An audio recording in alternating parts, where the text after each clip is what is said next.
And the second one is technology to take care of us for you to know.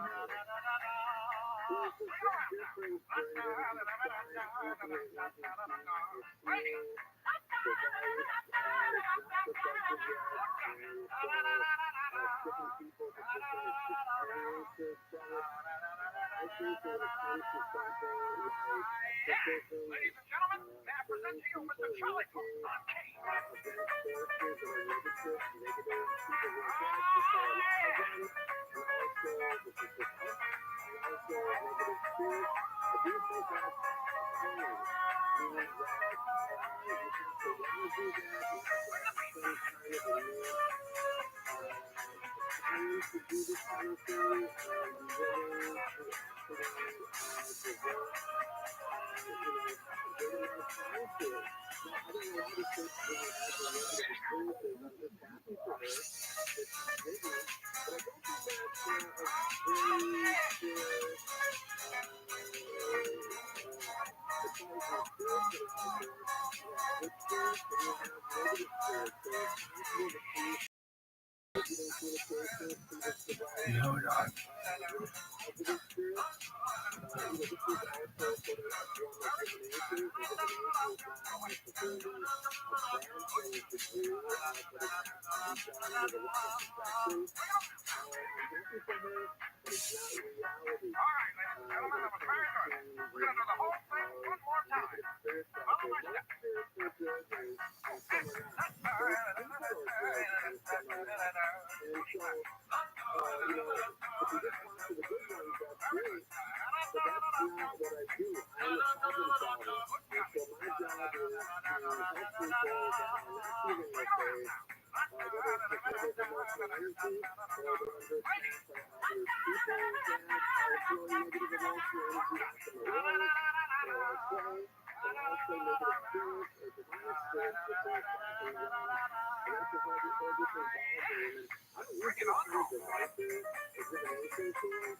I believe in the clinical approach of the things which is simply using my senses, my mind, and just some people might call it a third eye, but really it's just psychic perception to actually find out if your spirits are good or bad or what their intentions are.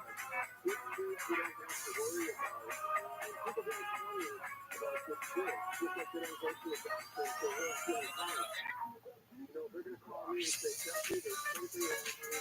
I'm going to run calls to nurses and doctors and professional people that work around very negative situations, baby bars, that, there's a negative situation, there's a lot of negative people that are not feeling good, and they can also be under attack by negative people and also negative spirits. Jeffrey, can people be saying the right things? It's a really good point. There are people out there, and there are a lot of them, who have that ability, and that is, I think, they have a natural protection system. I've met a lot of people who have this going for them, and that's really wonderful. They are not bothered by anything or what they think, and I think it also helps too. That it happens, that they are really not bothered by things that happen around them, or spirits that come and communicate with them, that they have ways of protecting themselves. Yes. But it's not the average person, and it's not most people. Most of us need to do something to protect ourselves and strengthen our energy field, and that is not a religious thing. It's not a belief system. It's actually called non-physical science, and that's the way I practice it. Yeah, George, I wanted to know, could I buy Coast Insider with a money order? I have a self-addressed stamped envelope that I'll be sending to you. Will you be in Missouri or will you be in Los Angeles?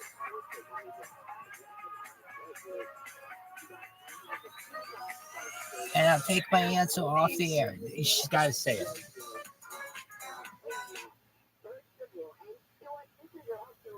Suggestion or potential guest, because I recently received Amazon is kind of brilliant in knowing what books to show up, and the name of the book is called Great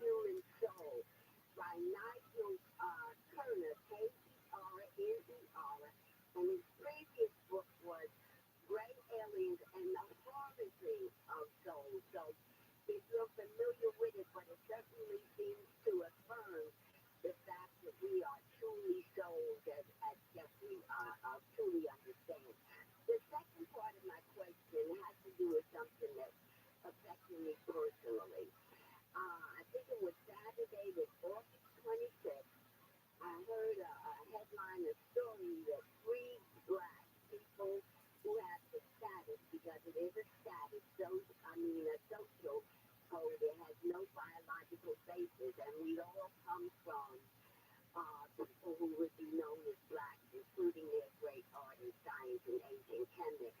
But when I heard about this, some so-called white supremacists, I call it white inferiority, who just looking at, and I'm a dentist in a dollar store, and I love as an inventor the Chinese who are very clever in what they come up with to make things convenient. So I want your thoughts in particular on the outrageous rhetoric, and I point my finger right at DC Donald Trump because he opened up this portal as he started calling all Mexicans rapists and criminals and drug dealers at al. And so his echo mouth and the Republicans seem to march right along in spite of 4 indictments, which there's a book coming out on the 26th.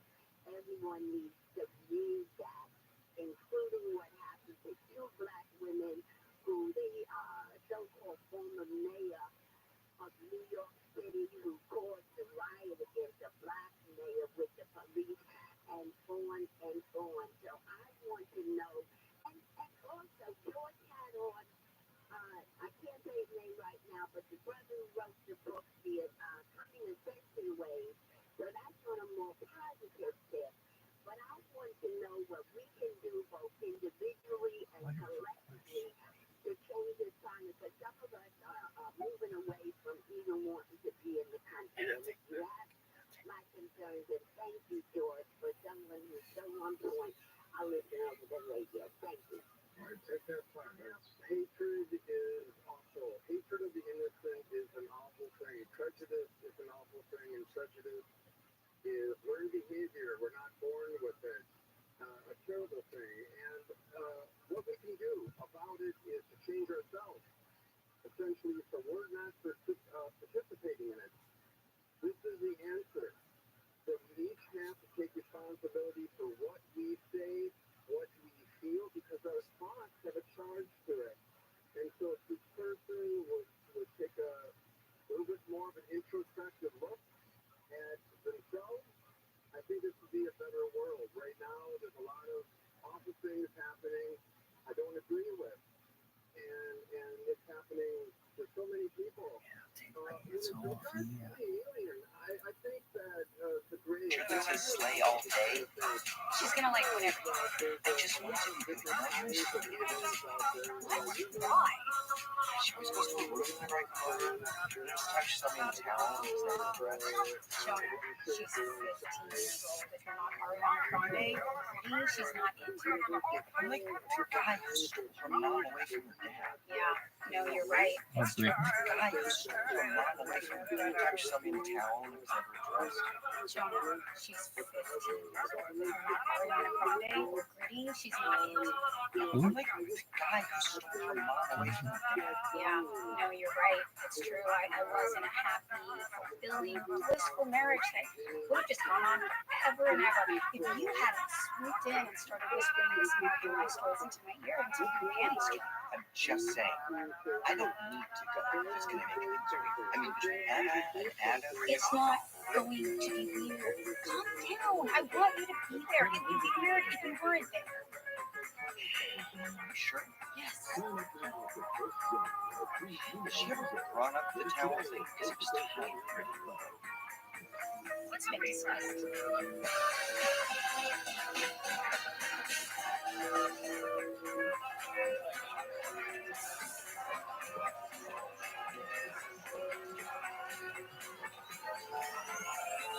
Emma, hey, happy quinceañera. Hey? That dress is great.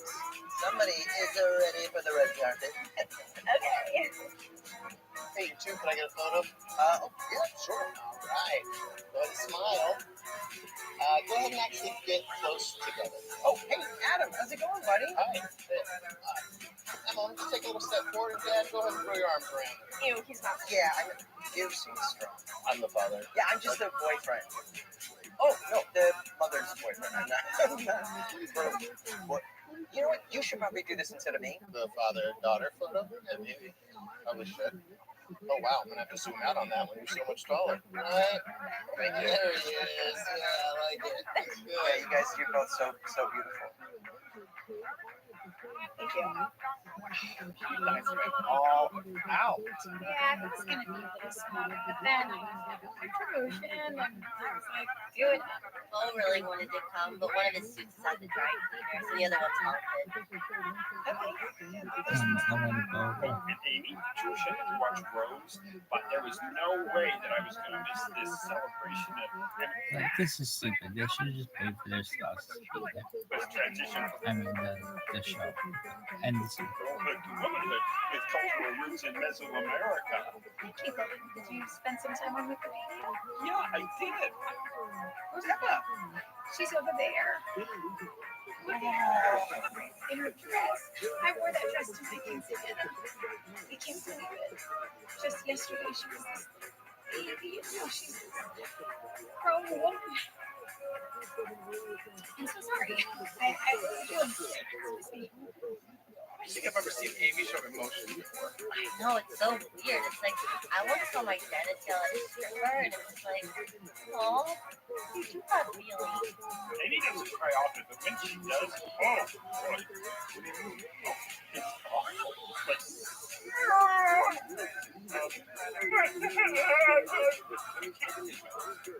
What they like to see. Yeah.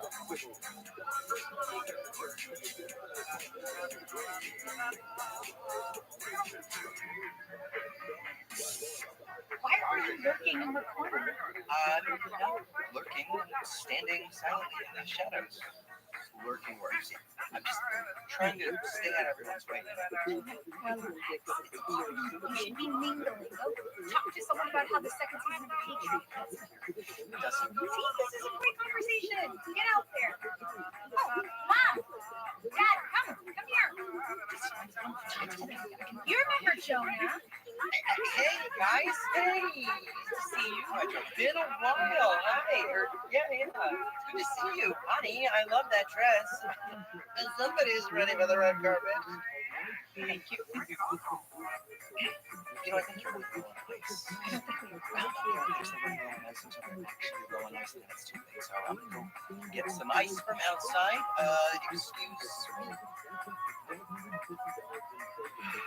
It's his first quinceañera. Yeah, if everybody can take their seats, we're going to begin the presentation of Emma and her court of damas y chambelanes in a few minutes. Their breasts. I was just. It's a bold choice to wear a dress like that at a party full of a bunch of horny teens. Really putting the ladies out there. Why should I have to please my body because the men of this world can't keep it in their pants? I agree. I mean, if Emma was wicked, we'd all be naked right now, dancing around a fire festival and grabbing each other's crotches. It really sounds like you've done that before. One more time.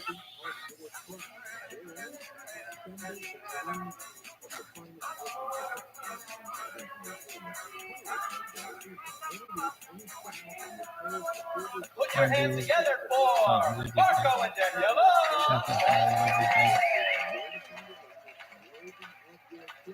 All right, and now everybody on your feet. It gives me great pleasure to introduce to you the quinceañera herself, Emma Dubanowski.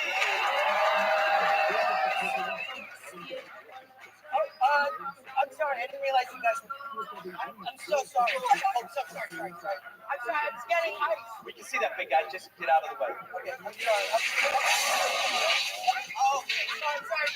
You guys, just back up. I don't want anybody to slip. It's slippery. It's good to see Jonah again. Glad that's happening for you. You know what? We're going to take a break and clear the floor. And so everyone just chill and we'll take it again from the top. Okay. Again, very sorry. If you need anything, I'm just gonna. You don't need anything. You guys are good. I'm gonna stop talking right now. So, put it right down to my email. If you could send me a copy of this video, that would be great. It can be any file, any size. I don't care. Come on, Emerson. If anything, you did her a favor. How many girls did you do their entrance dress? One of the kids said, "Smooth dick." Just so uncalled. I'm sure most of them didn't even notice. Look at them. Hey!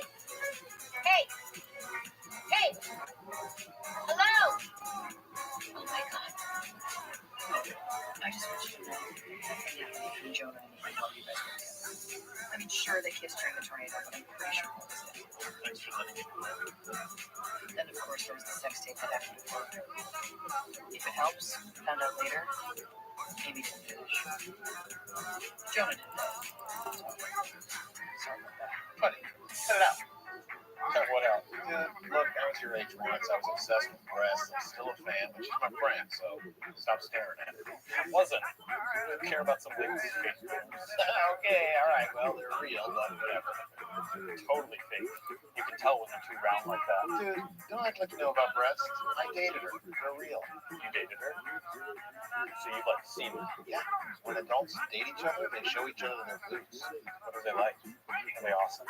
I'm not telling you about that. The right one's a little perkier than the left one, but not like a weird Picasso kind of way. It's sort of spread out, but not like acro. It's like they're. You know what? I'll just draw for you. And on this day of your quinceañera, I wanted to get you something muy especial. So, Holy, it's the traditional last doll, La Última Muñeca. Rush and I worked really hard on this. You like it? yes. Thank you. Welcome. Oh, and if you're wondering why the hair looks so real, because it is.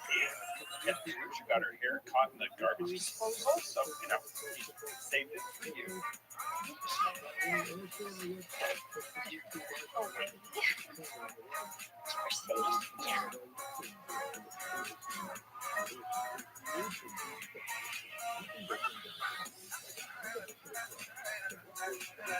Emma, if I could give you any advice, you never give your virtue away. Hold it, protect it, until you meet that special man with your claws. This is like the fifth speech of the robot.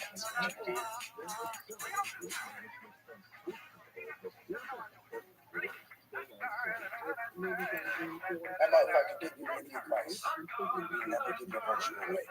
Hold it, protect it, until you meet that special man with your claws. This is like the fifth speech of the robot. I know. It's like who hasn't lost their virginity lately? Studies show that pushing abstinence on kids actually makes them want to have sex more, or it encourages them to try butt stuff, which, hey, buckets. So it kind of curves up here to décolletage. That's a crop. That's kind of a third nipple. And over here, there's sort of a quick little dip, like that first drop of that in the ride.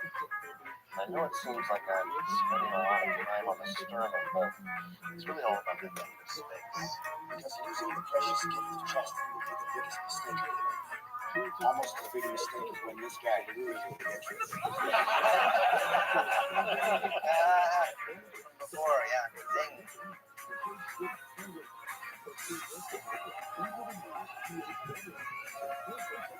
Because we all know we have open chips. All of this is very precious. Oh, God, no, pass. Oh, I don't mean pass. Like I don't care. I just sorry. When I said pass, I just meant like I don't want to say anything. Not because I don't like Emma. It's just silly for me to be giving a speech when I'm not even a part of the family. No. That's not a. No, don't read into the word yet. No, believe me, we're not getting married. Okay. I don't mean that we're never gonna get married. We haven't even talked about it, right? You know what? I should probably just stick with the standard script and say, congrats, Emma, and I guess stay a virgin. Or don't. You know, that's your sexuality is your own.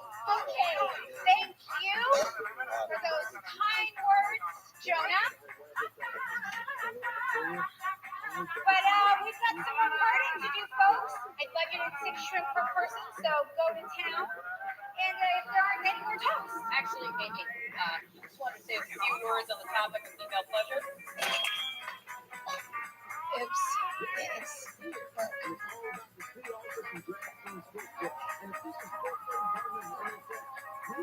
How are you doing? Fantastic. Like the party. Oh, man, I am so tired. I wish I could go home. You can't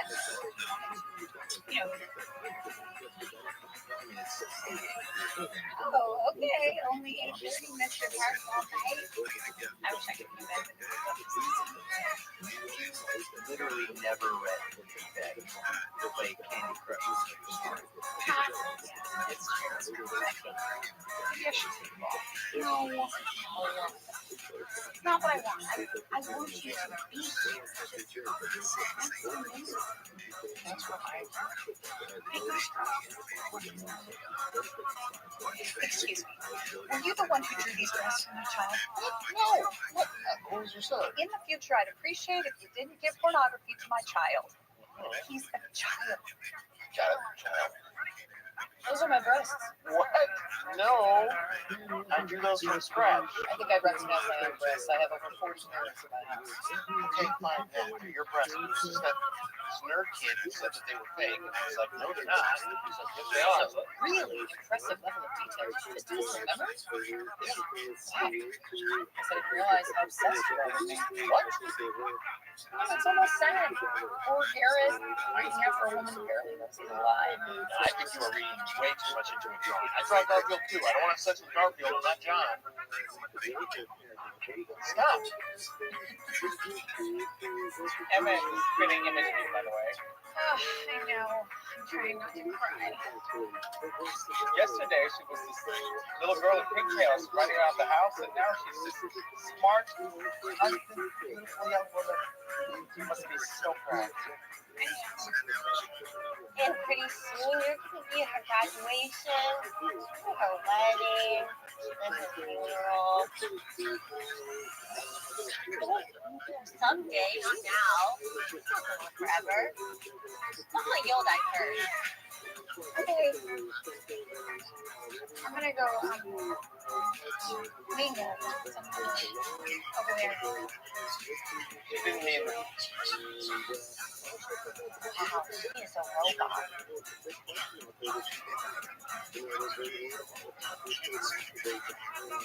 Hey, have you tried these?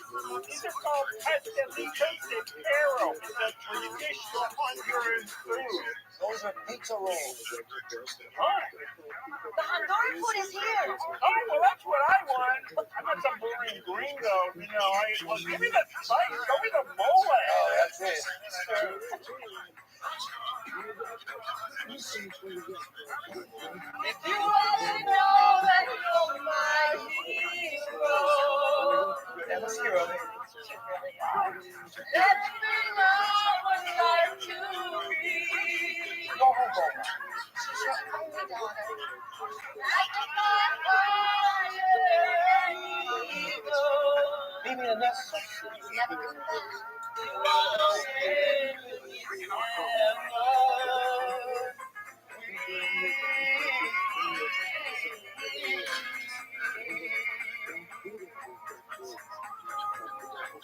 Thank you guys.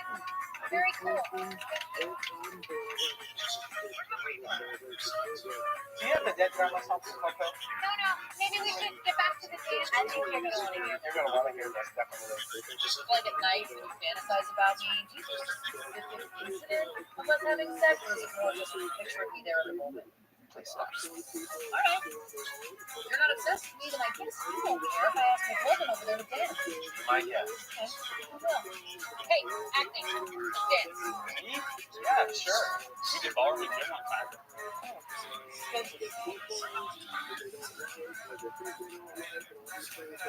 Hey. Hey. Everything all right? Yeah, hear ya. Look, I'm sorry about all the, the ice and the speech, the towel incident. I really didn't think that you were home. Here's the thing. I really like her, and I know she loves you, and I get all excited about wanting you to like me, and then I'm so high. what? I'm freaking out. Oh.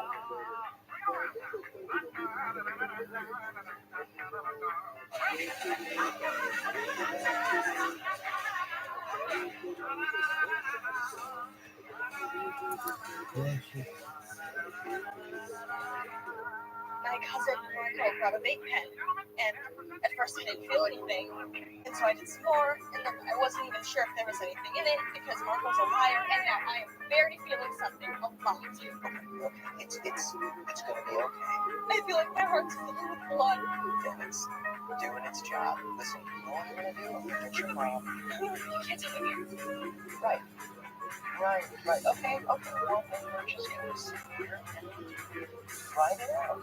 Hey, can I sit with my little princess? Yeah, we're good. I'd like to sit with my granddaughter.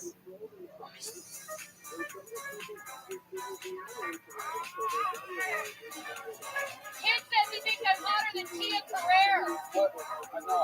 Yeah, he's super into me. Okay, cool. What is she doing? She's trying to seduce a 15-year-old kid in order to make me jealous. Maybe I'm not Oh, really? This is a really nice party. You have this whole tent, the DJ, the centerpieces. You went for it. Yeah, I did. Thank you. It was really nice to be able to do this for her. And when it's time for her wedding, I will handle the lion's share. Yeah, don't sweat it. It's good. I got it covered. I actually just bought some stock in a drone company, so it's going to even out pretty quick. Promising. Those things are going to be everywhere. Flying. This is my first quinceañera. I love your Latin X traditions. Huh? What am I doing? All right, I'd like to ask everybody to please clear the floor. It's now time for the father-daughter dance.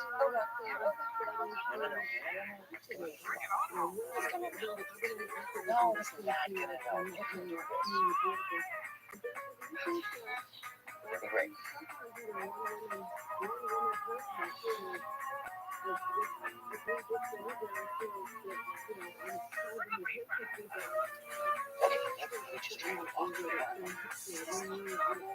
No. This is great. This is how people walk.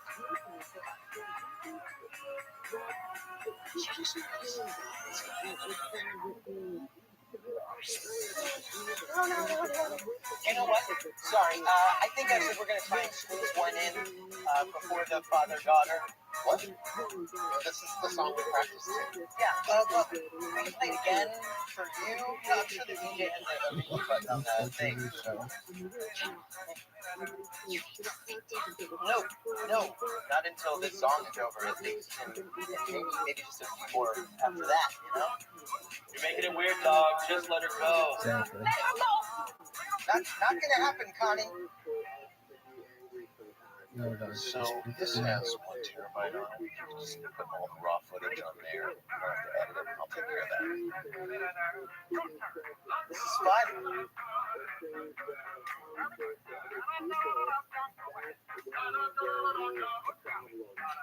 I know. I'm sorry. I ruined the quinceañera here, but I don't know why. She was hot. She told me. That was a very nice thing you did. But future reference, the next time that you Got it. I did see Parker snort on cocaine off his Paw Patrol table last week. oh yeah, Hey, Amy, you've got to see this video of Deaf Kid here. He's got some voice. okay, thank you. Hold on. It's really moving though. Just not really. Benjamin Button liked your shit, dog. Oh, shit. Hell, Is Cheyenne. that the other one? I'm sorry, I was just trying Yeah. to think it worked. Okay, sorry, nice. Okay. Yeah, that's that one. Really should have kicked her back. That's my gut account, dog. You can't use that one. But somebody saw it. Yoshi. Yoshi. Yoshi, where are we exploring tonight? China, dog.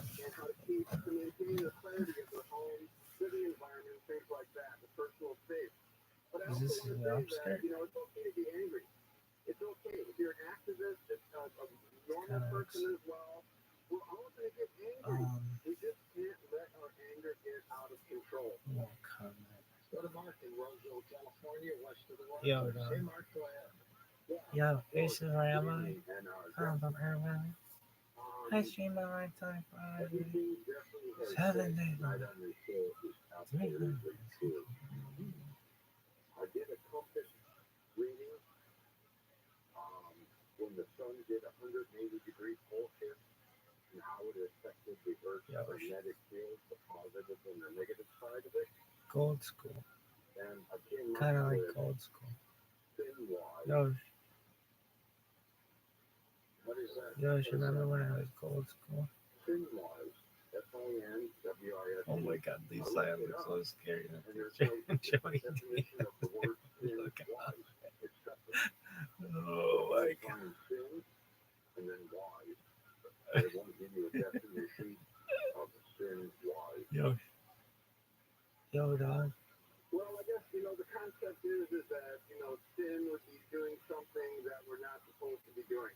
And I think that, most people have an internal compass where they look at it and say, okay, this is not right. Yo, dog, we're listening to this one guy. This is not right. Not right to shop if say. you're open. I don't know if you And we open have it, to bro. gain control of our own thoughts. You're Like I again. said before, not in a constrictive way, I'm not. meaning that it's some kind of tension or stress or anything like that.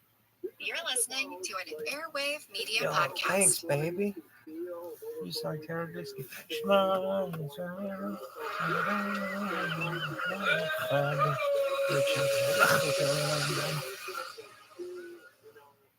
You're gonna dream about Yoshi's On April 12th, second straight 1961, day. a spaceship, the Vostok 1, launched at 6:07 a.m. from Baikonur Cosmodrome in what today is Kazakhstan. The Vostok 1, which had been fashioned from a ballistic missile, carried Soviet cosmonaut Yuri Gagarin. At 6:17 a.m., history was made as humanity achieved spaceflight for the first time. It is one of the pivotal moments of the 20th century as humankind moved from beyond the confines of Earth to a new frontier. Hello and welcome to the Explorers Podcast. Today's episode is the fascinating story of the first man in space, Soviet pilot and cosmonaut Yuri Gagarin. Here's what we will cover in today's episode. First, we will go over Gagarin's early years growing up in the Soviet Union and how he got into flying. Next, we'll cover how he got involved with the space program and his training. We will also talk about the competition between the USSR and the West, which fueled the push to put a man into space. All of this will lead to Gagarin's historic flight. We will finish by talking about the aftermath of the flight, which included some darker days. Alrighty, let's get started. Yuri Gagarin was born on March 9th, 1934, in a small village in western Russia called Pushino. His father was a carpenter and his mother worked on a collective farm. As a child, Yuri and his family suffered through World War II. The Nazis captured Pushino in 1941, burning down its school and dozens of homes. A German officer took over the Gagarin home, and they were forced to live in a tiny mud hut for nearly 2 years. Young Yuri found ways to fight back against the occupiers, including sabotaging German tanks. But it was a dark time for the family. The Nazis beat Yuri, and his brothers were sent to a labor camp in Poland. However, the family survived, and after the war, Yuri, still a teenager, became an apprentice foundryman at the local steel plant. So, the son of simple peasants? Check. Resistance during the war? Check. Factory worker? Check. Basically, you could not write a better script for a working class hero. And there's more propaganda gold.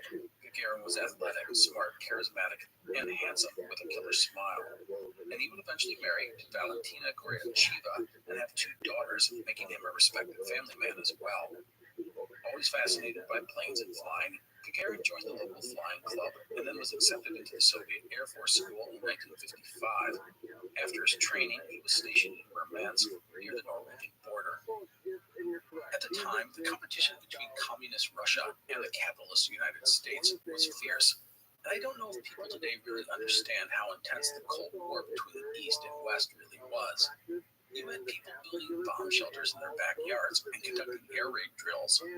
Wars and revolutions and revolts were happening all over the globe, the sides usually falling into eastern or western camps. This included Korea, Vietnam, Cuba, Hungary, and dozens of other places.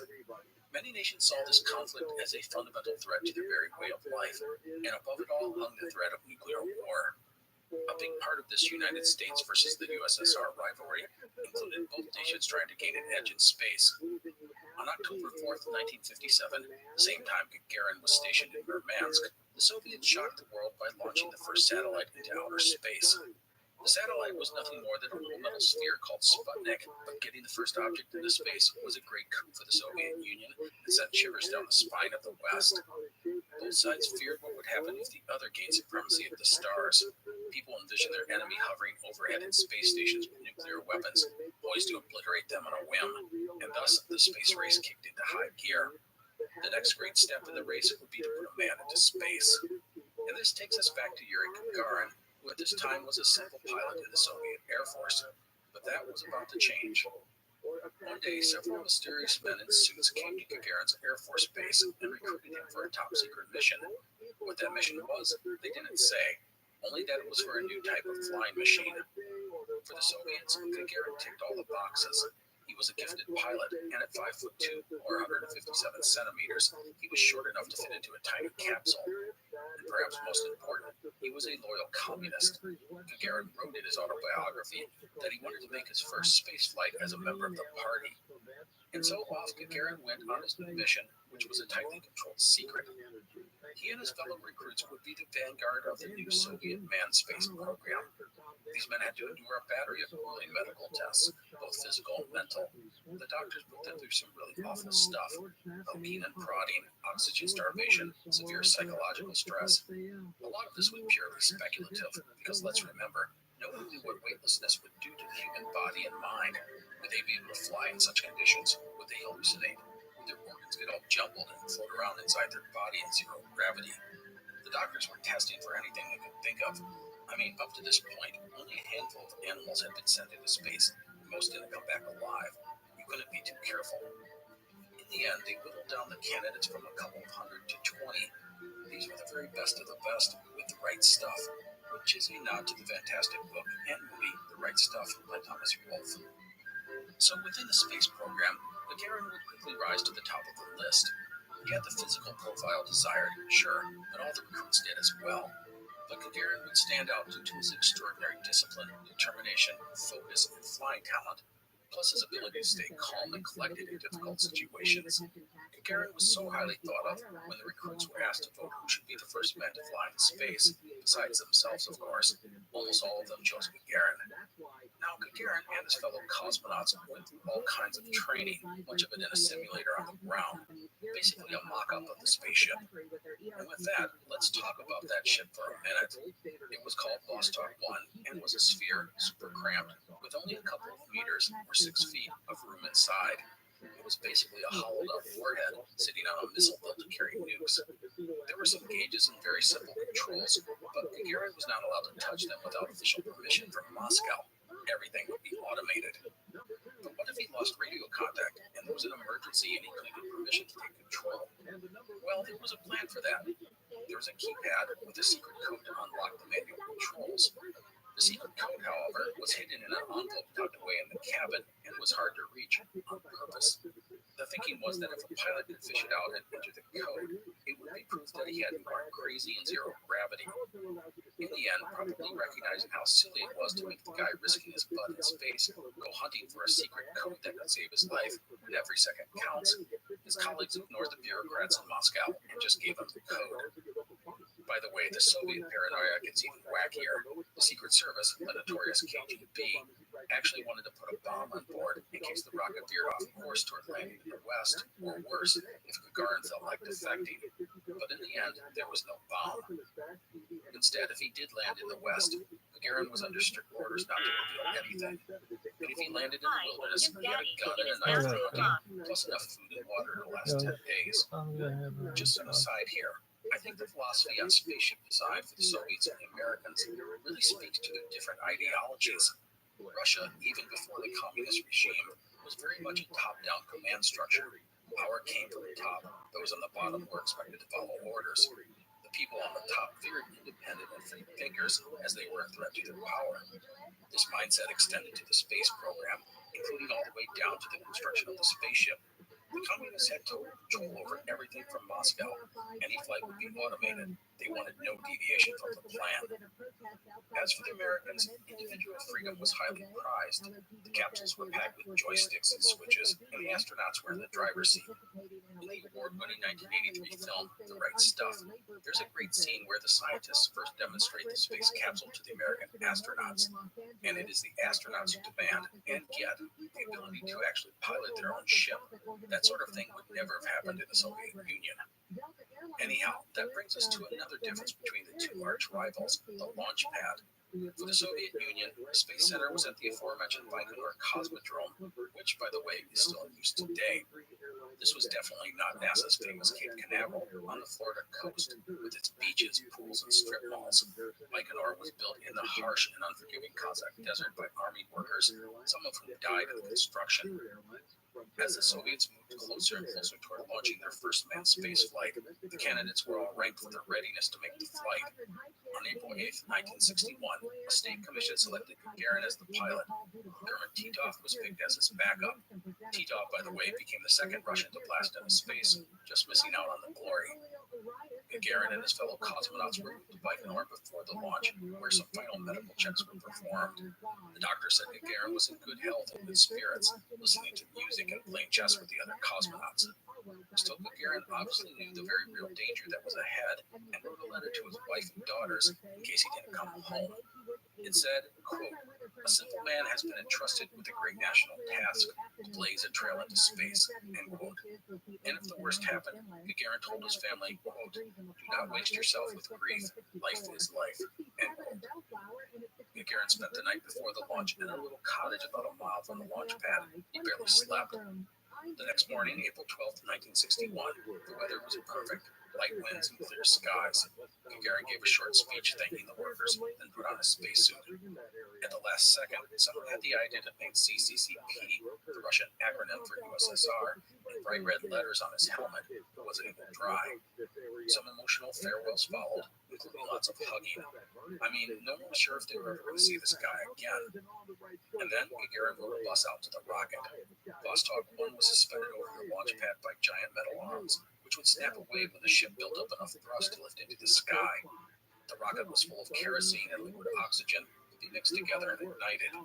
Of course, if it blew up, Gagarin would likely be blown up with it. There probably wouldn't be time to bail out if anything did go wrong.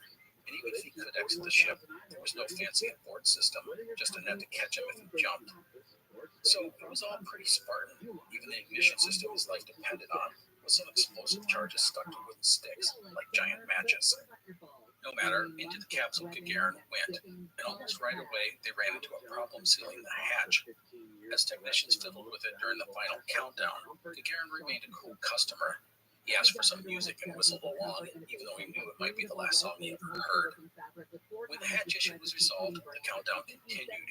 It was time to send a man into space. At 6:07 a.m., the countdown hit zero, the rocket lit, and rumbled to life. It would have been awesome. Gagarin had been pretty relaxed, but now his heart was racing. Another cosmonaut who was watching said it was hard to imagine another human being sitting on such a monstrous fireball, much less surviving it.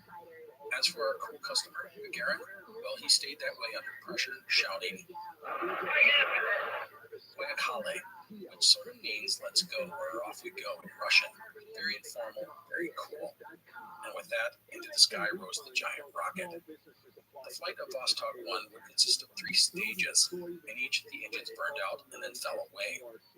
At 6:17 a.m., the final stage would kick in with a violent jolt and carry Yuri Gagarin into orbit, making him the first human being to achieve outer space. From orbit, Gagarin had a mesmerizing view, climbing higher than anyone had flown, seeing our planet as no human eyes had before. He described the clouds, rivers, and snow-capped peaks over the radio. Author Stephen Walker, in his biography on Gagarin, points out the irony that appreciating our planet's beauty was made possible by a missile that could destroy it. Remember, he's riding a ballistic missile. On top of what he described over the radio, there was a little tape recorder in the cockpit, and Gagarin would get down his thoughts and capture the first sounds of space. Sadly, some of his first impressions are lost forever because he ran out of tape, rewound, and taped over. Gagarin zoomed around the planet at 18,000 miles an hour, or 29,000 kilometers. He watched the sunset, then rise again in a matter of minutes. As I said, it was an experience no person in human history had ever been through. While Gagarin was in space, the Soviets broke the news to the world over the radio. It was a stunning coup. It was the same case a few years earlier with the Sputnik launch, which had also caught the West off guard. This was deja vu, another win in the space program for communism. Until that moment, the mission had been shrouded in secrecy. The Soviets had an iron grip on their media, and they didn't announce stuff like that ahead of time, like the Americans. That way, if the mission ended in disaster, then, well, what mission? But now the Soviets were crowing to the world about their stunning achievement. However, the mission was not yet a done deal. Gagarin may have reached outer space, but he needed to get home, and that was not going to be easy, as serious problems loomed for Gagarin and Vostok 1. Yuri Gagarin had reached outer space, the first person in human history to do so. However, getting back to Earth was not going to be easy. The first issue was with the orbit of Vostok 1. It was off.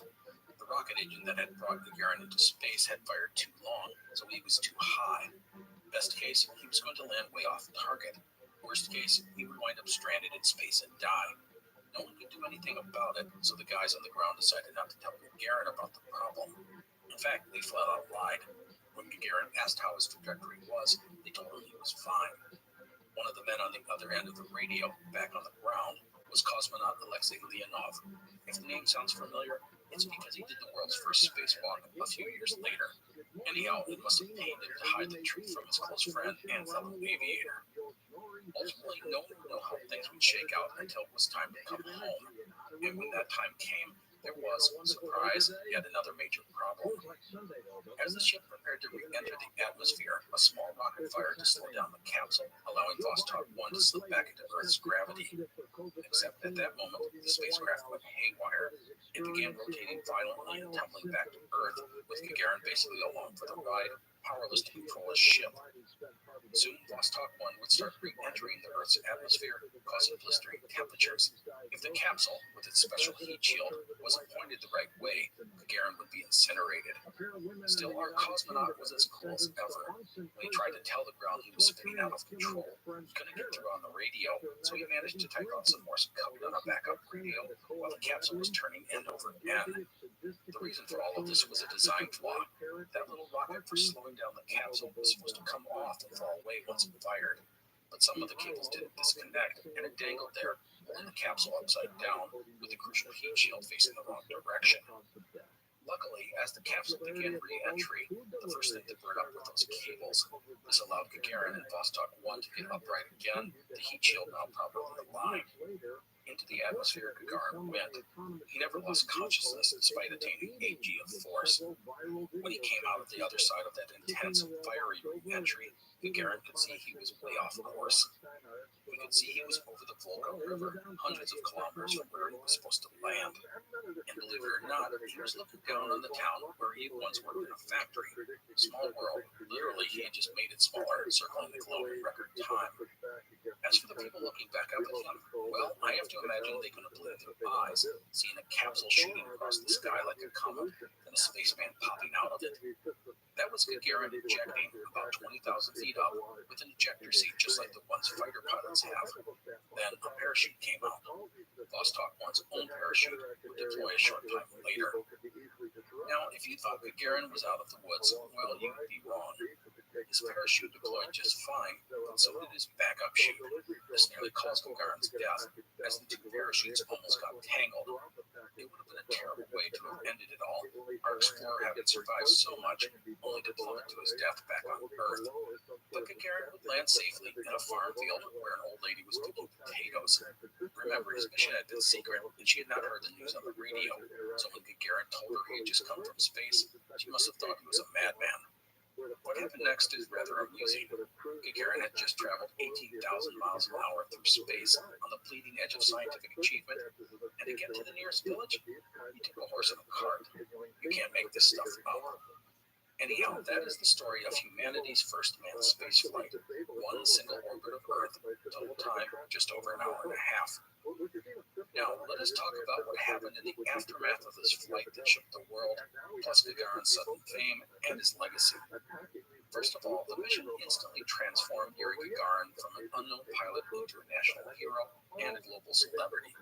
There was a massive parade in Moscow's famous Red Square and a world tour, a visit to the United Nations in New York, tea with the Queen at Buckingham Palace, stuff like that. The Communist Party showered him with gifts, though they were pretty modest by Western standards. A home, a car, a TV, even an electric razor. The schedule was grueling. Gagarin was always jetting off on some meet and greet or speech. But all this had a downside. Soviet leaders were determined to never let Gagarin fly in space again. It was just too dangerous, and they were terrified of the idea of killing a national hero. Thus, Gagarin felt a bit like a bird who had just made an epic flight, but was now trapped in a gilded cage. He felt pressure to live up to the ideas of being a national hero, and at the same time, he was seduced by the trappings and temptations of fame and glory. And I don't mean the electric razor. We are talking about heavy drinking and womanizing. One time he hurt himself, apparently jumping out of a window to avoid being caught by his wife while fooling around with a nurse. It all kept his government handlers on their toes. They never knew what Yuri would get himself into. The truth is, Gagarin was bored and distracted. He longed to return to space, and eventually he convinced Moscow to let him train as a cosmonaut again. Sure enough, once back in the swing of things, his friend said he was his old self again. Professional, his sense of purpose back. The drinking stopped, he focused up. But any chance of returning to space would be dashed when, in April of 1967, Gagarin's friend and colleague, Vladimir Koromov, was killed when his ship's parachute failed to open on his return to Earth, plunging into the ground at full speed. Gagarin had been the backup pilot for that flight, and beforehand he had protested to Soviet officials that the mission was a risk. And he was right. Officials had cut corners, ignored warnings about shoddy design, then tried to cover it up. Gagarin used his influence to try and pressure the government to come clean about the accident, but instead found himself out of the space program once and for all. It was just too great a risk for a national hero. Instead, he was sent back to the Air Force to fly planes. And it was on one of those flights in a MiG jet fighter in 1968 that Yuri Gagarin would be killed at the age of 34. He and another pilot in the two-seater jet crashed in the woods outside Moscow on a routine training flight. What happened? Well, there are multiple theories on that, some of the conspiracy kind. A mysterious crash, a secret of government that deems the result of the investigation classified, rumors of sabotage, poisoning, even of Gagarin faking his own death. Though it's juicy stuff, at the end of the day, there's no real proof of any of it. Usually a plane crash is just a plane crash. The KGB's investigation into the crash was only recently declassified, and it blamed bad weather. Another reports that the men had lost oxygen and passed out. No one knows for sure. Gagarin was given a huge state funeral in Moscow, where his remains were interred in the Kremlin Wall, his country's highest honor in death. He was also awarded its highest honor in life, Hero of the Soviet Union. The anniversary of Gagarin's historic flight, April 12th, is the UN's International Day of Human Spaceflight. Reaching space has been described as the greatest feat of exploration in the 20th century, only until being eclipsed, pardon the pun, by the moon landing. Today, you can find all sorts of monuments and memorials to Gagarin, from a 2-inch postage stamp to a 20-story building in Russia with the world's largest mural of him. Russia's Cosmonaut Training Center and Launchpad, which are still in use today, bear his name. So do Navy ships, the trophy in Russia's Pro Hockey League, a bunch of streets, squares, and even his entire hometown, renamed Gagarin, Russia. His childhood house is now a museum, and there's a statue of him, one of several throughout Russia. There's even a Gagarin statue in the heart of America's space program, Houston, Texas. In fact, there is little real bad blood between the Cold War rivals when it comes to space. I think there's just a mutual respect among anyone daring enough to take that risk. After all, you can't see borders from up there, and it's a pretty small club. American astronauts always got a warm welcome in the Soviet Union, while Soviet cosmonauts were met with the same hospitality in Houston. They got together for backyard barbecues and pub shop.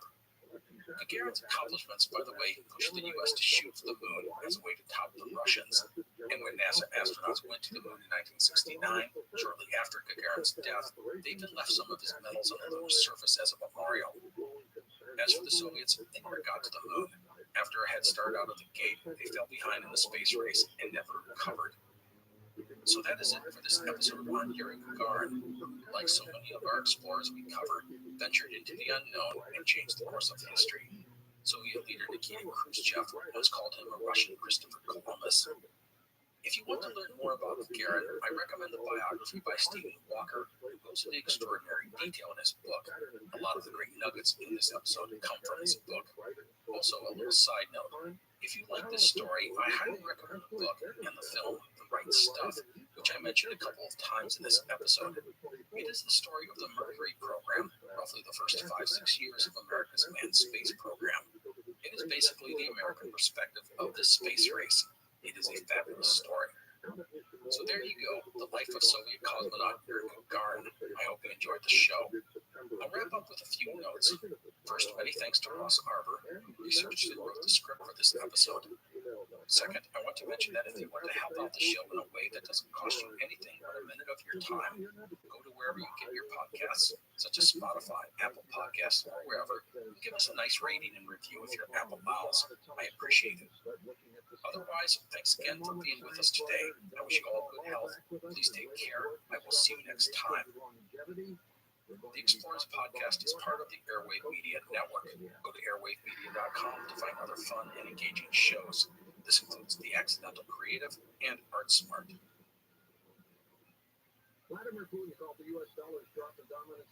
You're listening to an Airwave Media Podcast. On December 17th, 1903, at 10:35 a.m., near Kitty Hawk, North Carolina, Orville Wright piloted a gas-powered biplane into the air. It stayed aloft for 12 seconds and covered 120 feet. And with that historic first flight, the world would be changed forever. Hello and welcome to the Explorers Podcast. Today's episode is going to be different because it is not actually one put together and told by myself. At the Explorers Podcast, we focus on telling the stories of explorers. I've described these tales as slogs, men and women marching through unknown lands or across uncharted seas, often enduring immense hardships in the process, and sometimes not returning. However, one of the things we don't necessarily get to do on the show is talk about great and not so great moments related to exploration, adventure, and discovery. And with that, I want to introduce you to History Daily, a podcast by Lindsey Graham. Now, let's be clear, Lindsey is not the United States Senator. This Lindsey Graham is a master storyteller, the man behind some of the biggest and best history podcasts in the world. This includes American History Storytellers and American Scandal. His show, History Daily, is just what it sounds like it would be, a daily podcast telling great stories from history relating to events that happened on that specific day. These are short episodes, perfect for your daily commute or if you need a break from your boring day. They are stories that remind you about the amazing things that make the day historic. They are fun, entertaining, and informative.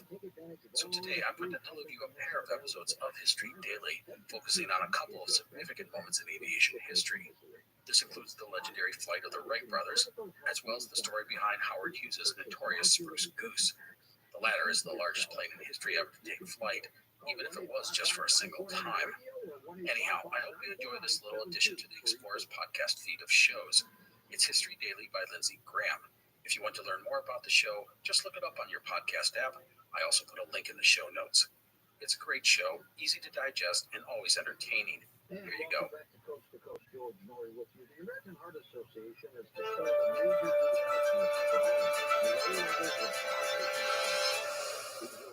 It's December 14th, 1903.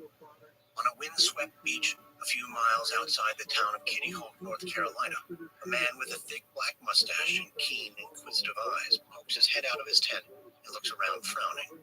A moment later, a second head emerges, similar in appearance to the first, but balding and clean-shaven. The two men squint up at the sky, checking for rain clouds. Then they glance across at a winged wooden contraption sitting outside their tent.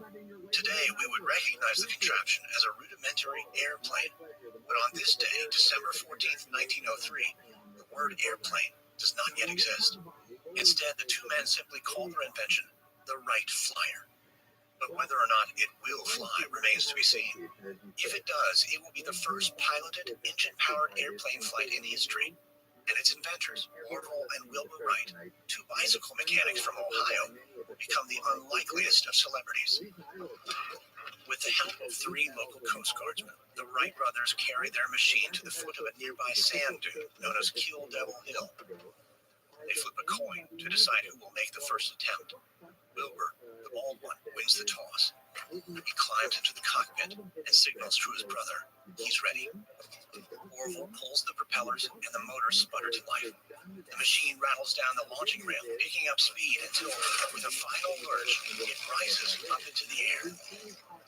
But then immediately, it stalls. The engine cuts out, and the Wright flyer crashes down to Earth. The Wright brothers' first attempt at powered flight has failed.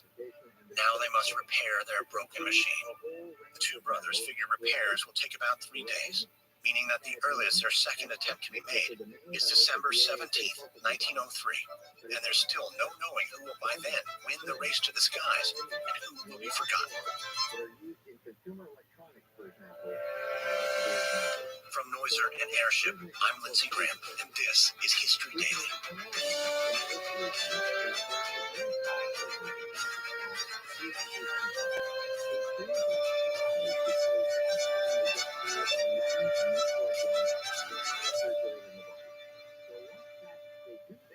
History is made every day. On this podcast, every day, we tell the true stories of the people and events that shaped our world. Today is December 17th, the first flight of the Wright brothers.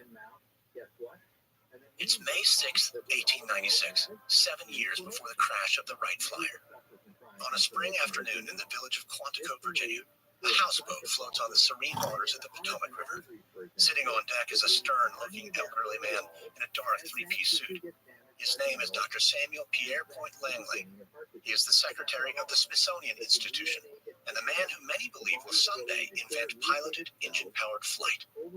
For the last 10 years, this has been Langley's sole obsession. The former Harvard astrophysicist rose to prominence during the 1870s and 80s, establishing the unit for measuring the sun's radiation that still bears his name, the Langley. But by the mid-1880s, Langley felt intellectually unsatisfied and hungry for a new challenge. He turned his attention to a lifelong interest in a subject that had yet to be deemed respectable by the wider scientific community, aviation. During the late 19th century, the idea of human flight caught the imaginations of inventors around the world, but it would take a while for the new field of aeronautics to be accepted as something worthy of serious academic study. Early aviators were written off as cranks and crackpots. Because of this, Langley knew he had to proceed with caution and carry out his experiments privately. His reputation was at stake. But there were others like him, legitimate scientists and engineers who based their aeronautical experimentation on meticulous calculations, drawing on the research of early pioneers like Leonardo da Vinci and Galileo.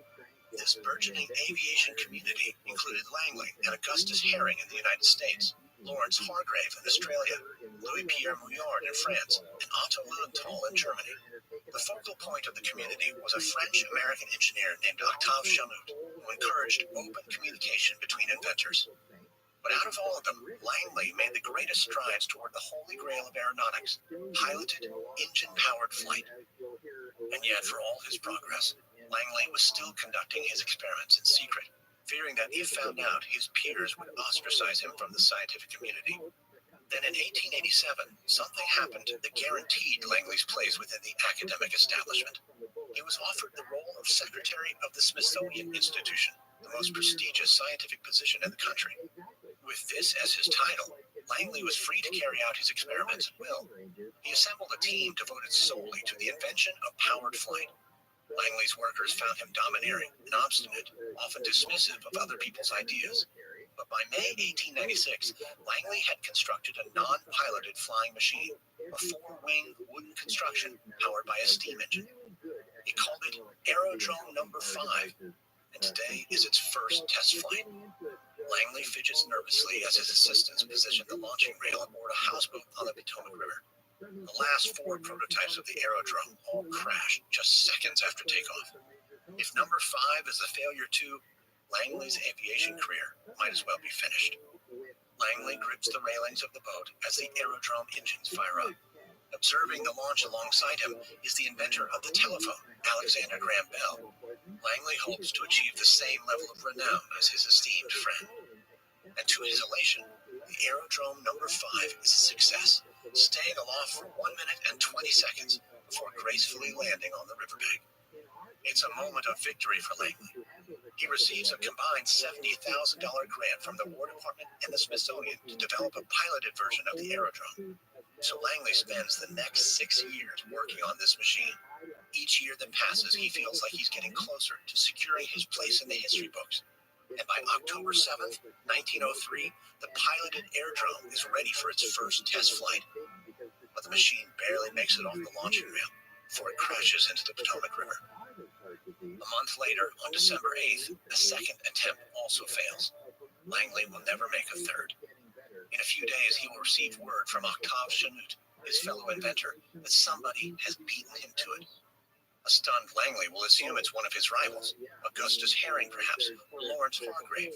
But Chanute will inform Langley that actually, in the race to the skies, he has been beaten by a pair of bicycle mechanics, two brothers without a high school diploma between them, named Wilbur and Orville Wright.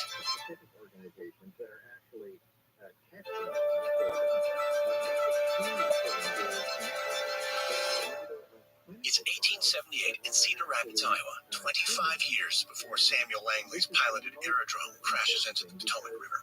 Milton Wright, a Protestant bishop, arrives home one day with a toy helicopter. The toy is made of paper and cork, with a rotor powered by a twisted rubber band. Milton bought the 50-cent toy as a gift for his sons, 11-year-old Wilbur and 6-year-old Orville. From a young age, Wilbur and Orville Wright started exhibiting an intense curiosity about the world around them. Although there are 3 other siblings, and Wilbur is 4 years older than Orville, these two brothers have an especially close bond. Milton and his wife Susan nurture the boys' inquisitive nature, encouraging them to read widely and take responsibility for their own education. On that afternoon in 1878, Orville and Wilbur play with the toy helicopter for hours. The experience will spark a passionate interest in aviation, but throughout the brothers' childhood and adolescence, that's all it will remain, an interest. By the time he's 18, Wilbur, the more academically brilliant of the pair, intends to go to Yale to become a minister. And he would have done so, had a freak sporting accident not changed the course of his life. It's the winter of 1885. The Wright family has relocated to Dayton, Ohio. Wilbur plays hockey on a frozen pond with some friends when he's struck in the face by a hockey stick. He suffers a broken jaw and endures months of terrible pain. But the worst injuries are psychological. He plunges into a deep depression, decides not to attend Yale. He withdraws and becomes a recluse. Wilbur's once bright future has been abruptly extinguished, and it will take nearly 8 years to recover from his injuries. During this time, when not providing care for his dying mother, Wilbur reads voraciously. He consumes every book about aerodynamics he can get his hands on. He analyzes complex aeronautical data, working out precise equations that might enable humans to fly. By the time he emerges from his period of isolation, Wilbur's fascination with aviation has become an obsession. But there's still the matter of making a living. So in 1892, Wilbur and Orville, who also dropped out of high school, opens a bicycle shop in Dayton. There, the brothers design, manufacture, and sell bicycles, using the proceeds to fund their budding flight experiments, all the while closely monitoring the latest developments in aeronautics. Their lives become consumed by their ambition. Of the two brothers, Orville is the more brilliant engineer, but Wilbur is the visionary genius and the driving force behind their work. But despite their abilities, the odds are stacked against the Wright brothers. They have no formal qualifications and are almost entirely self-taught. Try as they might, they cannot gain access to the exclusive community of aeronautical inventors, men like Dr. Samuel Langley. In 1899, Wilbur writes a letter to the Smithsonian, headed by Langley. Dear sirs, I have some pet theories as to the proper construction of a flying machine. I wish to avail myself of all that is already known and then, if possible, help the future worker who will attain final success. The letter doesn't do much for Wilbur. Langley is busy developing his aerodrome. But later that year, on his own, Wilbur makes a significant discovery, one that allows the Wright brothers to overtake Langley in the race to the skies. One day, while fiddling with a scrap of rubber in the workshop, Wilbur discovers the principle of wing warping, a system of pulleys that twist the edges of wings, mimicking the way birds keep balance in flight. It turns out to be a major breakthrough, and the Wright brothers make good use of the discovery as they assemble their earliest gliders.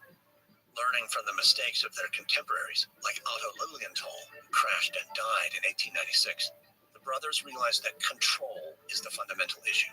To stay aloft, the machines require built-in steering and an ability to adjust the wings and maintain equilibrium.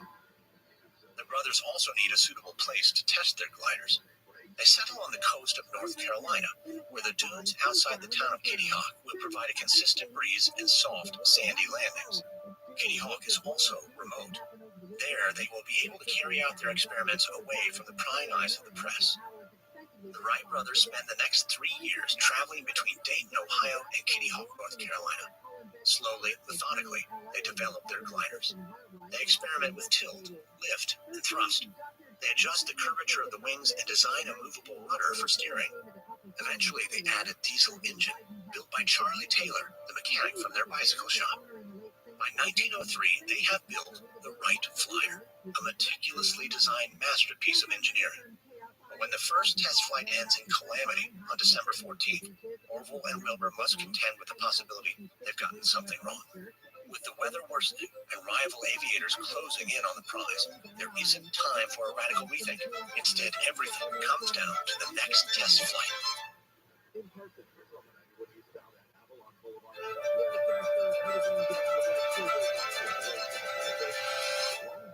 It's December 17th, 1903, the day of the second test flight.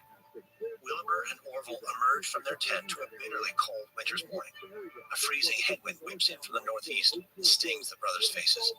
They look ruefully at one another. Conditions are even worse than they were before, but they don't have much choice. It has to be today. They don't want someone else to be first. Once again, they enlist the help of some local Coast Guardsmen, as well as a 16-year-old local boy who happens to be walking down the beach that morning. Together, they drag the Wright Flyer into position at the foot of Kill Devil Hill. Wilbur went last time, so now it's Orville's turn. He climbs into the cockpit and checks his controls. Everything's in order. It's now or never.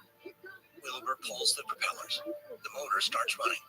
Orville stares directly into the icy wind and begins moving down the launching ramp. The sand beneath him becomes a blur as the plane accelerates, the sound of rattling wood filling his ears, until suddenly the plane lifts off the rail and the rattling disappears. It's only air between him and the ground now. For 15 feet, 30 feet, 50 feet, the plane travels 100 feet in total, airborne for 12 whole seconds, before coming to land under the control of its pilot. The onlookers cheer, and for the first time in history, a machine has taken off from flat ground and sustained controlled flight through the air. The 16-year-old boy will run straight into the nearby village, spreading news of the groundbreaking achievement. Wilbur and Orville Wright will become celebrities. But nobody, not even the Wright brothers themselves, could have predicted how radically their invention would transform human existence.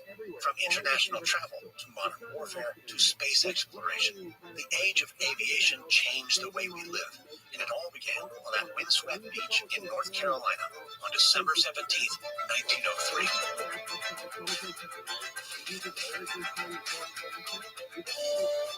Next on History Daily, December 20th, 1860, South Carolina secedes from the Union, and the United States of America is plunged into civil war. From Noiser and Airship, this is History Daily, hosted, edited, and executive produced by me, Lindsey Graham. Audio editing by Molly Bob. Sound design by Misha Stanton. Music by Lindsey Graham. This episode is written and researched by Joe Finder. Executive producers are Stephen Walter for Airship, Pascal Hughes for Noiser.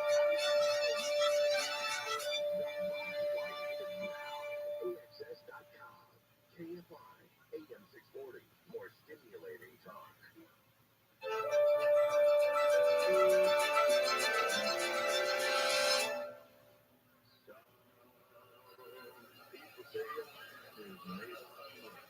It's November 2nd, 1947.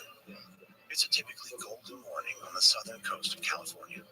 Excited crowds line Long Beach Harbor, ready to see the spectacle. Underneath the sprawling canvas tent, reporter James McNamara has his rows of clattering typewriters. McNamara enjoys the crackle of his fellow newshounds as they quarrel, flirt, crack wise, and gossip even faster than they type.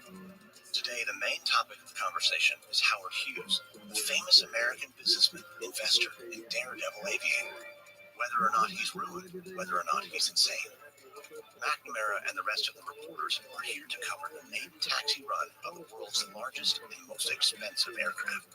The H-4 Hercules, as only Mr. Hughes calls it, is a gigantic flying boat designed to be a key part of the war effort. With its huge wooden belly, it can transport large numbers of war personnel and materials across the Atlantic Ocean, providing a tremendous logistical advantage. And just in time, one reporter jokes, seeing how the war's been over for 2 years. But the Hercules is a sight to behold. A majestic, 8-rotor beast gleaming in the sun and making every other boat in the bay seem minuscule by comparison. Due to wartime restrictions, the aircraft is built principally from plywood, and this has led some detractors to nickname it the Flying Lumberjack. But history will remember the aircraft by another name, a name despised by Howard Hughes, the Spruce Goose. From Noiser and Airship, I'm Lindsey Graham, and this is History Daily.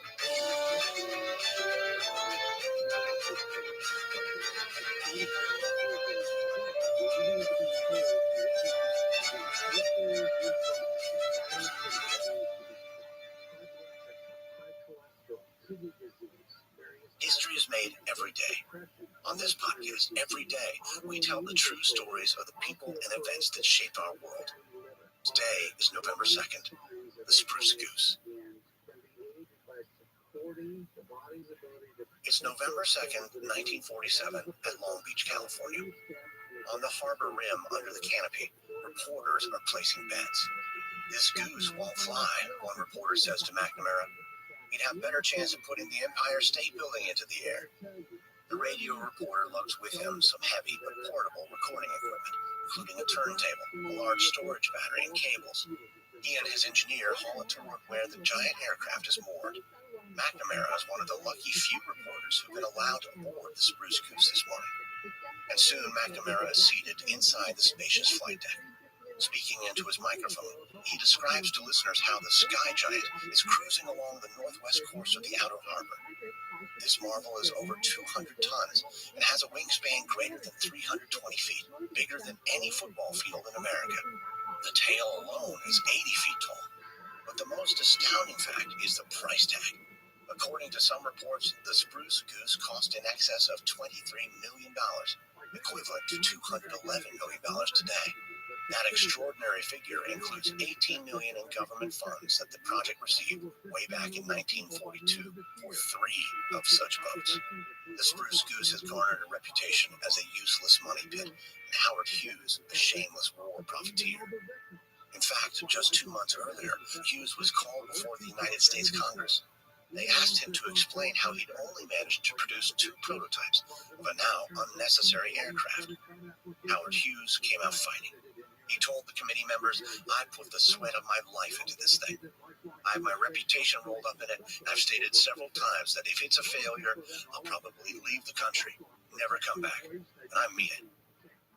Now Howard sits behind the controls of his controversial airship.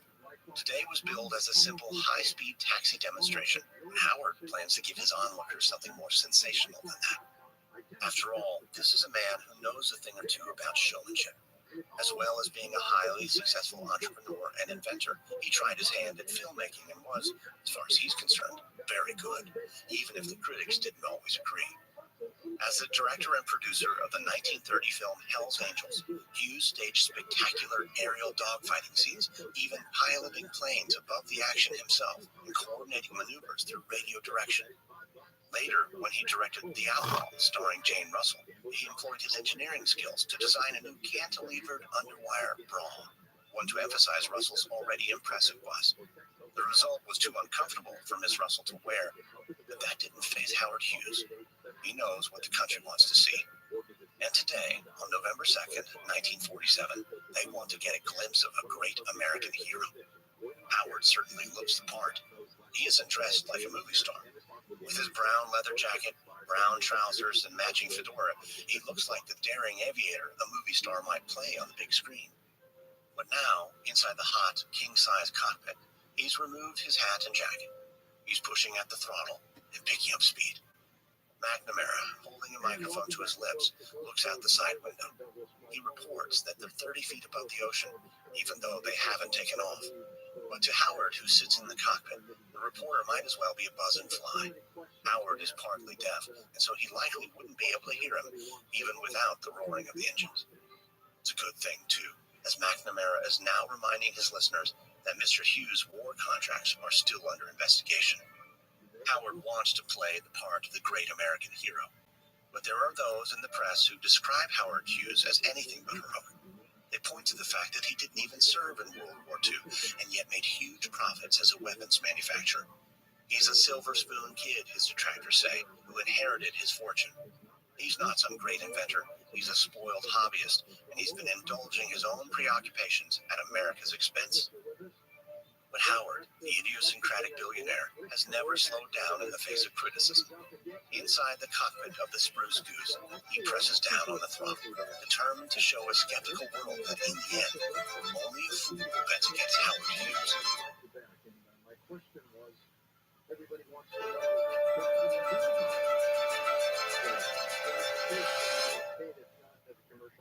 It's November 2nd, 1947. As Howard Hughes presses the throttle of the Spruce Goose, he knows that his entire reputation as an air manufacturer is at stake.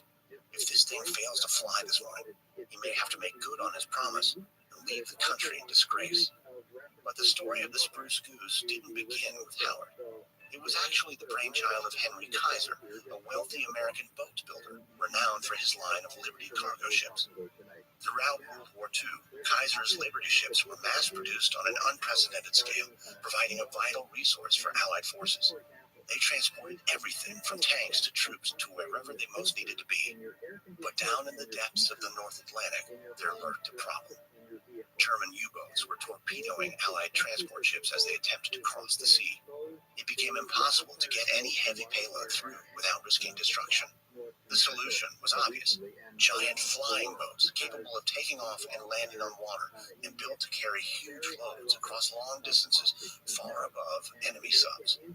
And Kaiser knew about boats, but to get aloft, he needed the help of another industrialist with more aeronautical experience. Howard Hughes had already stepped up to aid in the war effort. He wasn't a soldier. His deafness precluded him from serving his country in that way, but as an inventor and military supplier, he could still pitch in. In 1941, Howard devised a method to feed ammunition into fighter plane guns with greater efficiency. And as a result, he'd made millions through war contracts, building an even greater fortune than the one he'd inherited from his father.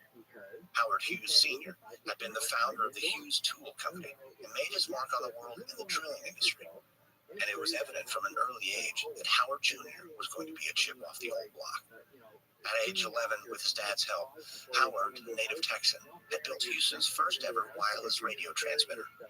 At age 12, he had his picture taken for the papers as the first boy in Houston to have built himself a motorized bicycle. He was taking flying lessons at 14, and no one who knew Howard at that age had any doubt that something big was going to come from him. But as a teenager, Howard suffered a double blow. Both of his parents died suddenly, his mother from an ectopic pregnancy, his father from a heart attack. It was an emotional loss that cast a shadow over the rest of his life. In his father's will, Howard inherited most of the family fortune. But he wasn't merely an heir. He distinguished himself as a highly successful businessman in his own right, setting up the Hughes Aircraft Company. He was so successful that in 1942, shipbuilder Henry Kaiser convinced him to build a prototype for a flying boat that could help win the war. The aircraft was originally called the HK-1, H for Hughes, K for Kaiser. It was to carry 750 troops, despite being made of birchwood rather than metal. However, the development of the craft dragged on far beyond its initial deadline, and the relationship between the two industrialists grew strained. Frustrated by the excruciating slowness of Howard's perfectionism, Kaiser dropped out of the project. Hughes dropped the K from the name. Now the aircraft was just the H-4. War raged on while Howard kept perfecting his new obsession. When the war ended, the aircraft still wasn't finished. The media dubbed the overdue aircraft the Spruce Goose, but in Washington, it was seen as a waste of time, money, and resources. And for one Republican senator, Ralph Brewster, it became the focus of a political attack. Senator Brewster launched an inquiry into Hughes' supposed misappropriation of funds. To have taken so much money from the war budget, Brewster argued, during a moment of national crisis, to still not have delivered anything long after that crisis had been averted, was surely profiteering. So Hughes went to Washington to defend himself. He told Congress that Senator Brewster's story, as related here yesterday, is a pack of lies, and I can tear it apart. It was in this testimony that he swore before the Senate that if he couldn't get his Hercules H-4 into the air, then he'd leave the country in disgrace. So, 2 months later, on the shore of Long Beach Harbor, Howard has everything riding on this demonstration. He accelerates his mighty aircraft and prepares for takeoff. He's ready to show Senator Brewster and everyone else that nobody underestimates Howard Hughes.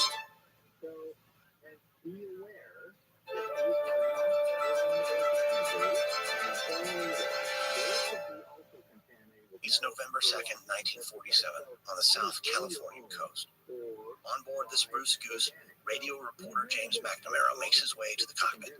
He passes by mechanics, engineers, and the co-pilot for an exclusive interview with Howard Hughes himself. He holds the microphone close to Howard's lips so his answers can be heard over the roar of the machine. The craft has already completed its first run on the water, and McNamara asks what speed they attain. 90 miles per hour, he's told. Howard explains that he's about to do another run for the photographers, but this one will be a little different. McNamara straps in, but keeps commentating as he watches the airspeed indicator. We're at 45, he tells his listeners. 50, 55, 60, full throttle, 70, 75, then at 80 miles per hour, over an extremely choppy sea, the Spruce Goose takes flight. Howard and the crew on board cheer victoriously, as do the onlookers watching from the harbor wall. Howard, did you expect that? Asks an astounded McNamara once the Goose returns to the water. Certainly, replies Howard in a cool tone. I like to make surprises. The Goose was airborne for 1 minute and reached 70 feet off the water. It flew 135 miles per hour for roughly a mile. It was the only time that the Spruce Goose ever took to the skies.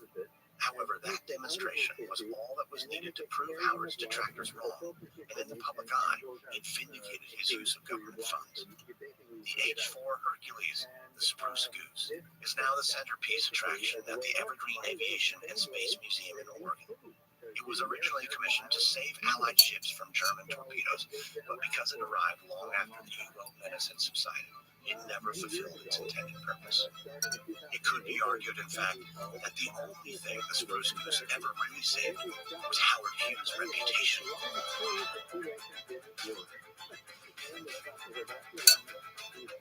Tomorrow on History Day, November 3rd, in the midst of the space race, a stray Russian bot named Micah rides a rocket into history. From Noiser and Airship, this is History Daily. Hosted and edited, executive produced by me, Lindsay Graham. Audio editing by Molly Bond. Sound design by Derek Barrett. Music by Lindsay Graham. This episode is written and researched by James Benton. Executive producers are Stephen Walters for Airship. Pascal Hughes for Noiser.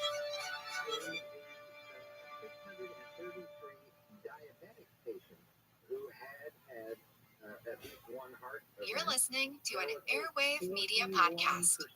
Reduction in all causes of death.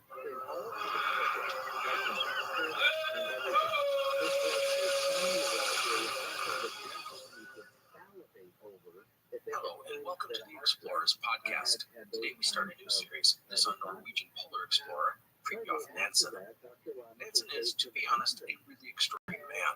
He was the first person to cross Greenland, which he did on skis, and he held the record for furthest north for 5 years.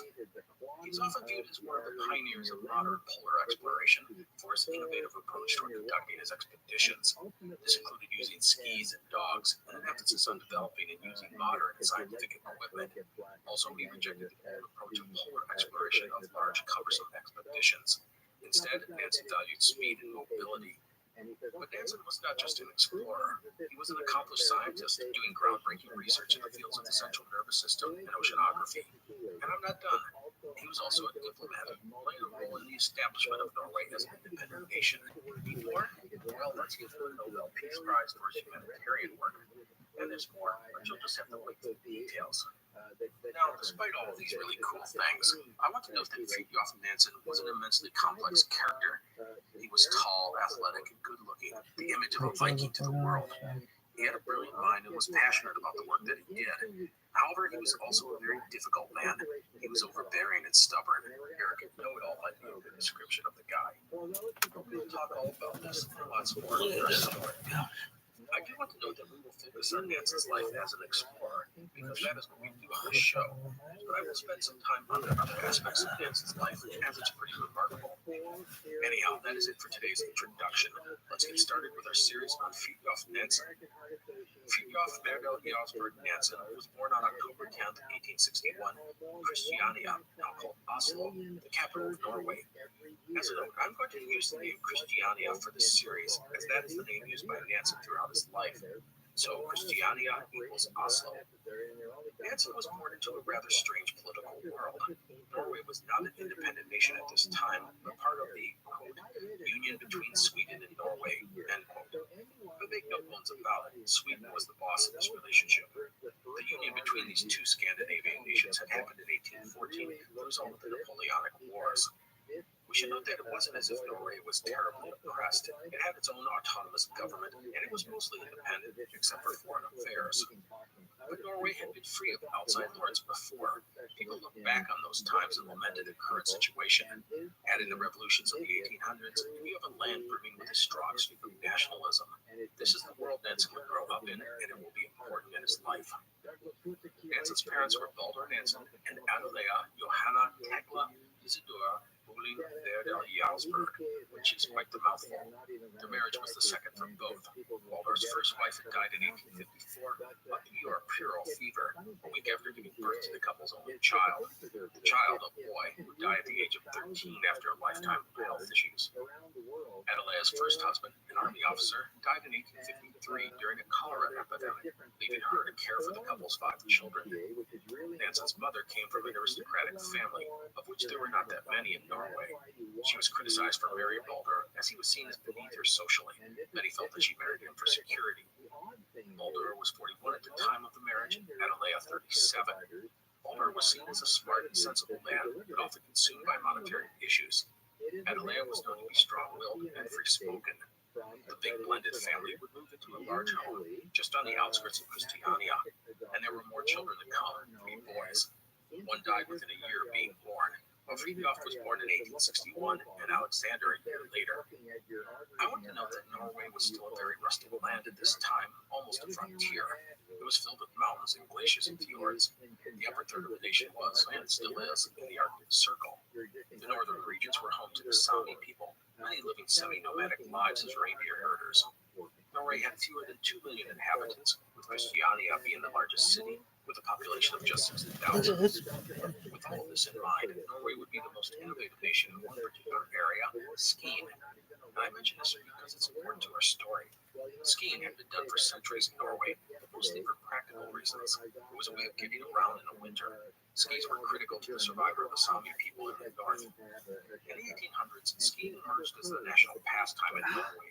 People described it as being part of the Norwegian national spirit and soul. As a result, you'll see skiing grow beyond practical measures and into a recreational pursuit and the nation's national sport. Downhill skiing was practically developed in Telemark, province west of Christiania. Into all of this was born Fridtjof Nansen, and his family's home on the edge of the wilderness was a perfect place for Nansen to grow up. In school, he was not a great student, but he took athletics such as skiing, skating, fishing, swimming, and later hunting. He spent hours, even days, exploring the forests and mountains, usually with his brother Alexander. He was, however, a loner in many ways, not making many friends at school. He was described as moody, and his relationship with his parents was never great. At one point, there were 10 children in the house, and Nansen often felt like an afterthought to his parents, especially his mother. With his father, Nansen struggled all his life to find a connection. Baldur was a lawyer who valued predictability and stability. He had no interest in the outdoors, although he always supported the activities his children showed interest in. Nansen would grow into a tall, handsome, blond young man. Initially, he was heavy, but he lost the excess weight in his teen years. He excelled in individual sports such as skiing, skating, swimming, and gymnastics. In And Nansen never lost his spirit of adventure. He would ski out into the wilderness, cutting his own trails and learning how to survive in the snow-covered Norwegian mountains. Nansen also embraced Norwegian nationalism. Like much of the rest of the population, Nansen would take pride in the homegrown literature, art, and science endeavors that emerged at this time. The nation's greatest artist was playwright Henrik Ibsen, whose critical and commercial success made him a point of pride for Norwegians. And skiing, Norway's national pastime, was growing as a sport, in particular in the European Alps. In 1877, Nansen's mother would die suddenly. With most of the children now moved away, Mulder would sell the family home outside of Christiania and move into a flat in the city. Over the next few years, Nansen would continue to improve as a skier and skater. At 18, he broke the world 1 mile skating record, and the next year won the National Cross Country Skiing Championship. He did a hiking tour of the Hyman mountain range, the highest in the nation, and joined the Christiania Ski Club. A year later, he was off to the Royal Frederick University in Christiania. Nansen would consider engineering and forestry, but settle on zoology, specializing in lower marine creatures. He would do well in school, but the confines of academia were not his strong suit. And then, in December of 1881, the zoology department announced that they were looking for someone to visit the garden and collect specimens of marine life. Nansen would jump at the idea and get the job, mainly because he was the only one to apply. The idea of spending half a year in the Arctic helped appeal to most people, but Nansen embraced the opportunity. Nansen would thus sail north on the steamer Viking in March of 1882. The Viking was a big wooden sealing ship on her maiden voyage, and Nansen would collect the samples at the same time as the ship went seal hunting. He would not have to participate in the day-to-day activities on the ship, but he was expected to be part of the seal hunt. Nansen would do well on this expedition. The captain, excellent crafty, liked the odd young man, and the two got along. Nansen would shoot seabirds and dissect them, take water temperatures, and collect all sorts of samples. He was also a good artist and made many outstanding sketches. By the way, Nansen's ability with the brush led some to encourage him to become an artist, but science would win out. As for seal hunting, Nansen would take to the boats when seals were spotted and go out to kill and collect the animals. Nansen, who was an outstanding shot, typically was a rifleman. For 2 months, the Viking moved north, trying to reach the seals before other ships beat them to it. By the way, on this voyage, Nansen would get a glimpse of the ship Vega. The Vega was famed for being the first ship to complete the Northeast Passage back in the late 1870s. This meant traveling through the icy Arctic waters from Norway to the Bering Sea, which is between Alaska and Russia. The ship had gone on to circumnavigate Europe and Asia. The leader of the expedition, Baron Adolf Erik Nordenfjord, was of Finnish and Swedish descent and was a hero to all Scandinavians. The Vega was now back to being a sealer, which is what she had been built for. But the sighting of the famed vessel roused some emotions in young Nansen, and he began to dream of going on his own voyage of exploration. The search for seals would take the Viking between Spitsbergen and Greenland. Along the way, Nansen continued to collect marine life specimens. In the process, he hunted and killed polar bears and even sharks. The Viking would, for a short time, get caught up in the ice off Greenland, where Nansen asked to go ashore. The captain, however, refused. The ice along the coast was unpredictable, and if Nansen was ashore when a passage out of the ice opened up, the captain didn't want to leave him stranded. That would mean his death. In fact, no European had reached the east coast of Greenland in hundreds of years due to this ice barrier. Nansen would have to file away the experience, but it was clear he caught the exploration bug. Of his journey, Nansen would say that it was, quote, the first fatal step that led me astray from the quiet life of science, end quote. Nansen would return to Norway, his job complete. However, he would not return to school, and that's because he was offered a position at a museum in Bergen on Norway's west coast as curator of the zoological department. Nansen, only 21 years old, would take the job, which was good for him. The rigid structure of school was not in his best interest, and at the Bergen's museum, he would not just study, but he would get to do stuff alongside people he admired and respected. On the staff was Gerhard Omar Hansen, who discovered the leprosy bacillus, and there was the museum's distinguished director, Daniel Danielson, an eccentric doctor who had made the institution one of the world's leaders in the study of living creatures. The people at the museum were doing the sorts of things that Nansen wanted to do. They were on the edge of scientific research in their fields. It was a great spot for an ambitious, analytically smart young man. Also, Bergen's location on the ocean gave it access to a wide range of marine life, which was important to Nansen. Now, a few things about Nansen at this point in his life. One, as I noted, he was ambitious. He saw himself as the smartest guy in the room, and thus he went about promoting himself and what he did. To this end, he wrote an article for the Danish Geographical Journal about his time on the Viking. He would also write a series of articles for a sporting journal. These were small steps, but it did show that Nansen recognized the importance of being published. 2. At his new job, he focused on studying the nervous systems of early invertebrates. But let's be clear, his ultimate goal was to understand the human nervous system. There was little understanding of either at this time, but Nansen correctly believed that if you could understand the nervous system of a similar creature, such as a marine invertebrate, you could better understand the nervous system of humans. 3. Nansen, as I said, was a unique guy. He was clean-shaven, with beards with Northern Scandinavia, and he shunned wearing heavy clothing, often sporting only a light jacket, even in the winter. Women were attracted to him. In fact, many of his lifelong friends would be women. He struggled all of his life to find a connection with other men, just like with his own father. Most people attribute this to Nansen's personality. He could be moody, the life of the party one moment, brooding and prickly the next. And people, especially men, saw him as overbearing and arrogant. The word I've often seen attributed to him is overwhelming. I think some of this was because it was men who Nansen would have to compete and debate against all of his life. There just weren't many women in the fields of science and exploration and diplomacy. And so it would be men he would clash with when ideas were put on the table. And let's be clear, Nansen was never the kind of guy to back down. If he believed something was right, he'd fight for it to the bitter end. Nansen probably saw himself as the hero in an innocent play. He and only he knew the truth of the right path, and he had to fight against the ignorance and pettiness of those who did not share his vision. People will often comment on how inflexible Nansen could be, and how strident he was when he felt others were wrong. It's not hard to see why people found him unbearable to be around for anything but a short time. Anyhow, Nansen did well in these early years in Bergen. He had found a place at the museum and began to develop his own theories and ideas and plans for the future. Also, he skied whenever he could, which leads us to a fun item. Bergen is on the west coast of Norway, while his hometown, Christiania, is on the southern coast along the big channel that leads into the Baltic Sea. It's about 180 miles or 290 kilometers away as the road lies. There is a mountain range between the two cities. At this time, there was no train available to cross the mountains, so in the winter, Nansen would simply ski from Bergen to Christiania when he wanted to go home. He would sometimes use the postal roads, but he was just as likely to head into the wilderness and blaze a trail on his own. It seems crazy that someone would do such a thing, go up into the mountains during the middle of winter by himself with no known trail, but that was Nansen. He would go cross-country, down steep slopes, over mountains, whatever it took. One time he spent 2 days in the mountains alone, except for his dog. He had no tent, no sleeping bag, no food. He slept between a boulder and a rocky outcropping at night, but he made it to where he wanted to go. He would even write a series of articles in the newspaper detailing his backcountry excursions. I think the skiing over the mountain story embodies Nansen's personality. He was bold and cocky and supremely confident, and he certainly saw the journey as being just as important as the destination. And I want to point out that it's amazing that he not only had the guts to do this, but the ability to get it done. But there is another thing about these stories that is very important. It proved to Nansen that skis can be used in just about any type of snow and terrain, and I want you to hold on to that thought as we will talk about it later. Now, I want to take a moment to talk about an event that will shape Nansen's future. In 1883, Adolf Erik Nordenskiöld, the famed Scandinavian explorer I mentioned earlier, had gone on an expedition to the east coast of Greenland.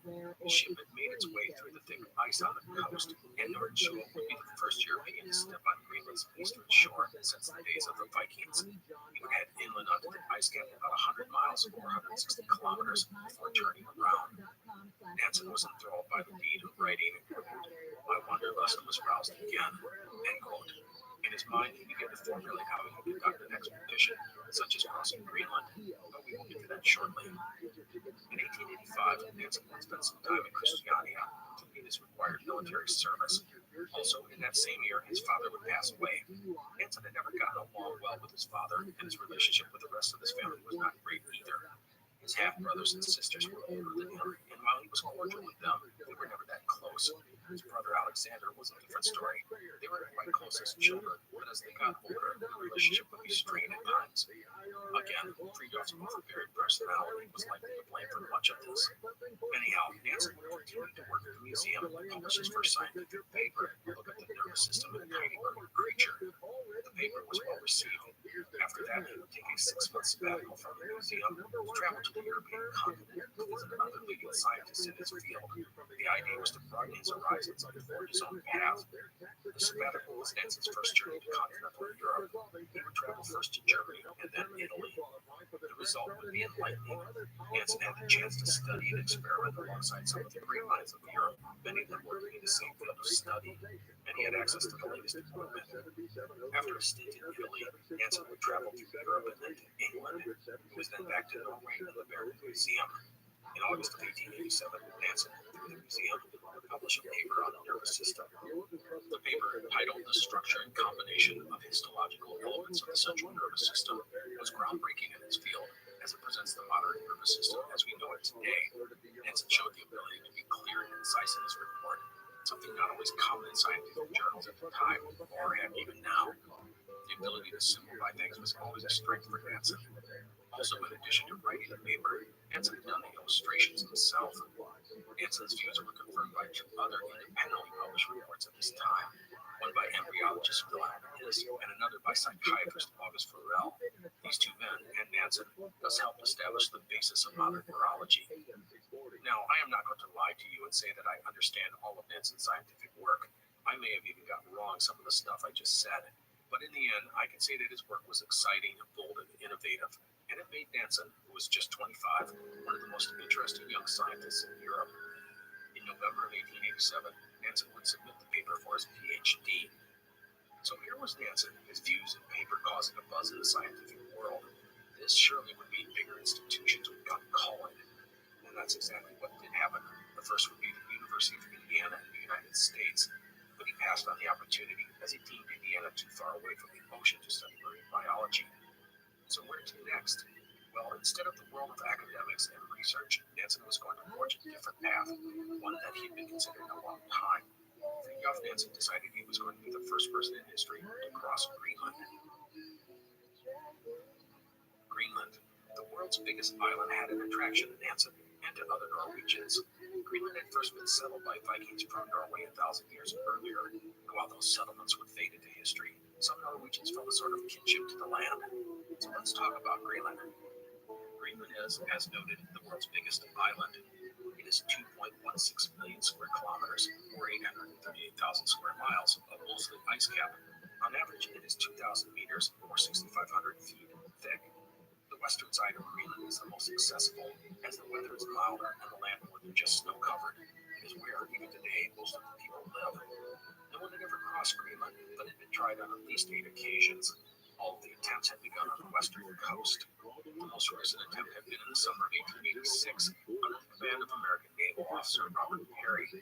Striking off from Disco Bay, which is about 800 miles or 1,300 kilometers from the southern tip of the island, the expedition had penetrated the ice cap about 100 miles or 160 kilometers before retreating. That was only about a quarter of the way across the ice. A big question that loomed over any expedition was what lay in the interior of Greenland. People knew that, at least for a while, it was covered in ice. But did that change? Some people thought Greenland's interior would be ice-free, even fertile. And if there was ice, what was it like? Not all ice is created equal. All this made planning any expedition a challenge, as no one knew for sure what to expect. So regarding an expedition to Greenland, Robert Peary intended to return in 1888, much more knowledgeable and wiser regarding polar travel. However, he would be kept in Nicaragua by the U.S. government for another year, serving impossible canal routes. This was the tour that Nansen needed. His plan was to cross with a small team using skis. He had demonstrated that skis can be used in most kinds of snow and terrain. The days of hundreds of men hauling sledges across the polar landscape were, in Nansen's opinion, long past. Although the English did not get that memo, as we will see when they start exploring Antarctica. Anyhow, in addition to using skis and employing a small, skilled team, Nansen proposed making the crossing from the east side of the island and heading toward the western side. Why do this? Well, if a team had traversed the interior and get to the eastern coast of Greenland, the unpredictable ice would make it very hard for those men to coordinate their extraction from the island. I mean, a team could reach the eastern coast of Greenland and find that the ice was blocking the coast for 50 miles out to sea. How would they get to the relief ship? Nansen felt that traveling from east to west was a better idea. This way, any expedition would arrive on a coast with many settlements. However, this plan had two really big red flags. The first is that it was difficult, even in warm months, for a ship to actually get close to the eastern coast of Greenland. The ice on the coast was just too thick and unpredictable. The expedition would need to get as close to the coast as possible, and if they couldn't actually reach the shore, take small boats through the ice pack. They could even sit on the ice pack and let the drift take them closer to the coast. And if an opening in the ice appeared, they could hop in their boats and make a dash for the shore. This was all very risky, as again, polar ice just isn't that predictable. But there was another red flag regarding Nansen's plan, and that was if things went wrong, the expedition was doomed. They could not just turn around and head back to a friendly settlement. From the moment they landed on the eastern shore of Greenland, or the ice along the coast, the retreat was pretty much gone. The ship could hang around for a while, but as the ice shifted, a vessel might need to put out to sea to avoid getting trapped in the ice pack. So why take this risk? Well, Nansen felt that if men were given the chance to push forward or retreat, they'd take the easy way out and turn back. But if the best chance of survival was to go forward, they would do anything, risk everything, to make that happen. Nansen would later say their motto was, quote, death or the west coast of Greenland, end quote. And with that in mind, Nansen would hatch his plan for a crossing of Greenland in the summer of 1888. If he wanted to depart the following spring, that would not leave him with a lot of time to make his expedition a reality. To plan such an enterprise in such a short time frame was very risky, but Nansen had the utmost confidence in what he was doing. He would use skilled people, travel light, and move fast. Speed, above all else, was critical to Nansen's plan. The route he proposed would cross about 700 kilometers, or 435 miles, of Greenland's interior. This team would travel 30 kilometers, or about 19 miles, a day. That was twice what any polar expedition had even dreamed of traveling. If all went well, they would make the crossing in about 25 days. To be safe, the team would carry provisions for twice that number. With luck, they would reach the other side of Greenland, and he would catch a ship before the bays and fjords iced in for the year. They'd be back before the year was out. It was all wildly optimistic and dangerous. The first thing that Nansen did was to travel to Sweden, where he consulted his hero, Nordenskiöld, the first man to make the northeast passage from Europe to Asia a decade earlier. Nordenskiöld was enthusiastic about Nansen's plan. He believed the skis were a good idea, although he himself did not ski. Skiing was still very much a Norwegian thing. Nordenskiöld also recognized the tremendous risk involved. He was especially concerned about getting an expedition together in such a short time. Nansen would ask about using the Sami people, or Lapps, or Laplanders, as they were called at this time by the Europeans. The Sami, Nordenskiöld said, were good to have on any expedition. Skiing was a part of their way of life, and surviving the harsh winter conditions of the north was something they did all the time. The Sami, however, Nansen was warned, were difficult to handle. The culture was very different from the rest of Europe. In the end, Nordenskiöld enjoyed being a mentor to Nansen, and he reinforced most of what Nansen believed about how he should proceed with his plans. Nansen would announce his expedition plans on November 24th, 1887, in the newspaper. In it, he called on people to apply to go on the journey. Nansen was looking for men with a very specific skill set. First, they had to be good skiers. That was critical. Second, he was not interested in city-raised men. He wanted men who were accustomed to hard work and long spells in the wilderness. He felt country types were his best option, as they would be tough and adaptable. Third, he was looking for young men in good physical shape who would commit to an expedition long term. Fourth, he wanted only unmarried men who had no children. And fifth, he wanted Norwegians. For Nansen, this was a way to promote Norwegian nationalism and pride. To Danish explorer Gustav Holm, he would write, quote, with 3 to 4 of the best skiers to be found, I propose to sail on a Norwegian sealing ship at the beginning of June, and around 66 degrees north latitude, attempt to approach the coast as closely as possible, end quote. Amongst the skiers, Nansen decided he would bring 2 men from the Sami. This was an ambitious plan. He was proposing to start further north than anyone had ever explored. Honestly, people thought Nansen was crazy. His plan was just too risky. He would only leave himself and his team to their deaths. Some suggested that he spend a season in Greenland to get a better feel of what lay ahead. But Nansen was undeterred. He was going to go in 1888. The last thing he wanted was to compete with an American team under Robert Peary. The one change Nansen did make was on the advice of Gustav Holm, the Danish explorer I just mentioned. Holm convinced Nansen to start his journey a little further south at an Inuit village at the furthest known northerly point on the east coast of Greenland. But other than that, Nansen was determined to move forward. He now had several tasks to complete if he was going to get his scheme off the ground. First, he had to obtain financing. Second, he had to assemble his team. And third, he had to outfit the expedition for the Greenland crossing. Regarding financing, Nansen approached the University of Christiania for a grant, estimating the expedition would cost 5,000 kroner, which, if I did my math correctly, translates into about $45,000 in 2022 money.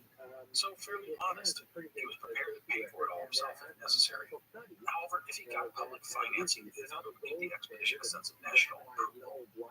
The government, however, rejected the request for funds on January 4th, 1888.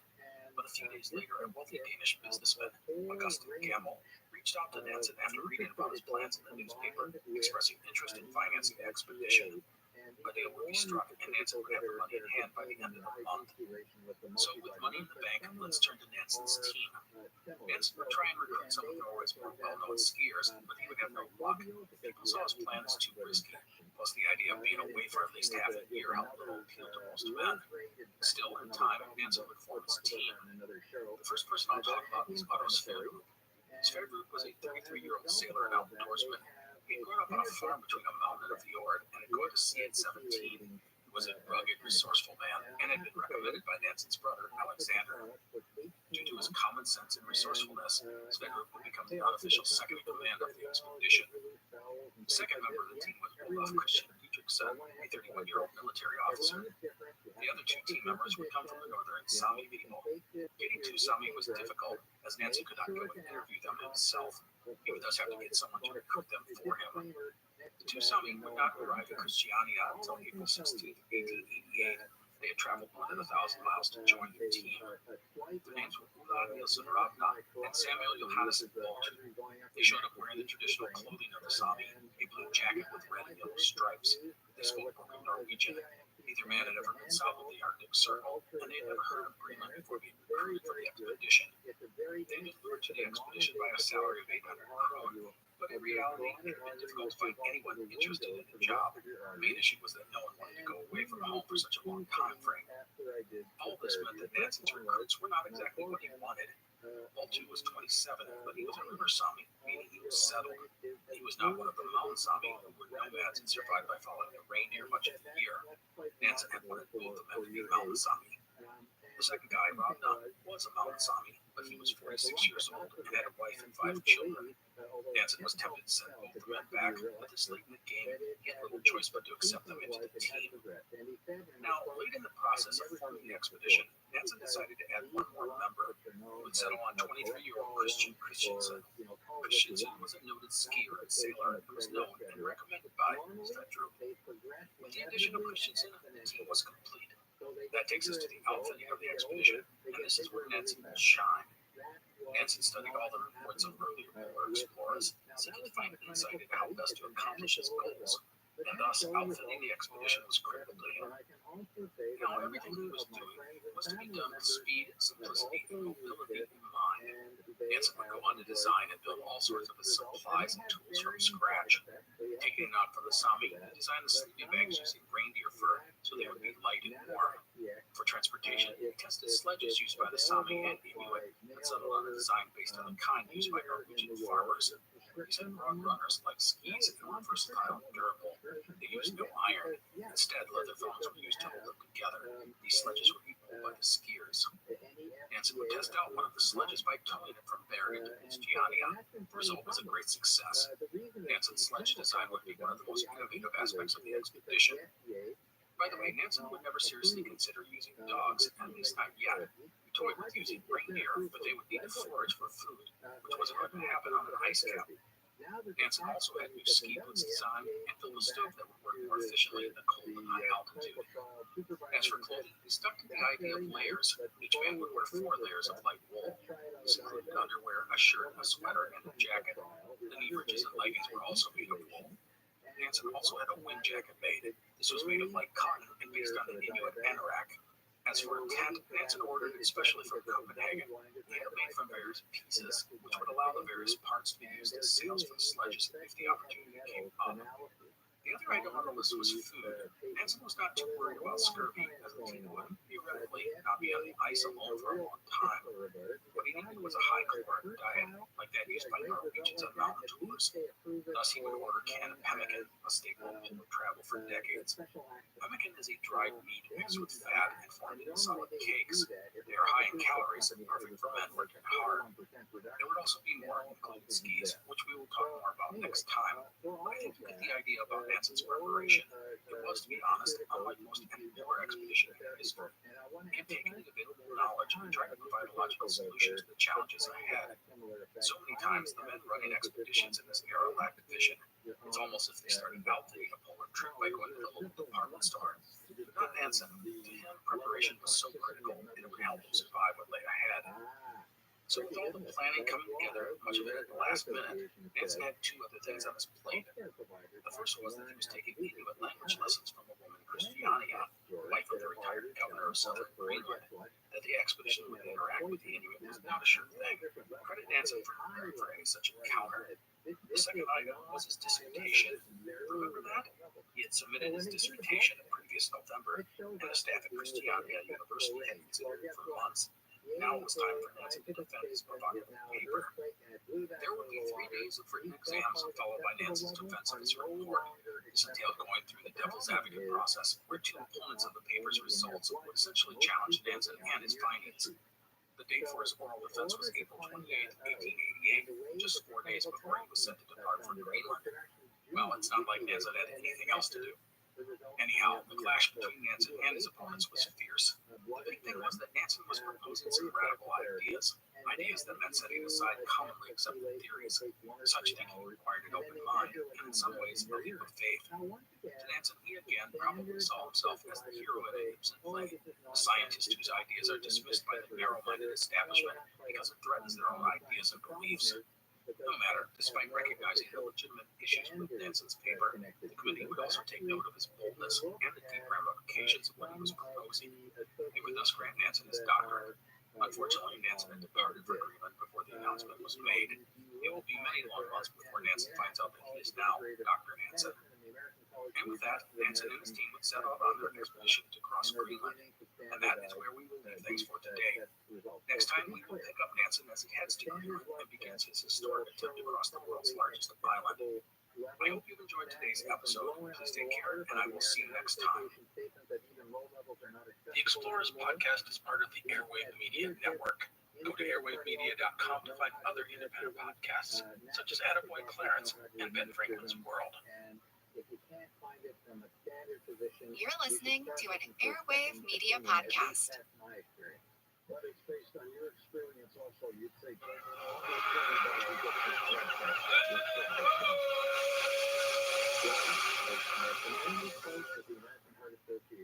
Hello, and welcome to the Explorers Podcast. Today is part 2 in our series on Norwegian polar explorer Fridtjof Nansen. Last time, we left Nansen just as he was departing Norway in the first week of May 1888. His destination was the east coast of Greenland, and from there, a dash across the world's biggest island, a feat never accomplished in human history. In today's episode, we will cover Nansen's Greenland expedition. Let's kick things off with a couple of notes. Note number 1, if you want to see a map of Nansen's Greenland trek, go to explorerspodcast.com. I put one on the site, along with other fun stuff about our Scandinavian explorer. I do think seeing the map does help give you a better perspective of the expedition. So check out the website. There's a link in the show notes as well. Note number 2. A lot of the names in this episode are places in Greenland. That means we'll have some Inuit names, Danish names, and Norwegian names all mixed together. That means that some of the pronunciations may not be quite perfect, but I'll do my best. Anyhow, that is it for notes, so it's off to Greenland we go. Well, not quite yet. While Nansen had departed Norway, there were some stops to make. Nansen would live separately from his team, and the plan for them was to all get together again in Scotland. From there, they would catch a ship to Iceland, where they would rendezvous with a sealing vessel named Jason, which would take them to Greenland. As for Nansen, he was off to Copenhagen in Denmark. There he would meet Augustin Gemmel, his primary financial backer. Gemmel was a Dane, So there was a bit of angst on Nansen's part, as he wanted the expedition to be completely Norwegian. His team was all Norwegian, but the money was not. But Nansen put those qualms aside, as the Norwegian government had passed on financing his expedition. A big reason they had declined to back Nansen was the perceived danger. Many people thought that he was taking a big, unnecessary risk. No one wanted to be associated with a failure. The Danish press, by the way, were as skeptical of Nansen's expedition as was the Norwegian press. Most people thought that Nansen would end up having to be rescued by the Inuit if they didn't die. And so in Copenhagen, Nansen would meet with Gemmel, who was gracious and supportive. Frankly, Nansen was lucky to have such a backer. Gemmel had deep pockets, allowed Nansen to do things as he saw fit, and was truly interested in the expedition's success. Another person Nansen would meet with was explorer Gustav Holm, whom he had exchanged correspondence with about the upcoming expedition. Holm had been helpful and encouraging, even aiding Nansen in getting provisions, but he reiterated his warnings about traveling to East Greenland. Holm had been there. He said the ice would likely bar him from reaching the coast, especially this early in the year. No matter, Nansen was committed. He would next be off to London, where he met with key members of the Royal Geographical Society. They offered encouragement to Nansen, but stopped short of offering him their full support. Again, they didn't want to appear to be part of a failed endeavor. Next, Nansen would go to Scotland, where he would reunite with his team. And with that, let us reintroduce to you the members of the Greenland expedition. Otto Sverdrup, a rugged and dependable 33-year-old sailor and outdoorsman, was the expedition's second in command. Olaf Dietrichson was a 31-year-old career military officer and would help as a surveyor and map maker. 23-year-old Christensen was a sailor and a gifted handyman. The latter skills would be invaluable on the expedition, as the small team size meant that the men wore many hats, making a handyman important. Both men were hardworking and reliable. From the Sami people in the north, there was Ole Nielsen Ravna and Samuel Johansen Baltu. Ravna, at 46, was the oldest of the group and the only member married and with children. Baltu was 27. Both men had lived all their lives north of the Arctic Circle and were accustomed to surviving in cold and rugged conditions. Another thing, all of these men were considered quality skiers. Also, something the five men had in common was experience working as a team. Whether on a ship or in the army or herding reindeer, each of these men knew what it meant to rely on others and have others rely on you. The one person who didn't have any such experience was the leader, Nansen. Nansen was an academic, the only one in the group, and he had all of his life struggled in team settings. He was best when he worked alone. This means that Nansen, with his overwhelming personality, will often struggle in a leadership role, especially the larger the team became. But know that it won't be a huge issue on the Greenland expedition, as the team was small and the task at hand very focused. Nansen and his men would take a mailboat to Iceland. As the ship went north, the cold would drop with each passing mile. The men froze on board, except the two Sami, who were just fine in their traditional clothing. Ravna was so nonplussed by the cold and uncomfortable sleeping below in such cramped quarters that he slept on the deck of the ship at night. The team would reach Iceland on May 20th after 11 days at sea. There they waited for the arrival of their ship. As they waited, the men would train and go on excursions. Nansen would sketch in his notebook and take photos with a new portable camera. On the skis, Baltu would hurt his leg as he was unaccustomed to the Norwegian heel bindings. Nansen was so concerned about the injury, he considered leaving Baltu behind. However, he could find no Icelander willing to join the expedition. In the end, Baltu would recover from his injury, and it would not be an issue. The team would finally meet with Jason on June 3rd. The vessel even had a Danish warship to escort them on their way out to sea the next day, the crew cheering and the ship firing off its guns to salute the brave explorers. The departure day was perfect, clear skies and good weather, and the Jason set sail to the west for Greenland. They would run into ice the next day, a sign of things to come. After a week crossing the Denmark Strait, the Jason would sight the coastal mountains of East Greenland, some 70 miles off, or 110 kilometers. But heavy, broken ice blocked the way west, and thus the ship retreated to avoid getting trapped in the pack. The team would settle in and wait for the opportunity to move west. Meanwhile, the ship took to sea landing, Nansen helping out as a rifleman. The wait would go from days to weeks and then to a month. Finally, in mid-July, the ice began to break up, allowing the Jason to move west. The men would sight Greenland again on July 15th. As they got closer, Nansen had this to say about the coast, quote, "This landscape has a rare, wild beauty, more broken than anything I remember having seen," end quote. As a note, the east coast of Greenland is like a wall of mountains. Beyond the peaks was the ice cap, thousands of feet thick. The team would have to find a route up through the mountain range and onto that ice cap. The Jason sailed west for 2 days, getting to within 20 kilometers or 12 miles of the coast. But they could go no further. The pack was just too dangerous. Plus, the closer the ship moved toward the coast, the more they risked hitting uncharted shoals or submerged ice. Nansen decided it was time to disembark. The location was not far from the Surley Fjord. There was an Inuit village at this location named Angmukselik, and it was the furthest north any European had ever explored. Again, I recommend taking a look at our map on our site to get a feel for all of this. Before departing the ship, Nansen and the rest of the men would write final letters to family, friends, and associates. And with that, Nansen was ready to go. He had a special boat built for this moment, complete with metal runners. The idea was that the men could take to the water in the boat, but if the ice closed in and blocked them, they could drag the boat onto a solid ice floe and wait until things cleared. The metal runners allowed the men to easily pull the boat onto the ice. However, the captain of the Jason, Ernest Jacobson, was concerned for the safety of Nansen and his men. He felt the boat they had was too small, and thus he offered to let them take one of his whaling boats, which Nansen gladly accepted. Trying to get 6 men and their supplies into a single boat would have been difficult. Nansen, his team, their boats and provisions would thus be offloaded, and the men would begin rowing westward in a steady rain. The single cannon from the Jason was fired to mark the occasion. Captain Jacobson watched the 2 boats from his ship and estimated they pushed into the ice approximately 5 miles or 8 kilometers before losing sight of them in the fog. But things had looked pretty good. The captain wrote to Augusta Gamble that it was likely they'd reach land on the evening of July 18th. But that is being a wee bit optimistic. Nansen and his men, 3 to a boat, rowed their way west, wading through the channels of open ice. The whaling boat had red and white markings, which were the Danish colors. Nansen's boat sported the red, white, and blue colors of Norway, as well as a small Norwegian flag. On the boats, the men, wearing brown oilskins with cowls pulled over their heads, rowed steadily in the rain. The men, including Nansen, were confident. It appeared that the way ahead was open. They would close the distance to the coast by half and talked about making coffee and eating a meal on the shore that evening. But just as things looked like they were going great, the unpredictable nature of the Arctic ice reared its ugly head. The ice began to close in on the boats dangerously fast, likely the result of the tides. Nansen's wooden boats would be crushed in the ice, so a stable floe was found and the boats pulled onto it. A while later, the open water returned, so the boats were put back in. However, the whaling boat was damaged in the process and had to be hauled back up onto the ice floe. By the time it was repaired, the ice had closed up again. I want to note that the water here was filled with ice floes, bergs, and chunks of floating and submerged ice. Sometimes it was solid, other times it was not. But I want to stress that it wasn't as if they could easily just walk across the ice pack or hold boats on it for long.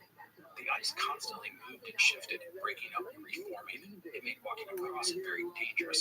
The best the men could do was find a nice solid ice floe and wait for another chance to get the boats into the water. So while the coast was tantalizingly close, it was still blocked by the ice, and hopes of reaching the shore that day were gone. The team would have to camp on a stable ice floe that night. The tent was erected, and a constant watch was set in case the water opened suddenly, or the ice showed signs of opening underneath them. That was a very real danger. The next morning, the boats were put into the water, but it was a frustrating situation. The ice would open suddenly and just as suddenly close, sending the men and boats scrambling back onto the ice pack. And even more distressing was the direction of the ice floe. It was moving southeast, away from the coast. The drift grew stronger and stronger, taking the men and boats with it. And as the ice pack moved further from the coast, it began to swell dramatically under their feet, threatening to break up at any moment. This would go on for days. Nansen would have the men practice loading and launching the boats on a moment's notice, but the drift was merciless. The floe they were camped on got smaller and smaller, waves breaking over the edges all around them. The men now faced 2 very deadly threats. If the floe the men were on fell apart, the team would have to take to the boats, and the odds of the boats surviving in a mass of ice chunks was not good. And the other issue was the danger of essentially being swept out to sea. All this made the team disheartened, especially the 2 Sami. Rabbi and Baltu, believing that the end was near, took to reading from a Sami language New Testament they had brought. However, just as quickly as it had started, the ice pack would shift southwest, back towards the coast. Nansen, by the way, had learned to navigate for the expedition, and he brought out his sextant whenever he needed to track his location. During all of this, the men's personalities would emerge. Svedrud was quiet and dependable. Dietrichson was talkative, while Christensen was reserved. Ravna was glum, while Baltu was good Although temperamental, he would on occasion let his emotions boil over, but such outbursts were usually gone as soon as they emerged. Also, regarding Baltu, his engaging personality brought some levity to the group. Nansen called him, quote, the expedition's minister of humor, end quote. And another thing I want to note about the team, despite all the ongoing problems, the men, for the most part, were not freaked out by all that was going on. As I noted earlier, they were accustomed to working in difficult conditions and did what was needed when a challenge came up. Of the team, it was Nansen who was the biggest wild card due to his moodiness. As the boats drifted south, the mountains on Greenland's coast taunted them. Their destination was not that far, but they couldn't quite reach it, and every mile they drifted south brought them further away from Simmerlek Fjord, which was the spot Nansen had wanted to depart on the crossing. I want to stress that most of this time was spent sitting on the ice pack, the men prisoners to the drift. The team had found an old solid ice floe to camp on and just had to wait for their opportunity. On July 29th, the men would wake to find themselves closer to the shore than ever before. And more importantly, the ice had broken up in front of them. Now was the time to escape. The camp was quickly struck and the boats put into the water. Later that day, the two boats would finally reach land, a small rocky island just off the coast, and the water between the island and the coast was mostly clear. And while this was great, when Nansen took a reading of the location, it would prove to be disheartening. Over the past 2 weeks, they had drifted south about 235 miles, or 380 kilometers. The southern tip of Greenland, Cape Farewell, was only about 200 miles, or 320 kilometers away. They could head there and reach a settlement, but that would be given up, and some of them thought this was the best option. Dietrichson suggested that the team winter on the east coast and try to cross the next summer. Nansen weighed the consequences of each decision. It was getting dangerously late in the summer for a crossing. Cold would come sooner than later. But Nansen couldn't bear the idea of giving up.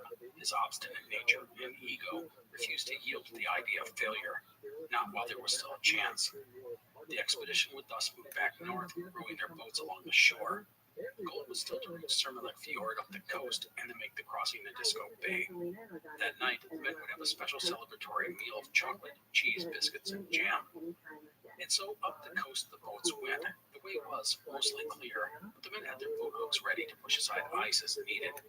The rowing was exhausting, but progress was steady, the team making 18 miles or 30 kilometers on the second day. And then, that evening, as they were eating their meal, the men thought they heard human voices amongst the cries of the birds. Nansen grabbed the telescope and scanned the horizon. They would spot 2 black dots, kayaks. It was the local native people, the Inuit. Excited to find other human beings, the men jumped up and down, shouted, and waved. The kayaks would cautiously approach them, as the Inuit had never expected to find white men in such a place. Nansen described the natives, who he called Eskimos, as wild-looking but friendly.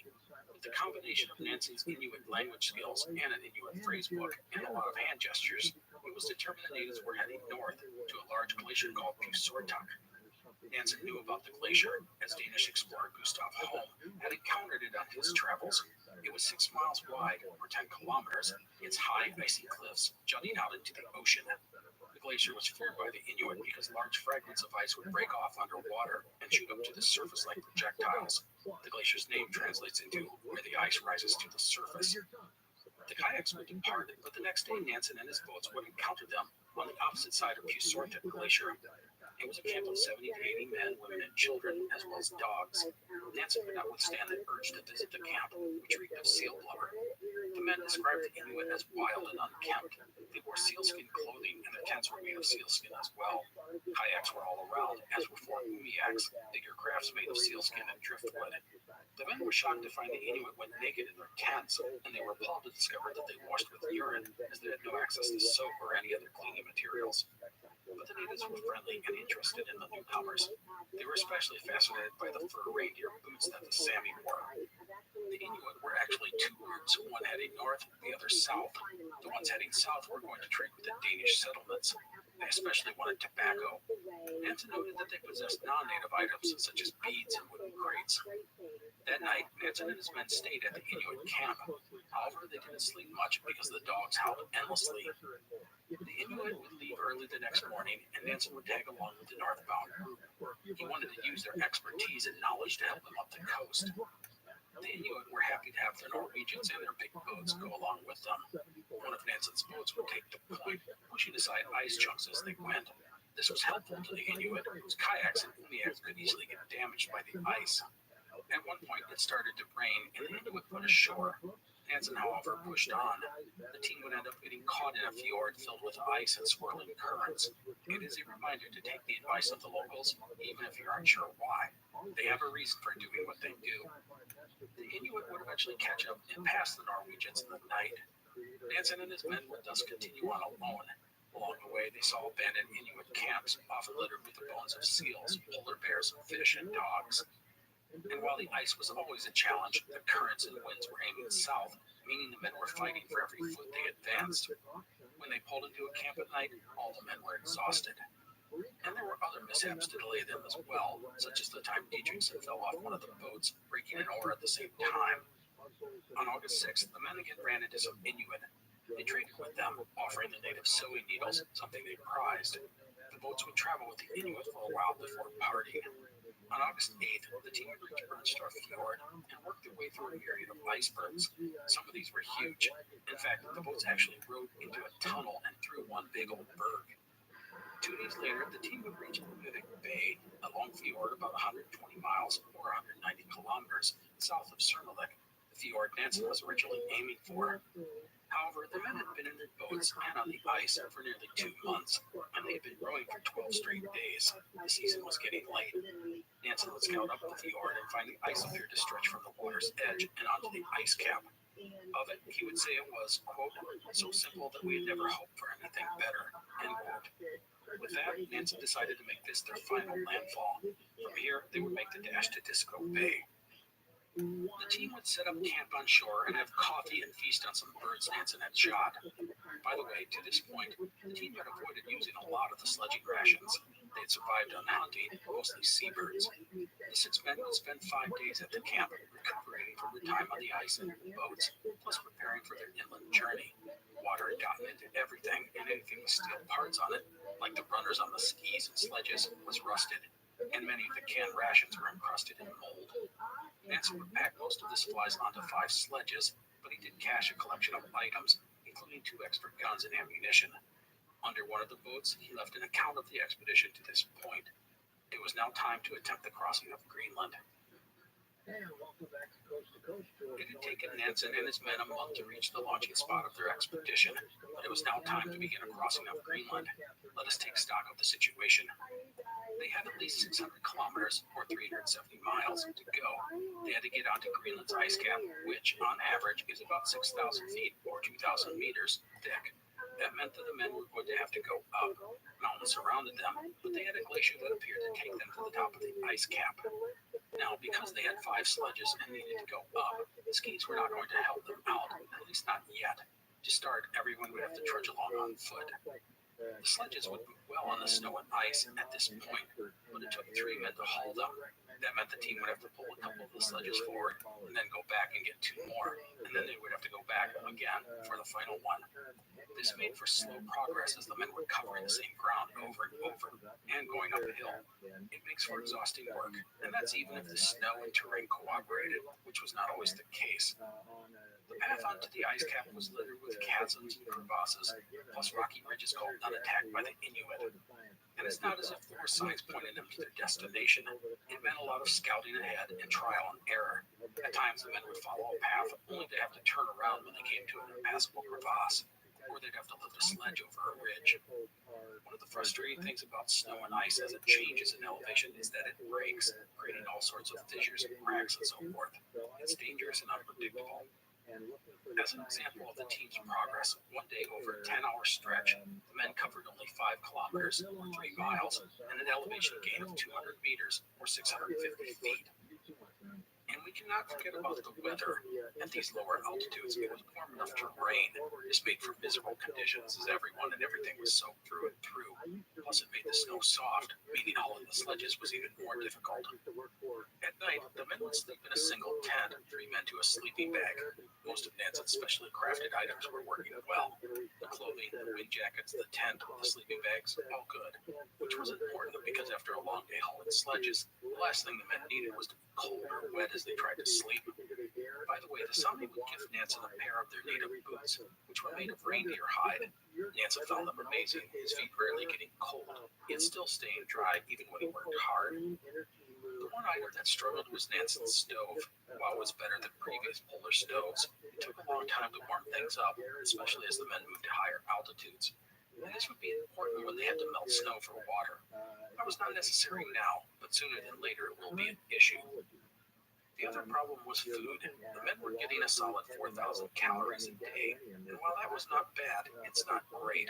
They needed at least another 20-25% more calories to maintain their strength and endurance. One of the reasons for this was the pemmican that Nansen had gotten did not include fat, which was the norm. The men thus began to crave fat. Each man was given a small ration of butter once a week. It became one of the most welcomed and relished foods that they had, but it was not nearly enough. As a note, Nansen had not brought alcohol on the journey, believing it didn't help anyone in the long run, and the tobacco supply was limited, as Nansen felt it weakened a man's nerves and endurance. He only brought enough for a single pipeful for each man on Sundays.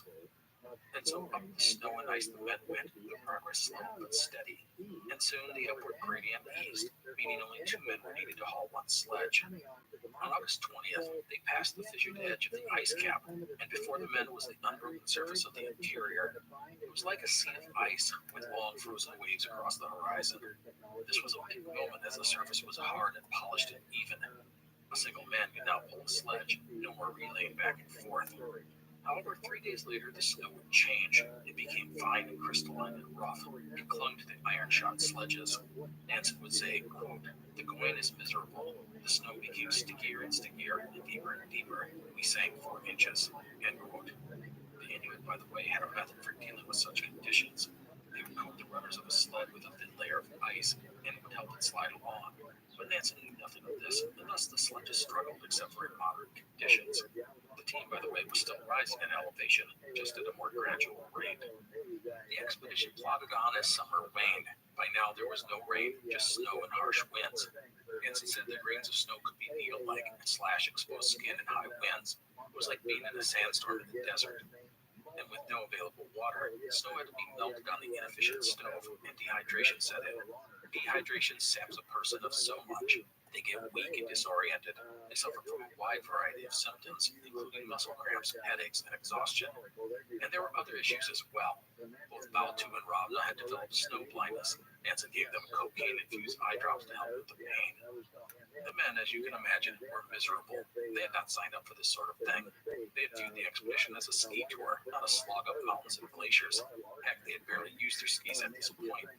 Of it all, Christensen would say, quote, "My God, how can people wish so much suffering on themselves that they do this?" End quote. Now, being that the team was on the ice cap, the wind was becoming a greater factor, and Nansen experimented with lashing the sledges together and attaching sails to them. However, there was a big problem with this. The winds drove the sledges southwest, not northwest, which was the direction to Disco Bay, and thus on August 27th, Nansen would make a major decision. The new destination of the expedition was now Godhavn, which today is called Nuuk and is the capital of Greenland. I will use the latter name for the rest of our story. Anyhow, a journey to Nuuk was not quite as epic of a crossing as if they'd gone to Disco Bay, but it was a sensible decision considering their status, and completing the crossing to Nuuk would still be considered traversing Greenland. The change made the men happy as it cut roughly 100 kilometers or 60 miles off their journey. The men would continue on, sailing the sledges when possible, but hauling them when needed. Up until now, the team did not really use their skis, but it was here that Baltu would break them out and find the going not too difficult. The skis Nansen had ordered were made of birch with thin iron plates and a strip of elk fur down the middle to help them ride in the wet snow. However, the skis struggled going uphill, and the grip was not very secure, but several of the men gave them a go. The rest of the team turned to using snowshoes. Nansen had brought big Canadian-designed shoes, which no one had really used. The Sami refused to try them and stuck to their skis. After some fits and starts, the rest of the men soon figured out how to use them effectively. On August 31st, the men were essentially on Greenland's ice cap. They no longer could see any land. There were no mountains or ridges protruding up out of the ice pack, just a sea of ice and snow.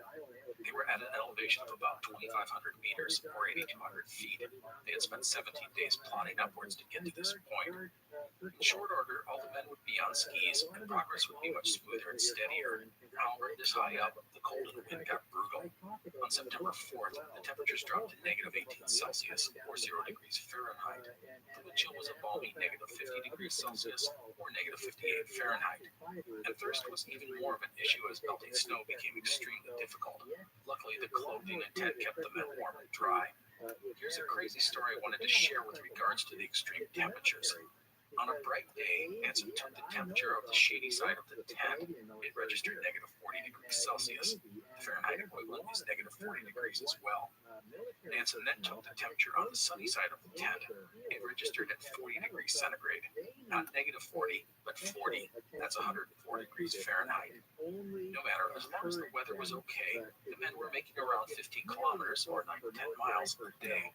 Nansen said the motto was, quote, death or the west coast of Greenland, end quote. However, the cold, snow, and wind would persist. On September 6th, the men would wake to find their entire tent nearly buried by drifting snow. They used whatever they could to prop up the tent walls or it wouldn't collapse. The wind had been so fierce during the storm that if the men had to go outside, they had to crawl, otherwise they would simply get blown over. But when the weather cooperated, the team would move forward. The next day, they reached an altitude of 2,720 meters, or 8,920 feet. They had reached the summit of the Greenland ice pack. The main thing about reaching the summit was that after going up, you now got to go down, which is much more fun. And so onward the men went. The sails were used on the sledges if possible, but they would be hauled if necessary. When the sails weren't used, one of the men stood in back, holding onto a bamboo pole attached to the sledge, acting as a helmsman. The one major issue was that the sledges got going too fast, and they couldn't be stopped. One time the men had to bring the sledges to a quick halt as they neared a chasm, which was a 100-meter drop, or 330 feet. But things would go well. One day the conditions were perfect, and the men pushed themselves as long as they could manage. They covered 70 kilometers, or 41 miles, in that single day. The sledges were, by the way, proving to be outstanding. One of them did break down and have to be abandoned, but otherwise they slid along the surface at a rate most polar explorers could never imagine. Nansen's vision was bearing fruit. On September 17th, the team would sight a snow bunting, which is a small bird. It was the first living creature they had seen in weeks. It was an encouraging sign. As they approached the western coast of Greenland, the landscape began to transform. The flat surface was replaced by increasing numbers of gullies, chasms, ridges, and crevasses. Progress would slow as the men had to carry the sledges over rocks or find their way around crevasses. Eventually, the gradual decline in altitude became quite dramatic, forcing the men to take off their skis and lower their sledges down steeper slopes. Now, two milestones were reached at this time. First, the men, for the first time in a month, discovered fresh pools of water. When they found the water the first time, they rushed to it and pushed their faces in, drinking to their heart's content. It was a big moment, physically and mentally. Dehydration was now removed from the picture. Mentally, it offered the men hope that they were nearing their destination. The second item was that Nansen recognized the mountains that they were approaching. The men were running a little north of Nook, so he shifted his course for the next 2 days. But the fact that they knew where they were and where they needed to go was a huge morale boost. Now, one advantage to the lateness of the season was that most of the streams and ice fields were frozen over. This turned them into highways. Streams flowed to the fjords, which flowed to the ocean. Follow the streams, you reach the coast. On September 24th, the men would lower themselves down a steep slope, their crampons sticking into the ice. Inch by inch they went, all the while carefully lowering the sledges so they didn't go flying away. Slowly, surely they went, finally emerging at the bottom of a glacier tongue, and there they stepped onto the earth for the first time in 41 days. Nansen would say this of the moment, quote, words cannot describe what it meant to feel earth and rock underfoot, the sense of well-being that rippled through us when we felt the heather give under our soles, and to the smell of wonderful scent of grass and moss, end quote. The team was thrilled. The ice cap was behind them, although they still had another 100 kilometers, or 60 miles, before they reached civilization. The 6 men would now have to abandon the sledges and skis that had taken them across Greenland. They were now backpackers for the rest of the march. Nansen had the supplies divided into 6 equal loads, and the men set off. Down into valleys they went, the vegetation thickening as they did so, and it was not long before they saw signs of the Inuit people. The team would make their way down into a fjord, reaching sea level for the first time in weeks. They had officially crossed Greenland. Now, the fjord had high mountain walls on both sides, which the men could not scale. This meant that they could not go overland to reach their destination. Nansen decided that he and Svendrup would travel down the fjord and summon aid for the rest of the men. For this, they would need a boat, which they did not have, so that meant they would have to build one. The result was a 2.5 meter or 8 foot long vessel. Bamboo, ski poles, brush, and branches were used for the hull, and the 10 ground sheet was used to cover the boat. It was all lashed together, crude but effective. Nansen and Svendrup's journey would start off with a lot of challenges. The water was not yet deep enough to ride the boat down the fjord, so they would have to carry it or drag it. This was a slog. The earth was nothing but sludgy mud, the men sinking ankle deep. On the plus side, game was now readily available in the form of seabirds. Early on, Nansen would shoot 6 large gulls. They would cook the birds, the first fresh food they'd eaten in 46 days. As for the boat, once the water was deep enough, the men climbed on board and floated down the coast. The craft leaked and had to be bailed constantly, but it was seaworthy. On October 2nd, the men reached the mouth of the fjord, and then the following morning they would sight a building. It was a mission station just outside of Nuuk. Once on shore, Nansen and Svendrup would be greeted by a swarm of Inuit women. They thought the 2 men were shipwrecked Americans. They were soon joined by a man, Gustav Bauman, who happened to be the governor of the area. He had, by chance, just arrived at the mission for a visit. Bauman reportedly said, "Are you Englishmen?" To which Nansen replied, "No, we are Norwegian." When Bauman asked his name, he replied, "My name is Nansen, and we have come from the ice cap." Bauman then said something rather unexpected. Quote, "I thought as much. May I congratulate you on your doctor's degree." End quote. I love that Nansen had just crossed Greenland, the first person ever, and the first thing they mentioned was his doctorate. Anyhow, the 2 explorers were greeted as heroes. A small cannon was fired to celebrate their arrival, and people came from all over Nuuk to see the men. Nansen and Svendrup, by the way, were filthy. Their hair and beards were long and tangled. Their faces were black from ashes and grease and dirt. It would have been quite the sight. The first thing that Nansen asked about was if the last ship had left for the year from Nuuk. He was disappointed to find that it already had, which meant he would be stuck here until spring. But Nansen wanted to get word to the outside world of his accomplishment. There was no telegraph in Greenland, but Nansen was told that there was a ship scheduled to leave from the port of Ivektun, about 500 kilometers or 310 miles to the south. The main issue was if the water started freezing, the ship might have to depart early. And thus Nansen quickly wrote out a few letters and had them rushed south by 2 Inuit in kayaks. As luck would have it, the ship was still in port. It could not wait for Nansen and his team, but it would at least be able to bring the letters. The ship, along with the letters, would arrive in the Norwegian port of Farsund on November 9th. A telegram of the contents was then sent to the expedition's backer, Augustin Gamel. The message: Nansen had done it. He was over the cap. All was well. It wasn't long before news reached the rest of the world. Nansen was now famous. However, Nansen could not reap the benefits of the success sitting in Greenland. He would have to wait for that. Instead, he would organize the return of the rest of the men who were still camped up the fjord. They had been waiting anxiously for Nansen's return, growing more and more worried that he had not made it. But they would eventually be brought back by the locals. Like Nansen and Svendrup, the first thing they did was gorge on food. And so the men would have to wait until spring.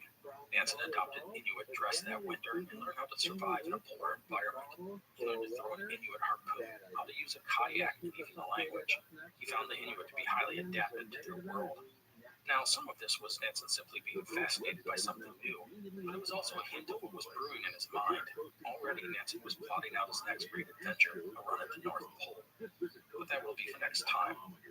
Instead, Nansen and his team, most of whom learned how to hunt and fish and kayak with the Inuit, would ride out the long winter. It was not an unhappy time for the men, who found the Inuit friendly and welcoming. When a ship would arrive on April 15, 1889, it was time to pack up and go. Nansen had grown fond of the place, writing, quote, "It was not without sorrow that we left this place and these people, among whom we had enjoyed ourselves so well." End quote. The ship would thus depart with the team, although Baltu was saddened to leave, as he had fallen in love with a local girl. However, she was already engaged, and he was thus heartbroken. The voyage that followed would take 27 days to reach Copenhagen. The ship had brought with it a ton of mail. Piles of letters and cards congratulated Nansen on his wondrous accomplishment. Nansen's brother, Alexander, told that he was no longer known as Alexander, but as Nansen's brother. Anyhow, the men would arrive in Copenhagen to the cheers of thousands. Augustin Gamble feted Nansen and his team, keeping them there for a week. The press loved Nansen. He was tall and blond and handsome, the image of a Viking. One journalist said he was, quote, the lion of the moment, end quote. In his speeches, Nansen frequently downplayed the rigors of the expedition, making it sound as if the journey had been. From Copenhagen, it was back to Norway. There, people were ready to welcome home their heroes as Nansen fever swept. They arrived by ship in Christiania, where they were escorted into the harbor by hundreds of boats. It was estimated that 30,000 to 40,000 people had gathered to welcome home Nansen and his team. One story I love from this great celebration involved two of the team members. As they approached the city and saw all the cheering people, Dietrichson asked one of the Sami, Rabbi, about the welcome, saying, quote, isn't it wonderful with all the people, end quote. Rabbi replied, quote, yes, wonderful, very wonderful, if it had only been reindeer, end quote. Anyhow, what followed for Nansen and his men was 10 days of parades and parties and speeches. There would be medals for everyone. After that, the mania faded and the team, except for Nansen, would board trains and head home. For Nansen, Christiania was home, so he had nowhere to go. However, by this point, he just wanted to be left alone. He was tired of repeating the same stories and answering the same questions. Frankly, it was boring. Instead, he looked to his future, which now offered all sorts of possibilities, including financial security. His boss at the museum in Bergen, Daniel Danielson, wanted him to come back, but Nansen declined. He knew there was more out there for him than life in Bergen. The University of Christiania would offer him the position of curator of the zoological collection. The job had no specific duties or responsibilities. They wanted Nansen's name more than anything. With a salary of $3,000, which was quite generous, it offered him the opportunity to have some security and to do whatever he really wanted. He would accept the position. As for what to do next, well, Nansen would start by putting together an account of the Greenland expedition. The result would be the book, The First Crossing of Greenland, which would come out the following year. The other big thing for Nansen was a wedding, as he would get married just a few months after returning from his now epic journey. But let's hold that story for next time, because we are pretty much wrapped up for today. Fridtjof Nansen had done it. He had become the first person to cross Greenland and was world famous. He had accomplished the feat with a fresh and innovative approach.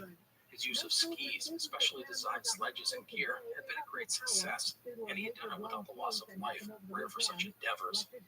Also, the crossing revealed to the world exactly what lay in the center of Greenland. At 28, Nansen had the world before him, and next time we will get him on the path for his next big adventure, a go for the North Pole.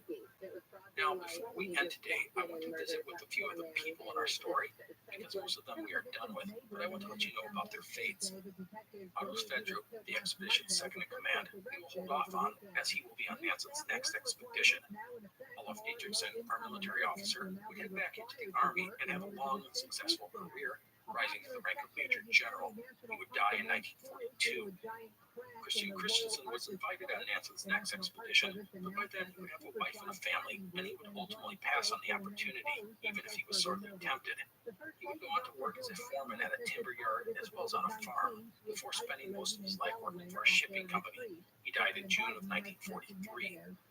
Regarding our Sami, neither of them was done with exploration or adventure.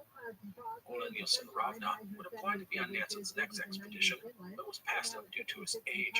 However, in 1905, at the age of 65, he went back to Greenland as part of a team looking into the possibility of setting up a reindeer farm around Nuuk.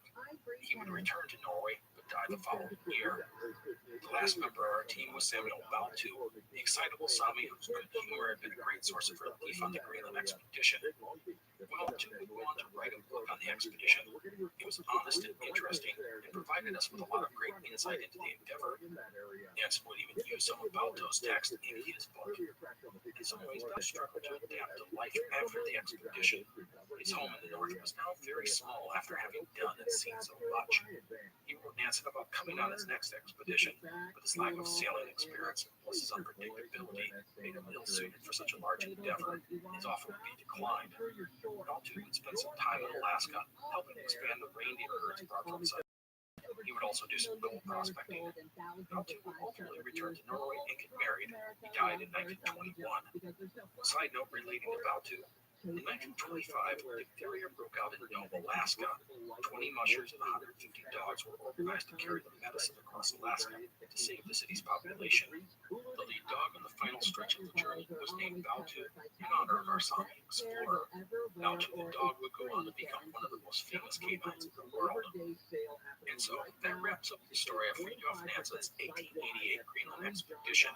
It had been a great success and thrust Nansen onto the world stage. Next time we will follow Nansen as he develops his plan to reach the North Pole. That is it for today. I hope you've enjoyed the show. Please take care, stay healthy, and I will see you next time. The Explorers podcast is part of the Airwave Media Network. Go to airwavemedia.com to find other independent podcasts such as Big Picture Science and Clever. You're listening to an Airwave Media podcast. What's up, y'all? It's Matt from Moore. I'm using my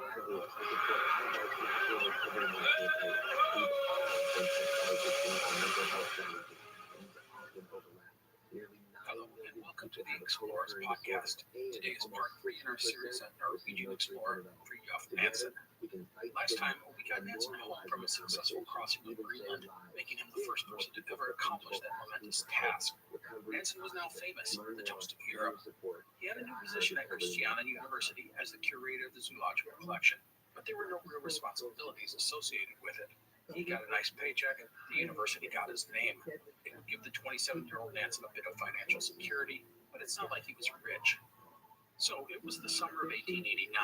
Nansen would head off to do some lectures about his Greenland crossing in Edinburgh and London, meeting with the Prince of Wales, aka future King Edward VII, and members of the Royal Geographical Society. The latter would give Nansen the prestigious Founders Medal, the Society's president saying that he had moved to, quote, the foremost place amongst northern travelers, end quote. The main thing for Nansen was to start to gather his thoughts on our book about the Greenland expedition. But awards and books aside, the thing that captured Nansen's attention at this time was a woman. As a note, Nansen had always been enamored with women, and they with him. He had had a long string of female friends and relationships, which would continue throughout his life. Before departing on the Greenland expedition, he had reportedly been involved with Dagmar Engelhardt, reputedly one of the most beautiful women in Christiania. And so it was with more than a bit of shock that in August of that year, Nansen would announce his engagement with Engelhardt. Instead, it was to Eva Sars. To say the couple's relationship was a whirlwind affair was an understatement. They would meet, get engaged, and marry all within a few months. And the union was even more surprising to Nansen's friends and colleagues, as he had often expressed skepticism, if not outright hostility, towards the institution of marriage. Eva, 3 years older than Nansen, was short with dark hair, a contrast to her husband. She was a professional singer, a mezzo-soprano, who had a glowing reputation in Europe. Thus, she was an independent woman, having carved out a career for herself. It is said that she captured Nansen's attention due to her skiing abilities, with Nansen calling her the best female skier in Norway. A few things about the couple's relationship. First, it will be a tumultuous union. Nansen had numerous affairs in his lifetime, and Eva was constantly fighting to keep his eyes on her and their home. In fact, Eva's parents had disapproved of the marriage, as they thought Nansen would never be able to settle into a conventional life. He was a man of too many interests, and not just women. Second, Nansen, despite all his philandering, would forever express his affection for Eva, and he seems to have missed her tremendously when they were apart. No matter, it makes for an awkward and at times messy marriage. I'll touch on this throughout the rest of the series, but know that I will share only a fraction of the drama that surrounded Nansen's personal life. And so Nansen was married. Aside from that, he now had 2 major things on his plate. The first was his book on the Greenland expedition, and the second was his plan on another epic feat of exploration. For the latter item, Nansen wanted to be the first man to reach the North Pole. Let's deal with the book first. Nansen's book, The First Crossing of Greenland, would be published in 1890. It was a large, more than 1,000 pages, 2-volume set. The book would actually only spend about a third of the pages on the actual crossing of Greenland. The rest was on topics such as the life of the Inuit and seal hunting. As a note, Samuel Baltu, the Sami who had been with Nansen on the Greenland crossing, would write his own book about the expedition. Nansen would even quote Baltu's book in his own. Nansen's book would be a success, and he would receive 7,000 krona for his efforts. The funds would allow Nansen to purchase a home for himself and Ava. And that takes us to our second item, the North Pole. The wealthy Arctic was not far from Nansen's mind. In fact, for years he had been concocting a rather bold plan to reach the pole. In February 1890, he would announce that plan at the meeting of the Norwegian Geographical Society. The idea was actually pretty simple. Take a ship to the waters off of Siberia, let it get frozen in, and then have the ice drift take the ship to the North Pole. Or at least close enough that a team could do a quick dash from the ship to the pole. He finished the presentation by saying, quote, "May Norwegians show the way. May it be the Norwegian flag that first flies over the pole," end quote. Now, we need to do some background here before we just run off and start getting an expedition ready. Because you're probably saying, what the heck, just drifting the ice to the pole? Is that real? Well, that is what we will talk about now. The genesis of Nansen's plan begins in 1879 when an American ship, the Jeannette, set out to reach the North Pole. The ship went through the Bering Strait, which divides Alaska and Russia. Get trapped in the ice and drift west for 2 years before being crushed off the Siberian coast. 20 of the 33 crew would die. Side note here, I will cover the Jeannette expedition someday as it's a great story. Side note done. So the Jeannette sinks, and that's the last we hear of her, correct? Well, no, that's because in 1884, 30 years after sinking, items from the ship would be found on the southeast coast of Greenland. This was thousands of miles from where the Jeannette had gone down. How is this possible? Well, the theory that was proposed was that there was an east-west current that carried across the Arctic Ocean from the area where the Jeannette went down, which was the East Siberian Sea, to Greenland. The theory is actually correct. There is a specific current, now called the transpolar drift stream, that goes from the waters of northern Russia to Greenland. Our key thing here is that the drift doesn't go directly over the North Pole. You get close, but in reality, it skirts north of the land masses, mostly archipelagos, of the area. This includes the New Siberian Islands, the Severnaia and Semlya Islands, the islands of Franz Josef Land, and Spitsbergen. I put a map of all this on our website, explorerspodcast.com. So what Nansen and others were suggesting was that if you let yourself get frozen into the ice at the right spot, the natural drift of the ice would take you close to the North Pole. Now, some real big questions here.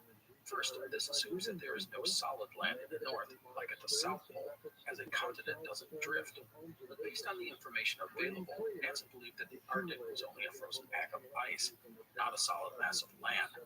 Yes, there were some islands here and there, but the transpolar drift stream demonstrated nothing significant. Second, how long would it drift across the Arctic Ocean? I mean, the relics from the Jeannette had taken 3 years to reach Greenland. Was that normal? What if the time frame varied? What if the ship took 5 or more years? Third, as noted, exactly how close did the drift get to the North Pole? Again, a huge question. Any expedition would not only have to be frozen into the ice, but have to, at some point, probably strike out on foot across the Arctic ice cap to actually reach the pole. No one knew how far such a journey would be. Fourth, what if the whole transpolar drift theory was wrong? I mean, maybe the Jeannette relics got to Greenland in some other fashion. Well, if that was the case, it might do everyone who took part in such an endeavor. And finally, if you believe the transpolar drift stream theory was correct and were willing to live on the Arctic ice for 2, 3, 4 years, how can you manage that? Ships just didn't survive that long in the ice. The constant pressure they have to endure eventually crushes them. And this takes us back to Nansen's plan. He proposed building a small, strong ship that would not get crushed in the ice. And how was that possible? Well, in theory, the idea was to build a ship that would get pushed upward as the ice pressed in. Think of it this way. Let's say you have a bowl, one you use for eating cereal or soup. Let's put that bowl in a pond of water. As the pond freezes over, the ice forms around the bowl. The colder it gets, the thicker the ice gets. Over time, the ice presses harder and harder against the bowl. And when the pressure gets too much for the bowl, it does what? Well, in theory, it gets pushed upward. This is because of the curved shape of the bowl. The bowl isn't trying to resist the pressure of the ice. It's going with the flow, so to speak. It just slides upward as the ice pushes inward. When the ice melts, the bowl is lowered right back down into the water. Again, that's in theory. Nansen's proposal would generate all sorts of opinions. Some people thought it was absolutely nuts. They doubted the transpolar drift theory, and they said a person would be crazy to purposely get frozen into the Arctic ice. It was a disaster waiting to happen. No ship could withstand the pressure of the polar ice for such a long time. American polar explorer Adolphus Greely, whose team held the farthest north record at this time, would say the plan was, quote, an illogical scheme of self-destruction, end quote. But there were others who embraced Nansen's plan of using the forces of nature to execute his goals. Baron Oscar Dixon, a Swede, called Nansen's plan, quote, grand and brilliant, end quote. He was so enthralled by Nansen's ideas, he offered to finance the entire expedition, which would cost upwards of 300,000 krona. As a comparison, the total cost of Nansen's Greenland expedition was around 10,000 krona, or 1/30th of the price. Now, Nansen could have taken the money and been done, but as with his previous endeavor, he wanted this to be an extension of Norwegian nationalism. He was determined to make it an all-Norwegian affair, including the financing, if possible. The threat of foreign money would spur the Norwegian government into action. They would approve a grant of 200,000 krona for a polar expedition. The remaining 100,000 would be raised by private donations, and thus Nansen would get his Norwegian money. Next, he needed to get a ship, which was the most critical element of the entire expedition. For that, he would turn to Colin Archer, one of Norway's most distinguished ship architects and builders. Archer was on the cutting edge of shipbuilding theory and was famous for making ships to exact specifications. Nansen would visit the man in Larvik, Norway in late 1890. Archer was hesitant to get involved, but curious about Nansen's idea. In the end, he would agree to build the vessel. The resulting ship would be unlike anything ever constructed. The ship, which would be named Fram, which means forward in Norwegian, was not large. It measured 128 feet long by 36 feet wide. That's 31.5 by 11 meters. The unique thing about the Fram was its rounded hull. A ship is naturally curved, but the Fram was exceptionally so. The idea was that when the ice pushed in on the sloping sides of the ship, it would force the ship upward instead of just pressing against the hull and crushing it. As a note, the Fram still exists today. There's an entire museum in Oslo dedicated to the ship and polar exploration. I put a link to it on our site and in the show notes. I recommend taking a look. Anyhow, Colin Archer put all his thoughts and design skills into constructing Fram. The wood was critical. The keel was made of American elm, the frames of oak, grown to shape, and 30 years aged. The stem, which is the curved edge stretching from the keel below up to the upper edge of the ship, was made of 3 massive oak timbers. The deck was of Norwegian pine, while the outer planking was double and made of oak. To top it off, the outer planking was sheathed in a layer of South American greenheart, one of the hardest timber types in the world. The ship's thickness ranged from about 2 to 2.5 feet, or 60 by 75 centimeters. But at the bow, which is the front of the ship, it was 4 feet thick, or 1.25 meters. Diagonal braces were used to reinforce the hull internally, and inside there are 3 layers of paneling, 2 filled with cork shavings, felt, and reindeer hair. This would give the ship extra insulation, which was critical for the survival of the men who would have to live on the ship for years. The Fram was rigged as a 3-masted schooner and had a state-of-the-art 220 horsepower engine capable of 7 knots. There was even a windmill to run a generator, which would provide power for electric lamps. The end result was a stubby-looking ship. The key design element was the ship's roundness. No matter how strong a ship is, it will eventually buckle under the power of the ice cap. The rounded hull would allow the ship to evolve with its environment and, hopefully, survive. It was really quite amazing, as there was no real established rules or examples to draw upon. I talk a lot about Fram because it's very important to our story, and I think it reflects Nansen's thought process. Remember on the Greenland expedition, he had used custom-designed sledges, skis, clothing, and other gear. He looked at his environment and worked to adapt to that world. So often humans try and do things the other way around, and it often means failure. So with the ship being constructed, Nansen would have a million other things to do to make the expedition a reality. He had to get provisions and gear, hire a crew, and solidify his plans. By the way, his goal was to set out in 1892, but delays would force him to wait until the following year. But before we get into the planning of the expedition, let's take a moment to talk about some things going on in Nansen's life. First item, Nansen would have other opportunities at this time. An Australian group asked him to lead an expedition to the South Pole. He felt it could easily be achieved using skis and dogs, and Nansen's experience on a snow-capped landmass would have made him a perfect leader. But he would pass, saying that the North Pole, due to its proximity, was the important goal for his nation. However, he did express interest in the South Pole expedition after the North Pole was conquered. His dream was to be the first man to both poles. Anyhow, one of the reasons for Nansen delaying his expedition by a year was money. He had a nice salary, but it was not that much. He and his wife had a new home, and he was constantly traveling. In all honesty, he was living beyond his means. As a result, he created the lecture circuit, at one point giving 21 lectures in 29 days. It made him some decent cash, but it was exhausting. Plus, Nansen found it boring. Telling the same stories over and over was not something a man like him wanted to be doing. Second item, his wife would give birth to a stillborn baby, casting a gloom over him and Ava's lives. Add in rumors of infidelity, and Nansen's home life was anything but calm. To be honest, Nansen and his wife would have a somewhat tortured relationship. Nansen was moody, naturally argumentative, and didn't like to compromise.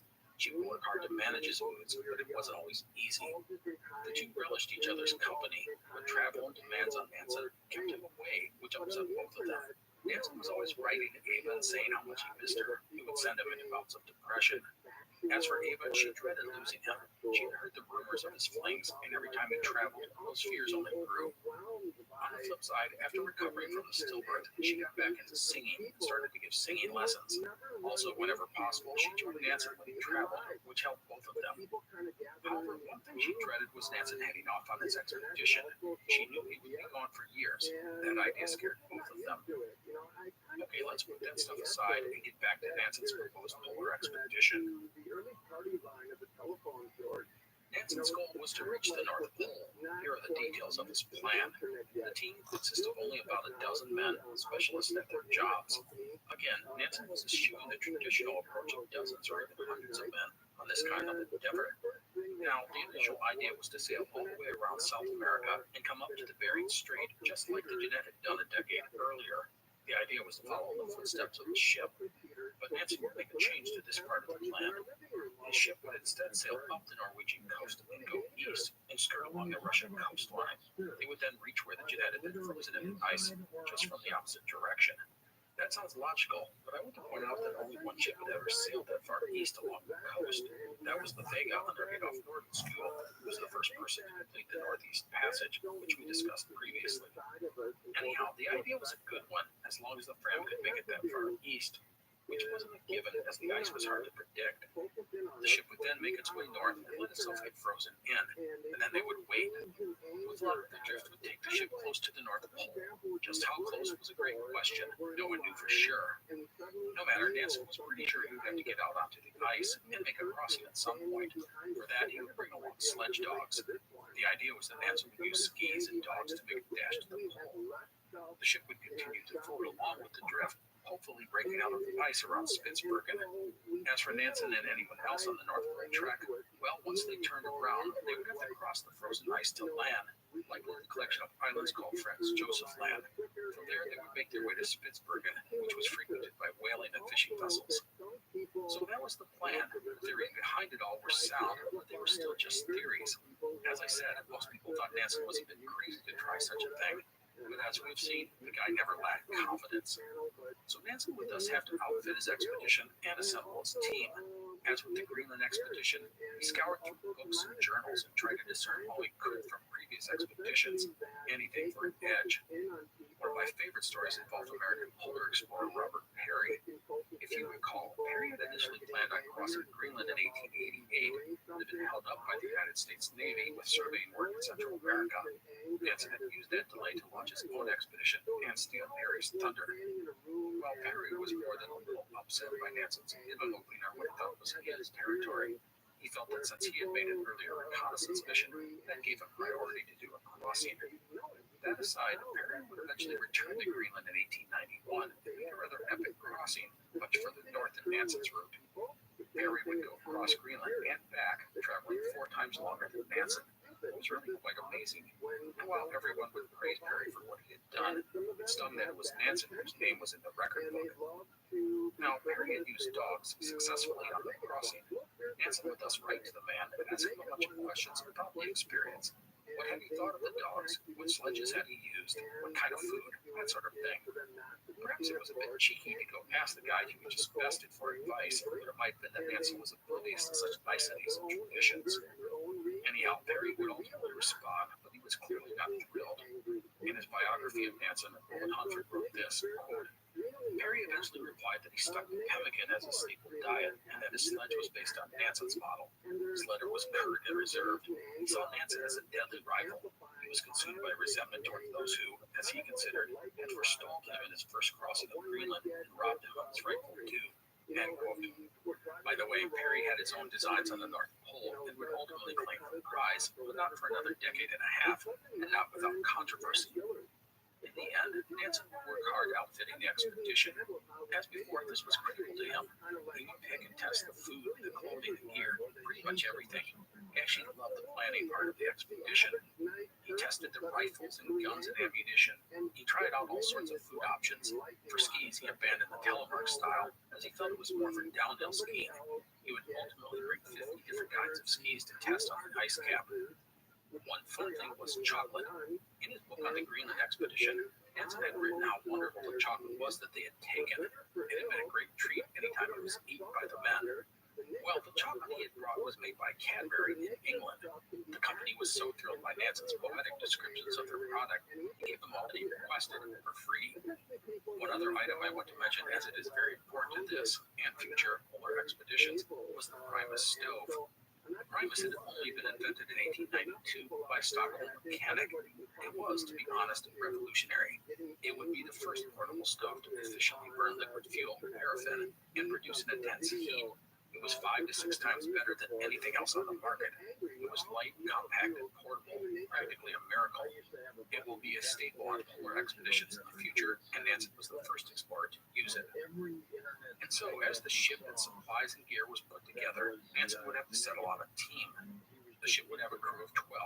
All would be men and Norwegians. Well, not quite all Norwegians, but we'll get to that in a moment. As second in command to Nansen, there was no question it would be Otto Sverdrup, his loyal and dependable deputy from the Greenland expedition. He was the one man Nansen insisted on being on the team.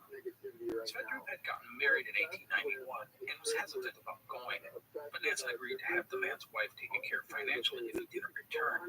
With that, Sverdrup was on the board. Some other key team members included Theodore Jacobsen, who was an Arctic veteran who would be the ship's first officer. And then there was Sigurd Hansen, a naval lieutenant who conducted scientific observations. Henrik Blessing was the ship's doctor. Hjalmar Johansen, an Arctic reservist, was the dog handler. Johansen will be very important to our story later on. One of the men, second engineer Lars Peterson, would turn out to be Swedish. Once his nationality was discovered, he was allowed to stay, the only non-Norwegian on the expedition. Now, the list of people not brought on the expedition is interesting. This included 20-year-old Roald Amundsen, the first person to reach the South Pole.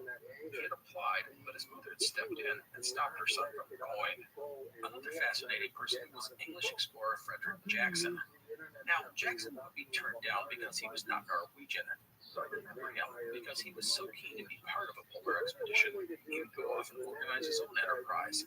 And he will pop up later in our story, so again, don't forget him. And finally, 2 men turned down for the expedition, including the Sami for the Greenland expedition, Samuel Baltu and Ole Olsen Ravna. Neither had the skill set needed for the journey, and in the case of Ravna, was too old.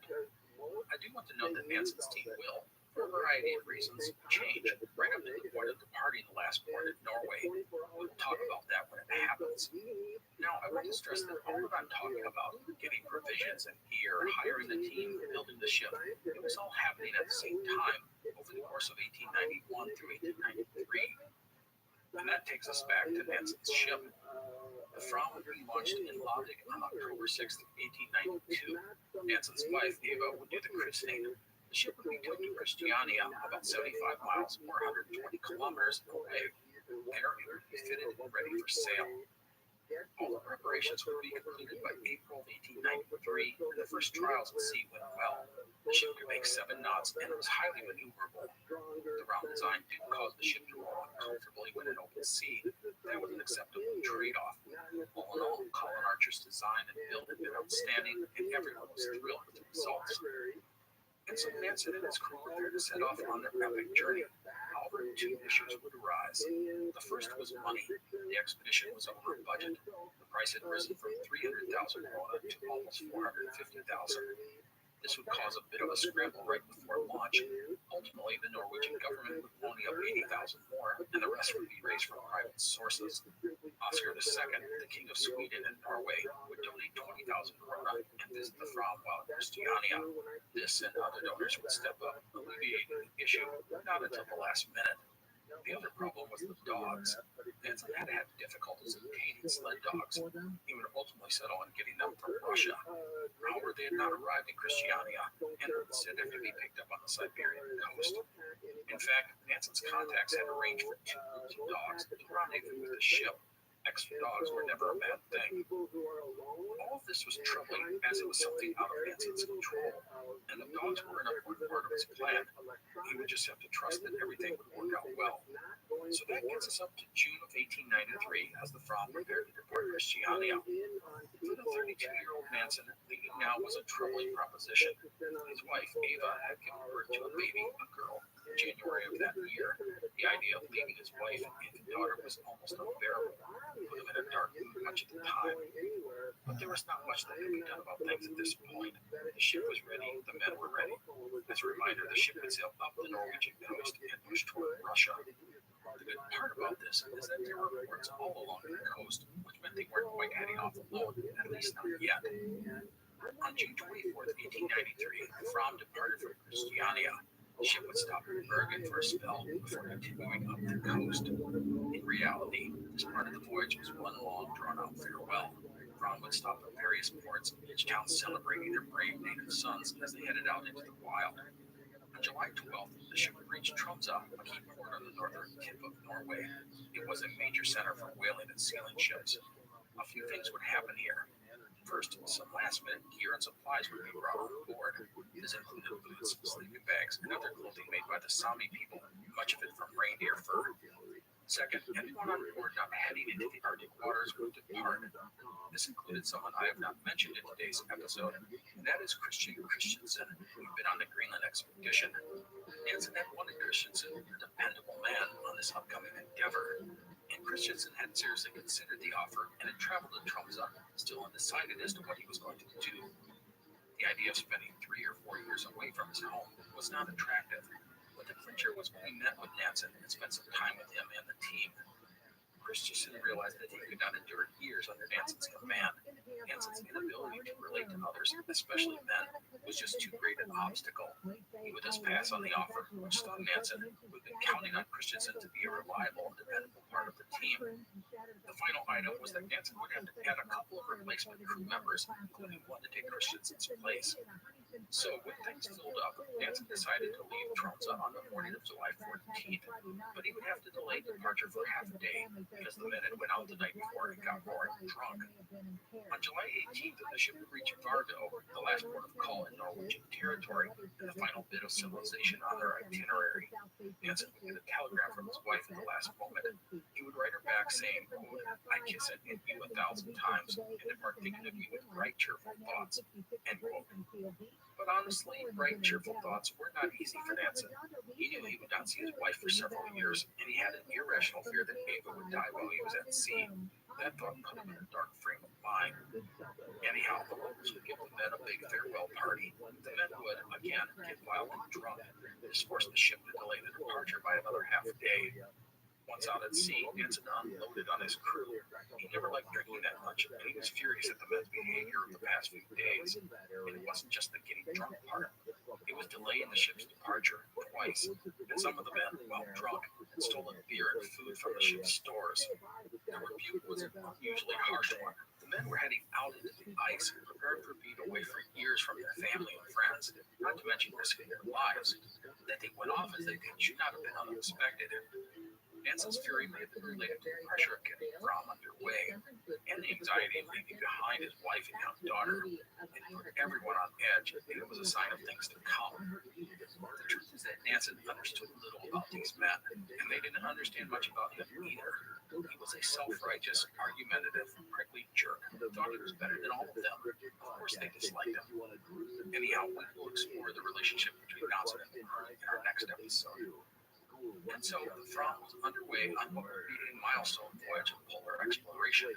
The next step was to reach Siberia and pick up the dogs. After that, it was north into the Arctic Ocean, where the Fram would be frozen in for a very long time.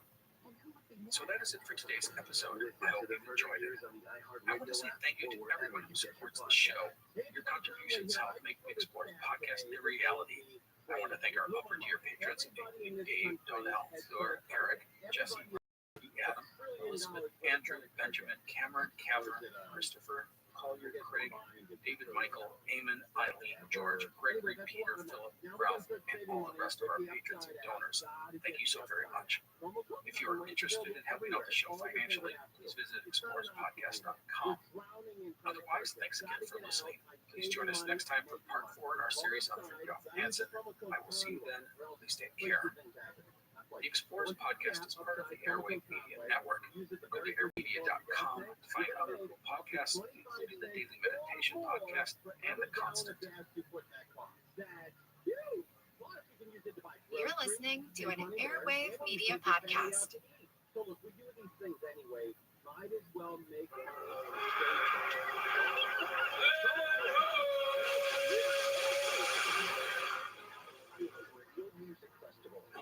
Welcome to the Explorers Podcast. Today is part 4 in our series on Norwegian explorer Fridtjof Nansen. Last time, we left Nansen as his ship departed from the northern settlement of Vardø, Norway, bound for the Siberian coast. They were now truly in the wilderness. But before we set off with Nansen, there is one note for today. Go to our website, explorerspodcast.com, for a map of Fram's journey. It will very much help you understand the specifics of Nansen's expedition. That is it for notes. Let's get going. It was late July of 1893. Fram traveled east along the Russian coast, aiming for the remote outpost of Karbarova, where the team would pick up dogs for the expedition. From there, they would continue east and bring out a second batch of dogs at the mouth of the Olenyok River. After they would head north to the approximate location where the Jeanette had been crushed in the ice over a decade before. At that point, the Fram would be iced in and taken by the transporter driven to the North Pole. Nansen didn't expect to be carried right to his goal, but close enough that he could lead a team on skis and using dogs to the pole. The journey would take at least 2 years, probably more. The ship, the Fram, had been specially built for the expedition.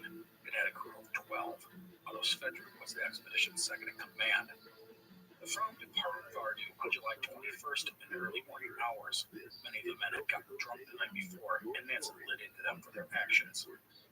So it was the summer of 1893, and Fram would push east. The expedition would cross the Barents Sea, reaching Novaya Zemlya, a big island off the Russian mainland. They would arrive at the settlement of Karbarova on July 29th. It had been a roughly 700-mile or 1,130-kilometer voyage from Vardø, waiting for the Norwegians with the dogs. The sled dogs had been procured by a Latvian agent, Alexander Trondheim. He had bought 40 dogs from Siberian tribesmen, although Nansen had asked for only 30. The reason was that sled dogs led hard lives. Disease and illness, as well as fighting with other animals and each other, was commonplace. Trondheim would lead the dogs across the Ural Mountains, following the reindeer herds of the area's nomadic tribes. It was a winding journey that had taken 6 months. 34 of the 40 dogs would survive the journey. For the dogs, the expedition hadn't even started yet. 6 were already dead. They had reached Karbarova on July 10th and had been waiting for Nansen. Karbarova was a desolate and bleak place, 2 churches dominating the small settlement. It was inhabited early in the summer by tribesmen and Russian traders. A few things to note. 1. Ice was already appearing in the area, an ominous sign. 2. The expedition was expecting a load of coal to be delivered to Karbarova, but it had not yet arrived. 3. The Fram was experiencing mechanical issues as the steam pipes of the engine leaked, causing the boiler to fail. Also, the bilge pump broke. Repairs were being made at this time. 4. Despite the problems, the Fram had performed well. It was nimble and quick, and it was strong, able to push aside ice floes as needed. 5. To the east was the Igers Strait, which led into the Kara Sea. Few ships had ever gone to this region. Nansen would take a motorboat to the entrance of the Kara Sea and find heavy ice. However, the coastal area was clear. The Fram needed to get through the Kara Sea, which was about 1,000 miles wide or 1,600 kilometers. From the Kara Sea, you can sail into the Laptev Sea, which leads to the New Siberian Islands. North of those islands was where the Jeanette had gone down, and this was Nansen's destination. The The big fear was that the ice would form early in the Kara Sea and block the way east. As a note, only one ship had ever managed to sail into the Laptev Sea from the Kara Sea, so this was no simple thing. And so, Nansen and his crew prepared to head into realms railing venture. Alexander Trondheim, the man who procured the dogs, was impressed by Fromm, the crew, and Nansen. Of our Norwegian explorer, he noted his commanding presence, plus his willingness to work hard and set a good example. He said that when coal was being hauled to the boiler room, a hard and dirty job, Nansen took part. However, despite Trondheim's praise, there was, without question, a barrier between Nansen and the rest of the crew. We'll talk more about that in a few minutes. So the Fromm, engines repaired, would wait until August 3rd before departing Karmarova. The dogs would be kenneled on the deck of the ship, except for one, a Vike, which had been brought from Norway. She roamed the ship freely and was Nansen's favorite. The other dogs had to be kept apart, as they would fight viciously with one another if given the chance. As for the coal Nansen had been waiting for, well, it never arrived, and while it was a setback, it wasn't critical to the mission. Before sailing, Nansen had been able to write some final letters, including one to his wife. He included some flowers he had picked from the Siberian plain. He wrote to Ava that he hoped to be home in 2 years, but to his brother Alexander, he said it would likely be at least 3 years, perhaps as long as 5. Fromm would sail east, disappearing into the fog, the vessel's last contact with civilization. The ship would pass through the Igor Strait and into the Kara Sea. The ice, fog, and unknown waters put everyone on edge. Fromm would sail wherever the water and ice allowed them. Through channels of open ice or along the coast, the ship went steadily east, although not necessarily in a straight line. And I want to note that the ship often had to turn around when the ice closed in, forcing them to retrace their steps. Through it all, Fromm proved to be everything she was made out to be. She was quick and maneuverable as well as powerful. However, on August 6th, the ship would be stopped by the fog and ice. Fromm would not move for 3 days. But things would clear up on August 9th, and Fromm would press onward, reaching open water a few days later. In fact, things went so well, the ship would be able to sail east at a speed of 5 knots and just using the sails. On August 6th, Fromm rounded the Yamal Peninsula. A couple of days later, they sighted an island, the first discovery of the expedition. The island was dubbed Svedrick Island, as it was the expedition's second-in-command who had sighted it. And there would be more discoveries as the Fromm zigzagged its way east through the ice. One place was named after Clemens Markham, the president of the Royal Geographical Society. Another was named after Adolf Nordenskiöld, the Scandinavian explorer who had been the first to complete the Northeast Passage. Fromm would continue to press east, but with each day, the ice thickened and snow began to fall. In the beginning of September, the ship would get stuck in the ice for 4 days. Frankly, the journey across the Kara Sea, which was shallow and no ice, was touch and go on more than one occasion. Many of the men thought they would have escaped the clutches of the sea and get frozen in until spring. And then on September 9th, the men would sight a wide stretch of water. Nansen ordered the ship to ram its way through the ice, and in short order, the Fromm was in open sea. The next day, she rounded Cape Chelyabinsk, the entrance to the Laptev Sea. Fromm was only the second ship, after Nordenskiöld's Vega in 1878, to enter the Laptev Sea in such a fashion. It was a great moment for Nansen and the entire crew. They had passed a major obstacle. Nansen would call the men together and fire off the ship's cannon to mark the moment. He would then declare a celebration, even breaking out the alcohol, something he didn't often do. The ship would then head to the mouth of the Olney Yoke River to collect the second batch of dogs. From there, it was further east and north to the New Siberian Islands. Fromm continued to skirt along the coast of Siberia, but when they came to the region around the Olney Yoke River, the ice was thick. Adding unpredictable currents and unknown shoals, and it was too risky to try and press onward. Nansen ordered the ship off. He would have loved to have had the second pack of dogs, but the uncharted waters, in conjunction with the ice, were just too dangerous. The Fromm thus headed northeast toward the New Siberian Islands. The Laptev Sea was much deeper than the Kara Sea, so there was a lot less ice pack to contend with. This allowed them to make good progress. Nansen now wanted to get north of the New Siberian Islands. This equated roughly with 80-degree north latitude.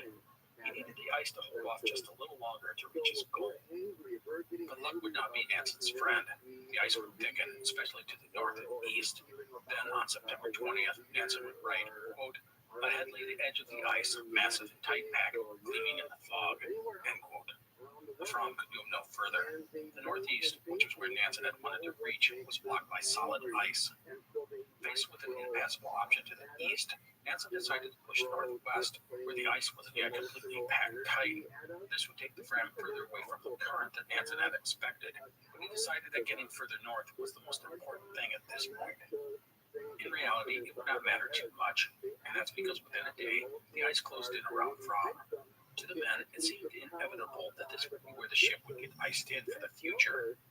On September 28th, the dogs were transferred to the ice, and then about a week later, the rudder of the ship was raised to prevent it from being damaged by the encroaching ice. Seeger Scott Hansen, the expedition science officer, would say this of the moment, quote, "Now we are well and truly moored for the winter," end quote. The position was 78 degrees and 49 minutes north. Nansen had wanted to reach the 80th parallel, and he was a little west of his desired location, but it would have to do. Now the men in the ship were at the mercy of the ice pack. On October 9th, the ice would press in and put Fram under real pressure for the first time. Of it, Nansen would say, quote, "A great commotion began and the whole ship trembled," end quote. The noise and the shaking was unnerving, many of the men experiencing such a thing for the first time. But Fram performed beautifully, exactly as expected. The ice slid cleanly beneath the rounded hull, lifting her up a few feet. As the pressure eased, the ship would settle down and break through the ice. Nansen was thrilled by the success of Colin Archer's design and construction, but it was just the beginning. Groans and creaks and rumbles would continue for days, but each time the Fram would be pushed up and then settle down, the ice just couldn't grip the hull. On October 25th, the expedition would see the last of the sun. The Arctic night was upon them. The ship had a windmill, which powered a generator, which powered a set of electric lamps. The lights were strung throughout the ship, and while they were weak, especially compared to today's lights, they were a much appreciated amenity. As we've seen on any expedition that spends a winter in the polar regions, the darkness can be oppressive, even debilitating. The small lamps that ran through the ship kept the gloominess at bay, even if just for a bit. Fram would move with the ice pack, but not necessarily in one direction. As we've talked about, ice packs are unpredictable. They were subject to the tides and currents, which were unknown to Nansen and his team, and thus the Fram would drift in all sorts of directions, north, south, east, west, and everything in between. If you look at the map of Fram's route, it is nothing at all like a straight line. By November 19th, the Fram would actually be further south than when she had been frozen in.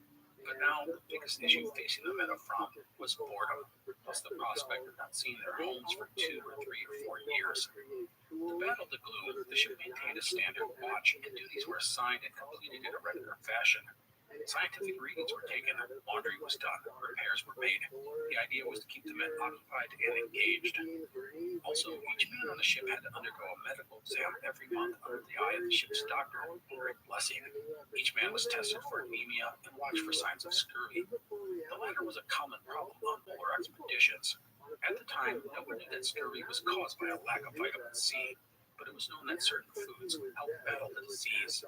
This included oranges and limes. The latter, limes, have been a staple on English ships for 100 years, and that, my friends, is why Brits are often called limeys by Americans. However, the Scandinavians had a scurvy-fighting solution that dated back to the days of the Vikings. This was the Arctic cloudberry. The cloudberry was only found in the northern regions of Scandinavia, and it was rich in vitamin C. Nansen had been told by the explorer Adolf Nordensfield that he had brought cloudberries on his Vega expedition. And so Nansen, for his own endeavor, had purchased a half-ton of cloudberry preserves. Nansen had not thought the cloudberries to be the key to fighting scurvy. He actually believed that scurvy was a bacterial infection and went on the theory that a variety of foods was essential to keeping the disease at bay. As such, Nansen had brought more than 50 kinds of tinned foods. Many of these items, such as red cabbage, were high in vitamin C if fresh, but when you can food, it destroys much of the nutritional value. Luckily for Nansen, he had brought the cloudberry preserves, and it would save the men from scurvy. The ship, by the way, was well outfitted with food. Oddly, Nansen had not brought along a dedicated cook. We have seen in other stories about polar exploration how important a smart and innovative chef can be to the crew of a ship. To not eat the same food, prepared in the same fashion, for months, even years, was critical to the morale of the men. The crew had enough problems already, and you didn't want them constantly grumbling about the food. It could provide a rallying point for the disgruntled. Luckily for Nansen, a few of the men would emerge as cooks and bakers, and the variety of foods he had brought helped avoid such discontent.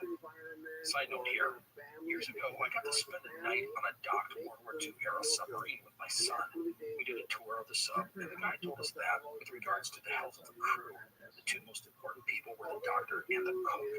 The doctor was understandable, but why the cook? Well, the cook touched everything and everyone. If the cook got sick, it was the easiest way for something to spread throughout the rest of the crew. And thus the cook and the doctor were always the cleanest of anyone on a submarine. Side note done. And this takes us to another item that I mentioned earlier, and that's Nansen's relationship with the rest of the crew. As I said before, Nansen had little in common with most of the men of the Throm. These were sailors and outdoorsmen and military men, an academic and a scientist, and prickly and moody. Sergeant Scott Hansen, the chief science officer and navigator, wrote this about the boss. Quote, he is an odd character, sometimes serious, scientific, aggressive in discussions, and then one fine day extravagant and cheerful and pleasant. End quote. He said that Nansen wanted to be the dominant alpha male, but in doing so, he just came across as an insufferable know-it-all. And even worse was Nansen's inability to listen to others. In the diaries of the crew, this is a common frustration. If it wasn't Nansen's idea, it wasn't right. And if someone had a suggestion, he just wouldn't listen. For the most part, the men just wished that Nansen would leave them to do work, but he was a meddler. Scott Hansen said Nansen, quote, had a sheer mania for interfering with everything, end quote. Nansen never really connected with the men, and this only isolated him even more. The closest person he had to a friend was Cooner. The two would often take walks, Nansen able to speak freely with the man. Now, two things about all of this. One, it is not as if the men despised Nansen every waking moment. They respected him in many ways. They worked hard and shared in the burdens of life on the ice. He was funny and engaging when the mood struck him. And when he learned how to do something better, he did it. We've seen that in Nansen. But his moodiness just drove the men crazy. They were always on edge, wondering what version of Nansen was roaming the ship. And that brings us to a second point. That is Otto Sverdrup, the expedition's second in command. Sverdrup was a quiet and stolid man. Although he displayed little emotion, people said he had a unique sense of humor that would emerge in quieter moments. Sverdrup had Nansen's trust, and more importantly, he knew how to do things without threatening Nansen's status as the ship's top dog. And he had the natural ability to work with the rest of the crew. Unlike Nansen, he did not let his emotions erupt in the heat of the moment. He was an even, trusted, and calming presence, which was sorely needed on the ship to counter Nansen's imperial nature. Roald Humphrey, in his biography of Nansen, would say this about the two. Quote, Nansen was a man with drive. Sverdrup had the talent to command. End quote. I think the thing I admire so much about Sverdrup was his ability to assess a situation and know when and how to make things work. He admired Nansen in many ways, but he didn't necessarily like him. Yet he understood what Nansen needed in order to succeed. That's an admirable quality. A few things I want to mention about life on the Throm. There were single cabins which were taken by Nansen, Scott Hansen, Sverdrup, and Blessing. There were then two larger cabins which housed 4 and 5 men respectively. The ship, which was not that big, had one large room that served as the de facto mess hall and lounge. It featured many Nordic touches, such as dragon heads carved into the chairs. Now, the ship would provide things to occupy the men outside of their daily routine.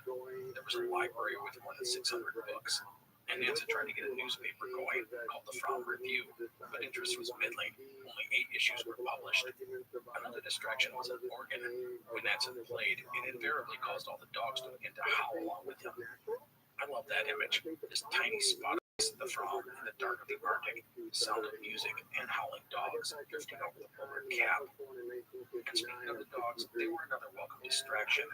As it always seems to happen, the men grew attached to the animals. On December 13, 1893, Nansen's favorite dog, Kavike, gave birth to a litter of puppies. Even the hardest of men can't help but not love puppies. By the way, most of the dogs that Nansen had bought had been neutered, but he'd hoped to have some pups, which would give him more dogs in the future. Also regarding the dogs, there would be some initial test runs done on the ice with them. The first major test ended up with Nansen humiliated as a team of dogs dragged him across the ice. And so the men would spend the first Christmas in the Arctic, trapped in the erratic, slow-moving ice. And the passing of a new year cast a aura of melancholy over the ship. In January of 1894, the crazy zigzagging of Fromm would abate, and the ship would begin to move in a more northerly direction. The 80th parallel would be passed on March 22nd. The drift was slower than Nansen had anticipated. At this rate, Fromm would not get near the pole for 5 years. One reason for this was the depth of the Arctic Ocean. No one had understood how immensely deep the Arctic waters were. Nansen's drift theory was based on the region having shallower waters. All of this uncertainty gnawed at Nansen. He saw himself as a man of action, yet he was stuck, powerless to do anything about it. He would write, quote, "I feel I must break through this deadness, this inertia, find some outlet for my energies," end quote. None of this helped Nansen's darker moods. In his diary, he brooded over the slow progress of the expedition, and he pondered if he had wasted his life on such a maddening endeavor. But he would have to endure it all as the Fram slowly drifted northwest. In May of 1894, the ship was only moving about a mile a day. Nansen knew sooner or later he was going to have to make a go for the pole on skis and with the dogs. Before making any decisions, he decided to wait until summer to see exactly how far Fram would drift. And so, as summer came and went, Nansen began to prepare for the inevitable. In September, he set off testing the sledges and skis and dogs. He ordered everyone to practice 2 hours a day on skis. Now, I want to note that this wasn't all related to the North Pole attempt. This was for the very real possibility that Fram would never get out of the ice. Despite the innovative design of the vessel, she would not last forever in a pack. With that in mind, Nansen wanted the men to be prepared in case they had to abandon the Fram and make a go across the ice to reach land. So, regarding the dogs, Nansen was not a natural with them. He lacked the patience and empathy needed. Yet while he struggled with them, he worked hard to get better at it. But everyone knew that Nansen wouldn't be going to the pole himself. He would take at least 1 or 2 others along with the dogs. The obvious choice to be part of the sledge team was 26-year-old Johansen. Johansen had signed on the expedition as a stoker, but it was really for his expertise with the dogs that he'd been hired. In addition to knowing how to handle dogs, Johansen was an outstanding skier and athlete, as well as a world champion gymnast. He could be gloomy at times, but unlike Nansen, was modest and unassuming, and thus popular amongst the crew. Another thing, Johansen was a follower. He wanted to be led and had no illusions of overshadowing his boss. That appealed to Nansen. On November 16, 1894, Nansen would unveil his plans to the rest of the team. Once the ship reached the 83-degree north mark, he and one of the men would set off for a run on the pole. On the return, they would make their way for the islands of Franz Josef Land. From there, they would make a crossing to Spitsbergen, where they would find a sealing vessel, which had visited the region, to bring them home. Nansen would offer Johansen the opportunity to accompany him to the pole. Johansen immediately accepted. Of Johansen, Nansen said he was, quote, "unquestionably best suited in all respects," end quote. The two men's relationship would end up being, well, let's just say awkward. Johansen quickly came to despise how Nansen treated him and most everyone else like a child. His condescending attitude grated on Johansen, and his journal was filled with daily complaints about his boss. However, Johansen was not the kind of person to challenge Nansen, especially at first. But in time, there would be some clashes between the two. No matter, the push to the pole was now on the table, and it meant the entire crew was dedicated to the enterprise in the winter of 1894-95. Training was done with the dogs and on skis, and the sledges were tested. It was determined that the men would not have to ride on a sledge. Instead, the dog teams would instinctively follow a lead skier who didn't need a driver. This meant the sledges could carry more supplies. The sledges themselves were refined to work better on the ice, and Nansen went through the many skis he had brought and settled on a design. Something that had to be constructed was a pair of kayaks. This was because on the return journey, there was a good chance the two explorers would need to take to the water to reach Spitsbergen. For this, 2 kayaks were built. They were called the North Pole kayaks by the men. They were shorter and stubbier than a traditional kayak, so they could be carried on the sledges. Made of bamboo and covered in canvas, they weighed about 18 kilos or 40 pounds. Now, as all the preparations for Nansen's departure were made, some things happened that I want to talk about. When 1895 rolled around, the Fram had been at sea for about a year and a half, and the ship performed well. However, in the first week of the new year, an incident occurred that nearly doomed the entire ship. The men would wake up one night as Fram was rocked by violent tremors. Everyone thought the ship was being crushed, and then the source of the tremors were revealed in the dark of the Arctic winter. A wall of ice far bigger than the ship was pressing toward the vessel. Nansen described it as a wave of ice and it was approaching the ship. The big danger was that the wall of ice would collapse on top of the ship and block the exits, trapping them in below. The wall would approach the ship and press against the port side, causing the ship to list to the starboard. The men had rigged a canvas awning on the port side of the ship, and it was the only thing keeping the wave of ice from crashing down on the Fram's deck. Serious preparations were made to abandon the ship. Provisions and gear, as well as the dogs, were all moved to the ice. Each man had his personal bag ready to take to the ice if necessary. The men could only watch in negative 20 degrees Celsius or negative 4 Fahrenheit, cold, as the Fram, already covered in ice and snow, was threatened by the wall of ice. If the ship went down, it would 250 miles from land, or 400 kilometers, and would have to survive on the ice as it drifted west. And so the men waited. The wall of ice hovered over the ship, but did not collapse.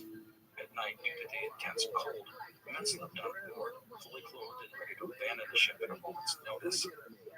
And then the ice would let go. Fram was pushed up several feet and broke away from the wall of ice. The ship was clear of the danger. Nansen would write, quote, "We are like tiny dwarfs in a struggle with titans," end quote. It is a reminder that Fram was not going to last forever in the ice, no matter how ingenious the design was. With that crisis averted, the ship would reach a milestone on January 8th.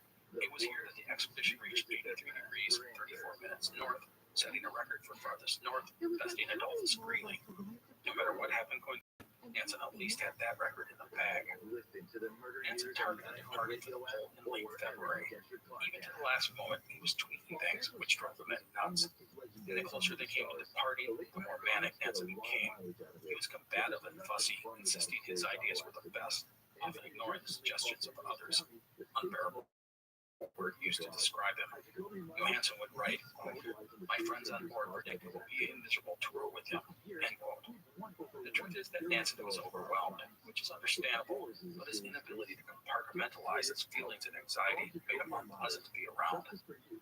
Now, despite it all, the work continued. The sledges had to be reconfigured.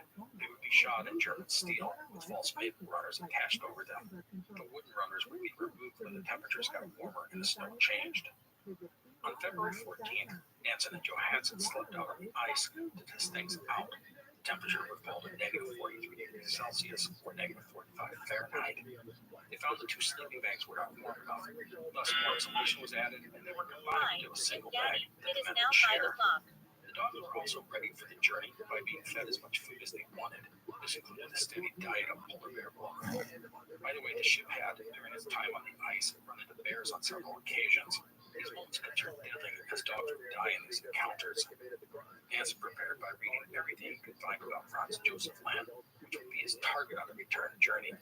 There was, however, not much information about the islands, which had not even been discovered until 1873. One positive was that it was known to be home to bears and seals, so food would not be an issue once they returned to the area. Nansen and Johansson would set out on February 26th. The day before, there had been a farewell dinner and photographs were taken on the ice. The two men would take 28 dogs and 4 sledges, and 7 dogs per sledge. Nansen's dog, Rabbi, would lead one of the teams. Nansen would take the point, the dogs following.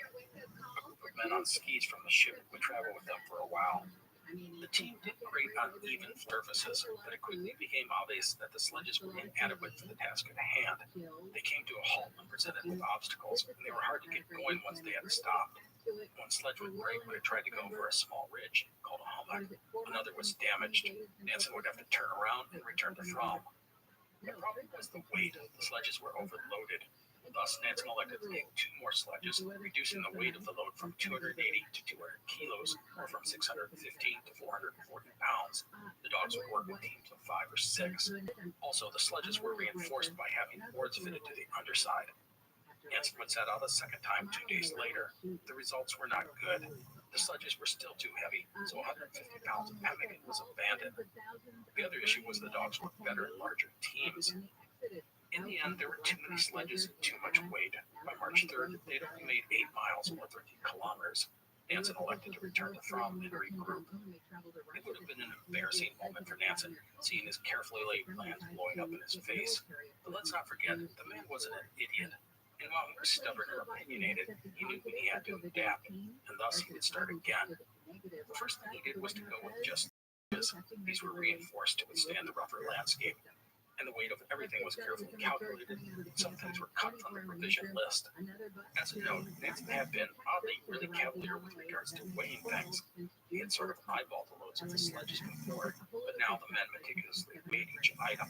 In the end, the average load per dog was lowered from 42 to 27 kilos, or from 93 to 60 pounds. The provision list included 100 days of supplies for the 2 men, 80 days of food for the dogs, plus the kayaks and remaining gear. Nansen even adjusted the clothing for the journey as the wolfskin outfits he had planned on using got stiff and froze when a man sweated. He would go back to wool. A third attempt to set off occurred on May 14th, 1895. The day was sunny and the sledges were now pulled by teams of 9 or 10 dogs. The ship was at 84 degrees 4 minutes north. The Fram would fire off its cannon again, and the dogs were off, this time for good. Several of the crew would travel along with Nansen that day, but the next morning everyone shook hands and Nansen and Johansson were alone. The 2 men had before them a journey of 660 kilometers, or 410 miles, to the North Pole. Nansen calculated they needed to cover 13 kilometers a day, or 8 miles. That's roughly a 50-day journey, and we can't forget they have to come back. And that, my friends, is where we will leave things for today. Nansen was off on what he hoped to be an epic run for the North Pole.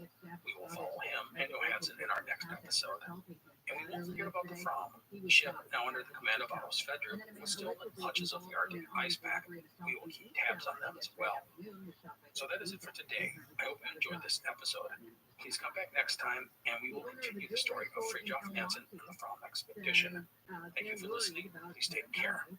The Explorers podcast is part of the Airwave Media Network. Go to airwavemedia.com to find other great podcasts, including the Daily Meditation Podcast and Everything Everywhere Daily. You're listening to an Airwave Media Podcast. Africa is a land with endless stories to tell. From epic battles, brilliant rulers, and the dramatic rise and fall of civilizations. Join us on the History of Africa podcast to learn the too often unknown stories of the African continent. From the sands of Cairo to the plains of Zimbabwe, and from the mountains of Ethiopia to the forests of the Congo. Find the History of Africa podcast wherever you listen to your podcasts.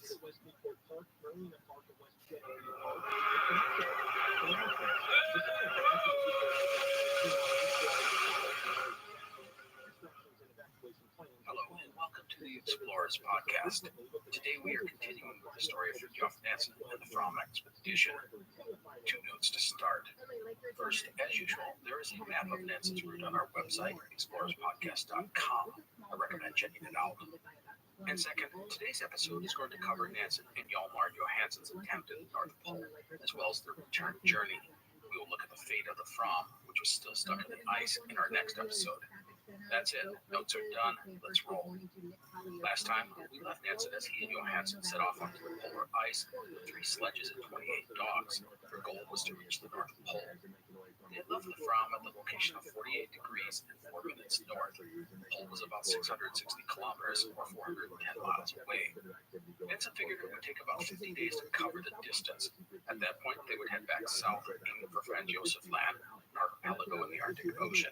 From there, they would cross to Spitzbergen using the kayaks, which were packed on the sledges. There, they would find a sealing or whaling ship to get them home. So, after 2 aborted attempts to set out for the North Pole, Nansen and Johansson, 3 sledges and 28 dogs, would finally get going on March 14, 1895. Initial progress was mixed due to the changing terrain. The sledges ran fine on the flat areas, but the ice was rarely flat. It was often littered with bumps and ridges. Ridges, called hummocks, were all too common. They could be a foot or 2 high, or 10 times that. Smaller ones could be crossed with care, but larger ones forced the team to stop and find a way around, or over them. One time in these early days, the team ran into a field of hummocks 40 meters deep, or 130 feet.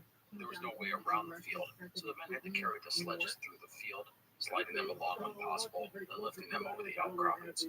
It was slow and tedious work. Now, one thing that the men did do rather quickly was fall into a routine. From the outset, it was obvious that Johansson had a way with the dogs that Nansen did not possess. Nansen didn't have the patience needed when working with them, and and was frustrated by any sort of erratic behavior, which if you have ever owned a dog is pretty much most of the time. This meant that Johansson would take care of the animals. At the end of the day, he would unharness them, feed them, and tie them up for the night. As Johansson did this, Nansen would set up the tent and then get the Primus stove going to make dinner. The Primus, by the way, would prove to be outstanding. The men had no problem making food or melting water. This meant that dehydration was not an issue, unlike the Greenland expedition. The men often added a dried milk protein to the water for extra nutrition. In the mornings, Nansen would make breakfast while Johansson readied the dogs. Breakfast tended to be porridge and hot chocolate, while lunch was crisp bread, butter, cold pemmican, or some other canned food. Chocolate was eaten as a treat. For dinner, Nansen had 3 hot dishes that he typically made. The first was pemmican and potatoes. The second was fish gratin, which was fish meal, flour, and butter. And the third was pea, bean, or lentil soup. There was no coffee or tea. Nansen would keep a very careful track of the men's nutrition in his diary. It included 200 grams of protein, 220 grams of fat, and 450 grams of carbs. This amounted to about 4,700 calories per day, which was a solid intake. The men may get cold and tired, but they would not be hungry. Cold and tired sucks. Cold and tired and hungry is far, far worse. In the evenings, the men both kept diaries, although they did so erratically. Also, there was a single sleeping bag made of reindeer fur, which the men shared. Now, aside from the issues with the mixed terrain, the big thing bothering the 2 men was the cold. The temperature consistently hovered at negative 40 degrees. And while a person can handle that level of cold for a few hours or even a day or two, it's up to your bones after you endure it day after day after day. Johansson said it best when he would write, quote, "If only the cold would relent, it is miserable." The clothing and sleeping bag did not help matters. The sleeping bag, which was made of reindeer fur, was fine at first, but it would slowly begin to retain moisture, which caused it to become heavy and freeze and stiffen up. The same was true for the men's clothing. In the day, the men would sweat, even in the cold, as they worked hard. Their would absorb the moisture and then freeze up once they stopped. Another issue was the cuffs of the clothing. They would get wet from sweat and then freeze. I read that the cuffs became almost like sharp metal and scrape cut the skin. The problem here was that their clothing was too tight. There was no room for air to circulate. One of the classic images of polar natives, such as the Inuit, is seeing them in their big coats. We often think of this as having a lot of layers or super thick insulation, but a major reason is to offer some room for the fabric to breathe, allowing air to circulate underneath. This helps prevent the sweating and freezing cycle. Anyhow, at night, the 2 men would get into their sleeping bag and glue together for warmth. The bag was half frozen, and so were their clothing. They'd have to lay there shivering and wait an hour or 2 before the clothing and bag be thawed, so they could feel warm and fall asleep. Now, despite these issues and the early setbacks moving across the ice, Nansen and Johansson would get better and more efficient each day as they learned how to tackle the problems of their path. Their daily run rose to around 9 miles or 15 kilometers. That was a little better than what Nansen had predicted. This was greatly aided by a changing of the landscape. The often broken ice would transform into flat ice and rolling snowfields. It was perfect for the skis and sledges. Nansen would write, quote, "The ice seems to get better and smoother the further north we go," end quote. And with regard to routine, the dogs figured out their routines after a few days as well. They were bred for the cold weather and hard work, and they trotted along with the 2 skiers, following dutifully throughout the day. Nansen would go first, one of the teams, led by Kvike, following him. The other 2 sledges were tended to by Johansson. The dogs knew that at the end of the day, they would get fed, so they did their jobs knowing that rest and food was waiting for them. We should note that the dogs were not perfect. They would get into fights, and many of them seemed to take it as a challenge to escape their harnesses. Escapees often were ignored, as catching them took too much time and energy. Instead, Nansen and Johansson would just continue on, and the dog would eventually join them. But in the end, the use of the dogs, along with skis, was revolutionary for travel on an ice pack. And so the dogs and men fell into routines, and the ice got better for travel. On March 22nd, 8 days into the trek, they covered 11 miles, the best distance thus far. Also on that day, Nansen took his first astronomical observation.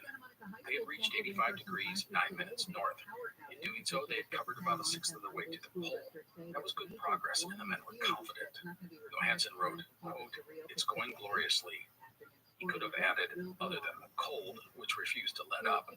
I think the toughest part about the cold for the men was that it made it hard to sleep. When someone doesn't sleep, they suffer fatigue and headaches and are more prone to making mistakes.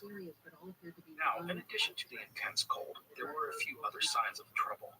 First, the team sledge meter, which is basically an odometer connected to the sled, fell off and was lost. Thus, Nansen did not have a simple way of telling how far they had traveled on any given day. And second, around this time, a couple of the dogs started to show signs of ill health. The problem was their workload. Sled dogs can work long hours, pulling heavy loads in extremely cold conditions. The main thing they need is food, which they were getting, and frequent stops so they could rest. And this latter item was the main issue. Nansen and Johansson, once they got on their skis, did not want to stop. They got into a rhythm and a routine, and they wanted to take advantage of the smooth sailing. Sled dogs need to rest often, and if they don't get that, they start to break down. On March 24th, the first of the dogs would have to be put down after it collapsed. The dog would be butchered and fed to the other animals. So the team made steady progress north, the day becoming a permanent fixture in their world. And then in late March, the ice began to change. It went from smooth and open to choppy frozen seas. It became so uneven, the men removed their skis and plotted ahead on foot. On March 29th, Nansen took a reading to determine their location. The results were confusing and disheartening. They had advanced only 47 miles, or 75 kilometers, in the past week. At this rate, they wouldn't reach the pole until May 4th. Nansen felt they should have been closer. The issue that he was confronted with was that the Arctic ice pack didn't stay still. It moved with the winds and currents, and thus the team was facing the problem of the ice pack drifting south. They might travel 10 miles north in a day, but if the ice drifted 4 miles south, the net gain was only 6 miles. Nansen could only hope that the drift would favor him and Johansson. On March 31st, the team would have some welcome relief when the temperatures rose about 10 degrees and the winds faded. This made a huge difference. However, the warming temperatures meant the men would start experiencing new ice conditions, including open water. One time, a gap of water suddenly opened, separating Nansen and Johansson. Johansson would actually fall into the water, and while he got out quickly, he would spend hours trying to find a way across the gap. He would then have to thaw out in the sleeping bag. Now, I want to note that when ice was spotted, it's not as if it was deep water. They were still on the ice pack. The water they encountered could be as deep as a few inches or several feet or a couple of meters or whatever. That means that even if the men did run into water, they could, if it wasn't too deep, cross it. The warming also contributed to dangerous and unpredictable terrain. Ice floes would push together and create big ridges. This made the use of skis difficult. This uneven terrain was the single biggest issue facing Nansen. It was essential to have a smooth surface so that the men and dogs could move quickly, but that is not what they were getting. On April 2nd, Nansen would again take a location reading. They still had 240 miles to go to the pole, and with the difficult ice pack conditions, their pace was slowing. Doubts about the expedition's success crept into his head. In his diary, Nansen would write, quote, beginning to have serious reservations over continuing northwards much longer, end quote. The next day, another dog would have to be put down. Johansson didn't kill him, but he hated it. He would cut the dog's throat in order to conserve ammunition. Both Johansson and Nansen were unnerved at having to kill the dogs.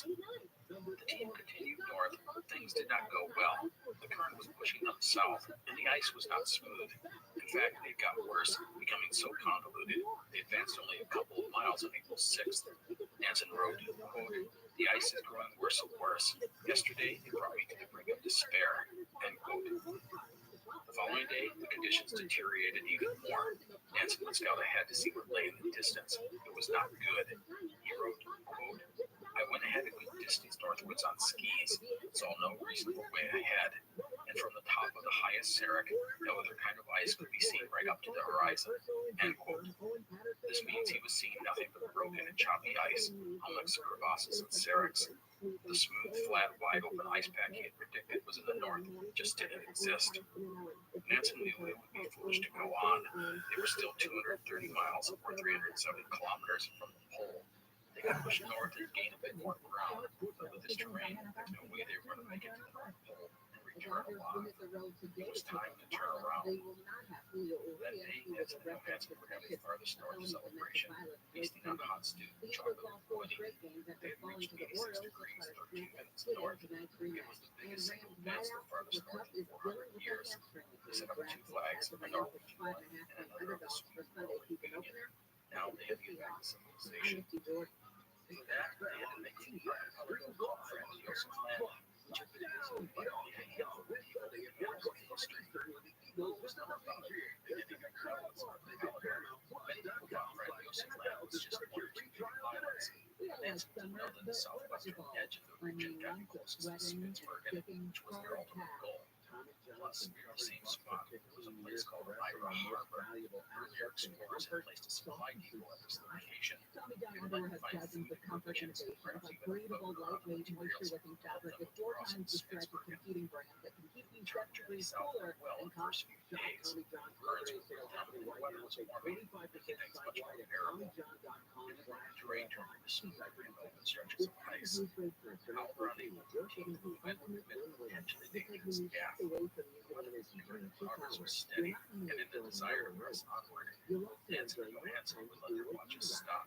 This was a potential disaster. The reason is that we need to have accurate time for reliable navigation. For calculating the latitude, which is your location going north to south, time is dead important. If the longitude reaches the west location, it's critical.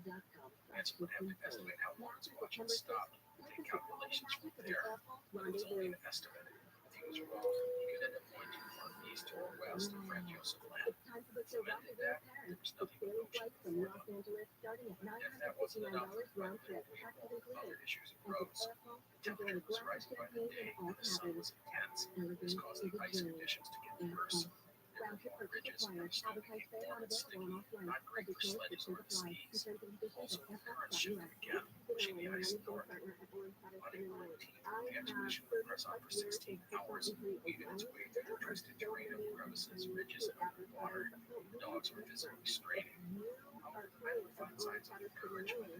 A large piece of driftwood was discovered sticking out of the ice. It was the first object the men had seen in 18 months. The Arthur initials had a piece of wood. Also, there, the men spotted fox tracks, another encouraging sign that they were in land. Now, I want to mention something that I had talked about in the past, and that was the relationship between Nancy and Johansson. The two were, without question, not friends. Nanson's condescending attitude grated on Johansson. His diary is littered with complaints about his boss. However, Johansson was not one to confront a superior, although they had their spats. Thankfully, he was often minor, passive-aggressive comments. Both men tried to stick to their duties and keep out of the way of each other. Though it was not always easy. So, towards the end of April, there were a few major issues facing Nancy. First, the dogs were wearing down. 2 more had to be put down, others were in bad shape, plus the dog food was running low. The problem was that every time a dog was put down, it forced the other dogs, ready to eat themselves, to work even harder. This only sapped the strength of the dogs even more. With luck, the team would be able to find and kill some game. A polar bear or seal would do everyone wonders. The second issue was open water, which would become a blood frequent. This required extra effort as the team would have to find a way around such obstacles. And that was getting difficult. On April 30th, men would come to a wide stretch of it and find themselves stranded on an ice floe.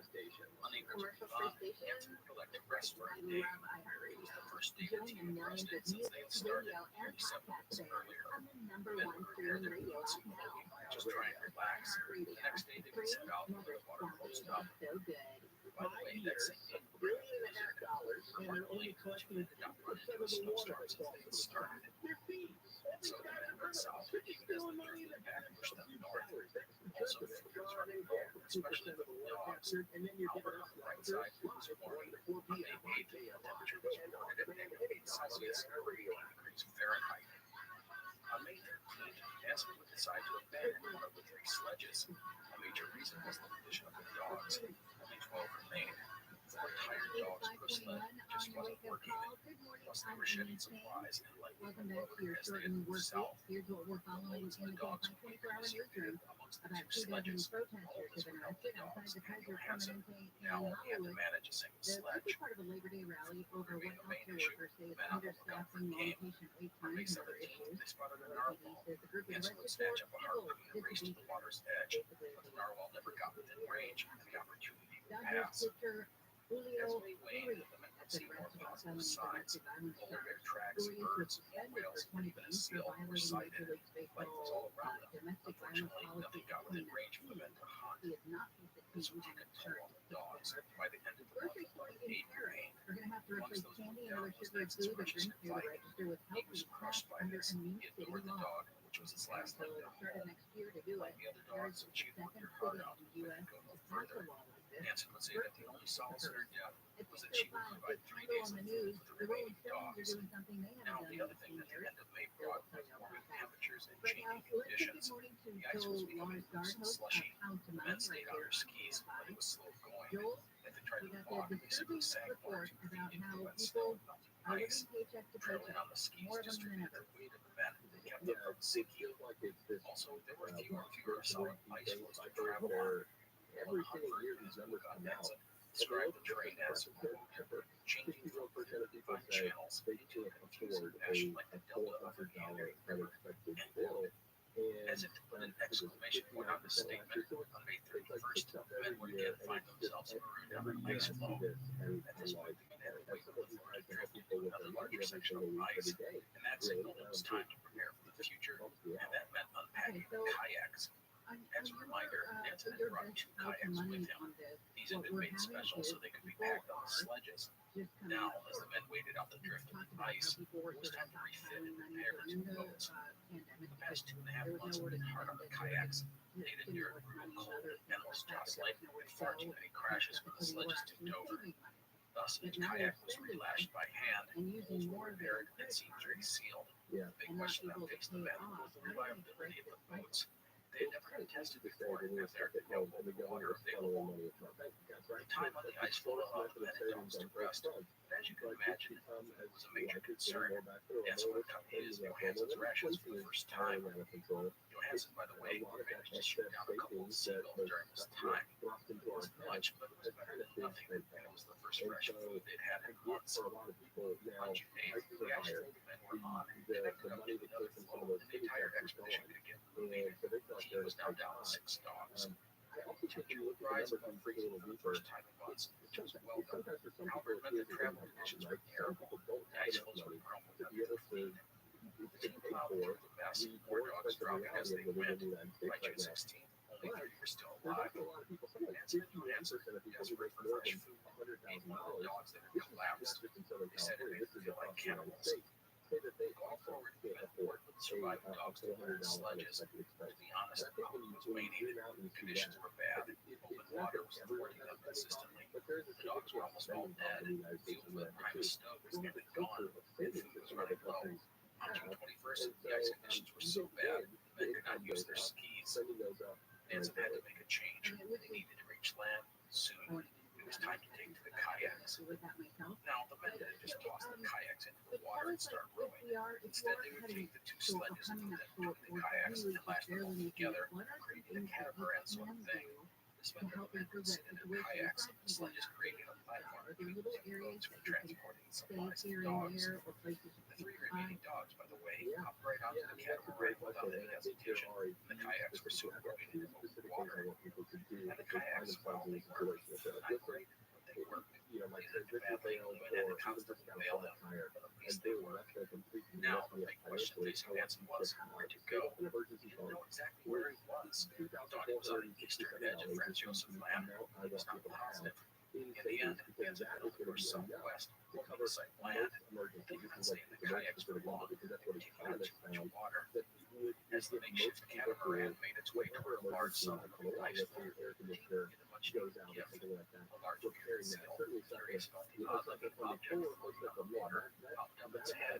Johansson would grab a rifle and fire a single shot at the animal. Later say it was called The best and most useful shot in my whole life. The kayaks were dragged onto the ice floe, as was the carcass of the now dead seal.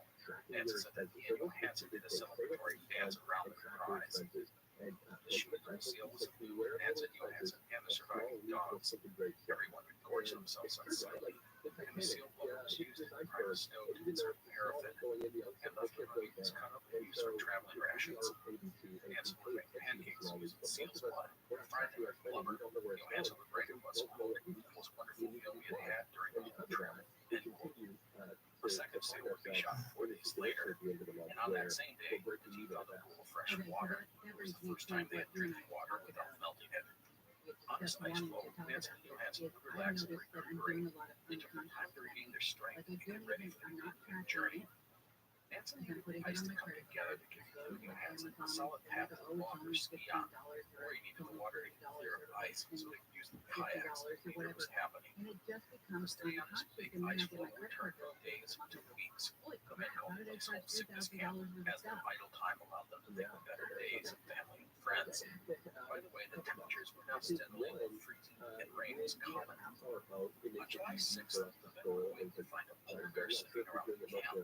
Nancy was shooting killed the animal plus 2 cubs. They now had more meat, plus the bear skins were used as an under mattress for the sleeping bag.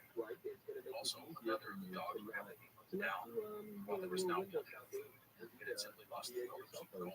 There were only 2 remaining. Nancy and Johansson would finally depart on skis from home sickness camp on July 22nd. They left unused items, including spare skis. The reindeer sleeping bag demanded as well, as it was worn and falling apart. Some blankets were sewn together for a big bag. The next day, Nancy would see a dark, hazy shape on the horizon. He would get out his telescope to investigate. It was land. Of the moment he would write, at last the marvel has come to pass. Land, land. And after we had almost given up our belief in it, now getting to that land was not so simple. Nansen estimated it was 5 to 10 miles away. The distances are deceiving on the ice, and it was actually 20 miles. At this point, they needed to continue across the ice to the edge of the pack, where they could then try their kayaks again. So as the fog descended on them spores, they had to carefully make their way through the ice, which was deteriorating around them. They were literally jumping from one ice floe to the other. It was slow going, and they were often at the mercy of the winds and currents. They were getting closer. They didn't have to dance as the vago flared up. The vago was a chronic pain in the lower back. Nancy could move slowly, but that was about it. Johansson left the vago for all the camp duties. By early August, food for the dogs ran out, and the men's rations were running low. Johansson would even shoot some seagulls to feed the dogs. And then on August 4th, the men would sight open water. The edge of the ice pack was through. As the men were getting their kayaks ready for the open water, they would suddenly face disaster. A polar bear burst into the camp, completely surprising everyone. The bear made a rush for Johansson and shot out an alarm. Johansson went for a shotgun. The bear, Johansson wrote, gave me a cuff on my right cheek with its giant foreball, so that my head rang with the blow, and I was on my back with the bear over me. Thankfully, the bear was distracted by the barking dogs, or else Johansson would have been badly mauled or even killed. Instead, the bear distracted, Johansson felled the animal with a single shot. Johansson was stunned, but was unhurt, save for a few cuts and bruises. It had been almost calm, and the men were shaken by the encounter, but on the positive side, killing the bear would have plenty of food for the near future. In the early morning hours of August 5th, the men struck out from the camp. They went over the ice on foot, excited at what lay ahead, despite sinking into the slushy snow and ice, which was often ankle or even knee deep. The next morning, the team reached the edge of the Arctic ice pack. It had been a 600-plus mile trek, or nearly 1,000 kilometers, covering 146 days. It was the longest journey over the Arctic ice ever recorded at the time. The men were ecstatic. Nansen broke out some chocolate, which was running low, and celebrated.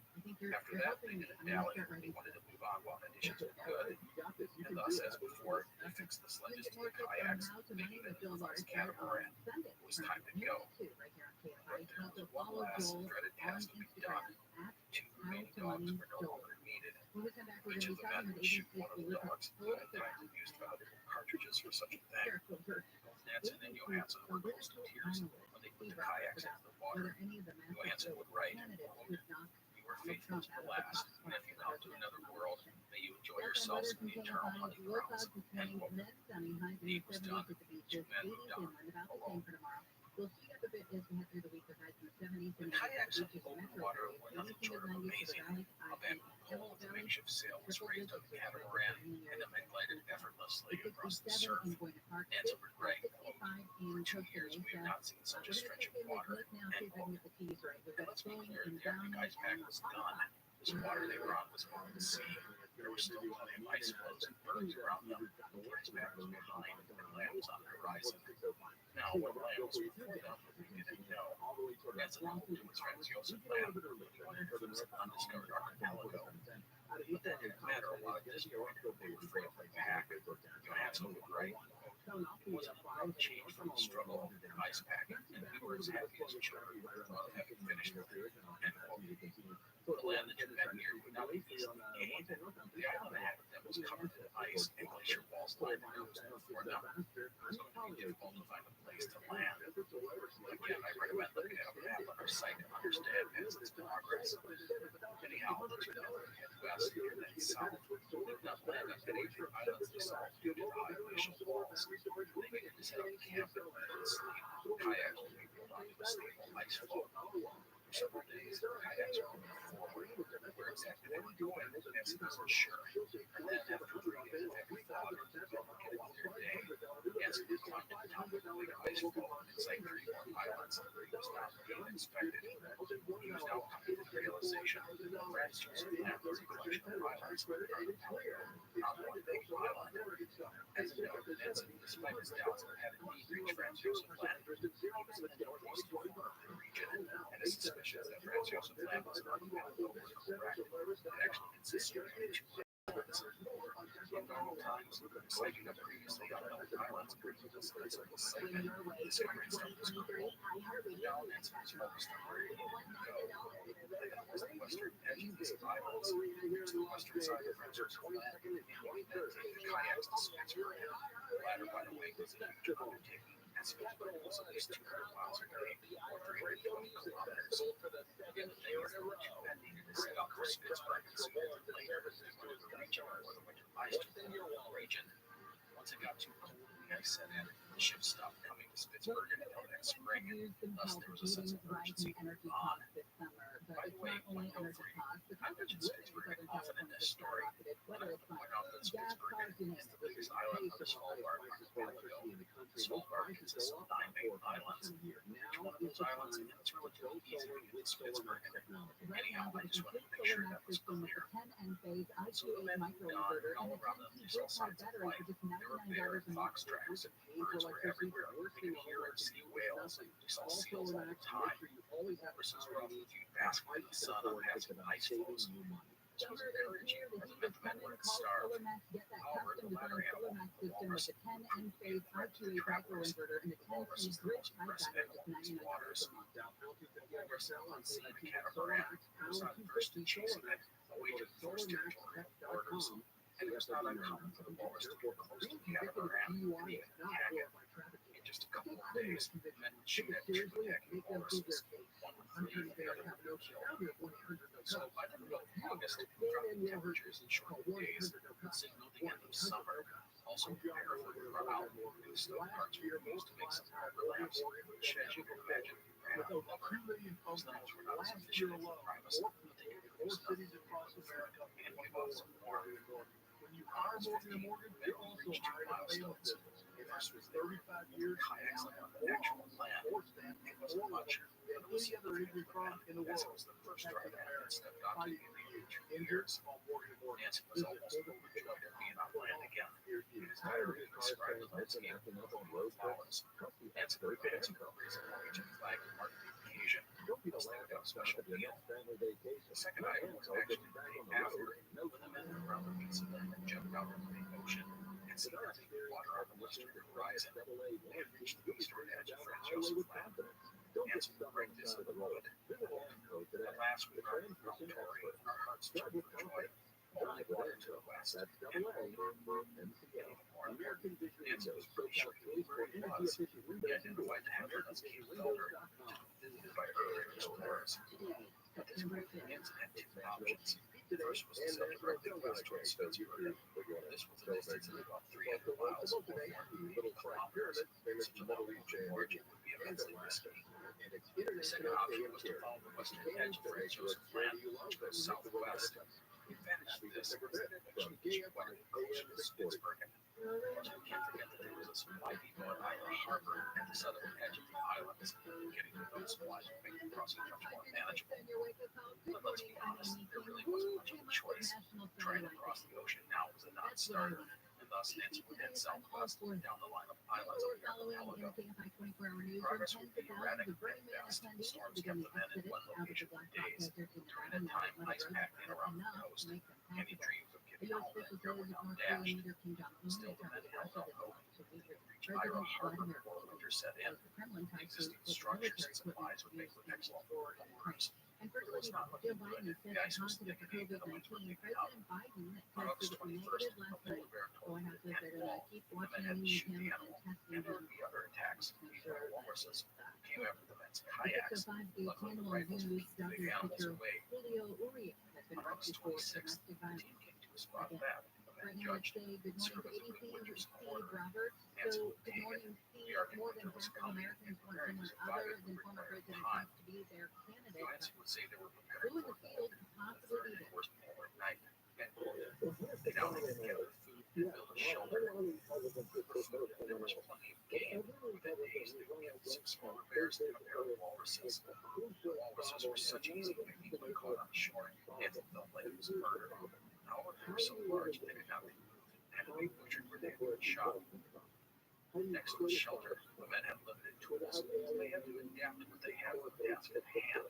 A pick was made from a walrus tusk, a spade from a walrus shoulder blade, and a crowbar was fashioned from a broken sled runner. The winter quarters would be based on the snow huts of the Norwegian uplands. The men had to dig up and carry each stone one by one to the construction site. The stones were piled up to make a rectangular wall about a meter, 3 feet high. The men also dug down into the earth about 3 feet, meaning the height of the structure was around 6 feet or 2 meters. As for the roof, that was the tough part.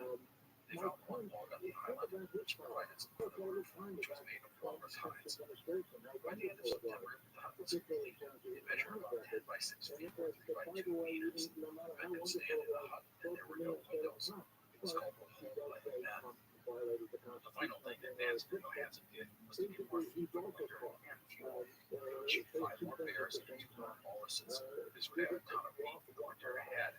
Also, the blubber would provide fuel for the labs. The men had put together for the parts from the practice stove. On October 15th, the sun sank beneath the horizon. The Arctic winter had arrived. Outside in the dark, snow drifted up around the hut. They were exposed. It was like living underground. A bearskin served as a hatch that hung it as a structure. Animal hide, moss, and snow were used to plug in grass. Inside, the men set up a cooked corner with a floated lamp and saucepan. A spot of bells which smoked biscuit. A chimney constructed of snow and walrus bones. In the center of the hut was another floated lamp, which was always lit. This provided heat and kept the middle of the hut from freezing. For sleeping, there was a raised platform with bearskin mats. The blanket sleeping bag the men had been using was mostly adequate. Another time, one was made from bearskin. There was plenty of food and fuel for the winter. Scurvy was not an issue, as the fresh meat provided traces of vitamin C, enough to keep the disease at bay. Nancy and his companion would thus fall into a routine that winter, boredom the greatest enemy. You can't forget, this is not 7 or 8 weeks, this is 7 or 8 months, and it would not be easy. They would cook, clean, write in their diaries, and tend to the lamps, reading over the fates. They would often film.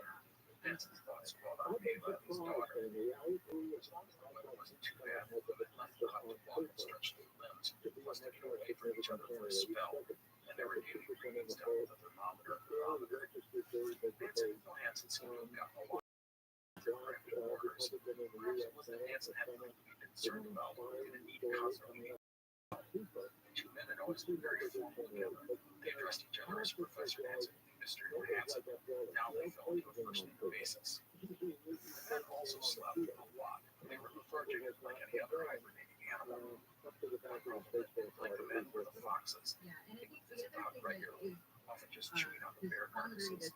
However, they made a nuisance of themselves when they and steal things, which they if they're both running do. on as That winter, the conservative Foxes would make off with a sail, they can't hold the line really with a criticize Trump too much because there's so many people who do support him and so many people who don't support him. And when you don't go after Trump, then you get criticized by the liberals, and you got to get some of them bearskin in mittens, leggings, as well as the aforementioned sleeping bag. Yeah, I mean, look at this. In late February, the birds would return, a sign the winter was coming to a close. When everything nearly ended when, on March 8th, Johansson would climb out of the hut and be greeted by a polar bear. Johansson would yell out an alarm and flee himself back into the hut. The bear, a big male, tried to follow him in. Johansson would scramble for his gun and take a shot at the bear. The great beast fled. Johansson would follow and shoot and kill the animal on the beach, or so he thought. He would turn and start to walk away. He heard another shot. The bear got up, and it was Nansen who finished him off. The bear was so large that men could not drag it to their camp. Instead, they spent 12 hours cutting up the animal where it lay. The next couple of months would give the men time to prepare for the next phase of their journey. With the weather warming, they began to make new clothing from the blankets and the started sleeping bag, and the kayaks were repaired and waterproof using blubber. New lashings were made from walrus and bear hide. Bears, by the way, were always in danger.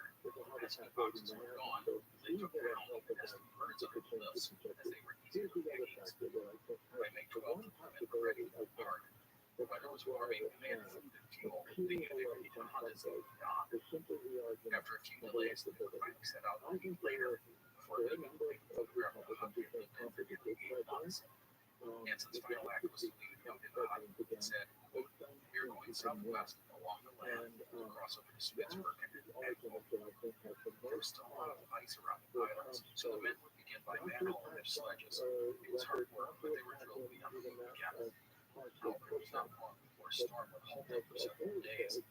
By the way, the men had no tent. The old one had essentially disintegrated, thus they would park their sledges side by side, but with enough space in between for the two men to lay down. Skis and ski poles were placed across the sledges, and a sail on top of those, all the big in a single tent. It was cold and not very warm, but it worked. When the men continued, they pressed southwest in the kayaks or on skis. The weather often slowed them or forced them to take shelter. Though slow progress gave Nansen time to contemplate the situation. He still had doubts about his location, and the men had to reach Spitzbergen this summer. He didn't know if they could survive another winter in Arctic. In late May, a storm would keep them down for over a week. And we're going to hear lots of arguments as we head into the election. Only 5 months until Iowa, right? Walrus Week was not a favorite, but it was better than starving. On May 12th, the men would cross a wide stream and reach open water for the first time in more than a week. They were Robert, taken in thank you so much kayaks. for your Later analysis. that day, they Appreciate would it. board their kayaks next to a high ridge of ice. All They right, you would guys. climb to When the we top come back, to we're get going a to take a look look around. at some shows It was that you then that might be disaster wanting nearly to struck. tune into The this fall, catamaran since broke we its don't have moorings the and started normal to drift slate off into of the fall sea. TV coming up. The men rushed back to the shore, where Nansen took off superbly, handed his watch to Johansson, and jumped in. The freezing water would nearly kill Nansen. He swam after the boat, but the cold shocked his system, and his limbs almost stopped working. But he knew he could not fail. Their lives were on those kayaks. They were dead if he couldn't reach them. Nansen would manage to get to the kayaks and grab a hold of them. He would then try to swim back, but he was too exhausted. Instead, he managed to get a foot onto a kayak and climb on board. Fighting the wind and current, the soaked and shivering Nansen struggled to row the catamaran back to shore. When he finally got close to the ice's edge, Johansson jumped into the other kayak and took over rowing. Nansen had almost died, but he had saved the 2 men. Johansson would get his companion out of his wet clothing and into a sleeping bag. Nansen would eventually fall asleep and would wake up tired but unhurt from the ordeal, and thus another disaster was averted. So have we had enough weird disasters? Well, of course not. Another one would hit the men a few days later, this in the form of an angry walrus. The walrus would take umbrage at Nansen's kayak and attack it. They would chase off the beast, but not before its tusks would hit the boat, and thus they would spend 2 days kayaking and drying out gear. On June 17th, they were getting ready to depart, Nansen cooking a meal. He then suddenly walked up to a nearby ridge, saying, quote, "I hear dogs barking." Johansson rushed over and lent his ear to the situation, but heard nothing. Perhaps it had been the wind or some other natural phenomenon. But Nansen was not sure.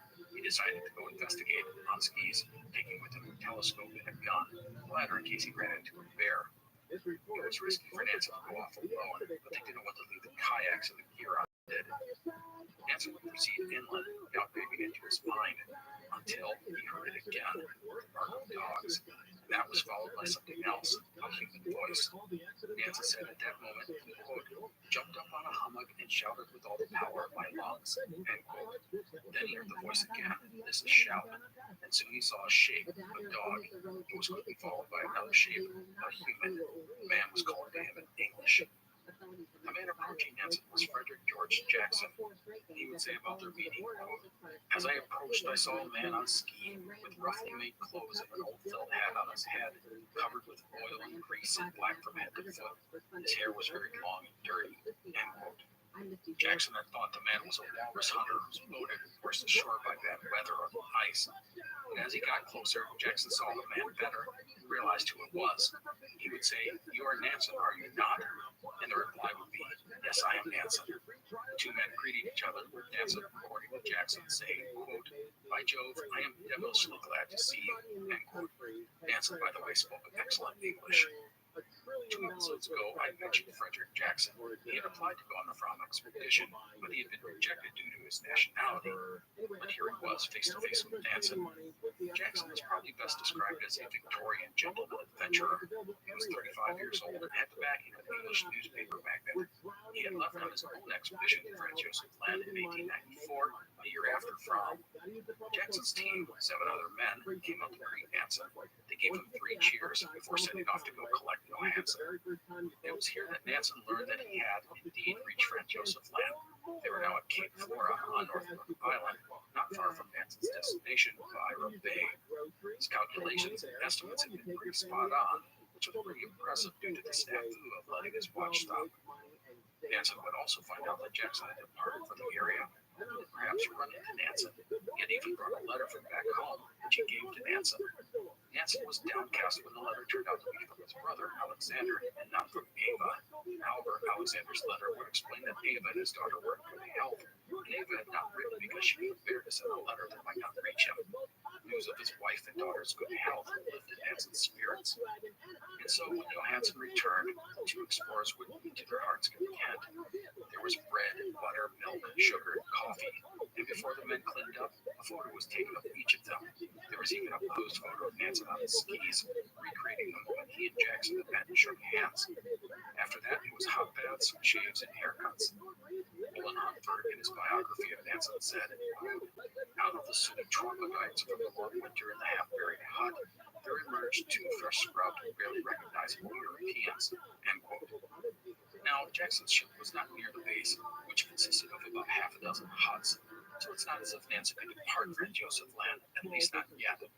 Also, in the aftermath of reaching safety, Nansen would suffer mysterious illness, likely a collapse after pushing himself physically and mentally for over 2 years. Otherwise, the men rested and recuperated. Other than Nansen's illness, they were healthy. They had actually put on weight, and there was no signs of scurvy. Meanwhile, the 2 men could only wait for Jackson's ship to arrive and take them home. By the way, 2 side notes here. First, the previous winter, Jackson's team had been exploring to the north and had almost reached the location of Nansen's winter quarters. They had come within 40 miles, or 65 kilometers, of the Norwegians before the ice forced them to turn around, so very close. And second note, Nansen and Johansson would later suggest that it was as if fate had caused the walrus to attack and damage their kayak, forcing them ashore near Jackson's camp. Without that incident, the 2 men may have continued on, forced to make the Openson crossing to Spitsbergen, and so the potentially disastrous walrus attack had, perhaps, saved their lives. Anyhow, side note's done. And here, Nansen and Johansson safe and sound is where we will wrap up things for today. Nansen and Johansson had returned alive. In a lot of ways, it was a near miracle. There were so many times things could have gone wrong, and while they had not reached the North Pole, they had accomplished a tremendous amount. Nansen had proved that dogs and skis could be used effectively on polar ice packs. They had learned that there was no great continent in the north, just an unpredictable ice pack. They had learned that the Arctic Ocean was bigger and deeper than anyone had ever imagined. They had revealed to the world the vastness of the Franz Josef Land archipelago, mapping all sorts of islands. And finally, Nansen and Johansson had set a furthest north record that would stand for 5 years. Next time, we will get Nansen home, detail the fate of the Fromm and her crew, and talk about the legacy of the Fromm expedition. So there you go. I hope you enjoyed today's episode. Please take care. I will see you next time. The Explorers podcast is part of the Airwave Media Network. Go to airwavemedia.com to find other great shows, including Food with Mark Bittman and Fan Theory Queries. You're listening to an Airwave Media podcast. The group was part of a Labor Day rally over what postal workers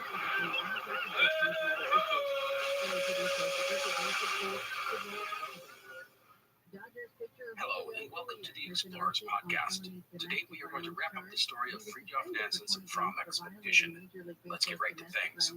Last time in June of 1896, we got Nansen and his companion, Hjalmar Johansen, to the safety of Cape Flora on Nordberg Island in the southwest of Franz Josef Land. There, Nansen had run into fellow explorer Frederick Jackson, who had a camp on the southern shore. Jackson was an Englishman who had actually applied to go on the Fram expedition, but had been rejected due to his nationality. He was in Franz Josef Land at the head of his own expedition to explore the region. Nansen was safe now, but he was stuck with Jackson and his team as their camp was iced in. They would have to wait until later in the summer for things to warm up, before Jackson's ship could arrive and take them back to Norway. But before we talk about that, I want to go back to March of 1895, where the men of the Fram watched as Nansen departed on his journey to the North Pole. With Nansen gone, command of the Fram fell to the reliable Otto Sverdrup. Sverdrup's orders were to continue with the scientific work being done on the Fram and prepare to take the ship out of the ice. The men were to stay with the Fram unless some sort of disaster struck. But the most important thing was to get the men safely back home. By the way, if you want to see the route of Fram's drift, there's a map on our website, explorerspodcast.com. Now, with Nansen gone, there was sort of a collective sigh of relief from everyone on the ship. Nansen's mercurial behavior had put people on edge, but now they could relax. Sverdrup's job was to not let the men relax too much. For that, he focused on keeping the men involved and engaged. Routines would be kept, such as maintaining watch, cooking, cleaning, and scientific work. Sigurd Scott Hansen would take meteorological, magnetic, and oceanographic readings. This included measuring the ocean's depth and the thickness of the ice. Exercise was also required, with Sverdrup ordering the men to ski or walk at least 2 hours per day. Also, the sledges were repaired and overhauled, and the ice that had been built up on the ship over the winter was chipped away. The summer of 1895 proved to be worrisome. The ship was barely moving at times, and when she did, it was often to the north. Another winter in the ice pack was not likely. Throughout the summer and into the fall of that year, the Fram slowly drifted west, and then in early October, the currents and winds would suddenly push the ship onward at a much faster rate. On November 15, 1895, the Fram reached 85 degrees 55 minutes north, its farthest northerly reach. This is only about 35 kilometers or 22 miles short of Nansen's farthest north. If the Fram had ended up beating Nansen, that would have honked the man off to no end, considering how much he had gone through, not to mention his ego. No matter, the ship was now north of Franz Josef Land, and she was drifting southwest. With winter coming, the ice thickened and Sverdrup prepared the ship for another year in the ice. Supply depots and the lifeboats were moved to the ice, just in case Fram would buckle under the pressure of the pack. Again, boredom was the men's greatest enemy. There were no electric lights this year, as the windmill had broken and could not be repaired, and some of the men took to drinking too much, and there were the occasional fights, but nothing major. One of the more disturbing situations that arose surrounded the ship's doctor, Henry Blessing. Blessing would start to use morphine and become addicted to the drug. Sverdrup would have to lock up the morphine, only let it be dispensed under his watchful eye. But Blessing seemed to find a way to feed his habit. The fact that one of the men had become an addict was trouble. The doctor was equally problematic. To be honest, the men were simply becoming stir crazy. They had spent more than 2 years stuck in the ice. Another half year of darkness was before them. They were sick of the situation and sick of each other. Scott Hansen would say this of the third winter in the ice, quote, "It has got to the point where we can hardly stand the sight of each other," end quote. Like I said, this was a product of more than 2 years of living with the same men in close quarters. Thankfully, the men respected Sverdrup and he kept things in order. One major diversion was the dogs. After some puppies were born, there were now 18 on the ship. And as I said last time, who doesn't like puppies? Anyhow, the dogs would provide a welcome distraction. By the spring of 1896, the Fram had drifted further west towards Spitsbergen. Preparations were made for a breakout from the ice. In April, the sun returned, as did some warmth. Around the ship, the floes began to break up. The men were hopeful. On May 19th, Svedra ordered the ice in the rear of the ship hacked away to free the propeller. He would start up the engines 2 days later to test them out. Everything looked good. On June 3rd, the ship would find itself floating free in a pool of water. It was the first time she had done so in over 2.5 years. 10 days later, the ice would open up, offering the ship a chance to move under its own power. The Fram would only go 500 or 600 feet before the ice closed in again, but it was a start. Due to encroaching ice, the ship wouldn't fire up her engines again for another 2 weeks. The next month or so saw events unfolded at an agonizingly slow pace. Channels of water would open for a few minutes, sometimes hours, but always close. Over one 10-day period, the ship managed to make only 3 miles of progress. The men and the dogs kept busy by hunting. Birds were now a common sight, as were polar bears. The dogs loved nothing more than to go on a polar bear hunt. But eventually, the ice pack would loosen its grip on the ship. On one day in mid-July, the Fram would make a 3-mile run, the longest so far. And thus the ship zigzagged her way south and west, taking what was given to her. By early August, the ice was breaking up and was now unstable and dangerous. The ship had to be careful not to run into chunks of ice, some of it underwater.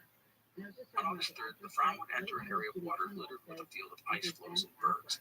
They carefully wended their way through it. And then, 2 days later, August 13th, at 3:45 a.m., the ship would emerge out of the ice just north of Spitsbergen, exactly as Nansen had predicted. The crew cheered. The cannon was fired. It was not long before the ship was under sail and moving freely through the ocean. They had done it. Later that day, the Fram would sight another vessel, this a whaler. Svendrup approached the ship and asked if word of Nansen had reached the outside world. He was troubled when he was told the answer was no. As the two ships swapped news, some of the men in the Fram wept at talking to other human beings for the first time in nearly 3 years.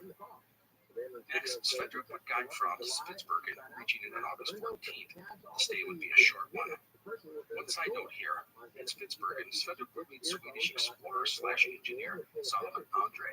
Andre was preparing to fly a balloon to the North Pole, a scheme that experts today say was doomed to fail.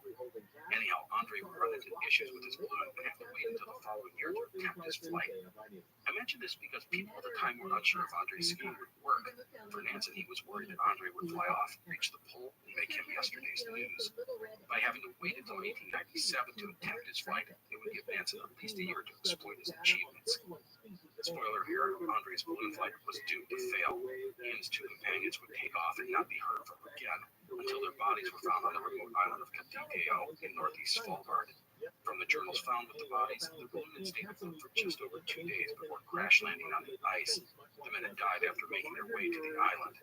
Anyhow, that is another story for this podcast. Side note done. The Fram would thus depart for Norway. The plan was to get supplies, send out messages, and then head for Franz Josef Land to look for Nansen. And that is my cue to head back to Nansen, who was stuck on Northbrook Island in Franz Josef Land at Frederick Jackson's camp. Once Nansen and Johansen were settled, they simply had to wait for the ice to clear up around Jackson's camp for a ship to arrive. The ship would bring supplies to Jackson, who was spending another year in the area, and then return to Norway.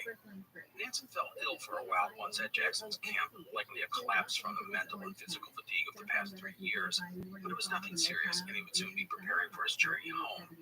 For this, he would prepare telegrams and letters and organize the notes for the book that he would write. In his free time, he explored the area and spoke often with Jackson. The 2 men got along well. They were, in a lot of ways, cut from the same cloth. They both had an aura of superiority to them, which made those who worked for them dislike them. Thankfully, Nansen did not need to prove himself to Jackson, so he didn't have to put on the Mr. Know-It-All hat that he wore for so many others. They just enjoyed each other's company. Regarding the 2 men's relationship, each would have one area of concern. Jackson would be a little perturbed that he would forever be just the guy who found Nansen. He would, however, handle the situation without any bitterness. As for Nansen, he didn't want anyone to think he needed to be rescued. He even made comments that he could have gotten to Spitsbergen faster if he and Johansen had not encountered the Englishmen. That was sort of silly, as a voyage to Spitsbergen would have been wildly risky. In the end, the narrative that emerged was that Nansen had not really needed any help, but he had been happy to accept aid from Jackson since the opportunity arose. Anyhow, a few notes about this time. Nansen would map many of the islands to the north, would name some of them. In honor of Jackson, he would dub the island where he and Johansen had spent the past winter, Frederick Jackson Island. Another item, remember how Nansen had forgotten to wind his watch and it had stopped running? Nansen had been forced to guess how long it had been stopped. Well, Well, it was determined that he'd only been on by 26 minutes, thus his longitudinal calculations had been pretty accurate. Another note, amongst the team of Englishmen was Reginald Keslick, a geologist and doctor. Keslick would go on to serve on Robert Falcon Scott's discovery expedition. Next, regarding Yomar Johansson, despite not speaking English, he fell in easily with the rest of Jackson's team. Johansson would take the time to learn English, which allowed him and the others on the island to gossip about their bosses. So, on July 26th, Jackson's supply vessel, the Windward, would arrive at the base, the ice now open. The crew would cheer Nansen when introduced. When Nansen asked about prom, he was told she had not returned, which greatly disturbed him. The Windward would depart on August 7th, Nansen and Johansson eager to be home after 3 years. The Windward would reach Vardø, Norway on August 13th, 1896. Nansen's first visit was to the telegraph office. There he would trumpet his accomplishments to the world. Also to his wife he wrote, quote, "Here you have your boy at last, all well, expedition successful as expected," end quote. As you can see, Nansen was glossing over the elephant in the room, and that was that he had not reached the North Pole. But to be honest, he didn't need to worry about what others were thinking. As we've said, Nansen had accomplished a lot, the farthest north record the plum rise. Still, Nansen would try and downplay the fact that he had not reached the pole. In a letter to Otto Imrier of the Danish Geographical Society, he said that he was happy with the results of the expedition, but he acknowledged that there had been issues. He said that he regretted not getting the second batch of dogs from the Siberian coast, and if he had done so, he might have reached the pole. Now, by coincidence, Henrik Mohn, the man behind the transpolar drift theory, was in Vardø for a short visit at the time of Nansen's arrival. The two men were ecstatic to see each other and shared a bottle of champagne. Mohn must have been thrilled to have had his theory proven correct. Next, Nansen would arrange to take a mail steamer down the Norwegian coast to the port of Hammerfest, right at the tip of Norway on the Arctic Sea. There he arranged to meet with his wife, Eva. Nansen would arrive at Hammerfest on August 18th. There, the locals had the first of many receptions waiting for Nansen and Johansson. They were true Norwegian heroes. Eva would arrive later that evening. For Nansen and Eva, it was a happy reunion.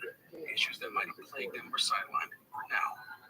By the way, Eva had endured a tough 3 years, not knowing if her husband would ever return. And there had been several incidents, one an April Fool's joke, where supposed messages had been found or received saying Nansen had reached the pole.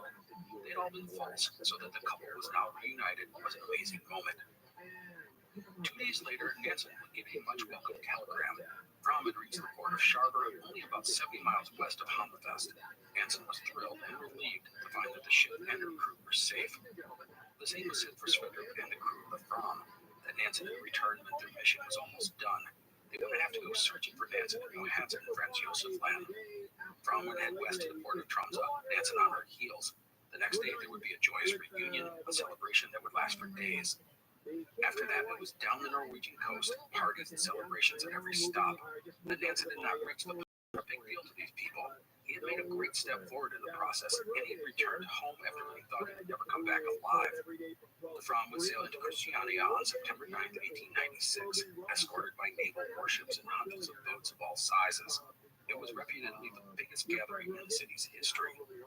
From there, it was on to the Royal Palace, where Nansen and his team were received by King Oscar. It was an elaborate celebration, people cheering them all along the route. When going into the palace, the men passed through an arch made up of more than 200 gymnasts.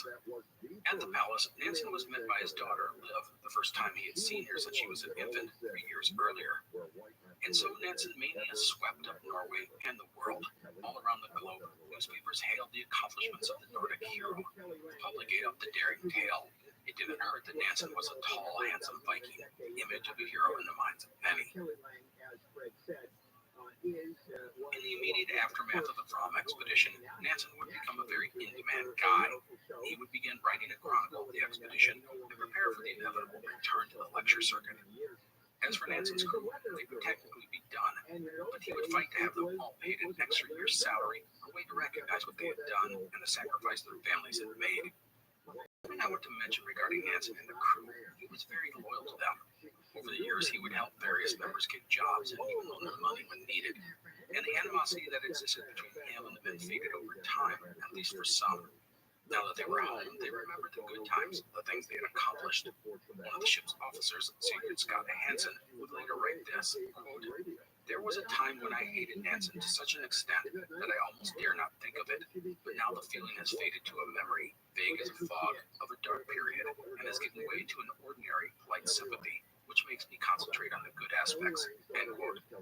We will talk about some of the key crew members before we finish today. Now, for Nansen, the big thing he wanted to do was take financial advantage of his expedition. In addition to a book and lectures, he would sell the rights to the story to various newspapers. The Daily Chronicle in London paid him £2,250 for his story. Regarding the book, his Norwegian publisher gave him an 88,000 krona advance. That was astronomical. It's like 10 times what the Greenland expedition cost, and 25 or 30 times the annual salary he got from Christiania University. His English publisher would give him another £10,000. The book, by the way, would be a 2-volume set titled Farthest North. It would be a huge success with the public and the critics. The first printing of 40,000 copies would sell out. The book's success would essentially set up Nansen financially for life. One other thing, Nansen vowed to his wife, friends, and the public to never do such a crazy expedition again. He was now 36 years old, had a family, and that sort of thing was behind him. At least that is what he said. Anyhow, that is the immediate aftermath of the Throm expedition. Now I want to focus on the legacy of the endeavor. The first thing I want to talk about regarding Nansen and the Throm expedition are the failures and issues that arose. We can start with the obvious item, no North Pole. I mean, that had been the goal, but I'm not going to lie to you. While it was disappointing that Nansen had not reached the pole, the deal breaker. Nansen downplayed it, and so did the press and the public. I think a big reason was the totality of the story. Remember, a lot of people thought Nansen was crazy, and when he came back after 3 years, it was a huge surprise. A pleasant surprise, but still a surprise. And then when people read about all that the ship and Nansen had accomplished, the near-death experiences, the things they had overcome, it was just a great story.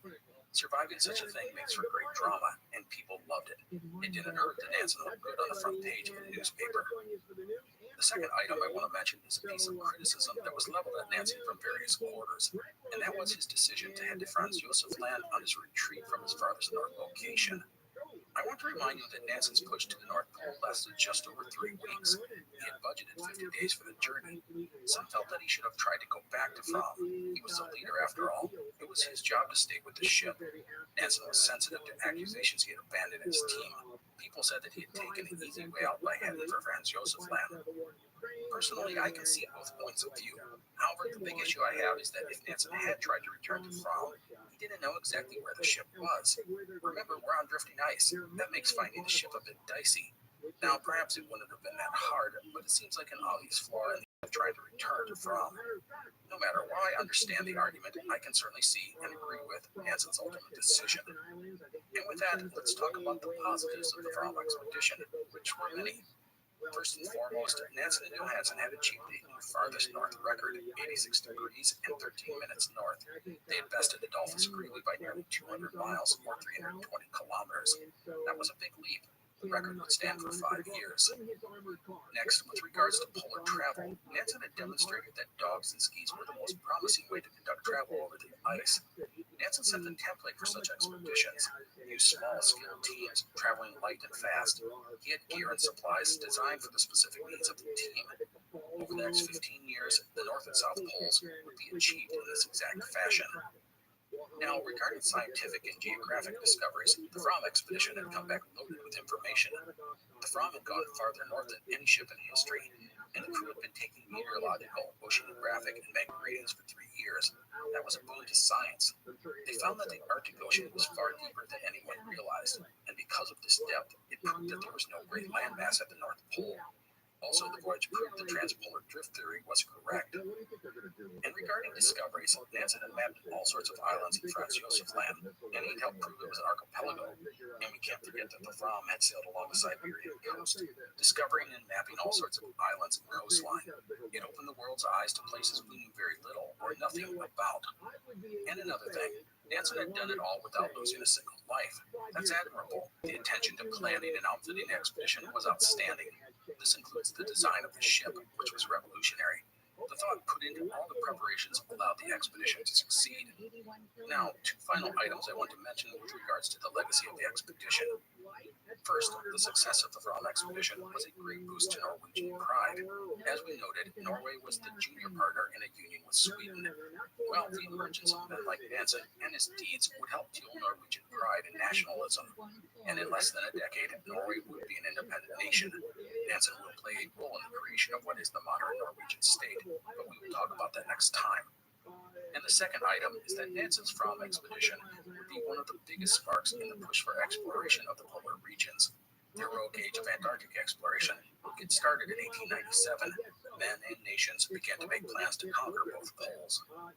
Nansen's tactics would inspire many, including a young Norwegian named Roald Amundsen, the man who would be the first to reach the South Pole, as well as the first person to sail the entire Northwest Passage.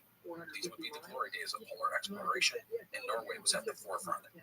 All this will make Nansen a leading figure in polar exploration, and over the next couple of decades, most men seeking to head into the ice will turn to him for advice. Too bad they didn't always listen. So that wraps up the legacy section of the Fram expedition. Now, before we finish, I do want to mention a few of the men on the expedition, because we have spent a lot of time with them. Here we go. The first person I'll talk about is Otto Sverdrup, Nansen's solid and dependable second-in-command for 2 expeditions. I didn't read any books on Sverdrup, but I liked the guy. He was adaptable and smart and proved to be a quality leader. He was not the most dynamic man, but he was trustworthy and respected by the crew. That was very important. In the aftermath of the Fram expedition, Sverdrup would go on another expedition with Fram as well. In 1898, he would head to the Canadian Arctic and spend 4 years exploring and mapping. He would adopt Inuit ways and overwinter in the Arctic for 4 straight years. He and his team would chart a total of 260,000 square kilometers of the area, more than any other polar expedition. Sverdrup would return to Norway as a national hero, but remain mostly unknown throughout the rest of the world. There would be more expeditions for the man. In 1914-15, he would go to the Kara Sea along the Siberian coast in search of 2 lost expeditions. The final voyage took place in 1921, with Sverdrup leading 5 ships into the waters off the Siberian coast in order to expand northern sea routes. After that, he would retire. He died in 1930 at the age of 76. Today, you can find a couple of statues of the guy in Norway, and in 2008, the Norwegian Navy launched the Nansen-class frigate. In Sverdrup's life, he received numerous honors, including awards from the Royal Geographical Society and the Norwegian Geographical Society. He also received the Grand Cross of the Norwegian Order of St. Olaf. Also, as I mentioned in the last episode, there's Sverdrup Island in the Kara Sea. In addition, in Nunavut, Canada, there's a collection of islands that are called the Sverdrup Islands in honor of the men who had mapped them. As I said, I like Sverdrup, and I knew nothing about him before coming into this series. I hope to someday give him his own series. The second person I want to mention is Nansen's sledge partner, Hjalmar Johansen. To be honest, Johansen's life story ended up sad. He would suffer from depression, which contributed to a drinking problem. After the Fram expedition, Johansen sort of slid into the background. He was not, by any means, an extrovert, and he was forgotten while Nansen was showered with honors and praise. This stung Johansen, who was frustrated by a lack of acknowledgement of what he had done for the expedition. And let's be clear, he had been essential in the push for the pole. Nansen may not have survived with a lesser partner. After the expedition, Johansen would join the army and rise to the rank of captain. However, he struggled to settle into military and married life. His heavy drinking would ultimately cost him his career and his family. Over the years, Johansen would turn to Nansen for help. Often this was for money, but it was also for work. And in 1910, Nansen would give Johansen a position with Roald Amundsen's South Pole expedition. It was a great opportunity. However, things did not go well. Johansen would save another man's life during a blizzard, but he would clash with Amundsen over the incident because he felt that Amundsen had put the lives of his men in jeopardy. It would ultimately lead to his dismissal from the team. Upon his return home, Johansen's drinking and depression would spiral out of control. He would commit suicide in 1913 at the age of 45. Johansen was, sadly, forgotten by most people, but as I said, he had been immensely important to the success of the Fram expedition. In 1997, a biography of Johansen was released, and it sort of rescued him from obscurity, and it has given him his rightful place in the annals of polar exploration. The next person on our list is Sigurd Scott Hansen, one of the ship's officers. Scott Hansen would return to the Navy after the expedition and remained in active service until 1931, when an effort was started to preserve the Fram. Scott Hansen would aid in the interior restoration of the ship.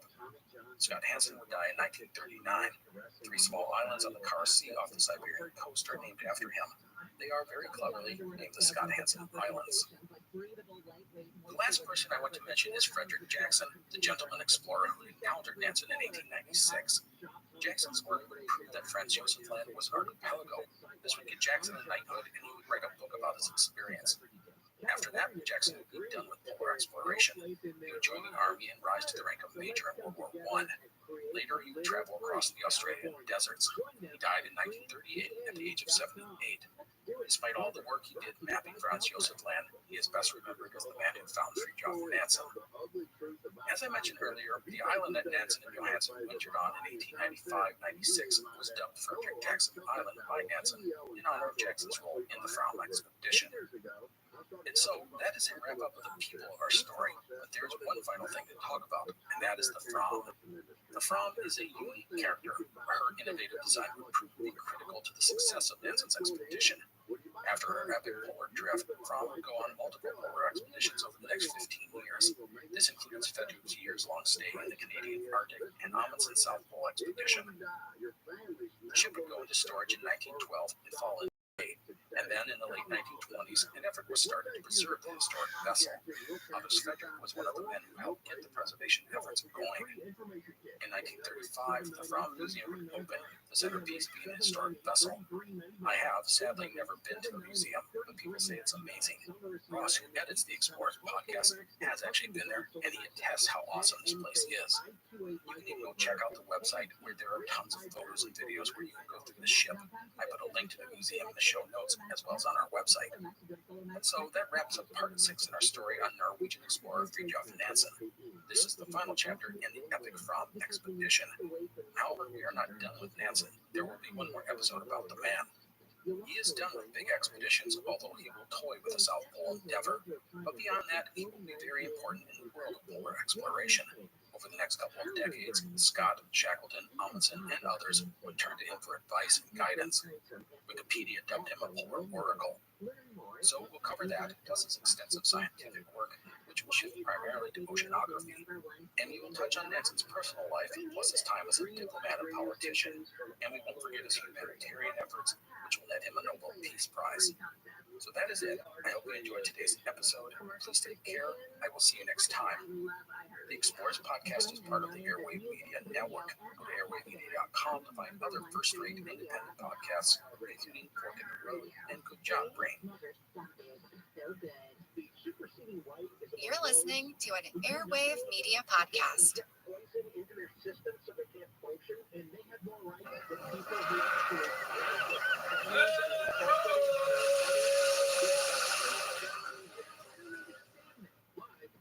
Hello, and welcome to the Explorers podcast. Today we are going to wrap up our series on pioneering Norwegian explorer Fridtjof Nansen. A few notes about today's episode and the series. First, Nansen's career as an explorer will be limited going forward. He will flirt with the idea of an Antarctic expedition, but any adventures will mostly be scientific in nature. He will, however, remain a mentor and guiding figure in the world of polar exploration for another 15 years.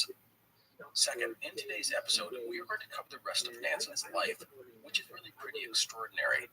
But I want to stress that this will be at a very high level. Nansen was a talented and complex man.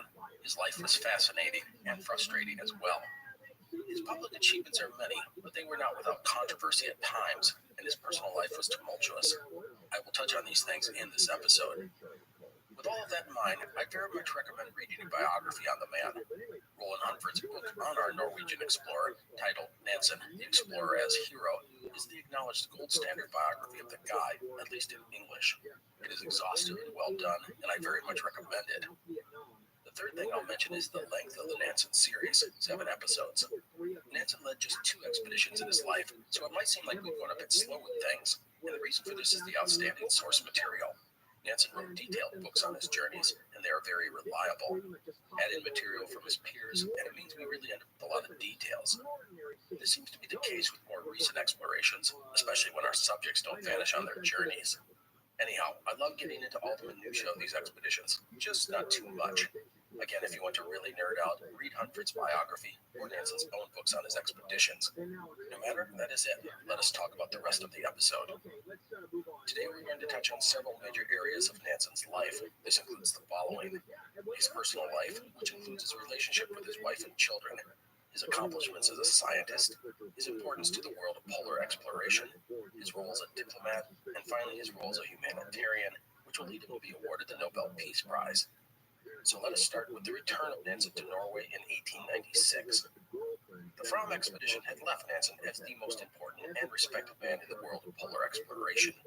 The voyage had been daring and innovative and successful, even if he hadn't reached the North Pole. Nansen's unique approach to the expedition, a small party of experts using skis, sledges, dogs, and custom gear, and the revolutionary design of the Fram, had caught the eye of explorers everywhere. And you know what else?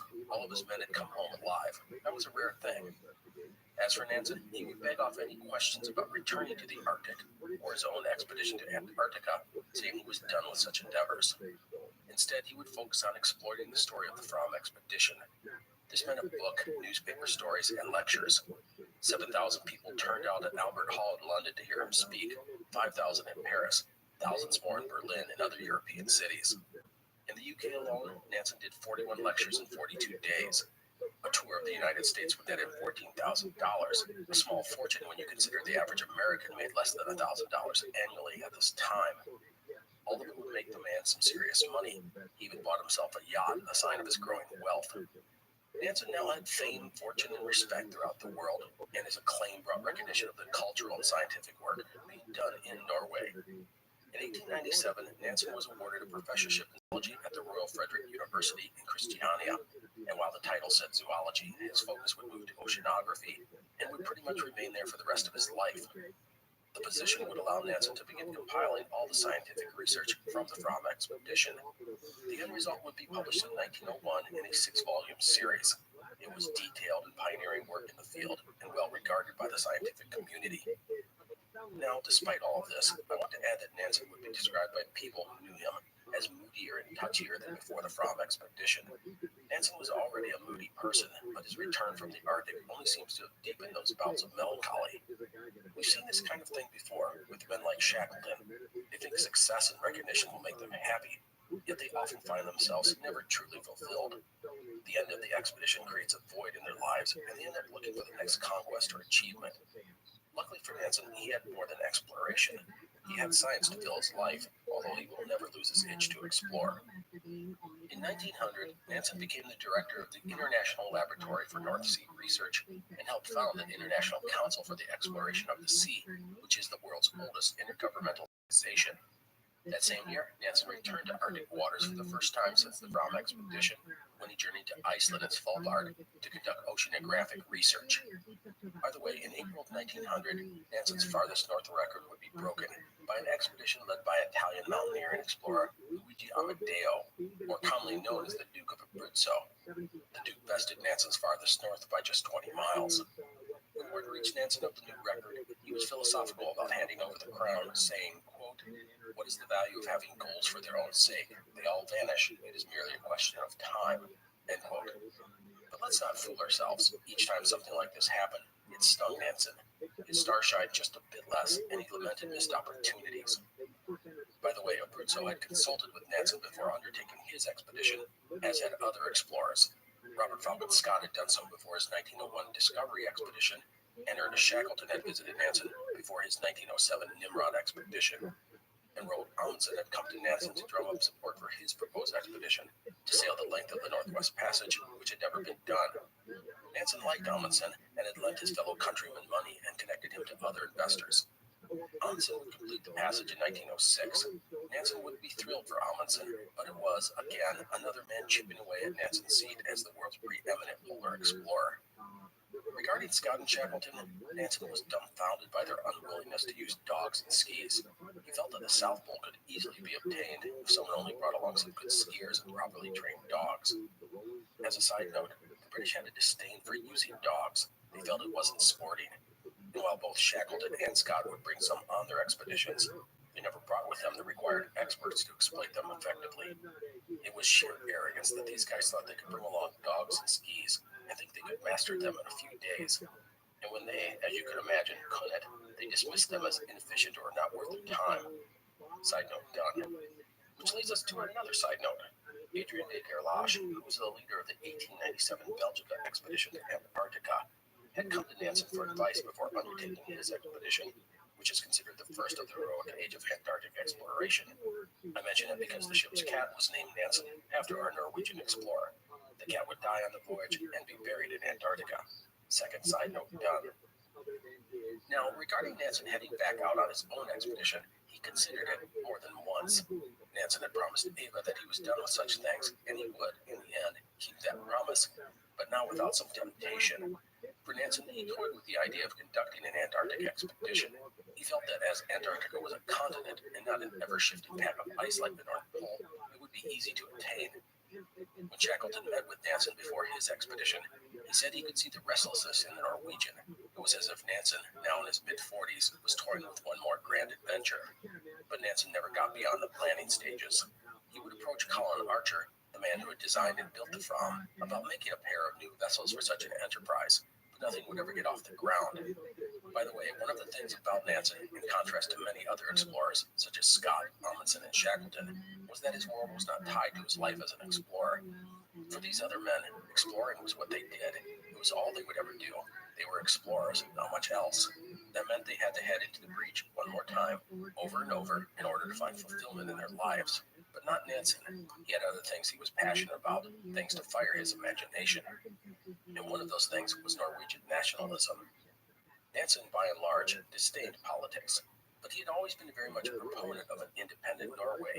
He had cast the Fram expedition as an accomplishment of Norway, and he was seen as one of Norway's most prominent figures.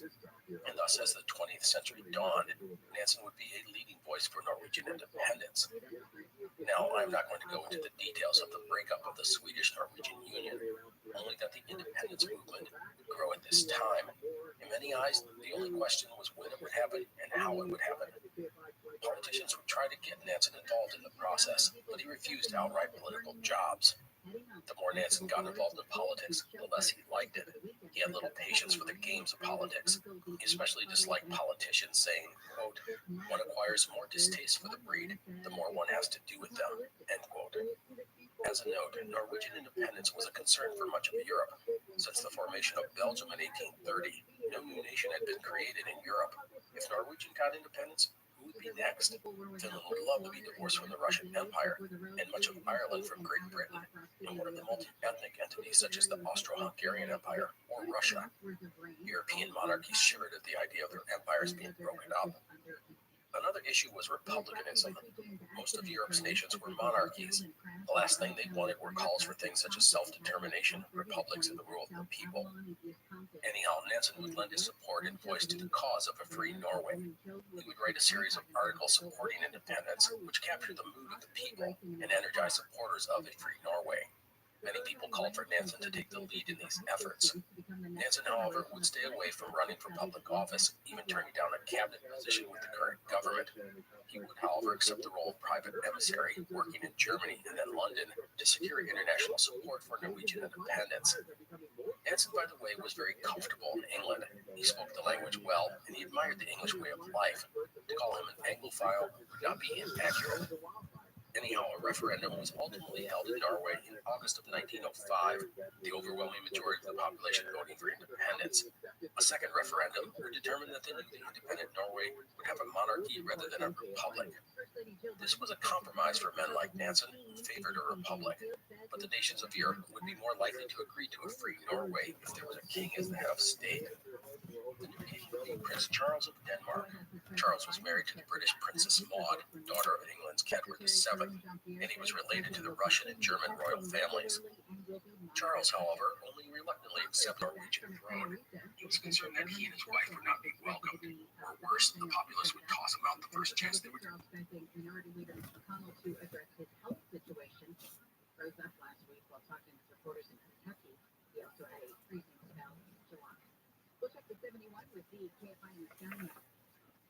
You know, Americans pay about $5 billion every single year for termite control and repairing termite damage. And, well, a couple weeks ago, yeah, termites at my house, so I called Pacific Coast Termite and said hello, termites, ants, and they came out. And of course, they dealt with it because I've been a customer for so many years.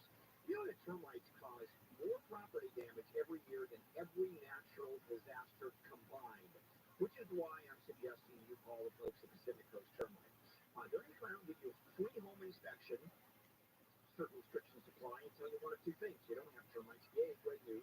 You wait a year where they come out again, or you do, and let's get to work right now because those little buggers start eating your house for lunch and dinner instantly.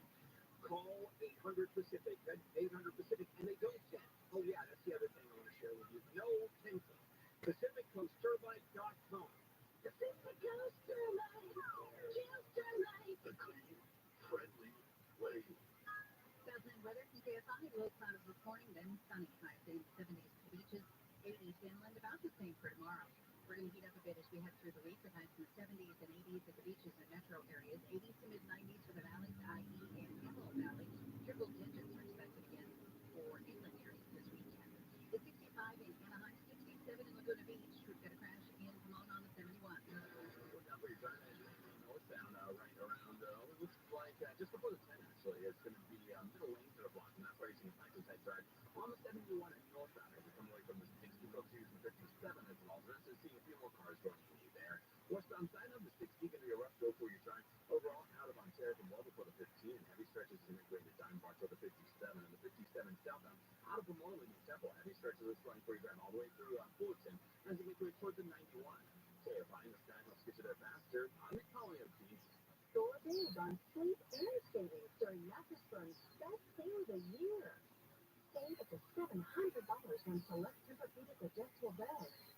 And get a $300 instant gift with more pillows and more. Find the hottest deals of the summer at Norm Reed's Superstores. Online at normreeds.com. Water damage? Fire damage? AfterGas.com.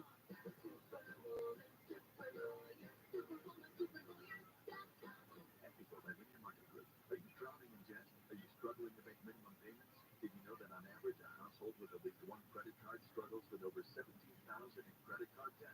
If this sounds like you, know that it's not your fault. Credit card debt happens to good people. Credit card companies lure you in with low introductory rates and low minimum payments. Before you know it, you're in over your head. We've helped thousands of good people just like you become debt-free with our Debt Reset program that will dramatically reduce your debt down to a fraction of what you owe. Our Debt Reset program is customized to get you debt-free in as little as 24 to 48 months with one low monthly payment. If you owe over $10,000 in credit card debt or even personal loans, call 800-533-1508 now. There are no upfront fees or out-of-pocket expenses. You don't pay a dime until we succeed. Call now to see how the Debt Reset program can work for you. 800-533-1508. That's 800-533-1508. Again, 800-533-1508. Plug down and sleep better with Liberty up to 20% off everything at Casper. Save on the mattresses and doors you need to protect your sleep-life balance. Goodbye summer, hello summer. Step Casper is burning you with the Coconut Fresh stores. Save 20% now through September 12th. Save on better. Reading the price, see Coconut Fresh program. Steam Shark, imagine delicious water flowing from every tap in your home. That's what you get with a Light Source water system. And September is the perfect time for Light Source because Light Source is offering new customers a double dip. You get free basic installation plus an extra $250 off. That's up to $1,250 in savings. Offer ends September 30th. Restrictions apply. So call Light Source today at 800-WATER-99 or visit lightsourcewater.com. Light Source. Taste and feel the difference. Los Angeles traffic is almost as legendary as our movie stars. The late-night comics get a lot of mileage out of it, but there's nothing funny about a serious auto accident. And the congestion makes Los Angeles County the state's most dangerous place to drive. At Jacoby & Myers, we specialize in the serious injuries caused by these accidents. For over 50 years, we've won over $1 billion for our crimes. If yours is a serious case, get serious help. Call Jacoby & Myers. Justice for you since 1972. To most people, flashlight is just a light. But to Ghetto Air Conditioning and Plumbing customers, it's a beacon. Illuminating the way from complex plumbing and sewer repairs to AC installations. Visit us at ghetto.com. Our iHeartRadio Music Festival is coming back to T-Mobile Arena in Las Vegas September 22nd and 23rd. The most unforgettable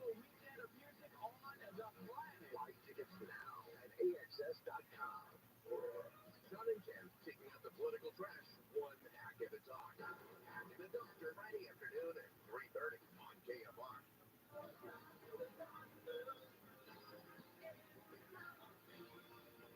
KFR AM 640. Bill Handle here. It is a Tuesday morning, September 5.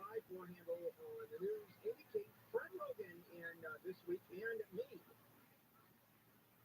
Well, that's a treat. That is. Fred, you're up, my friend. Oh, okay. This is interesting to me because I know a number of people now that have come down with COVID again. Joe Biden, the first lady, has tested positive for COVID. The president tested negative. But I am amazed at how many people are coming down with this strain of COVID again.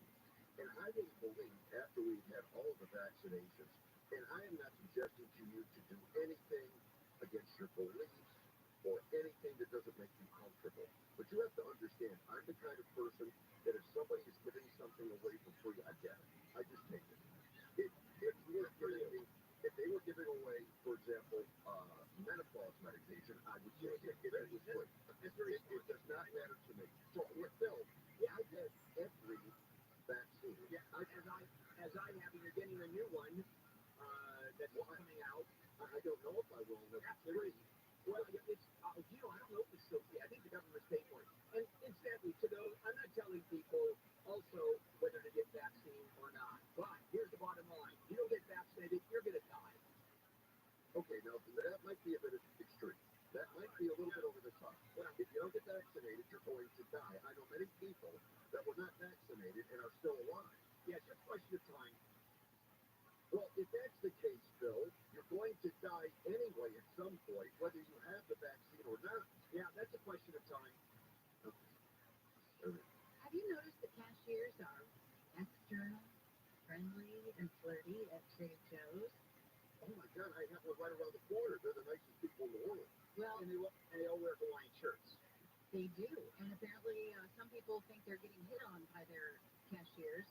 But the CEO of Trader Joe's, Brian Aldon, said the rumors that employees are trained to flirt with customers are just that, they're rumors. He says he understands why people might get that impression because they're just chatty and their cashiers are friendly and will talk to you. You can't do that anymore, as Fred pointed out. It's a different world today. I mean, friendly is sexual harassment. Well, yeah, but not when you're cashier, Bill. From anybody. Look, from anybody. Bill, you bring up a melon and they're pleasant. That doesn't mean they're flirting with you. And if they're not flirting, that's a buzzkill. I'll tell you that. You bring up two melons, that's a lawsuit. Anyway, Aerosmith singer and Maui homeowner Steven Tyler urges tourists to return to the island. When I heard what happened there, and there's no minimizing the devastation that they went through there. And for me, when I heard the cheeseburger in paradise, because that's kind of one of my touch points on the island, as I know Maui, when that went, everything in Lahaina went, it was awful. But Steven Tyler is saying, come back. They need to revitalize the economy, which was devastated by wildfires last month. If you have a chance, please come back to the island. Please start spending money so their economy can recover. Yeah, I mean, there is, that is the economy, tourism. And while Lahaina is just a great place to visit, Fred, and I've been to Maui a couple of times, it's all Lahaina. I mean, you can take that drive to Hana, which is a complete waste of time. You're driving and then you go there and you go, hi, hello, and then you come back. And you see a few, you see a few, what do you call it, waterfalls on the way, but any good National Geographic shows it would be better than that. And the resorts on Wailea, I mean, world-class on-the-beach resorts that you go to, they're still there. Yeah, because it was the other side of the island. Yeah, they're still there. So people should and have to come. Listen, Amy, I'm glad. I'll just tell you this. I'm glad I'm growing a goatee, but go ahead. Oh, I was going to say, want to get a girl guy? Get a beard. There has been long speculation that having a beard is more attractive to women. There's even some science behind it. According to a 2020 study by Robert C.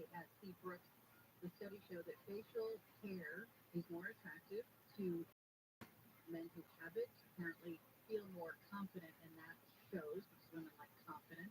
They're also seen as a sign of masculinity because it should look like you have a stronger jawline. And it even says that having a beard protects the skin from UV rays. It reduces the chance of getting a bacterial infection and even helps those with asthma by filtering out their pollen. Who knew? Yeah. How about the study that says that some men are attracted to bearded women? Is there one of those things? Well, I'm not going to go into it, but there's a world there. There really is. Listen, I used to go to the carnivals in Phoenix growing up, and they did have a bearded woman. Yeah, they did. And I have to be honest, I was not attracted to her. Well, so you'd be on one part of the study, people would be on the other part of the study. Okay. 23 healthcare workers were arrested after protesting outside of Kaiser Permanente in Hollywood. They were staging a protest. They were arrested for civil disobedience. The workers were participating in Labor Day marches and a rally that came to a conclusion outside the Hollywood hospital. They're in a dispute with Kaiser, one of the nation's healthcare systems, largest over what they say is unfair labor practices, including allegations of unsafe staffing levels.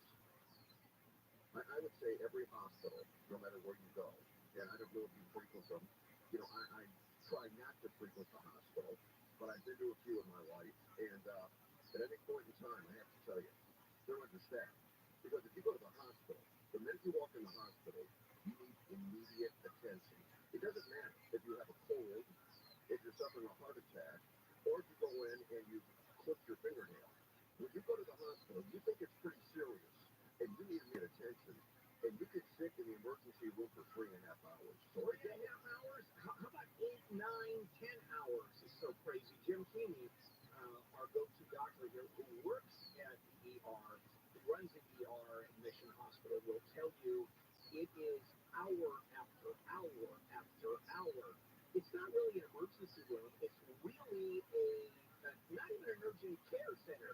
If people go who have no insurance, and they just sit there. They have a cold, they have the flu, and they'll just sit there all day long. And you're stuck. Now, if you've gotten shot, and or you have a major stroke, or you have a heart attack, the wait there goes down to 2 or 3 hours. I'll grant you. But good God, sitting in an ER is just insane. It's true. There's not enough staff anywhere. Wait. If you're shot or you had a major heart attack, you only have to wait 2 hours. Yeah, basically. That's about it. ERs are just horrific. Let's take a break. We'll come back and we'll finish up handle on the news.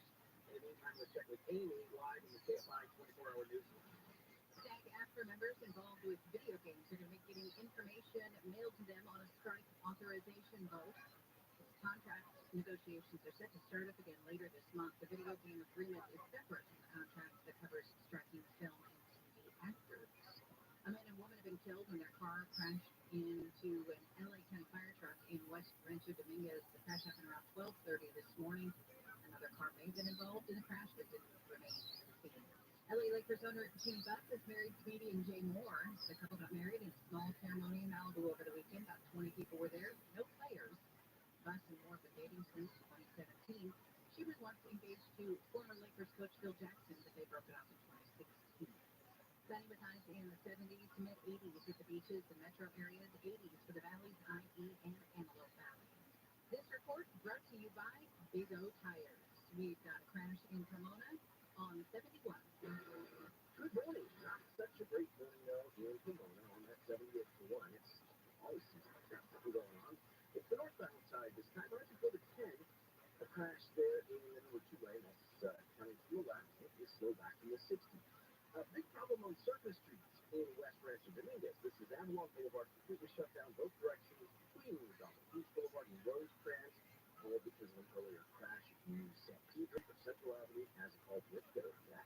And in Linwood, 105 freeway eastbound at 710, crash there. It gets slow from Long Beach Boulevard. Well, full driver, KFI in the sky. It's the tire sale of all tire sales. Buy 2, get 2 free. Now at your local Big O Tires. That's 2 free tires when you buy 2. Valid on select tires with the purchase of an alignment and tire protection package. Buy 2 tires, get 2 free. Now through September 17th. For your nearest store, visit BigOTires.com. This report is sponsored by Norm Reeves Superstores. Find the hottest deals of the summer at Norm Reeves Superstores. 6 great brands, Honda, Ford, Lincoln, Hyundai, Genesis, and Volkswagen at 9 convenient locations. What are you waiting for? Test drive today or shop online at normbreeze.com. So I was in a Las Vegas hotel recently. It was hot and noisy outside, but cool and quiet in my room. Why? Because they had dual pane windows. Hey, it's Neil Cervegra. American Vision Windows installed dual pane, energy efficient windows and doors in our home. They are everything we had hoped for and more. Just beautiful and super efficient. Over 20 years ago, the owners, Bill and Kathleen, they started American Vision Windows because they had a bad experience replacing their own windows. They won't let that happen to you. They use sun matrix technology to prevent dust, mold, moisture, bacteria, and excessive sound from getting in your home. This month, you could save up to $2,000 on new windows and doors. TSLB number 778326. Trust the window company that I trust. I use. My friends and family trust and use American Vision Windows. Call, get that free estimate, 888-226-9908. That's 888-226-9908. Or visit AmericanVisionWindows.com. Now through September 6th, listen to all the magic of an Air Pulse rendezvous. It's time to book your rendezvous with Paris with daily flights from Los Angeles starting at $959 round trip, taxes included. And with Air Pulse, enjoy a glass of champagne in all cabins. Elegance is a journey. Air Pulse. Round trip purchase required. Advertised fare not available on all flights. Additional restrictions apply. See terms and conditions at airpulse.us. Effort Tax Services. Attention, if you owe your businesses behind in filing your tax returns, or if you owe over $10,000 in back taxes to the IRS, please listen carefully. The IRS does not joke around and will not stop their collection efforts. If you're tired of the IRS letters, levies, liens, or wage garnishments, and would like to get cracked off, we can help. Due to the financial hardships in the country, the IRS is making it easier than ever to settle tax problems for those who owe more than $10,000. We can help settle your delinquent tax problems, end all collections, and may even reduce your back taxes significantly. Even if you can't afford to pay your back taxes, you can still get the help you need. We help thousands of taxpayers just like you, but you must call 800-245-7816 today to stop your tax problem from getting worse. The information is free and the help is real. Call 800-245-7816. That's 800-245-7816. Again, 800-245-7816.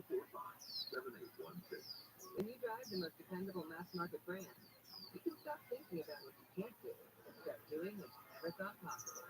Visit your local Kia dealer today to see yourself behind the wheel of the #1 most dependable mass market brand 3 years in a row by J.D. Power. Kia, movement that inspires. Call 800-5334-KIA for details. Always drive safely. Kia received a Kia supporter column from our mass market brands in the J.D. Power 2021 to 2023 U.S. Vehicle Dependability Studies. 2023 study based on 2020 models. See jdpower.com/awards for 2023 details. Hey, Mario Lopez here. Did you know addiction of stimulant drugs like meth or cocaine is a disease, not a choice? Well, getting help, however, is a choice you can make today. So, if you or a loved one has a stimulant use disorder or questions about treatment, choose Change California Get Help. Make a change today and find a proven treatment option, including outpatient treatment programs, licensed residential facilities, or even virtual care at ChooseChangeCA.org. You did the tough thing during COVID. You saved your people and told your business from the pandemic. And now doing the tough thing could qualify you for up to $26,000 per employee at Consumer Tax Advocate. Government funds are available to reward companies with 2 or more employees who stayed open during COVID. This is not a loan and you don't have to pay it back. This program is complicated, but nobody knows more about it than the CPAs and tax experts at Consumer Tax Advocate. You pay nothing up front. They do all the work and share a percentage of the cash they get you. I had a good day after. Including nonprofits and churches, and qualify including those who took PPP loans, even if you had increases in sales.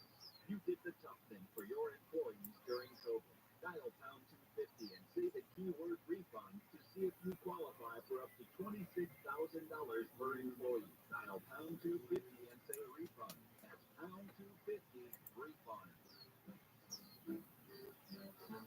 1877 Carter Kid, KARS Carter Kid, 1877 Carter Kid. Donate today at carsforkids.org. That's cars with a K. Your car can be picked up as soon as the next day. Receive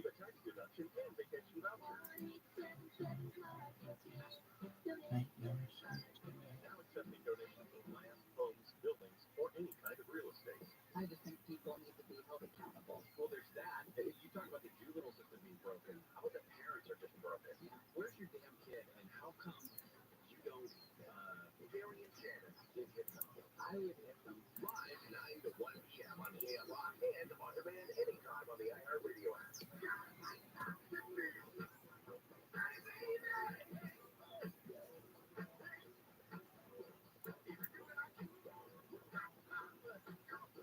Bill Hammer here. It is Tuesday morning, September the 5th. All right.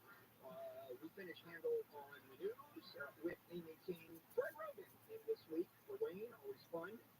And me. The SAG-AFTRA strike continues. And now, Amy, I think I heard you talking about this during the 5 o'clock hour. The fall season's in jeopardy. We don't know what kind of programming that the networks are going to be able to provide. Correct. Because they're not writing and they're not acting. So there's like over 500 shows last season. Yeah. And aside from what they've got in the can now, they don't have anything for this season. Yeah, you know what I think they're going to do? I think what they would do, if they have a streaming service, ABC has Peacock, CBS has Paramount Plus, Disney, of course, has Hulu, and Disney Plus. I think what they'll start doing is just taking the shows from the streaming service, turning around and running them on the networks. And in some regards, people that don't have those streaming services may never have seen the shows that are going to appear on the networks. In any event, Adam Driver has criticized Netflix and Amazon at the Venice Film Festival, basically saying these two, the big guns, Netflix and Amazon, will not meet the requests of SAG-AFTRA. And smaller companies will. Smaller companies are willing to acquiesce and make a concession and get together, but the big streaming giants still won't do it, and there's no end in sight for this thing. Yeah, but they have the deep pockets. They can. It's smaller companies that they will go out of business in much quicker. No reserves, Netflix. If it needs some money, it goes to institutional investors and, we'd like $50 billion on a loan. They get it tomorrow afternoon. It's, I think that's one of the reasons. Also, in terms of the network shows that you now see on the screen, they were network shows on the network originally. Right. Some individually are produced for streaming. More of that is happening now. But a lot of the stuff you see on the streaming services were network shows. And back in the day, those were going into first-run syndication. And when shows were going to syndication, the actors, the writers, the producers would all be paid residuals. But when they go to a streaming situation, the residuals are a question mark because you don't know how much to pay them because you're not monetizing it from a commercial standpoint, selling advertising from inventory. And that's one of the big issues with this strike. Now, if you look at Yellowstone, for example, and I watched Yellowstone, I don't know if you guys did. It was great. Okay. CBS will run that. It's on Paramount Plus. If you didn't have Paramount or Peacock or some of the other episodes, because you can find stuff all over the place. If you've never seen Yellowstone, CBS is going to run that this fall. I gotta tell you, I think it's going to do pretty well for them. Even with commercials, that's one thing that just drives everybody. Well, drives me nuts. I will not. If I'm buying a streaming service, I'm going to pay full tilt premium price, so I don't have to live through those commercials. I've lived through commercials my entire life.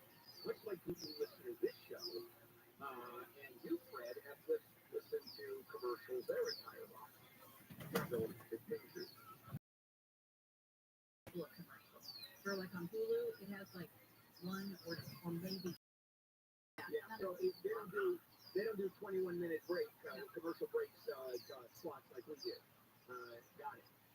Hey, this is KFI. We'll be back 25 minutes from now. Yes. Let's move on. I think this is Fred's burger and bacon. Do it, bacon. We can do it. There's a poll at Santa Monica today at the Santa Monica High School because they had a big power outage. They had a major blown fuse, and they said, you know what, we're not going to have it fixed in time, so kids don't have to go to class. Sports activities will proceed as scheduled. Well, there you are. That's for you, Fred. Well, the important stuff. At least we'll have the sports. Yeah, for sure. Okay, more tourists behaving badly. You're listening to an Airwave Media Podcast. After allegedly damaging a section of the Great Wall.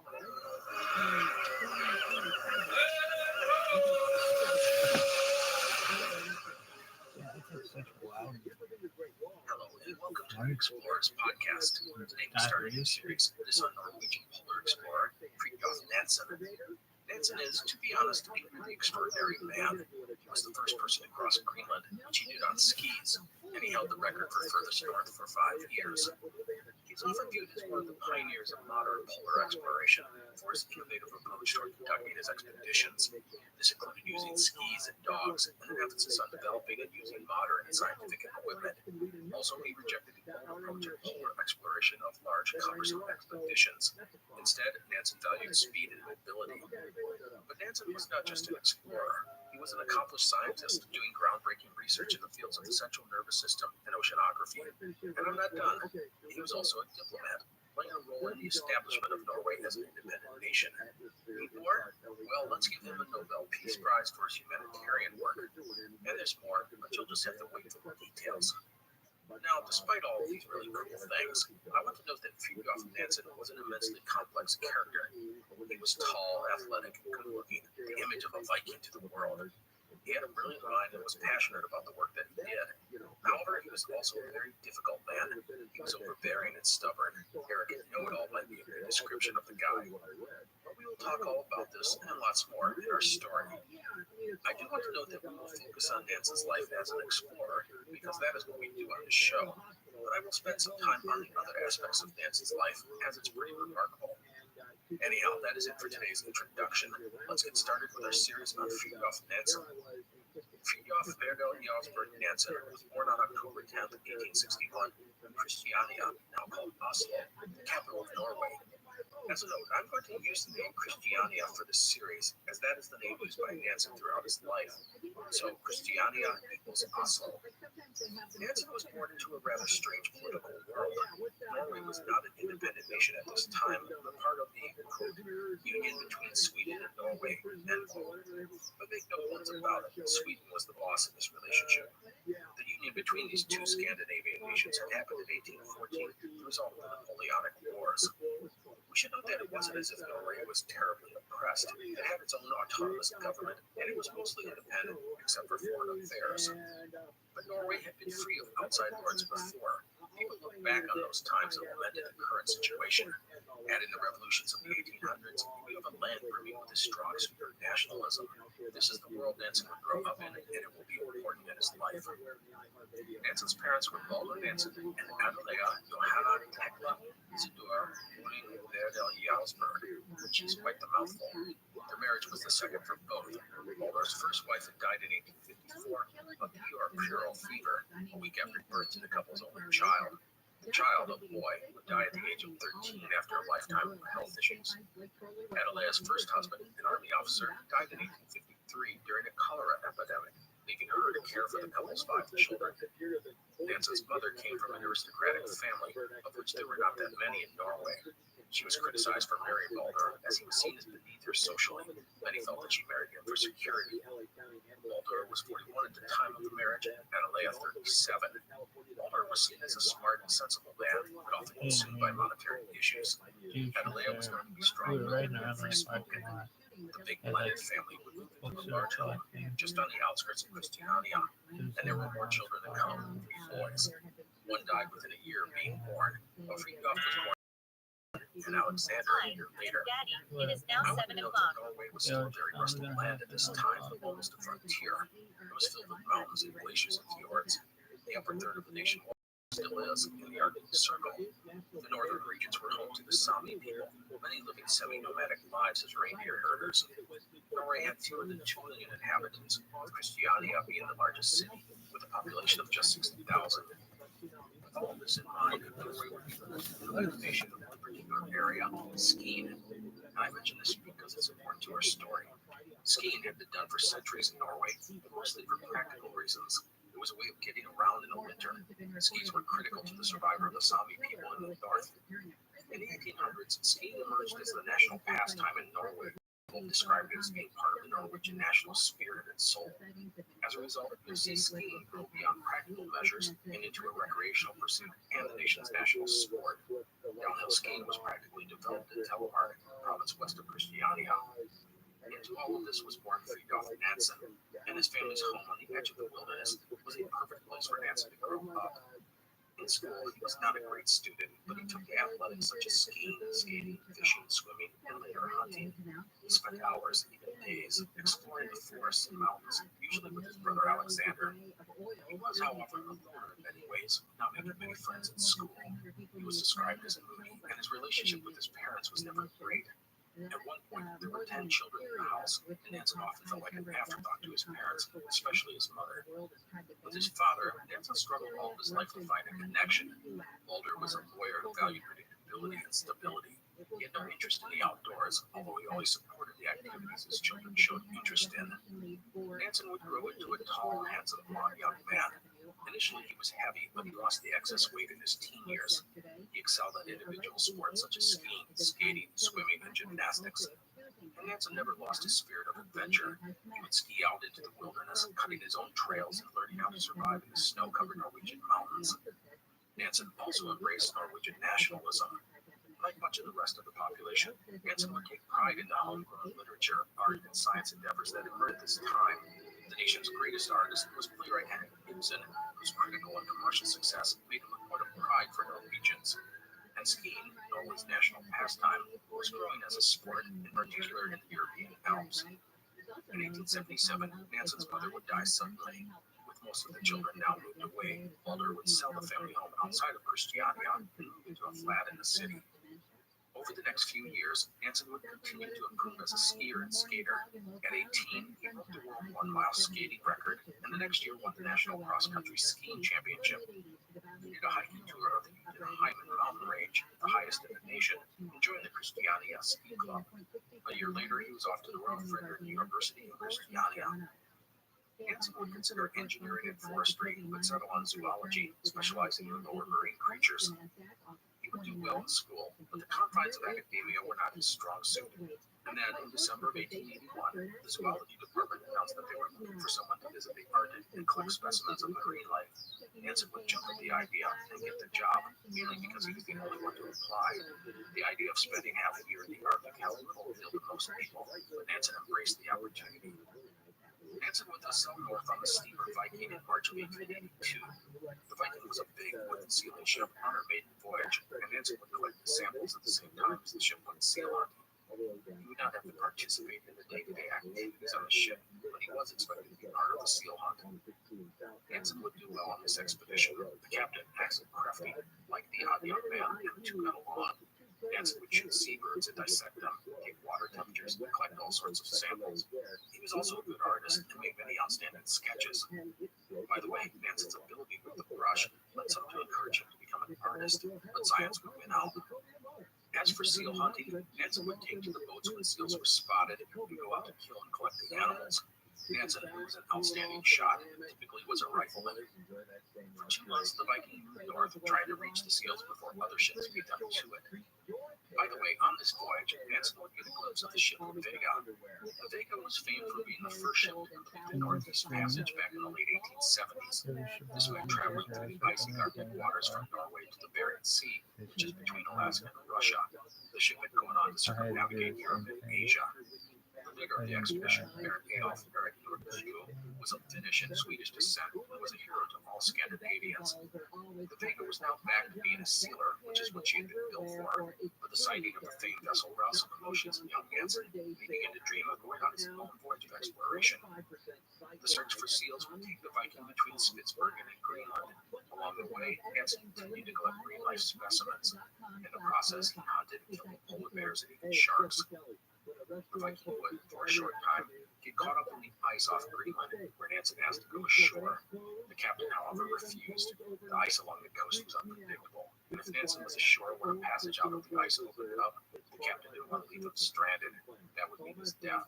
In fact, no European had reached the east coast of Greenland in hundreds of years due to this ice barrier. Nansen would have to file away the experience, but it was clear he caught the exploration bug. Of his journey, Nansen would say that it was, quote, depth that led me astray from the quiet life of science, end quote. Nansen would return to Norway, his job complete. However, he would not return to school, and that's because he was offered a position at a museum in Bergen on Norway's west coast as curator of the zoological department. Nansen, only 21 years old, would take the job, which was good for him. The rigid structure of school was not in his best interest. And at the Bergen's Museum, he would not just study, but he would get to do stuff alongside people he admired and respected. On the staff was Gerhard von Hansen, who discovered the leprosy bacillus, and there was the museum's distinguished director, Daniel Danielson, an eccentric doctor who had made the institution one of the world's leaders in the study of living creatures. The people at the museum were doing the sorts of things that Hansen wanted to do. They were on the edge of scientific research in their fields. It was a great spot for an ambitious and wickedly smart young man. Also, Bergen's location on the ocean gave it access to a wide range of marine life, which was important to Hansen. Now, a few things about Hansen at this point in his life. One, as I noted, he was ambitious. He saw himself as the smartest guy in the room, and thus he went about promoting himself and what he did. To this end, he wrote an article for the Danish Geographical Journal about his time on the Viking. He would also write a series of articles for a sporting journal. These were small steps, but it did show that Hansen recognized the importance of being published. Two, at his new job, he focused on studying the nervous systems of early invertebrates. But let's be clear, his ultimate goal was to understand the human nervous system.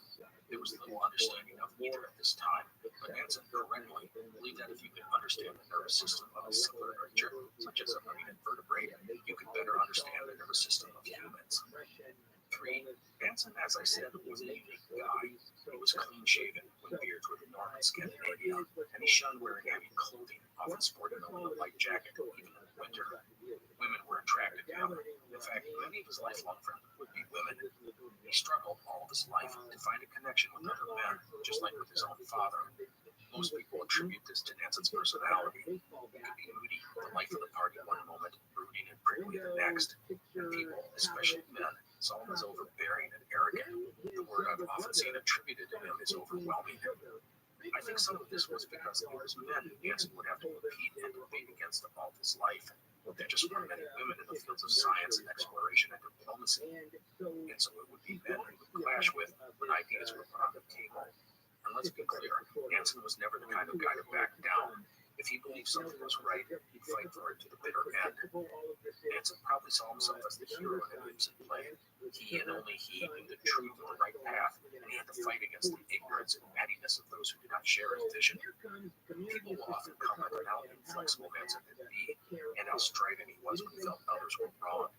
It's not hard to see why people found him unbearable to be around for anything but a short time. Anyhow, Hansen did well in these early years in Bergen. He had found a place at the museum and began to develop his own theories and ideas and plans for the future. Also, he skied whenever he could, which leads us to a fun item. Bergen is on the west coast of Norway, while his hometown, Christiania, is on the southern coast along the big channel that leads into the Baltic Sea. It's about 180 miles or 290 kilometers away as the crow flies. There is a mountain range between the two cities. At this time, there was no train available to cross the mountains, so in the winter, Hansen would simply ski from Bergen to Christiania, where he wanted to go home. They would sometimes use the postal roads, but he was just as likely to head into the wilderness and blaze a trail on his own. It seems crazy that someone would do such a thing, go up into the mountains during the middle of winter by himself with no known trail, but that was Hansen.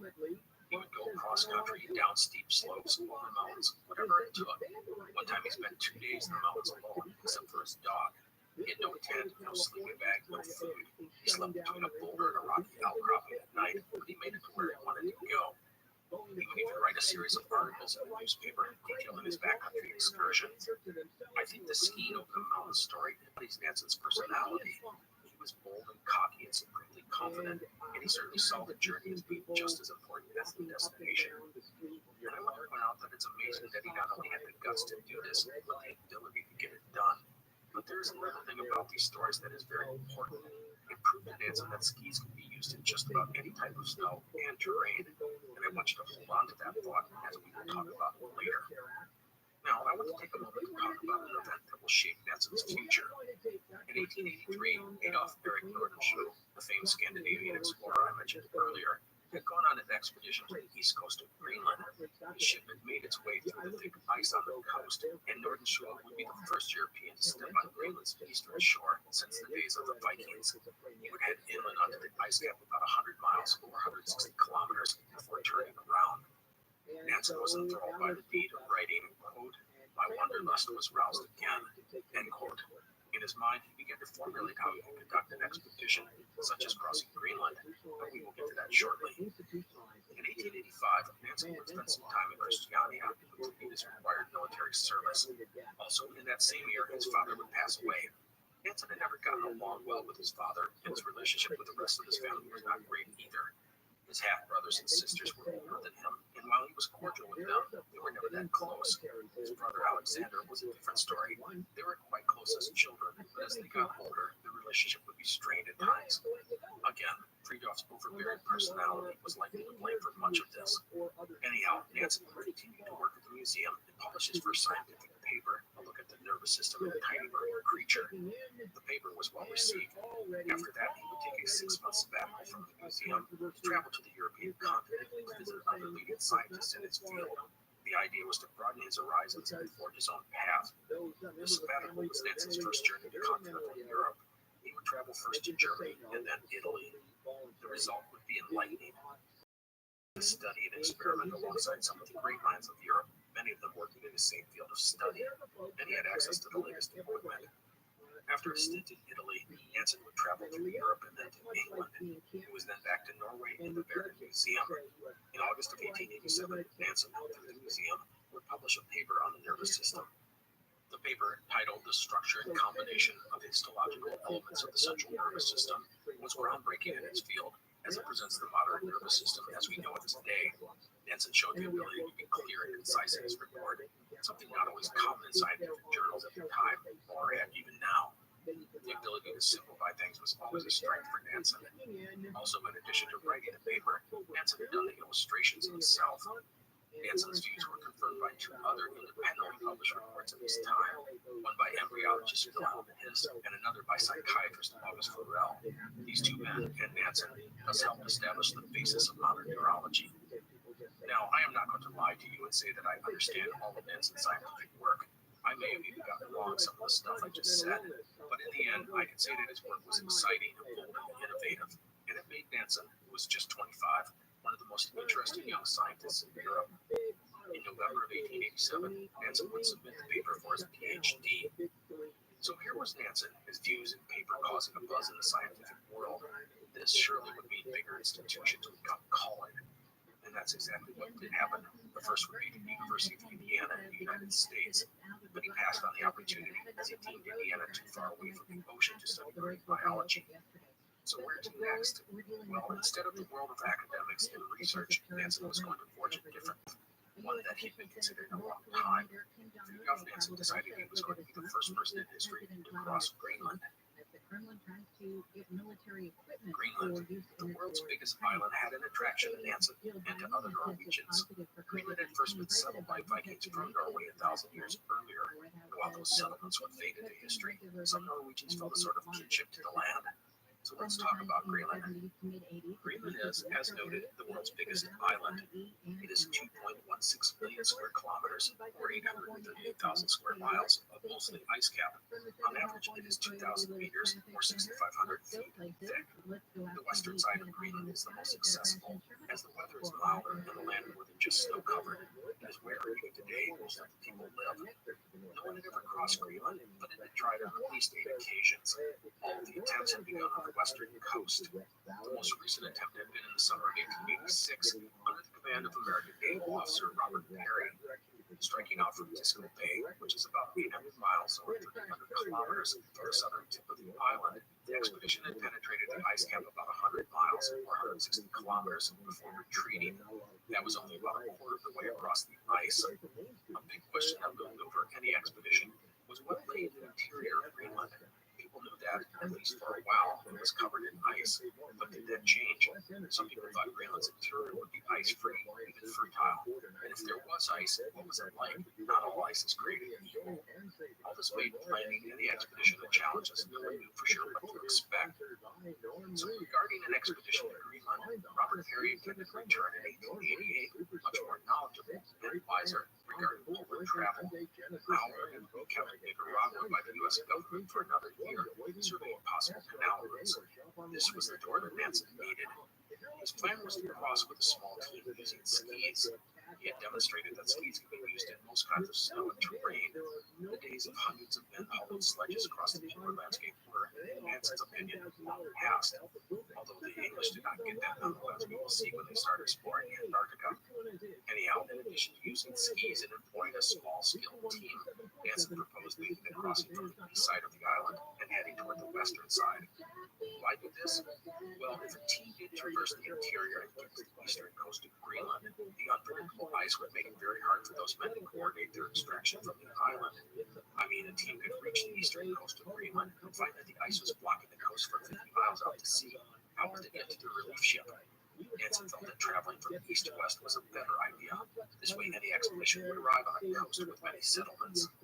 However, this plan had two really big red flags. The first is that it was difficult, even in the warm months, for a ship to actually get close to the eastern coast of Greenland. The ice on the coast was just too thick and unpredictable.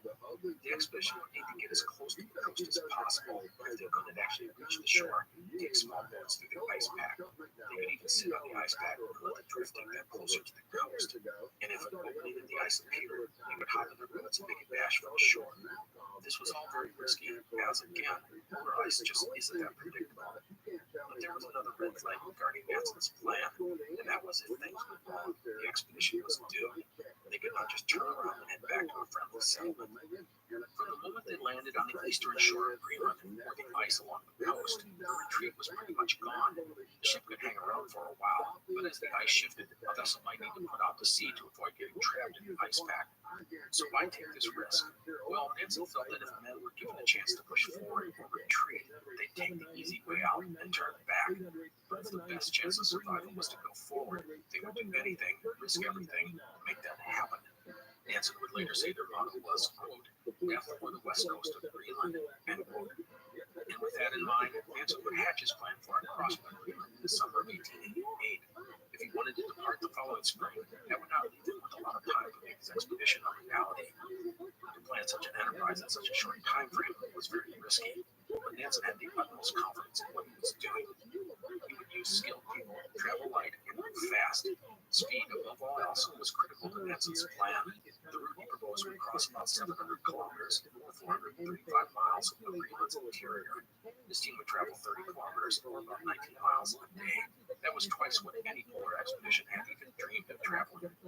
If all went well, they would make the crossing in about 25 days. To be safe, the team would carry provisions for twice that number. With luck, they would reach the other side of Greenland, aiming to catch a ship before the bays and fjords iced in for the year. They'd be back before the year was out. It was all wildly optimistic and dangerous. The first thing that Hanson did was to travel to Sweden, where he consulted his hero, the author Nordenskiöld, the first man to make the Northeast Passage from Europe to Asia a decade earlier. Nordenskiöld was enthusiastic about Hanson's plan. He believed the skis were a good idea, although he himself did not ski. Skiing was still very much a religion thing. Nordenskiöld also recognized the tremendous risk involved. He was especially concerned about getting an expedition together in such a short time. Hanson would ask about using the Sami people, or Lapps, or Laplanders, as they were called at this time by the Europeans.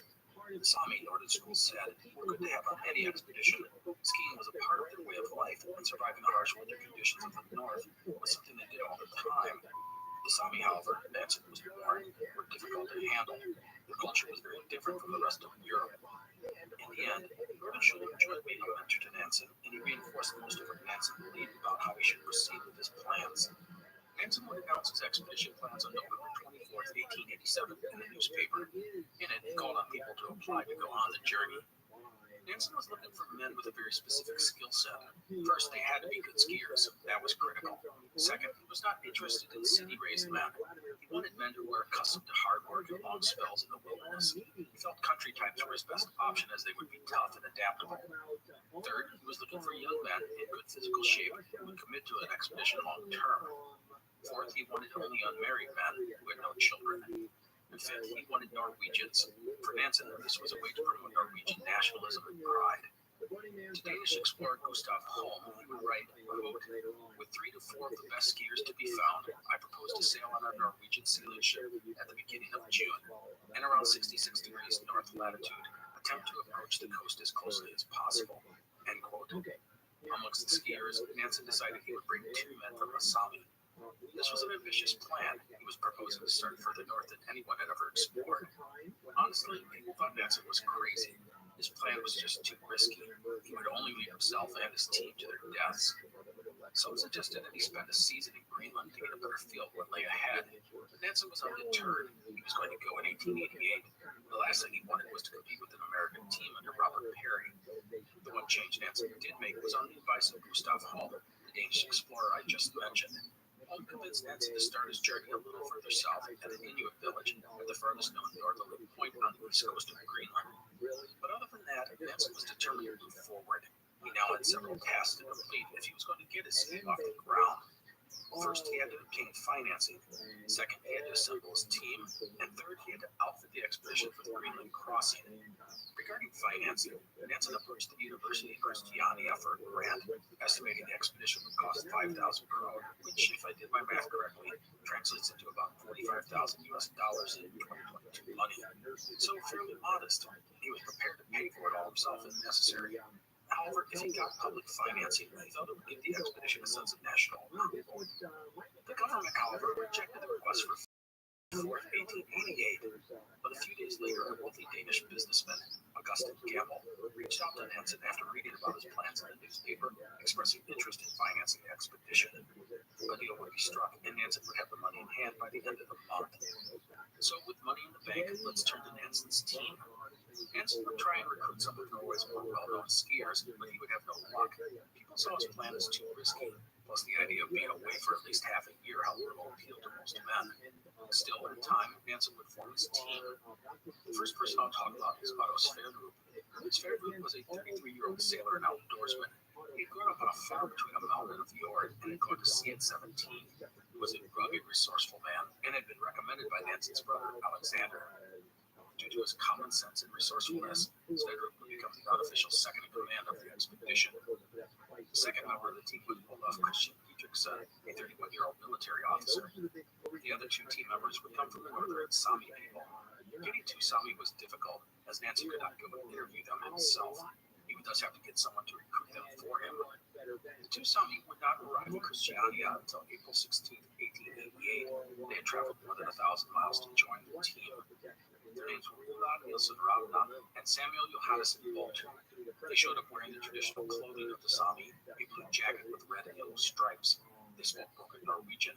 Neither man had ever been south of the Arctic Circle, and they had never heard of Greenland before being recruited for the expedition. They'd been lured to the expedition by a salary of 800 kroner, but in reality, it had been difficult to find anyone interested in the job. The main issue was that no one wanted to go away from home for such a long time frame. All of this meant that Nansen's recruits were not exactly what he wanted. Boltu was 27, but he was a river Sami, meaning he was settled. He was not one of the mountain Sami who were nomads and survived by following the reindeer much of the year. Nansen had wanted both of them to be mountain Sami. The second guy, Ravna, was a mountain Sami, but he was 46 years old and had a wife and 5 children. Nansen was tempted to send both the men back, but this late in the game, he had little choice but to accept them into the team. Now, late in the process of forming the expedition, Nansen decided to add one more member. He would settle on 23-year-old Christian Christiansen. Christiansen was a noted skier and sailor who was known and recommended by Sverdrup. With the addition of Christiansen, the team was complete. That takes us to the outfitting of the expedition, and this is where Nansen will shine. Nansen studied all the reports of early polar explorers, seeking to find insight into how best to accomplish his goals, and thus outfitting the expedition was critical to him. Now, everything he was doing was to be done with speed and simplicity and mobility in mind. Nansen would go on to design and build all sorts of his supplies and tools from scratch. Taking it out for the Sami, he designed the sleeping bags using reindeer fur so they would be light and warm. For transportation, he tested sledges used by the Sami and Inuit and settled on a design based on the kind used by Norwegian farmers. These had broad runners like skis and were versatile and durable. They used no iron. Instead, leather thongs were used to hold them together. These sledges would be pulled by the skiers. Nansen would test out one of the sledges by towing it from Bergen to Christiania. The result was a great success. Nansen's sledge design would be one of the most innovative aspects of the expedition. By the way, Nansen would never seriously consider using dogs, at least not yet. He toyed with using reindeer, but they would need to forage for food, which wasn't going to happen on an ice cap. Nansen also had new ski boots designed and built a stove that would work more efficiently in the cold and high altitude. As for clothing, he stuck to the idea of layers. Each man would wear 4 layers of light wool. This included underwear, a shirt, a sweater, and a jacket. The knee breeches and leggings were also made of wool. Nansen also had a wind jacket made. This was made of light cotton and based on the Inuit anorak. As for a tent, Nansen ordered it specially from Copenhagen. He had it made from various pieces, which would allow the various parts to be used as sails for the sledges if the opportunity came up. The other item on the list was food. Nansen was not too worried about scurvy, as the team would theoretically not be on the ice alone for a long time. What he needed was a high-caloric diet, like that used by Norwegians on mountain tours. Thus, he would order canned pemmican, a staple of polar travel for decades.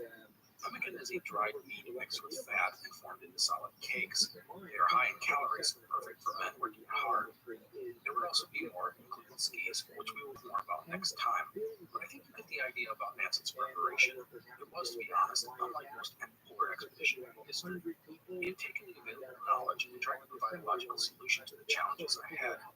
So many times the men running expeditions in this era lacked vision. It's almost as if they started outfitting a polar trip by going to the local department store. But not Nansen. To him, preparation was so critical, it would help him survive what lay ahead.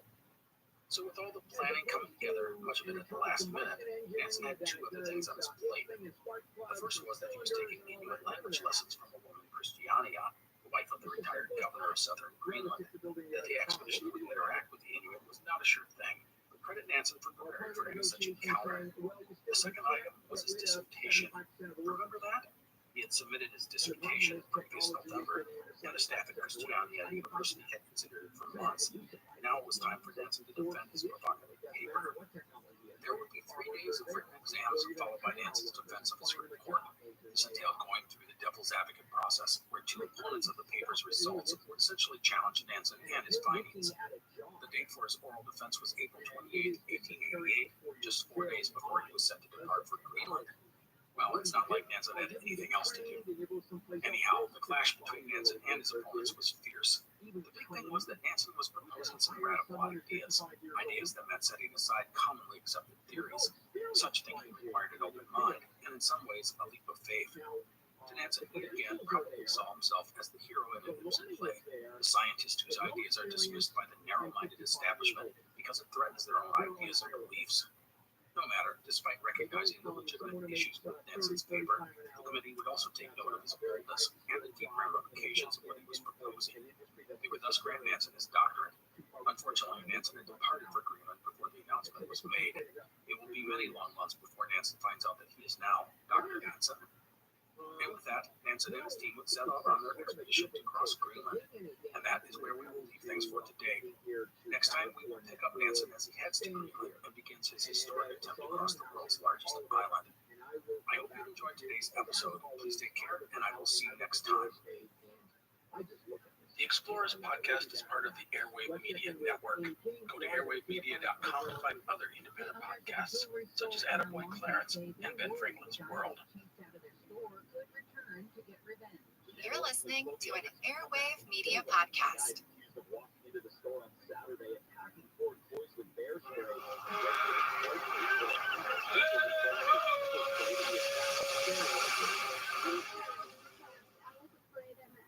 Hello, and welcome to the Explorers podcast. Today is part 2 in our series on Norwegian polar explorer, Fridtjof Nansen. Last time, we left Nansen just as he was departing Norway in the first week of May 1888. His destination was the east coast of Greenland, and from there, a dash across the world's biggest island, a feat never accomplished in human history. In today's episode, we will cover Nansen's Greenland expedition. Let's kick things off with a couple of notes. Note number 1, if you want to see a map of Nansen's Greenland trek, go to explorerspodcast.com. I put one on the site, along with other fun stuff about our Scandinavian explorer. I do think seeing the map does help give you a better perspective of the expedition, so check out the website. There's a link in the show notes as well. Note Number 2, a lot of the names in this episode are of places in Greenland. That means we'll have some Inuit names, Danish names, and Norwegian names all mixed together. That means that some of the pronunciations may not be quite perfect, but I'll do my best. Anyhow, that is it for notes, so it's off to Greenland we go. Well, not quite yet. While Nansen had departed Norway, there were some stops to make. Nansen would leave separately from his team, and the plan for them was to all get together again in Scotland. From there, they would catch a ship to Iceland, where they would rendezvous with a sealing vessel named Jason, which would take them to Greenland. As for Nansen, he was off to Copenhagen in Denmark. There he would meet Augustin Gamel, his primary financial backer. Gamel was a Dane, so there was a bit of angst on Nansen's part, as he wanted the expedition to be completely Norwegian. His team was all Norwegian, but the money was not. But Nansen put those qualms aside, as the Norwegian government had passed on financing his expedition. A big reason they had declined to back Nansen was the perceived danger. Many people thought he was taking a big, unnecessary risk. No one wanted to be associated with a failure. The Danish of Nansen's expedition, as was the Norwegian press. Most people thought that Nansen would end up having to be rescued. He didn't die. And so in Copenhagen, Nansen would meet with Gamel, who was gracious and supportive. Frankly, Nansen was lucky to have such a backer. Gamel had deep pockets, allowed Nansen to do things off fit, and was truly interested in the expedition's success. Another person Nansen would meet with was explorer Gustav Holm, whom he had exchanged correspondence with about the upcoming expedition. Holm had been helpful and encouraging, even aiding Nansen in getting provisions. But he reiterated his warnings about traveling to East Greenland. Holm had been there. He said the ice would likely bar him from reaching the coast, especially this early in the year. No matter, Nansen was committed. He would next be off to London, where he met with key members of the Royal Geographical Society. They offered encouragement to Nansen, but stopped short of offering him their full support.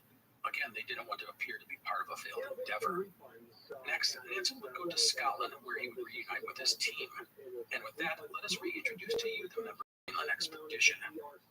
Otto Sverdrup, a rugged and dependable 33-year-old sailor and outdoorsman, was the expedition's second in command. Olaf Dietrichson was a 31-year-old career military officer and would help as a surveyor and map maker. 23-year-old Christensen was a sailor and a gifted handyman. The latter skills would be invaluable on the expedition, as the small team size meant that the men wore many hats, making a handyman important. Both men were hardworking and reliable. From the Sami people in the north, there was Ulrik Nielsen Ravna and Samuel Johansen Baltu. Ravna, at 46, was the oldest of the group and the only member married and with children. Baltu was 27. Both men had lived all their lives north of the Arctic Circle and were accustomed to surviving in cold and rugged conditions. Another thing, all of these men were considered quality skiers. Also, something the five men had in common was experience working as a team. Whether on a ship or in the army or herding reindeer, each of these men knew what it meant to rely on others and have others rely on you. The one person who didn't have any such experience was the leader, Nansen. Nansen was an academic, the only one in the group, and he had all of his life struggled in team settings. He was best when he worked alone. This means that Nansen, with his overwhelming personality, will often struggle in a leadership role, especially the larger the team became. We know that it won't be a huge issue on the Greenland expedition, as the team was small and the task at hand very focused. Nansen and his men would take a mailboat to Iceland. As the ship went north, the cold would drop with each passing mile. The men froze on board, except the two Sami, who were just fine in their traditional clothing. Ravna was so nonplussed by the cold and uncomfortable sleeping below in such cramped quarters that he slept on the deck of the ship at night. The team would reach Iceland on May 20th after 11 days at sea. There they waited for the arrival of their ship. As they waited, the men would train and go on excursions. Nansen would sketch in his notebook and take photos with the new portable camera. While practicing on the skis, Baltu would hurt his leg as he was unaccustomed to the Norwegian heel bindings. Nansen was so concerned about the injury, he considered leaving Baltu behind. However, he could find no Icelander willing to join the expedition. In the end, Baltu would recover from his injury, and it would not be an issue. The team would finally meet with Jason on June 3rd. The vessel even had a Danish warship to escort them on their way out to sea the next day, the crew cheering and the ship firing off its guns to salute the brave explorers. The departure day was perfect, clear skies and good weather, and the Jason set sail to the west for Greenland. They would run into ice the next day, a sign of things to come. After a week crossing the Denmark Strait, the Jason would sight the coastal mountains of East Greenland, some 70 miles off, or 110 kilometers. but the heavy broken ice blocked the way west, and thus the ship retreated to avoid getting trapped in the pack. The team would settle in and wait for the opportunity to move west. Meanwhile, the ship took to seal hunting, Nansen helping out as a rifleman. It would go from days to weeks and then to a month. Finally, in mid-July, the ice began to break up, allowing the Jason to move west. The men would sight Greenland again on July 15th. As they got closer, Nansen had this to say about surgery or something else. There was no downtime, and that's what I love. My life is too busy for me to decide it. If you're tired of constant pain from arthritis or injury, don't think the old treatments are the only treatments. Discover regenerative medicine at QC Kinetics. Just to feel good and know that I'm out of pain is the best thing ever. I'm able to do everything that I want to do. Call QC Kinetics now for your free consultation. Call Q Kinetics 213-997-PAIN. That's 213-997-PAIN. 213-997-PAIN. All DUIs have one thing in common: junk science. Just because a cop says it doesn't make it true. At 1-800-NO-CUFFS, we know DUI breast and blood testing. What you don't know can or will hurt you. Call 1-800-NO-CUFFS. That's 1-800-NO-CUFFS. You know when you wake up and your mouth feels gross and you just can't wait to brush your teeth to get that clean, fresh feeling again? That's exactly how millions of Navage users feel when they use powered suction to rinse out their noses every day, just like brushing their teeth. Once you're able to breathe deeply without congestion, you never want to be without it. That's why so many people rave about Navage, with over 100,000 online reviews. Feel the Navage difference for yourself. In less than a minute a day, you'll feel immediate relief from seasonal allergies and congestion after the very first use. Navage will also help you sleep deeper, snore less, and feel healthier naturally without drugs. Start breathing clearly again with Navage. Navage is available at Walmart, Walgreens, Target, CVS, Rite Aid, and online at Navage.com. Navage. N-A-V-A-G. Clean nose, healthy life.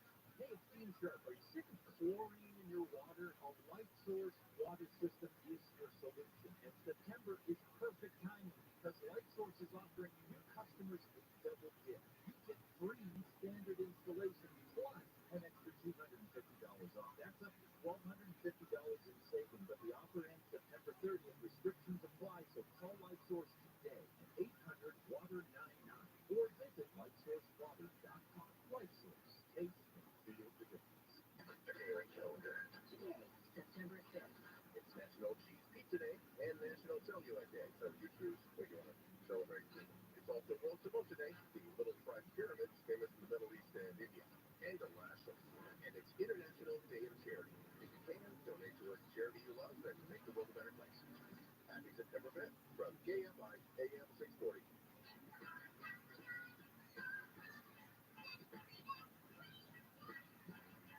KFI AM 640. Phil Hamel here. It is a Tuesday morning, September 5. Some of the stories that we're looking at. The Burning Man attendees are finally leaving the Burning Man site in Nevada. Oh, I want to tell you all about Burning Man, the history, and of course, the conspiracy theory that is exploding out of there. You can't have an event without a conspiracy theory, not anymore. I want to talk a little bit about housing. As you know, I look at housing, and I'm just interested in it because I enjoy economics. I look at not only macro, not only micro, basically how much money you have to bank and what you're spending, but macro. That is how the United States, how this country is doing, what other countries, our economy, that sort of thing. So California has sort of its own economic, its own economic base. We're a little bit different than everybody else. We all know that housing is far less affordable than it's been in about 40 years. And did you know, think about this, it would even be more expensive, a lot more expensive, both buying homes and renting homes, if it weren't for remote work. People will remote work. And therefore, they don't need to buy housing. They don't need to buy rent. I'm talking about in close to where they work, centers of employment. Because remote learning, they can go out in the outskirts of Peoria and buy a piece of property for $250,000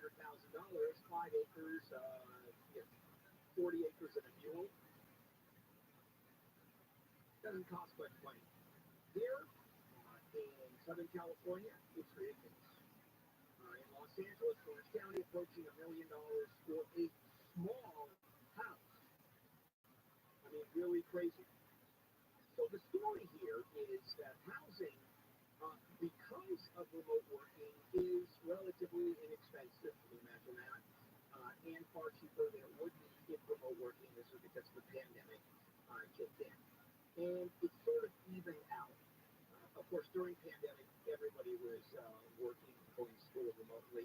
And then after the pandemic, certain businesses played a hybrid model came in, much like they do here at KFI, where management and salespeople come in, I think 40 days a week, or they come in 3 days a week.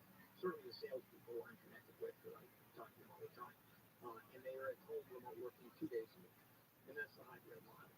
And there were companies that are coming in from hell of a hybrid. I don't care, or we don't care.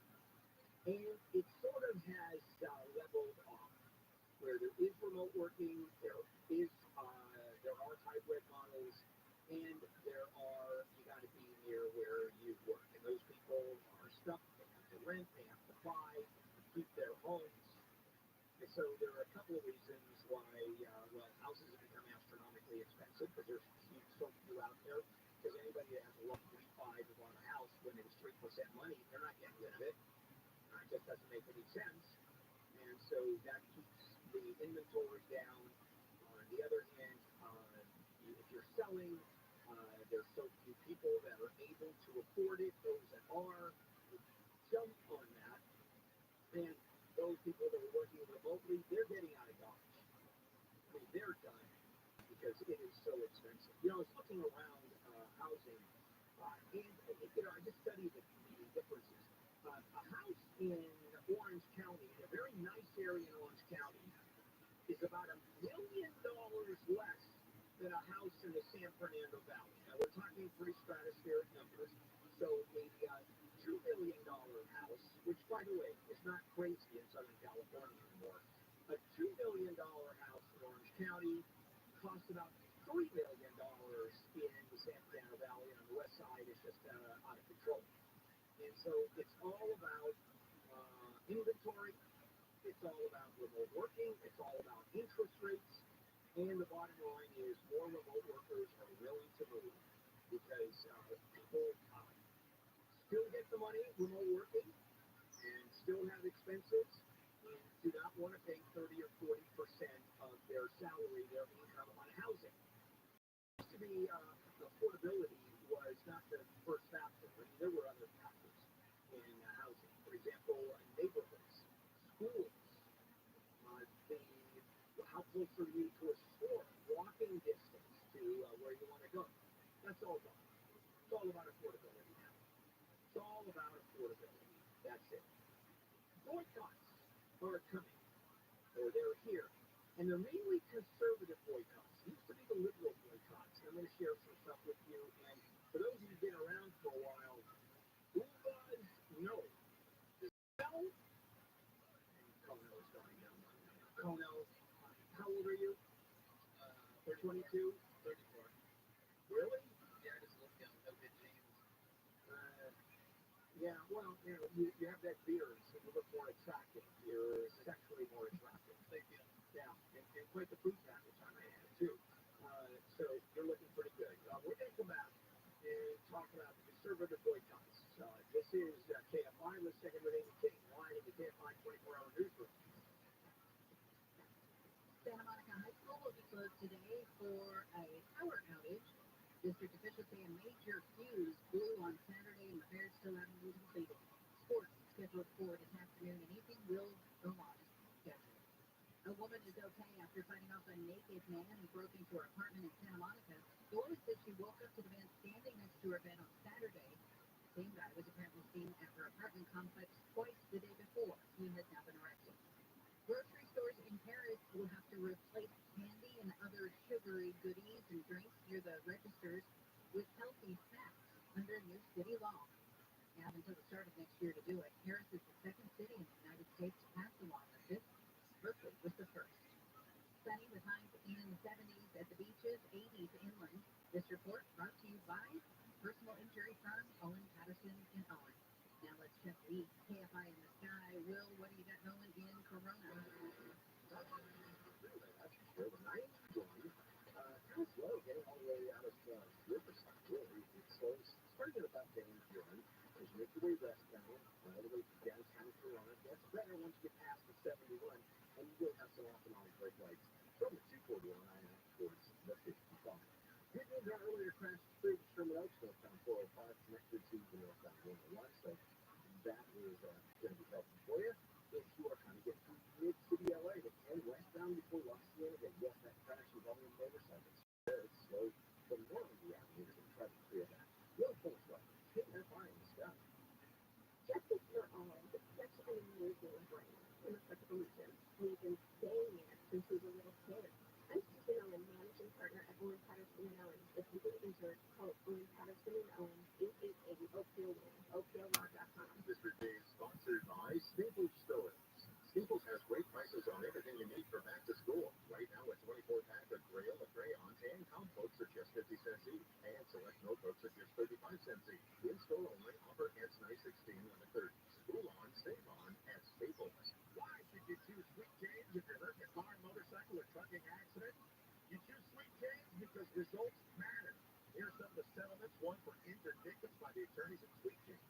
$850,000 won for a client hurt in a rear-end accident. $400,000 for a client hurt in a motorcycle accident. $5 million for a client hurt in a trucking accident. Sweet Change wins clients hurt in these types of cases 98% of the time. They settle more money in 1 year than most firms settle in their lifetime. So if you're hurt in an accident and results matter to you, call the attorneys at Sweet Change. Pay nothing. Until they win, they can't guarantee the outcome of any case, but it's important to have an experienced and successful law firm on your side. Get a free consultation at 800-9-MILLION. 800-9-MILLION. That's 800-9-000-000 or sweetchange.com. The dead speed of justice. FA4 by Anthem Tax Services. Attention. If you or your business is behind in filing your tax returns, or if you owe over $10,000 in bound taxes to the IRS, please listen carefully. The IRS does not joke around and will not stop their collection efforts. If you're tired of the IRS letters, levies, liens, or wage garnishments and would like to get a fresh start, we can help. Due to the financial hardships in the country, the IRS is making it easier than ever to settle tax problems for those who owe more than $10,000. We can help settle your delinquent tax problems, end all collections, and may even reduce your back taxes significantly. Even if you can't afford to pay your back taxes, you can still get the help you need. We help thousands of taxpayers just like you, but you must call 800-245-7816 today to stop your tax problem from getting worse. The information is free and the help is real. Call 800-245-7816. That's 800-245-7816.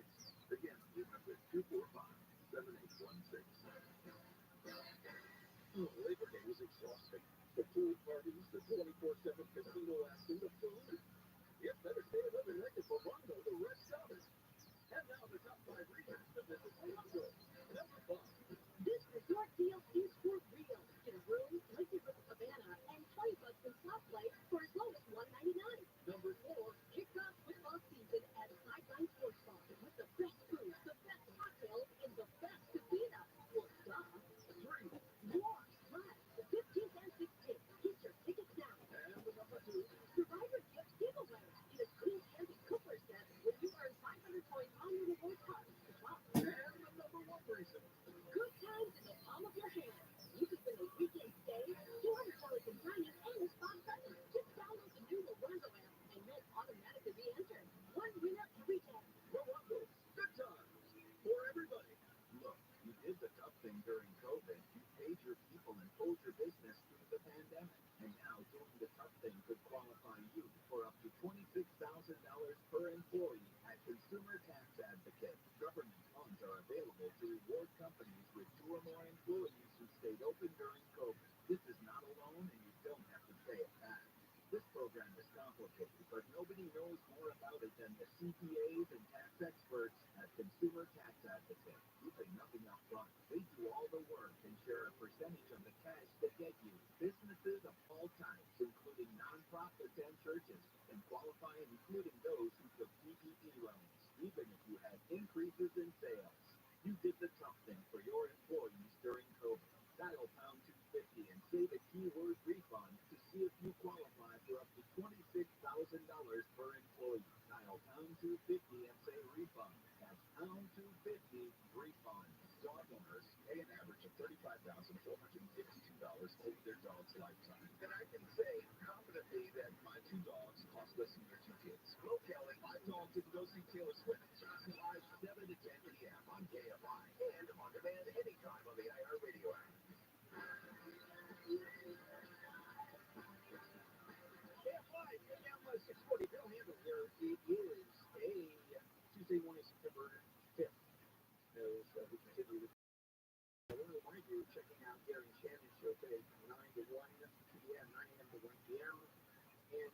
a live report from a family-owned jewelry store in El Monte, and that's at 10:30.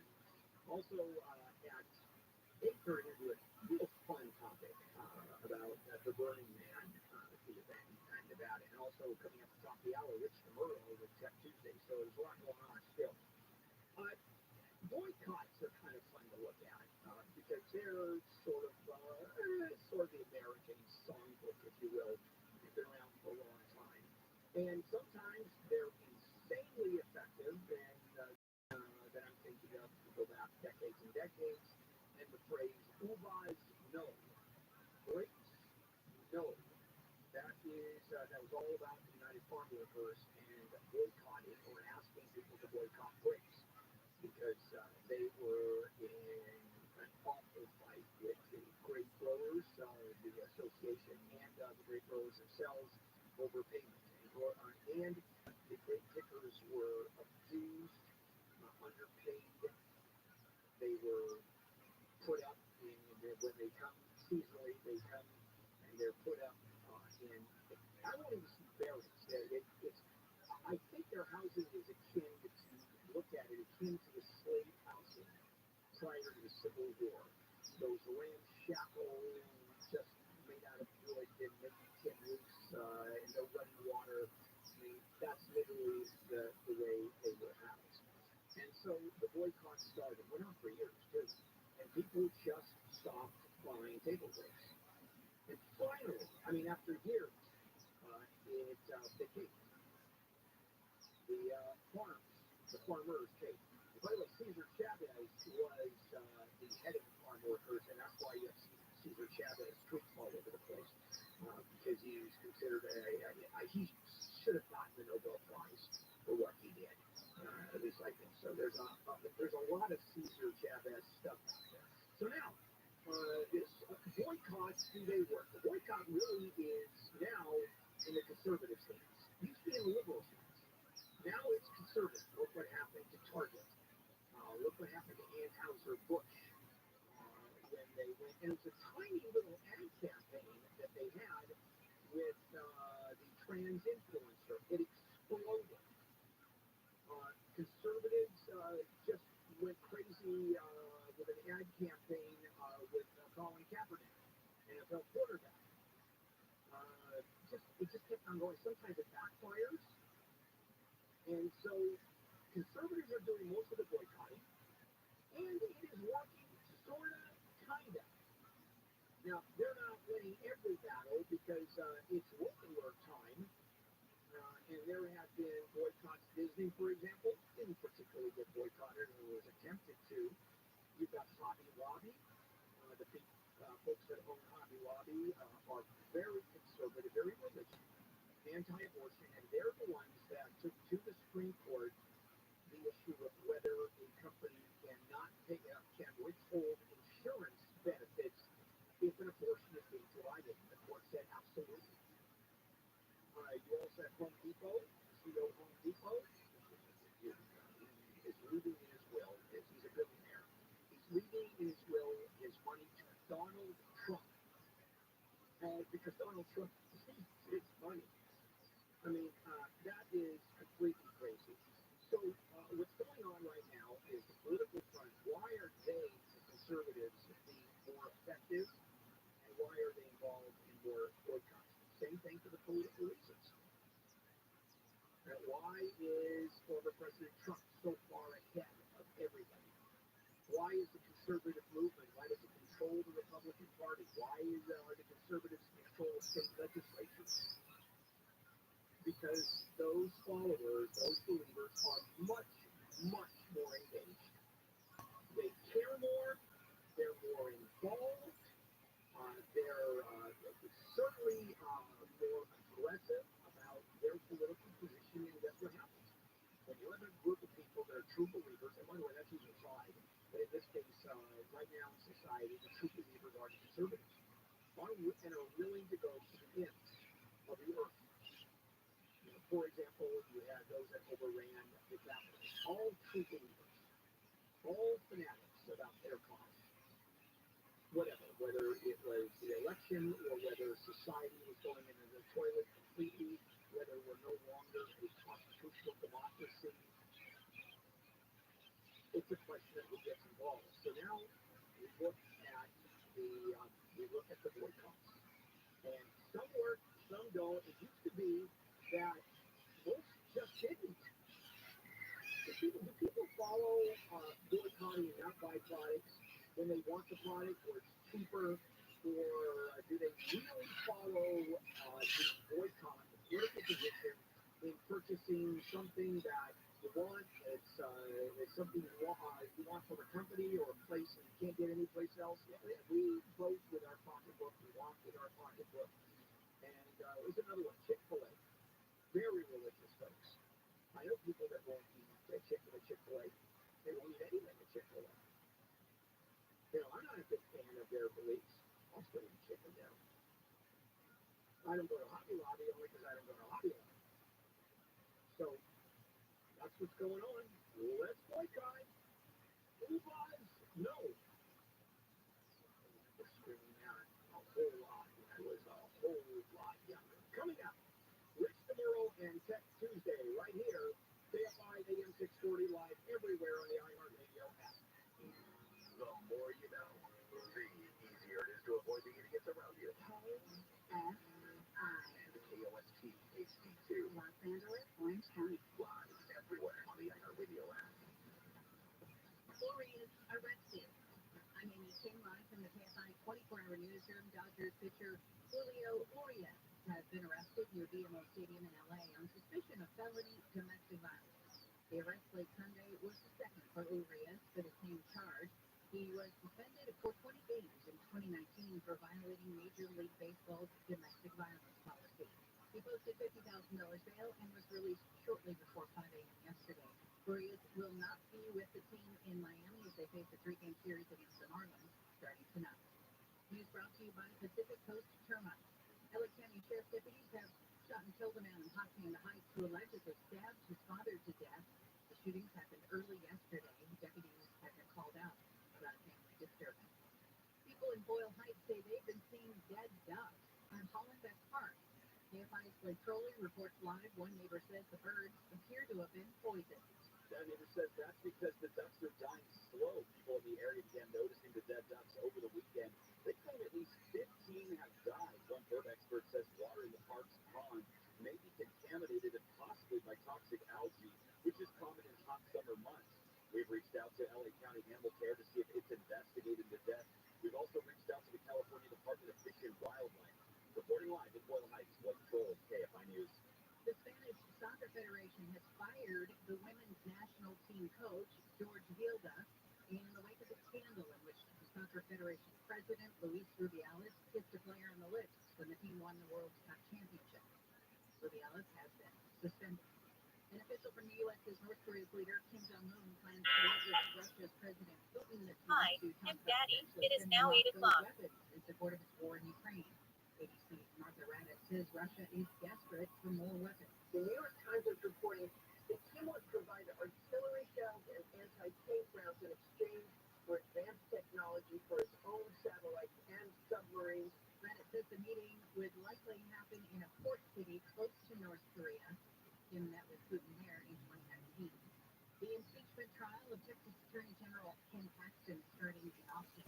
ABC's Mark Bernard says the trial is expected to last 2 to 3 weeks. Paxton faces a scandal and alleged crimes that came to a head when the state house voted overwhelmingly to impeach him on articles of bribery and abuse of public trust. Paxton called the impeachment a politically motivated sham and says he expects to be acquitted. A 2/3 majority is needed for conviction. First Lady Jill Biden has tested positive for COVID-19. The White House says President Biden tested negative for COVID Monday night and will test regularly this week and monitor for symptoms. ABC's Karen Travers says Jill Biden's office says she's experiencing mild symptoms. Biden went to Florida on Saturday to survey damage from Hurricane Stallion. Researchers at UCLA say little red ants may hold the key to better traffic.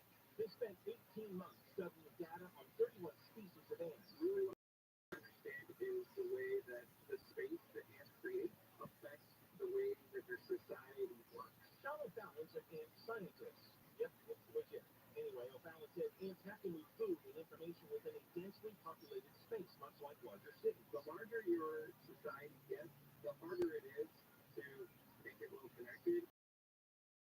Understanding this sort of fundamental constraint hopefully will help us design better systems. One of the things that popped up on the study is how ants use designated express lanes to move things like food and dirt.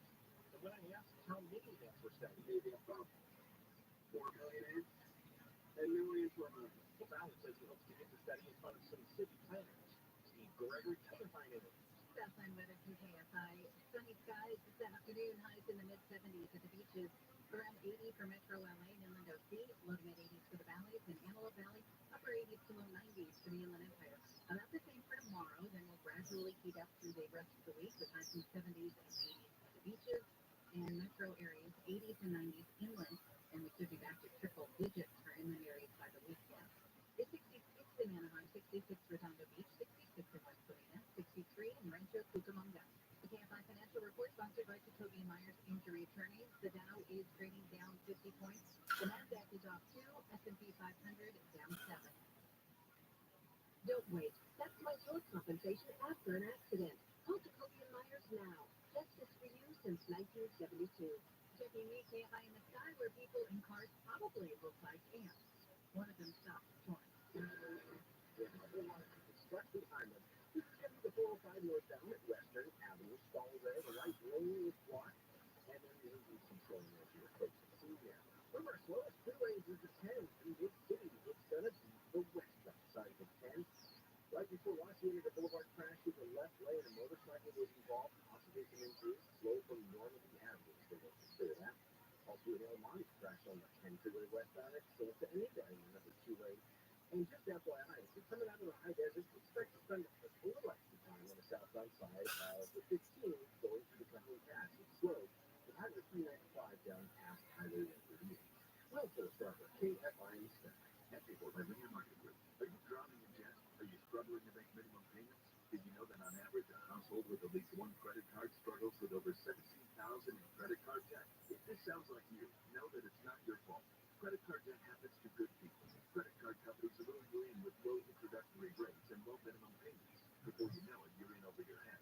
We've helped thousands of good people like you become debt-free with our Debt Reset program that will dramatically reduce your debt down to a fraction of what you owe. Our Debt Reset program is customized to get you debt-free in as little as 24 to 48 months with 112 monthly payments. If you owe over $10,000 in credit card debt or even personal loans, call 800-533-1508 now. There are no upfront fees or out-of-pocket expenses. You don't pay a dime until we succeed. Call now to see how the Debt Reset program can work for you.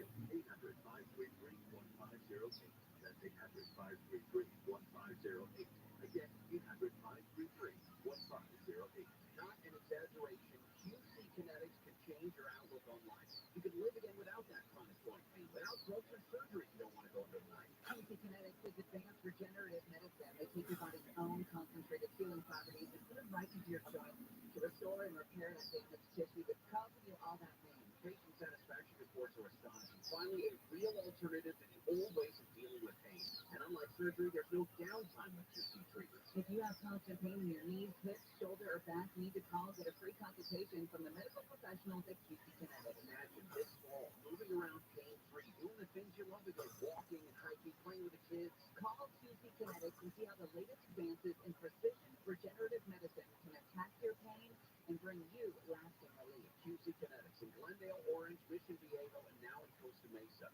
213-997-PAIN. 213-997-PAIN. QC Kinetics. 213-997-PAIN. And listen on the free iHeartRadio app for all your music, sports, talk, and podcasts. Free never sounded so good. KFI AM 640. Walking, eating, driving, or engaging in other activities while asleep without remembering the next day have been reported. Bill Handle. Should not be taken together with alcohol. Abnormal behaviors may include aggressiveness, confusion, agitation, or hallucinations. And now, here's Bill Handle. On the iHeartRadio app, Bill Handle here on a Tuesday morning, September 5. Some of the stories we're looking at. Kim Jong-un and Vladimir Putin are meeting in Vladivostok, the eastern end of Russia. And Putin's going to ask arms. I need more weapons for my fight in Ukraine. And Kim Jong-un is going to ask for technology. That's what's happening. But now it is time for Tech Tuesday with Rich tomorrow. All the latest on gadgets and stuff with KFI President and some third. It's Tech Tuesday with Rich Demiro. And it is time for Rich, host of Rich on Tech here on KFI, Saturdays from 11 a.m. to 2 p.m. You can follow on Instagram at Rich on Tech, website richontech.tv, and so Kim, if I went through your credentials, Rich, show. Good morning. Good morning to you, Bill. All right, you were about to see you, and you were in Berlin at the IFA show. Is that the IFA? Yeah, IFA. And that is Europe's biggest tech trade show. Incidentally, you sounded like you were in the studio. It was that good. Thank you. It's incredible. And I actually had a piece of equipment that failed, and I had to do the show using my phone as a hotspot, which was a little interesting, but it worked. So, yeah. So, how does it compare with CES, our tech show here? So, yeah, the big thing is that IFA is sort of Berlin's, or I guess Europe's version of CES. And it's tough to tell if it's bigger square footage-wise because I walked the show. CES is like a bunch of big convention centers in Las Vegas. This is like 26 different halls at this Messe Berlin convention center area. So it's a lot smaller rooms, but you go through a whole bunch of them. So I walked all day. I mean, it was really, really big. Tons of stuff to see. So many companies that I never saw at CES because it's a much more international flavor to this show. 182,000 visitors, which is huge, and that compares to about maybe 120,000 for CES. The big difference, though, is that the public is able to attend IFA, which makes it almost like an event in itself, like a carnival atmosphere where they're selling food and beer and stuff like that at the show versus CES is much more B2B oriented. Yeah, and so at CES, I heard 130,000, but you're only talking about techno nerds and people who are in the industry somewhat connected, and the general public is not invited versus IFA where they are. And I tell you, CES, when you think about the number of people, blows away anything on the planet. Can you imagine if the public was invited to CES? Yeah, I mean, I talked about that with one of the people I interviewed. I said, why doesn't CES do that? And it's interesting because they want to keep it the way it was, but there's always a large interest in the public that wants to go because you get to see things before anyone else. You get to talk to people. You get to compare products. But it's just one of the things that they never allowed the public to go. They tried it with E3. E3 is the big video game show in downtown LA, which is now kind of over. It's kind of like it went away basically. But towards the end, they had a couple of public days, and the people that were the standard journalists and industry people, they all cried because they're like, oh, this is not the way it's supposed to be. Because it definitely brings a different element when you've got people with strollers and babies. Yeah, of course, popcorn and stuff. What did you see at IFA, or a series of what did you see that you wouldn't or didn't see at CES? It's interesting. I saw a lot of company names that I'd never seen before. For instance, there's this company, and I can't remember the name of it right now, but it was a Turkish company that was basically, they had a huge booth, not like a TCL or a Sharp or a Sanyo, just this big. And, they're making dishwashers, they're making washing machines, all kinds of appliances, TVs, and it's a company that we've never heard of in the U.S. because we just don't have them here. Some other stuff I thought was interesting, though. There's this company called Fairphone, which got a lot of publicity. They're making a smartphone that is ethically sourced and also repairable by the user. So there's 10 parts in it that you can replace yourself, including the battery, the cameras, some of the speakers and things like that inside the phone. Not going to come to the U.S. right now. They're not planning on doing that, but I think there's just too much headwinds from Apple and Samsung. But they're starting over in Europe, and it's kind of a movement of, hey, why can't we do this? Let's make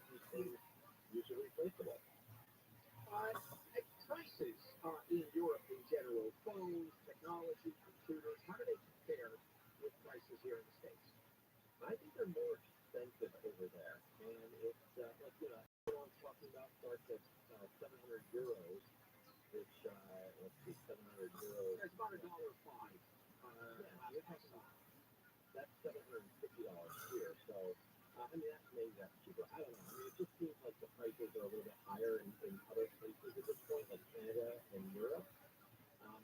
You know, when I was in Japan, the prices were it was way cheaper there to purchase stuff. So because Japan is their currency is so in the toilet relative to ours. We still have one of the strongest currencies out there. The yen is worthless, basically. A lot of it has to do with that, but pricing in general is what I was going to. And you're right, I have to put the international currency situation in there because it doesn't make any sense not to. I just wanted to show you how smart I am. That's why I brought that up. I love it. No, yeah, but people do complain a lot about how much higher, you know, the prices are in Europe for the same electronics that we get here. They are definitely priced higher for some reason.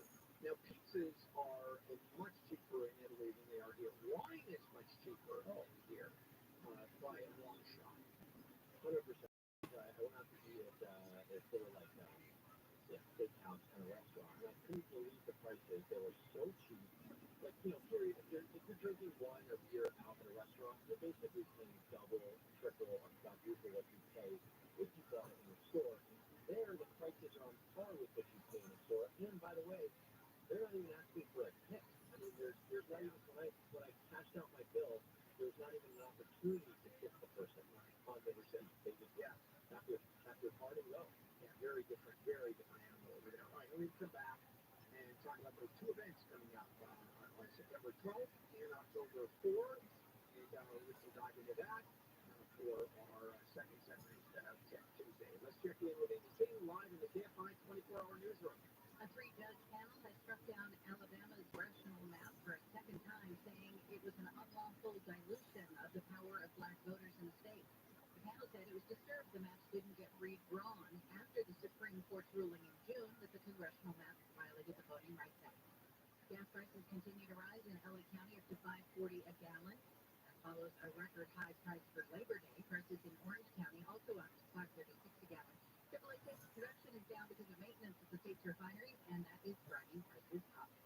The Powerball jackpot is up to $461 million after no grand prize winner from last night's drawing. The next drawing happens tomorrow evening, but before you bet the bank, odds of winning the big one are 1 in 292 million. Sunny with highs in the 70s at the beaches, 80s inland. This report brought to you by Lowe's. From the Southern California Toyota Dealers Traffic Center, let's go places. Checking in with the KFI in the sky. We've got some flowing in industry on the 60s. Probably the full westbound freeway to the San Gabriel Valley this hour is the 60s. Get away from Azusa Avenue. Really top going, barely moving at all, actually, all the way out through Industry past the 605. Looks like it gets better once you get to about Rosemead Boulevard, and in that slow spot there, we did have a stall, it looks like, on the eastbound side of the 60th Tech Road.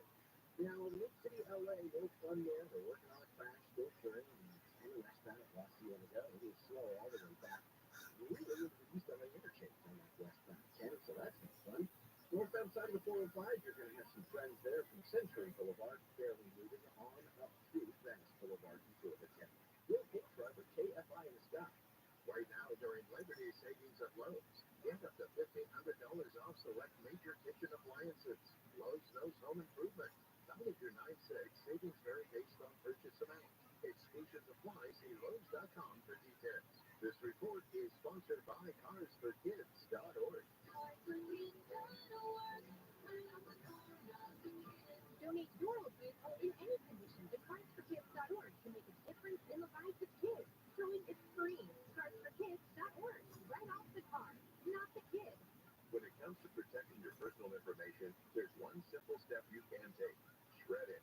AARP Los Angeles and AARP Fraud Watch Network are here in your community with free fraud events, making it easy to safely dispose of old personal documents, ID cards, medical bills, and more. Join us on Friday, September 22nd from 9 a.m. to 2 p.m. at 401 North Garfield Avenue in Montebello. Your documents will be shredded on site, free of charge. Reserve your spot at AARP.org. Local.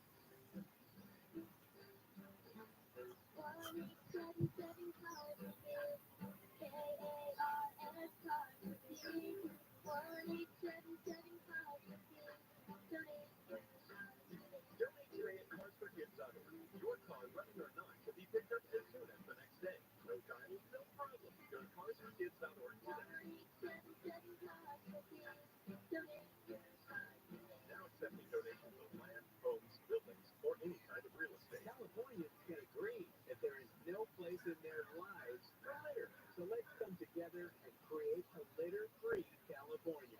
Join them at cleanva.com. Let's do it together. Brought to you by Caltrans.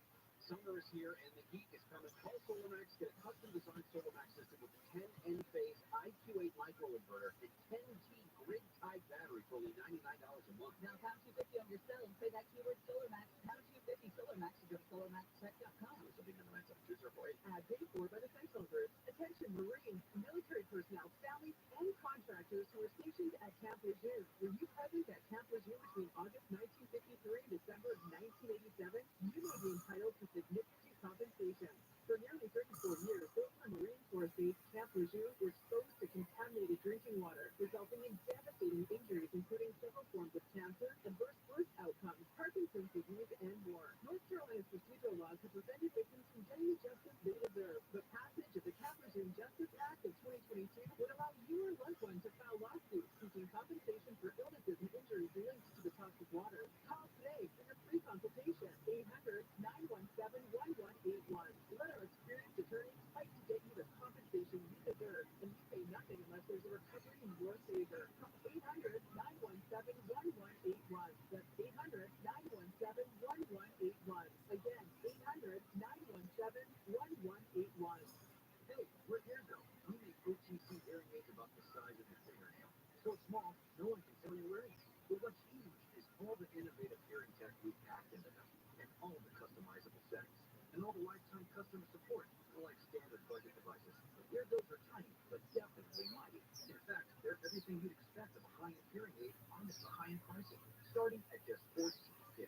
Visit earbuds.com today and get better hearing uncompromised. That's the hearing aid difference. See that sign? Employees only. That means keep out, buddy. It's just for us buy-well employees. This is where we talk freely about all the stuff happening in the world. You can keep Meghan Markle for all I care. As long as I get to take Harry to a weekend in Vegas, I'm happy. It's employees only, courtesy of Ron Howard, the new podcast from Imagine Audio, Pretty Fast, and iHeartMedia. It's employees only. Listen on the iHeartRadio app or wherever you get your podcast. Why you running? You're 40 points behind the leader, and you're afraid that you've mentioned his name. When you run, you go after the guy who's number one points. 8 freaking candidates. I really don't understand John and Ken. I'm just shaking my head at. Live 1 to 4 p.m. on KFI and on demand anytime on the iHeartRadio app.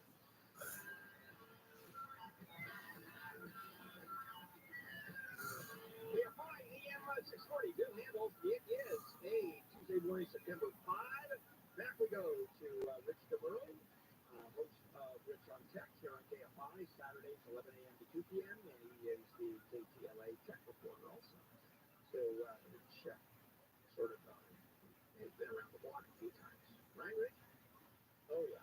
Yeah, maybe that's not quite the way you'd want to put it. Yeah, I don't know what that means exactly, but yeah, I don't either. All right, some events are coming up. Apple has an event September 12th. That's Google, October 4th. And what do you expect? What do the pundits expect? Because you never know with Apple for certain. Yeah, I mean, look, we know there's probably going to be an iPhone 15 at this point. We don't know the exact features, but a couple of things are pretty well known. So they send out invitations. It's called Wonderluck. Everyone always tries to dissect what the invitation means, what it looks like.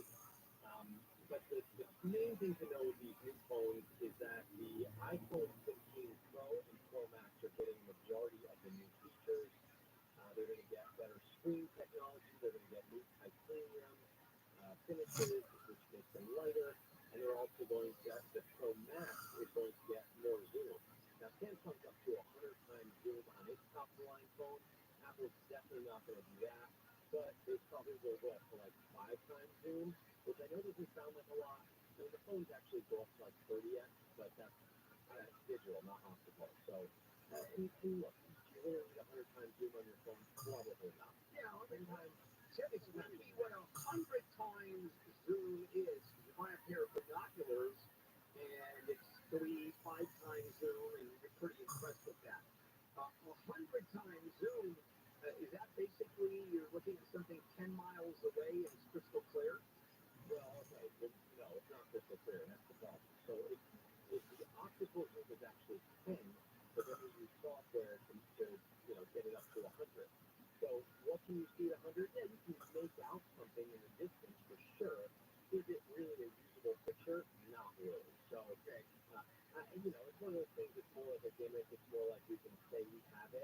kind of like a 200 megapixel camera. It's just one of those things that sounds good on paper and advertising, but you don't really need it. So, All right, fair enough. So that's the Apple event, and it's going to be just the phone, right? You expect any new Lasco 5000 computers or tablets, anything else other than the phone? mostly we're expecting new Apple Watches and then new USB AirPods, new AirPods. And by the way, everything is going to have USB-C.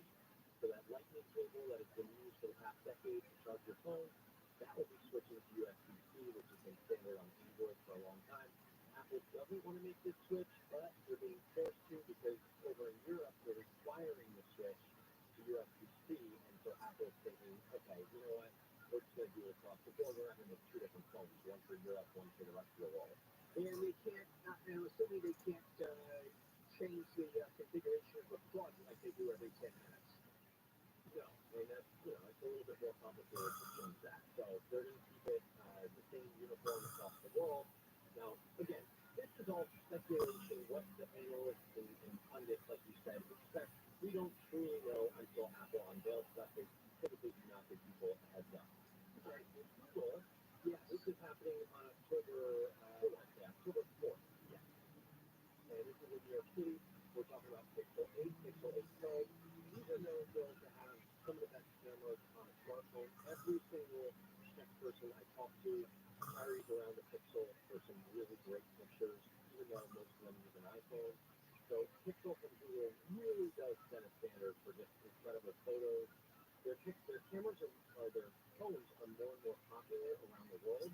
They just have not seen the sales numbers like an iPhone. I mean, they may be selling several million of these phones, whereas Apple's selling, 55 million of them in a quarter. So it's really, really tough for Google to kind of like catch up to the iPhone. But image quality is definitely there. I take pictures on my iPhone. I don't know which one I have. It's 11, 12, 13, whatever the hell it is. But it has 3 camera lenses on it. The pictures are, the videos, they're broadcast quality. They're that way. I mean, how much better can you get than that? And you're saying that the Android, the Google phone is going to be far better than anything Apple has. Well, okay, only when it comes to the photos. So here's the deal. When you look at an iPhone picture versus a Google picture, Google is applying a lot of artificial intelligence to the photos that its cameras are taking. So is Apple, but Google kind of invented this whole entire genre of AI on photos. When it comes to dynamic range, that is what Google is really good at. So when you take a picture of an area that is super brightly lit in one area, not so brightly lit in the other area. I experienced this myself in Berlin the other day. I took a picture and the sky on the iPhone was just completely blown out. Like you didn't see anything except just white where there should be blue.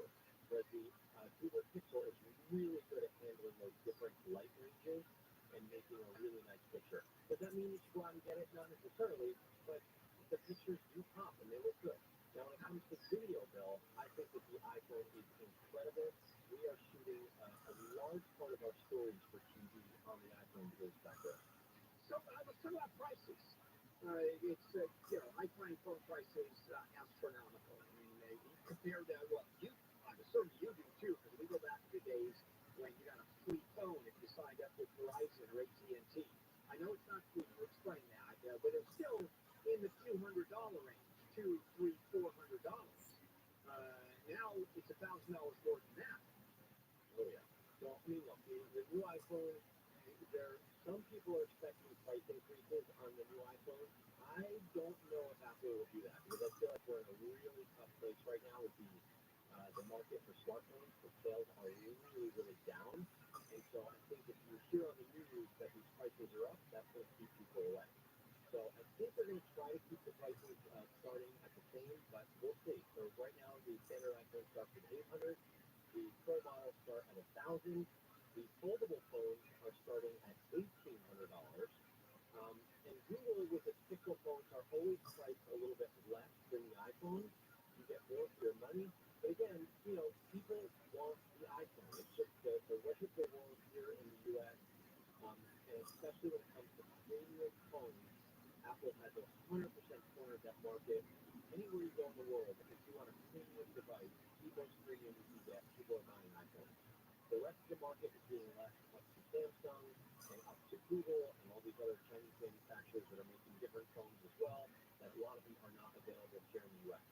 All right, well, Kat, you started with all iPhones. Understood. All right, sorry to cut you off, but we basically are out of time. So, quick word, it's tomorrow, Saturday, 11 a.m. to 2 p.m. Rich, you have a good day. Thanks, Bill. All right, take care. All right, coming up, the Burning Man story, a huge national story. All 70,000 people stuck in the desert because of the rainstorm, but there's a lot more to that. That is going to be a lot of fun when I talk to you about some things you have no idea about, I guarantee it. Let's check in with Amy King live in the KFI 24-hour newsroom. An elderly man has been arrested in Simi Valley for allegedly threatening to kill another man in a case of road rage. Police say the older guy backed his car up into the front of another person's car in the parking lot of an Albertsons on Madero Road. They say he drove away and then threatened to kill the person when the driver tried following him. Officials say when they finally pulled over, the 77-year-old driver got out of his car and started charging at them. He was arrested for assault with a deadly weapon and other charges. Another bus carrying migrants from Texas has arrived in L.A. That makes 12 since June 14th. L.A. Mayor Bass called it a political stunt by Texas Governor Greg Abbott. And I think it's terrible to use people's lives and put them in danger through these bus trips where they have limited stops with food and water. The latest bus arrived at Union Station over the weekend with 42 asylum seekers aboard, including 21 kids. Collected with families are from Colombia, Guatemala, Honduras, Mexico, Nicaragua, Venezuela, and Russia. News brought to you by C. James Accident Attorneys.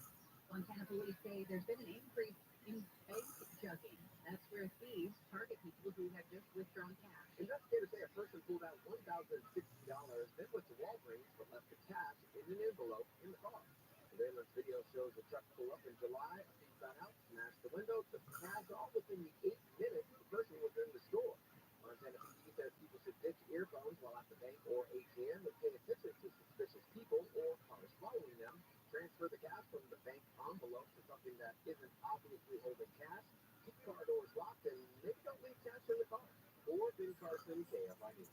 Information for a strike authorization vote targeting video game production companies has been mailed to eligible SAG-AFTRA members. Some of SAG, of course, already on strike against Hollywood studios. Its video game contract has also expired, and negotiations are expected to restart at the end of this month. Union negotiators say the companies have failed to address their needs. Voting on the strike authorization closes ahead of the new negotiations, September 25th. Late night host Jimmy Kimmel says actors Ben Affleck and Matt Damon have offered to pay his striking staff out of their own pocket, but he said, nah.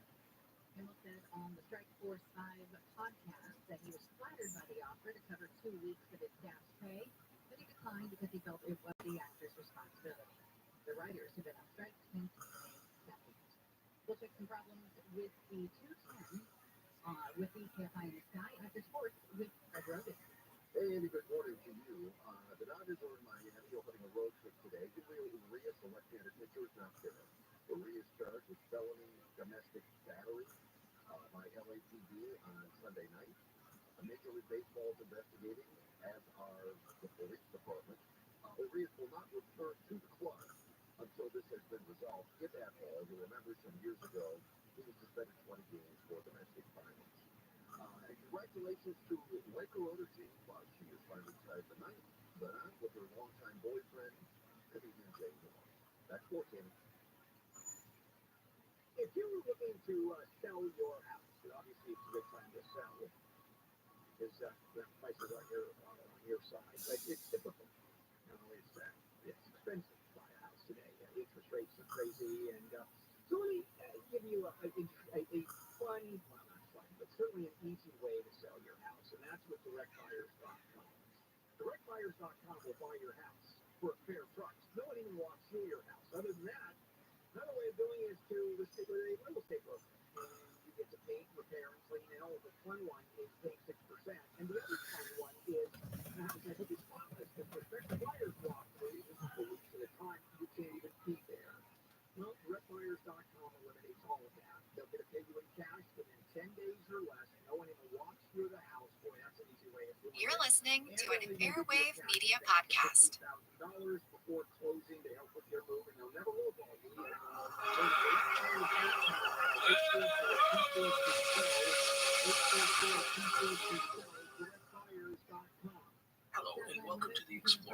podcast. Today we start a new series, this on Norwegian polar explorer, Fridtjof Nansen. Nansen is, to be honest, a really extraordinary man. He was the first person to cross Greenland, which he did on skis, and he held the record for furthest north for 5 years. He's often viewed as one of the pioneers of modern polar exploration for his innovative approach toward conducting his expeditions. This included using skis and dogs, and an emphasis on developing and using modern scientific equipment. Also, he rejected the old approach of polar exploration of large, cumbersome expeditions. Instead, Nansen valued speed and mobility. But Nansen was not just an explorer. He was an accomplished scientist doing groundbreaking research in the fields of the central nervous system and oceanography. And I'm not done. He was also a diplomat, playing a role in the establishment of Norway as an independent nation. Need more? Well, let's give him a Nobel Peace Prize for his humanitarian work. And there's more, but you'll just have to wait for the details. Now, despite all of these really cool things, I want to note that Fridtjof Nansen was an immensely complex character. He was tall, athletic, and good-looking, the image of a Viking to the world. He had a brilliant mind and was passionate about the work that he did.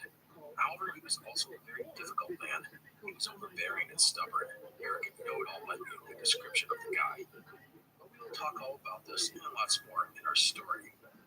I do want to note that we will focus on Nansen's life as an explorer, because that is what we do on this show. But I will spend some time on the other aspects of Nansen's life, as it's pretty remarkable. Anyhow, that is it for today's introduction. Let's get started with our series on Fridtjof Nansen. Fridtjof Bergo Jarlsberg Nansen was born on October 10, 1861, in Christiania, now called Oslo, the capital of Norway. As a note, I'm going to use the name Christiania for this series, as that is the name used by Nansen throughout his life. So Christiania equals Oslo. Nansen was born into a rather strange political world. Norway was not an independent nation at this time, but part of the union between Sweden and Norway, end quote. But make no bones about it, Sweden was the boss of this relationship. The union between these two Scandinavian nations had happened in 1814, the result of the Napoleonic Wars. We should note that it wasn't as if Norway was terribly oppressed. It had its own autonomous government, and it was mostly independent, except for foreign affairs. But Norway had been free of outside lords before. People look back on those times and lamented the current situation. Add in the revolutions of the 1800s, and you have a land brimming with a strong spirit of nationalism. This is the world Nansen would grow up in, and it will be important in his life. Nansen's parents were Baldur Nansen and Adelaide Johanna Tegla Isadora Berger Jarlsberg, which is quite the mouthful. The marriage was the second for both. Baldur's first wife had died in 1854 of the puerperal fever, a week after giving birth to the couple's only child. The child, a boy, would die at the age of 13 after a lifetime of health issues. Adelaide's first husband, an army officer, died in 1853 during a cholera epidemic, leaving her to care for the couple's 5 children. Nansen's mother came from an aristocratic family, of which there were not that many in Norway. She was criticized for marrying Baldur, as he was seen as beneath her socially. Many felt that she married him for security. Baldur was 41 at the time of the marriage, Adelaide 37. Baldur was seen as a smart and sensible man, but often consumed by monetary issues. Adelaide was known to be strong-willed and free-spoken. The big blended family would move into a large home just on the outskirts of Christiania, and there were more children to come, 3 boys. One died within a year of being born, while Fridtjof was born in 1861 and Alexander a year later. I want to note that Norway was still a very rustic land at this time, almost a frontier. It was filled with mountains and glaciers and fjords. The upper third of the nation was, and still is, in the Arctic Circle. The northern regions were home to the Sami people, many living semi-nomadic lives as reindeer herders. Norway had fewer than 2 million inhabitants, with Christiania being the largest city, with a population of just 60,000.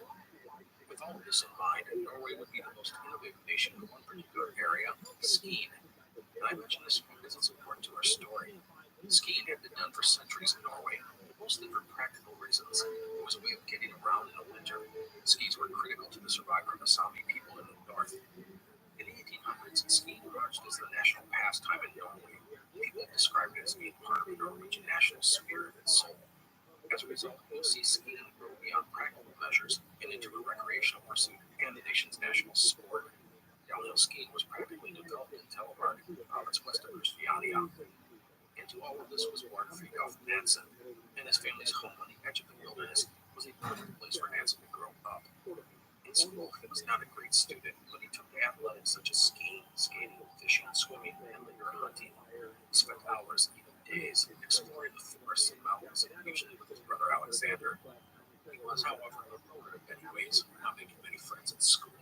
He was described as moody, and his relationship with his parents was never great. At one point, there were 10 children in the house, and Nansen often felt like an afterthought to his parents, especially his mother. With his father, Nansen struggled all his life to find a connection. Mulder was a lawyer who valued predictability and stability. He had no interest in the outdoors, although he always supported the activities his children showed interest in. Nansen would grow into a tall, handsome, blond young man. Initially, he was heavy, but he lost the excess weight in his teen years. He excelled at individual sports such as skiing, skating, swimming, and gymnastics. And Nansen never lost his spirit of adventure. He would ski out into the wilderness, cutting his own trails and learning how to survive in the snow-covered Norwegian mountains. Nansen also embraced Norwegian nationalism. Like much of the rest of the population, Nansen would take pride in the homegrown literature, art, and science endeavors that emerged at this time. The nation's greatest artist was playwright Henrik Ibsen, whose critical and commercial success made him a point of pride for Norwegians. And skiing, Norway's national pastime, was growing as a sport, in particular in the European Alps. In 1877, Nansen's mother would die suddenly. With most of the children now moved away, Mulder would sell the family home outside of Christiania and move into a flat in the city. Over the next few years, Nansen would continue to improve as a skier and skater. At 18, he broke the world 1-mile skating record, and the next year won the National Cross Country Skiing Championship. He did a hiking tour of the Hyman Mountain Range, the highest in the nation, and joined the Christiania Ski Club. A year later, he was off to the Ralph Frederick University in Christiania. Nansen would consider engineering and forestry, but settle on zoology, specializing in the lower marine creatures. He would do well in school, but the confines of academia were not his strong suit. And then, in December of 1881, the zoology department announced that they were looking for someone to visit the Arctic and collect specimens of marine life. Nansen would jump at the idea and get the job, mainly because he was the only one to apply. The idea of spending half a year in the Arctic held little appeal to most people, but Nansen embraced the opportunity. Nansen would thus sail north on the steamer Viking in March of 1882. The Viking was a big wooden sealing ship on her maiden voyage, and Nansen would collect the samples at the same time as the ship would seal hunt. He would not have to participate in the day-to-day activities of the ship, but he was expected to be part of the seal hunt. Nansen would do well on this expedition. The captain, Axel Crafting, like the odd young man, and 2-gun along. Nansen would shoot seabirds and dissect them, take water temperatures, and collect all sorts of samples. He was also a good artist and made many outstanding sketches. By the way, Nansen's ability with the brush led some to encourage him to become an artist, but science would win out. As for seal hunting, Nansen would take to the boats when seals were spotted and go out to kill and collect the animals. Nansen was an outstanding shot, typically was a rifleman. For 2 months, the Viking moved north, trying to reach the seals before other ships beat them to it. By the way, on this voyage, Nansen would get a glimpse of the ship Vega. The Vega was famed for being the first ship to complete the Northeast Passage back in the late 1870s. This meant traveling through the icy Arctic waters from Norway to the Bering Sea, which is between Alaska and Russia. The ship had gone on to circumnavigate Europe and Asia. The leader of the expedition, Baron Adolf Erik Nordenskjöld, was of Finnish and Swedish descent and was a hero to all Scandinavians. The Vega was now back to being a sealer, which is what she had been built for. But the sighting of the famed vessel roused some emotions in young Nansen, and he began to dream of going on his own voyage of exploration. The search for seals would take the Viking between Spitsbergen and Greenland. Along the way, Nansen continued to collect marine life specimens. In the process, he hunted and killed polar bears and even sharks. The Viking would, for a short time, get caught up in the ice off Greenland, where Nansen asked to go ashore. The captain, however, refused. The ice along the coast was unpredictable, and if Nansen was ashore when a passage out of the ice opened up, the captain didn't want to leave him stranded. That would mean his death. In fact, no European had reached the east coast of Greenland in hundreds of years due to this ice barrier. Nansen would have to file away the experience, but it was clear he'd caught the exploration bug. Of his journey, Nansen would say that it was, quote, the first fatal step that led me astray from the quiet life of science, end quote. Nansen would return to Norway, his job complete. However, he would not return to school, and that's because he was offered a position at a museum in Bergen on Norway's west coast as curator of the zoological department. Nansen, only 21 years old, would take the job, which was good for him.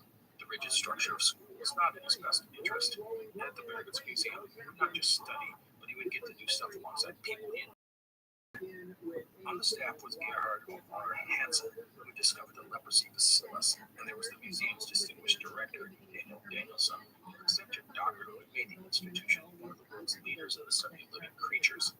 The people at the museum were doing the sorts of things that Hansen wanted to do. They were on the edge of scientific research in their fields. It was a great spot for an ambitious and wickedly smart young man. Also, Bergen's location on the ocean gave it access to a wide range of marine life, which was important to Hansen. Now, a few things about Hansen at this point in his life.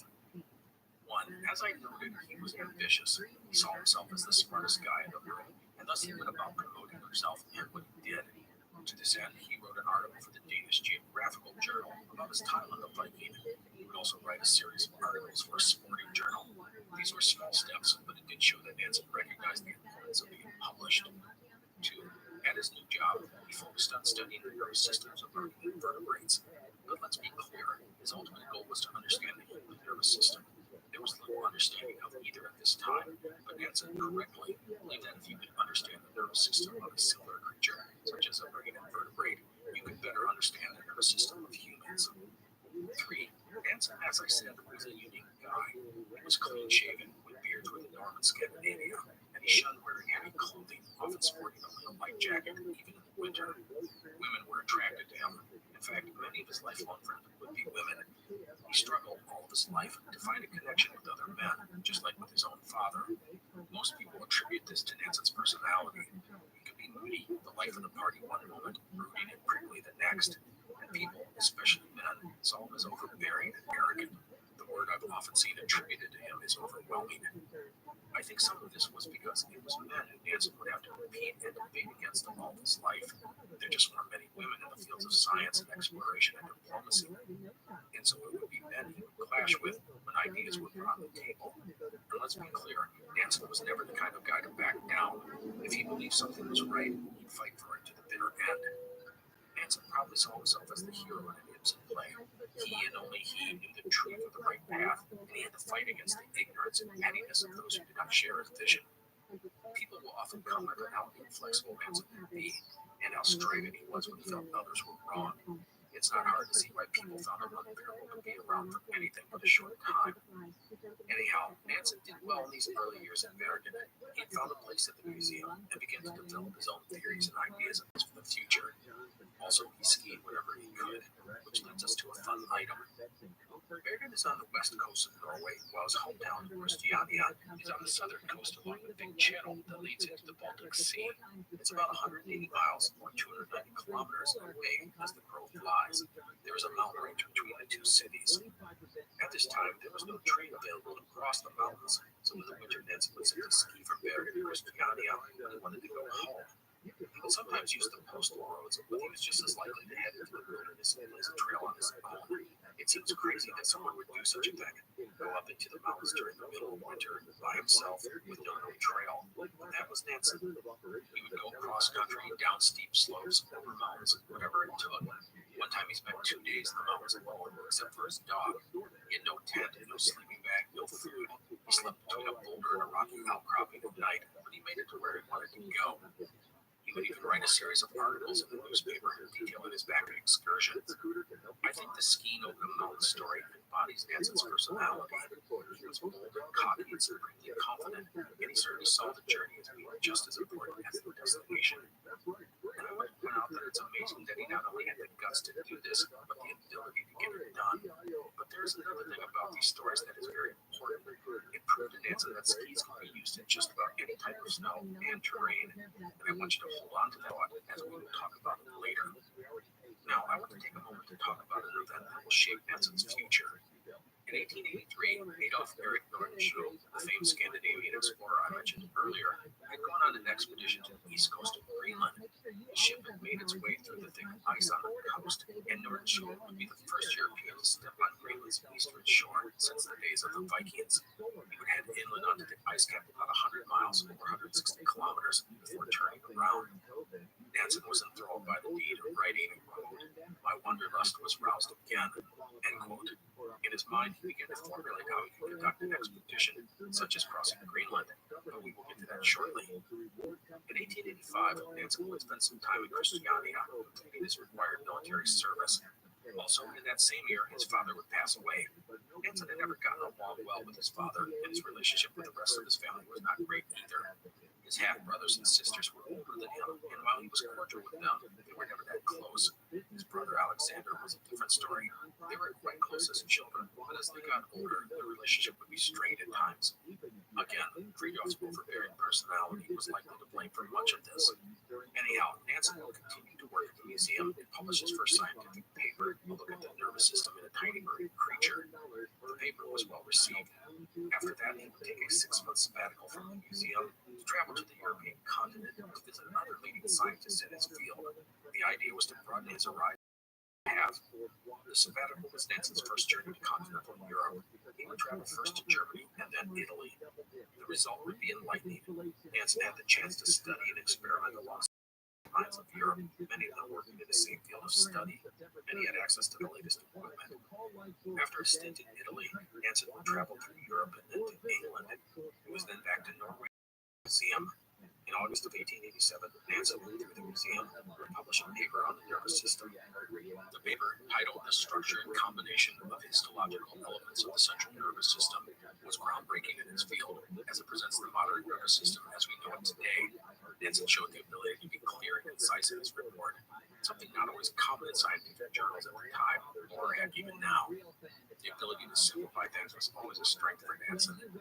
Also, in addition to writing the paper, Nansen had done the illustrations himself. Nansen's views were confirmed by 2 other independently published reports at this time, one by embryologist Wilhelm His and another by psychiatrist August Forel. These 2 men and Nansen thus helped establish the basis of modern neurology. Now, I am not going to lie to you and say that I understand all of Nansen's scientific. I may have even gotten wrong some of the stuff I just said, but in the end, I can say that his work was exciting and bold and innovative, and it made Nansen, who was just 25, one of the most interesting young scientists in Europe. In November of 1887, Nansen would submit the paper for his PhD. So here was Nansen, his views in the paper causing a buzz in the scientific world. This surely would mean bigger institutions would come calling, and that's exactly what did happen. The first would be the University of Indiana in the United States, but he passed on the opportunity as he deemed Indiana too far away from the ocean to study marine biology. So where to next? Well, instead of the world of academics and research, Nansen was going to forge a different path, one that he'd been considering a long time. Friedrich Nansen decided he was going to be the first person to cross Greenland. Greenland, the world's biggest island, had an attraction to Nansen and to other Norwegians. Greenland had first been settled by Vikings from Norway 1,000 years earlier, and while those settlements would fade into history, some Norwegians felt a sort of kinship to the land. So let's talk about Greenland. Greenland is, as noted, the world's biggest island. It is 2.16 billion square kilometers, or 838,000 square miles, of mostly ice cap. On average, it is 2,000 meters, or 6,500 feet, thick. The western side of Greenland is the most accessible, as the weather is milder and the land more than just snow-covered. It is where, even today, most of the people live. No one had ever crossed Greenland, but it had been tried on at least 8 occasions. All of the attempts had begun on the western coast. The most recent attempt had been in the summer of 1886, under the command of American naval officer Robert Peary, striking off from Disco Bay, which is about 800 miles or 1,300 kilometers from the southern tip of the island. The expedition had penetrated the ice cap about 100 miles or 160 kilometers before retreating. That was only about a quarter of the way across the ice. A big question that loomed over any expedition was what lay in the interior of Greenland. People knew that, at least for a while, it was covered in ice. But did that change? Some people thought Greenland's interior would be ice-free, even fertile. And if there was ice, what was it like? Not all ice is created equal. All this made planning any expedition a challenge, as no one knew for sure what to expect. So regarding an expedition to Greenland, Robert Peary intended to return in 1888, much more knowledgeable and wiser regarding polar travel. However, he would be kept in Nicaragua by the U.S. government for another year, surveying possible canal routes. This was the door that Nansen needed. He His plan was to cross with a small team using skis. He had demonstrated that skis can be used in most kinds of snow and terrain. The days of hundreds of men hauling sledges across the polar landscape were, in Nanson's opinion, past. Although the English did not get that memo, as we will see when they start exploring Antarctica. Anyhow, in addition to using skis and employing a small skilled team, Nansen proposed making the crossing from the east side of the island and heading toward the western side. Why do this? Well, if a team did traverse the interior and get to the eastern coast of Greenland, the unpredictable ice would make it very hard for those men to coordinate their extraction from the island. I mean, a team could reach the eastern coast of Greenland and find that the ice was blocking the coast for 50 miles out to sea. How would they get to their relief ship? Nansen felt that traveling from east to west was a better idea. This way, any expedition would arrive on a coast with many settlements. However, this plan had two big red flags.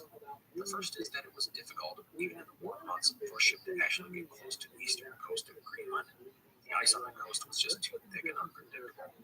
The expedition would need to get as close to the coast as possible, and if they couldn't actually reach the shore, take small boats through the ice pack. They could even sit on the ice pack or let the drift take them closer to the coast. And if an opening in the ice appeared, they could hop in their boats and make a dash for the shore. This was all very risky, as again, polar ice just isn't that predictable. But there was another red flag regarding Nansen's plan, and that was if things went wrong, the expedition was doomed.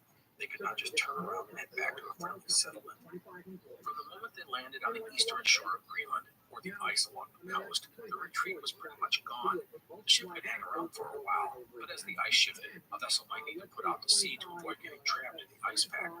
So why take this risk? Well, Nansen felt that if men were given a chance to push forward or retreat, they'd take the easy way out and turn back. But if the best chance of survival was to go forward, they would do anything, risk everything, to make that happen. Nansen would later say their motto was, quote, "Death or the west coast of Greenland," end quote. And with that in mind, Nansen would hatch his plan for a crossing of Greenland in the summer of 1888. If he wanted to depart the following spring, that would not leave him with a lot of time to make his expedition a reality. To plan such an enterprise in such a short time frame was very risky, but Nansen had the utmost confidence in what he was doing. He would use skilled people, travel light, and move fast. Speed, above all else, was critical to Nansen's plan.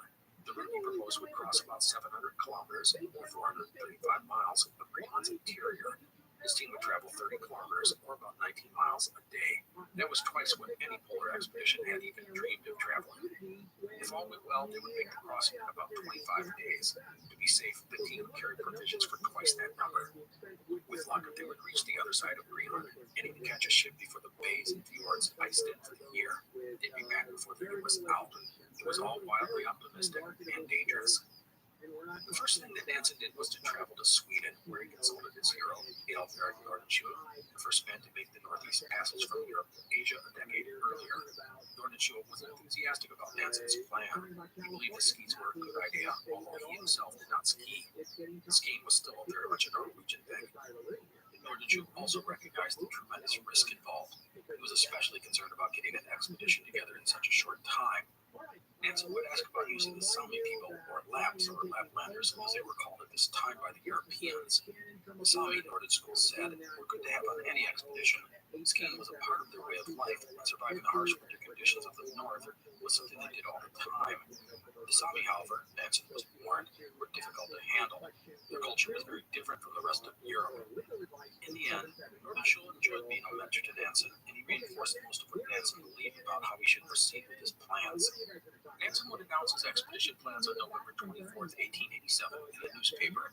In it, he called on people to apply to go on the journey. Nansen was looking for men with a very specific skill set. First, they had to be good skiers. That was critical. Second, he was not interested in city-raised men. He wanted men who were accustomed to hard work and long spells in the wilderness. He felt country types were his best option, as they would be tough and adaptable. Third, he was looking for young men in good physical shape who would commit to an expedition long term. Fourth, he wanted only unmarried men who had no children. And fifth, he wanted Norwegians. For Nansen, this was a way to promote Norwegian nationalism and pride. To Danish explorer Gustav Holm, he would write, quote, "With 3 to 4 of the best skiers to be found, I propose to sail on a Norwegian sailing ship at the beginning of June, and around 66 degrees north latitude, attempt to approach the coast as closely as possible," end quote. Amongst the skiers, Nansen decided he would bring 2 men from the Sami. This was an ambitious plan. He was proposing to start further north than anyone had ever explored. Honestly, people thought Nansen was crazy. His plan was just too risky. He would only lead himself and his team to their deaths. Some suggested that he spend a season in Greenland to get a better feel of what lay ahead. Nansen was undeterred. He was going to go in 1888. The last thing he wanted was to compete with an American team under Robert Peary. The one change Nansen did make was on the advice of Gustav Holm, the Danish explorer I just mentioned. Holm convinced Nansen to start his journey a little further south at an Inuit village at the farthest known northerly point on the east coast of Greenland. But other than that, Nansen was determined to move forward. He now had several tasks to complete if he was going to get his scheme off the ground. First, he had to obtain financing. Second, he had to assemble his team. And third, he had to outfit the expedition for the Greenland crossing. Regarding financing, Nansen approached the University of Christiania for a grant, estimating the expedition would cost 5,000 krone, which, if I did my math correctly, translates into about $45,000 US in 2022 money. So fairly modest. He was prepared to pay for it all himself if necessary. However, if he got public financing, he thought it would give the expedition a sense of national approval. The government, however, rejected the request for funds on January 4th, 1888. But a few days later, a wealthy Danish businessman, Augustin Gammel, reached out to Nansen after reading about his plans in the newspaper, expressing interest in financing the expedition. A deal would be struck, and Nansen would have the money in hand by the end of the month. So, with money in the bank, let's turn to Nansen's team. Nansen would try and recruit some of Norway's more well-known skiers, but he would have no luck. People saw his plan as too risky, plus the idea of being away for at least half a year helped little appeal to most men. Still, in time, Nansen would form. The first person I'll talk about is Otto Sverdrup. Sverdrup was a 33-year-old sailor and outdoorsman. He had grown up on a farm between a mountain and a fjord and had gone to sea at 17. He was a rugged, resourceful man and had been recommended by Nansen's brother, Alexander. Due to his common sense and resourcefulness, Sverdrup would become the unofficial second in command of the expedition. The second member of the team was Olaf Christian Dietrichson, a 31-year-old military officer. The other two team members would come from the northern Sami people. Getting to Sami was difficult, as Nansen could not go and interview them himself. He would thus have to get someone to recruit them for him. The two Sami would not arrive in Christiania until April 16, 1888. They had traveled more than 1,000 miles to join the team. Their names were Ulla Nielsen Ragna and Samuel Johannessen Boltu. They showed up wearing the traditional clothing of the Sami, a blue jacket with red and yellow stripes. They spoke broken Norwegian. Neither man had ever been south of the Arctic Circle, and they had never heard of Greenland before being recruited for the expedition. They had been lured to the expedition by a salary of 800 krone, but in reality, it had been difficult to find anyone interested in the job. The main issue was that no one wanted to go away from home for such a long time frame. All of this meant that Nansen's recruits were not exactly what he wanted. Boltu was 27, but he was a river Sami, meaning he was settled. He was not one of the mountain Sami, who were nomads and survived by following reindeer much of the year. Nansen had wanted both the men to be mountain Sami. The second guy, Rabbi, was a mountain Sami, but he was 46 years old and had a wife and 5 children. Nansen was tempted to send both the men back, but this late in the game, he had little choice but to accept them into the team. Now, late in the process of forming the expedition, Nansen decided to add one more member, who would settle on 23-year-old Christian Christensen. Christensen was a noted skier and sailor and was known and recommended by Sverdrup. With the addition of Christensen, the team was complete. That takes us to the outfitting of the expedition, and this is where Nansen will shine. Nansen studied all the reports of earlier polar explorers, seeking to find insight into how best to accomplish his goals, and thus outfitting the expedition was critical to him. Now, everything he was doing was to be done with speed, simplicity, and mobility in mind. Nansen would go on to design and build all sorts of his supplies and tools from scratch. Taking it on from the Sami, he designed the sleeping bags using reindeer fur so they would be light and warm. For transportation, he tested sledges used by the Sami and Inuit, but settled on a design based on the kind used by Norwegian farmers. These had broad runners like skis and were versatile and durable. They used no iron. Instead, leather thongs were used to hold them together. These sledges would be pulled by the skiers. Nansen would test out one of the sledges by towing it from Bergen to Christiania. The result was a great success. Nansen's sledge design would be one of the most innovative aspects of the expedition. By the way, Nansen would never seriously consider using dogs, at least not yet. He toyed with using reindeer, but they would need to forage for food, which wasn't going to happen on an ice cap. Nansen also had new ski boots designed and built a stove that would work more efficiently in the cold and high altitude. As for clothing, he stuck to the idea of layers. Each man would wear 4 layers of light wool. This included underwear, a shirt, a sweater, and a jacket. The knee breeches and leggings were also made of wool. Nansen also had a wind jacket made. This was made of light cotton and based on the Inuit anorak. As for a tent, Nansen ordered it specially from Copenhagen.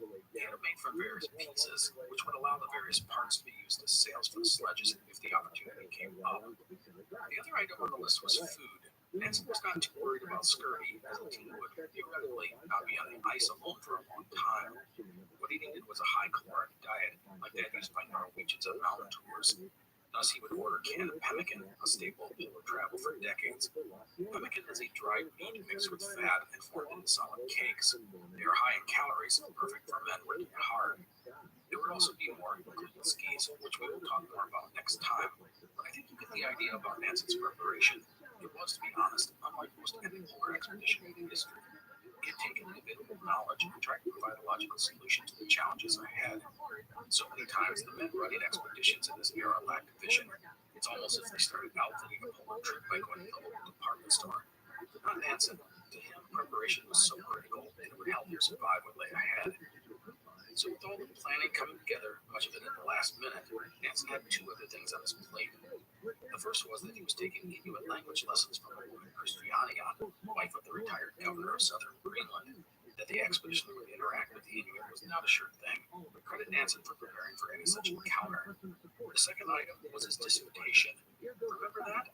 He had submitted his dissertation the previous November, and the staff at Christiania University had considered it for months.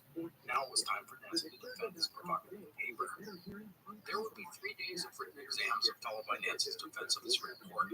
This entailed going through the devil's advocate process, where 2 opponents of the paper's results would essentially challenge Nansen and his findings. The date for his oral defense was April 28, 1888, just 4 days before he was set to depart for Greenland. Well, it's not like Nansen had anything else to do. Anyhow, the clash between Nansen and his opponents was fierce. The big thing was that Nansen was proposing some radical ideas that meant setting aside commonly accepted theories. Such thinking required an open mind, and in some ways, a leap of faith. To Nansen, he again probably saw himself as the hero in a Ibsen play, the scientist whose ideas are dismissed by the narrow-minded establishment because it threatens their own ideas and beliefs. No matter, despite recognizing the legitimate issues with Nansen's paper, the committee would also take note of his boldness and the deep ramifications of what he was proposing. They would thus grant Nansen his doctorate. Unfortunately, Nansen had departed for Greenland before the announcement was made.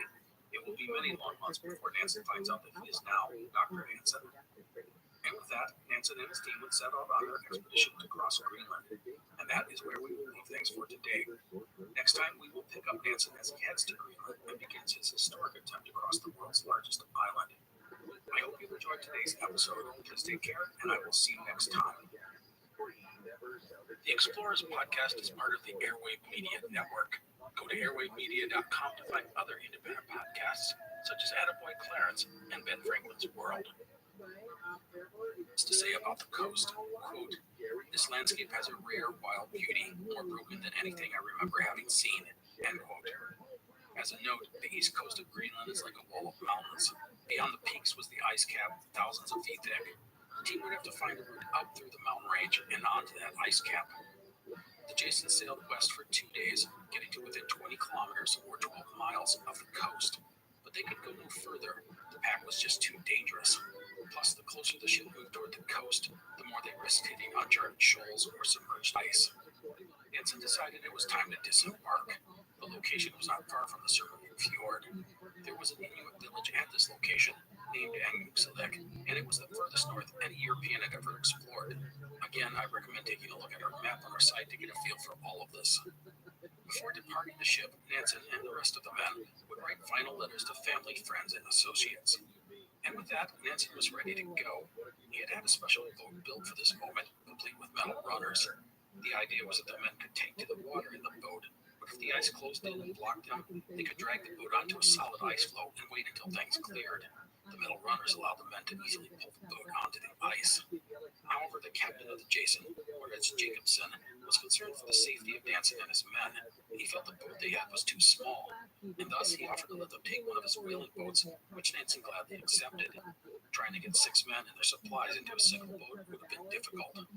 Nansen and his team with their boats and provisions would thus be offloaded, and the men would begin rowing westward in a steady rain. A single cannon from the Jason was fired to mark the occasion. Captain Jacobson watched the 2 boats from his ship and estimated they pushed into the ice approximately 5 miles or 8 kilometers before losing sight of them in the fog. But things had looked pretty good. The captain wrote to Augusta Gamble that it was likely they reached land on the evening of July 18th. But that is being a wee bit optimistic. Nansen and his men, 3 to a boat, rowed their way west, winding through the channels of open ice. The whaling boat had red and white markings, which were the Danish colors. Nansen's boat sported the red, white, and blue colors of Norway, as well as a small Norwegian flag. On the boats, the men, wearing brown oilskins with cowls pulled over their heads, rowed steadily in the rain. The men, including Nansen, were confident. It appeared that the way ahead was open. They would close the distance to the coast by half and talked about making coffee and eating a meal on the shore that evening. But just as things looked like they were going great, the unpredictable nature of the Arctic ice reared its ugly head. The ice began to close in on the boats dangerously fast, likely the result of the tides. Nansen's wooden boats would be crushed in the ice, so a stable flow was found, and the boats pulled onto it. A while later, the open water returned, so the boats were put back in. However, the whaling boat was damaged in the process and had to be hauled back up onto the ice floe. By the time it was repaired, the ice had closed up again. I want to note that the water here was filled with ice floes, bergs, and chunks of floating and submerged ice. Sometimes it was solid, other times it was not. But I want to stress that it wasn't as if they could easily just walk across the ice pack or haul the boats on it for long. The ice constantly moved and shifted, breaking up and reforming. It made walking across it very dangerous. The best the men could do was find a nice solid ice floe and wait for another chance to get the boats into the water. So, while the coast was tantalizingly close, it was still blocked by the ice, and hopes of reaching the shore that day were gone. The team would have to camp on a stable ice floe that night. The tent was erected, and a constant watch was set in case the water opened suddenly, or the ice showed signs of opening underneath them. That was a very real danger. The next morning, the boats were put into the water, but it was a frustrating situation. The ice would open suddenly and just as suddenly close, sending the men and boats scrambling back onto the ice. And even more distressing was the direction of the ice flow. It was moving southeast, away from the coast. The drift grew stronger and stronger, taking the men and boats with it. And as the ice pack moved further from the coast, it began to swell dramatically under their feet, threatening to break up at any moment. This would go on for days. Nansen would have the men practice loading and launching the boats on a moment's notice, but the drift was merciless. The floe they were camped on got smaller and smaller, waves breaking over the edges all around them. The men now faced 2 very deadly threats. If the floe the men were on fell apart, the team would have to take to the boats, and the odds of the boats surviving in a mass of ice chunks was not good. And the other issue was the danger of essentially being swept out to sea. All this made the team disheartened, especially the 2 Sami. Rabbi and Baltu, believing that the end was near, took to reading from a Sami language New Testament they had brought. However, just as quickly as it had started, the ice pack would shift southwest, back towards the coast. Nansen, by the way, had learned to navigate for the expedition, and he brought out his sextant whenever he needed to track his location. During all of this, the men's personalities would emerge. Svedruk was quiet and dependable. Dietrichson was talkative, while Christensen was reserved. Ravna was glum, while Baltu was good-natured and lively, although temperamental. He would, on occasion, let his emotions boil over, but such outbursts were usually gone as soon as they emerged. Also, regarding Baltu, his engaging personality brought some levity to the group. Nansen called him, quote, the expedition's minister of humor, end quote. And another thing I want to note about the team, despite all the ongoing problems, the men, for the most part, were not freaked out by all that was going on. As I noted earlier, they were accustomed to working in difficult conditions and did what was needed when a challenge came up. Of the team, it was Nansen who was the biggest wild card due to his moodiness. As the boats drifted south, the mountains on Greenland's coast taunted them. Their destination was not that far, but they couldn't quite reach it, and every mile they drifted south brought them further away from Simmerlek Fjord, which was the spot Nansen had wanted to depart on the crossing. I want to stress that most of this time was spent sitting on the ice pack, the men prisoners to the drift. The team had found an old solid ice floe to camp on and just had to wait for their opportunity. On July 29th, the men wait to find themselves closer to the shore than ever before, and more importantly, the ice had broken up in front of them. Now was the time to escape. The camp was quickly struck and the boats put into the water. Later that day, the two boats would finally reach land, a small rocky island just off the coast. Old nasty old station wagon was a bicycle covered in fur. Oh boy, there's one place where you ride a bicycle covered in fur on a car that's covered in mud. So he wasn't traveling OBGYN to give him money too? I gave money anyway. Here's 20 bucks. So, let's scan through the fur on your bicycle. If you're hard up for cash, just get in Gary's line to work. All right, coming up next, the debate over age is already dominating the campaign trail and will continue to do so. We'll go live to Washington to talk about it. Gary and Shannon will continue. ABK is live on the KMI 24-hour newsroom. But you just heard Gary and Shannon talking about it. Tens of thousands of Burning Man attendees have begun the exodus out of Black Rock Desert in Nevada now that the muddy roads have dried up enough to make it passable. Festival goers were dealing with mud a foot deep because of the torrential rains over the weekend. Warner Brothers Discovery says it has adjusted its full-year earnings because of the writers and actors strike. The company says it's reducing what it's expected to make by $300 to $500 million. The writers have been on strike since early May, the actors since mid-July. The White House says President Biden has tested negative for COVID-19 following a positive test for First Lady. She's having mild symptoms. The White House says the president will be tested regularly and will be monitored for symptoms. We'll check some problems on the 405 with the KFI in the sky. If you are a business owner and you've submitted your claim for the Employee Retention Tax Credit, be warned. The IRS is ramping up efforts to uncover fraudulent claims. So what does this mean? It means your company is still responsible when you choose a fly-by-night ERC firm that is not a registered CPA. So here's a safe bet. Hire a CPA firm, and they specialize in Employee Retention Tax Credits. That's why you should go to iHeartTaxRefunds.com. JWC, Employee Retention Tax Credit Advisory CPA, has helped thousands of companies here in Southern California and, in fact, around the country with those employee retention tax credit refunds. They're not afraid to say, no, this isn't for you. You should be thankful for that. Yeah, because just getting a refund check is not really the standard of success you should be looking for. Anybody can get the check. The gold standard of success is actually keeping your refund after an IRS audit. And these guys have not had a single adjustment yet from an IRS audit. They're also easy to work with. If you qualify, you're going to work with Dawn and Jeff and Shelby. Go to iHeartTaxRefunds.com. That's iHeartTaxRefunds.com. Look for sunny skies, highs in the 70s at the beaches, 80s inland. Brought to you by Lowe's. Let's check a crashing Fountain Valley. It's on 405. And as we're driving here on the 405 southbound before Brookhurst, crash just got cleared off the right shoulder, but you're going to find delays back to Bolsa Avenue. Another stretch of the 405 is pretty ugly getting out of the valley, southbound side from about Devonshire is where it starts, but that just gets really, really slow. Sherman Lake and Tunnel Parking Lot down to Ventura Boulevard. Once you get past Getty Center, things get a lot better for you. Also in the Capone Pass, it's been a rough morning southbound side of the 15 from Ranchero Road all the way down to Highway 138. Lots of brake lights there as well. Nothing in lanes, just outdrive. Real cool stuff. KFI in the sky. This report is sponsored by your Amazon Fresh store. Prime members save more at your Amazon Fresh store.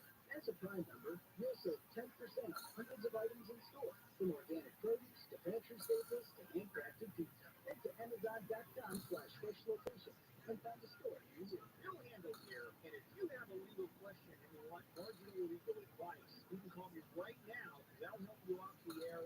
877-520-1150. That's 877-520-1150 right now. With these rate plans from SCE, you can save more money when you use less energy during peak hours. Avoid using major appliances between 4 to 9 p.m. Instead, use that time to do what you love. You'll be enjoying and saving. Learn more at SCE.com/shift and save. Staples has big savings on everything for school or the office. Save on school essentials like notebooks, pens, and crayons. I'll get backed by Staples Price Match Guarantee. In-store only. Visit Staples.com/price match for details. School on, save on at Staples. Westwood Financial Group is not offer. This story is called The Ugly Truth About Timeshare. If you think you've done your family a favor by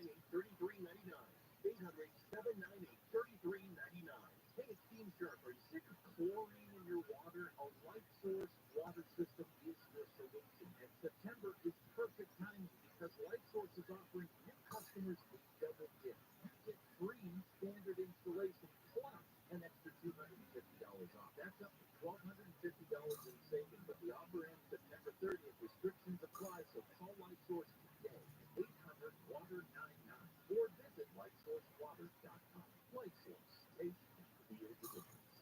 The free power. 2% fee. It's free. If you don't win your case, you pay nothing. Morgan & Morgan, America's largest injury law firm, receives more than 3 million calls a year from people just like you. Raindrops. Visit toiletpeople.com for an office near you. See that sign? Employees only. That means keep out, buddy. It's just for us Bywell employees. This is where we talk freely about all the stuff happening in the world. You can keep Meghan Markle for all I care. As long as I get to take Harry to a weekend in Vegas, I'm happy. It's employees only, courtesy of Ron Howard, the new podcast from Imagine Audio, Fast, and iHeartMedia. It's employees only. Listen to the iHeartRadio app or wherever you get your podcasts. Look, I know people. I don't think so. I really don't. But you don't like people. And it's different. No people. Knowing people and liking people are two different categories. I know plenty of people I don't like. John and Ken. Well, am I required to like them too? You're asking a lot out of me, all right? But just knowing them exhausts me. Live 1 to 4 p.m. on KFI and on demand anytime on the iHeartRadio app.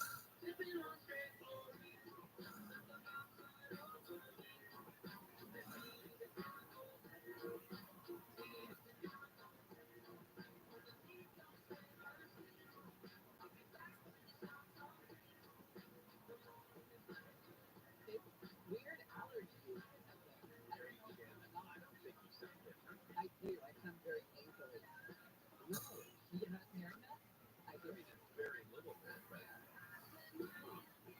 Gary and Shannon, KFI AM 640 live everywhere on the iHeartRadio app. Well, the big story, the U.S. Capitol physician has come out and said that Leader Mitch McConnell's health episodes don't show any evidence of strokes or seizures or his hard drive rebooting. McConnell's office released the information today. The Senate is coming back from the Senate summer break. A lot of questions about his health. The 81-year-old, of course, froze up last week during a press conference in Kentucky. He appeared to be unable to respond to a question. The second such episode in just a matter of weeks. President Biden set to award the Medal of Honor to a badass today. Retired Army Captain Larry Taylor was the first lieutenant serving as a helicopter pilot back in 1968 during Vietnam. He carried out a daring rescue of a small patrol of U.S. soldiers who had been surrounded by the enemy. He carried out the mission despite coming under heavy fire and despite the fact that his AH-1 Cobra wasn't designed to take on extra people. He ended up flying well over 2,000 combat missions, forced down 5 times. Incredible. What did you do for it? Yeah, exactly. He blew my nose. A U.S. official says North Korean leader Kim Jong-un may travel to Russia to meet President Putin. Right, and so they can chat about weapons. Well, yeah. What I can understand is they said it would bring the two isolated leaders closer together in Vladivostok, which sounds beautiful. Officials said that Russia is trying to buy ammunition from North Korea. In return, North Korea is going to ask for, food. A meeting with Putin would be his first summit with a foreign leader since North Korea closed its borders back in January of 2020. The Russian Defense Minister Sergei Shoigu traveled to Pyongyang in July and asked leader Kim to send more ammunition to Russia. Well, age ain't nothing but a number, except in Washington, where it's all anyone can talk about following the Mitch McConnell second freeze incident and the sitting president being 81 and Dianne Feinstein being weekend at Bernie's. It's not getting any better anytime soon. Did you see that the writer of Weekend at Bernie's died over the weekend? How apropos. I didn't. I'm not in the Weekend at Bernie's news group, so I missed it. Brittany Shepard is joining us once again. She is the national politics reporter for ABC News. And Brittany, we just got word actually from the Capitol physician that this doesn't appear to be a seizure or a stroke or anything like that from Mitch McConnell. Yeah, you're exactly right. Yeah, his name is Dr. Brian Monahan, and he just read the letter to Mitch McConnell saying that he found no evidence McConnell took a seizure, experienced a stroke, a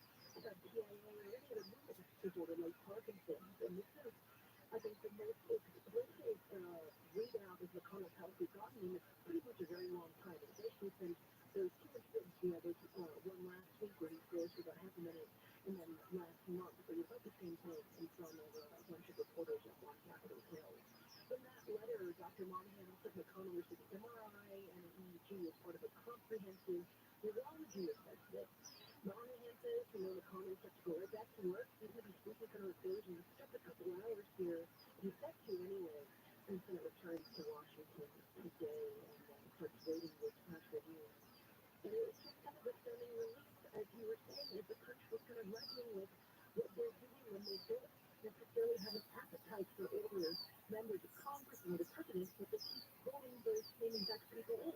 The first one is this, right, between attitude and behavior.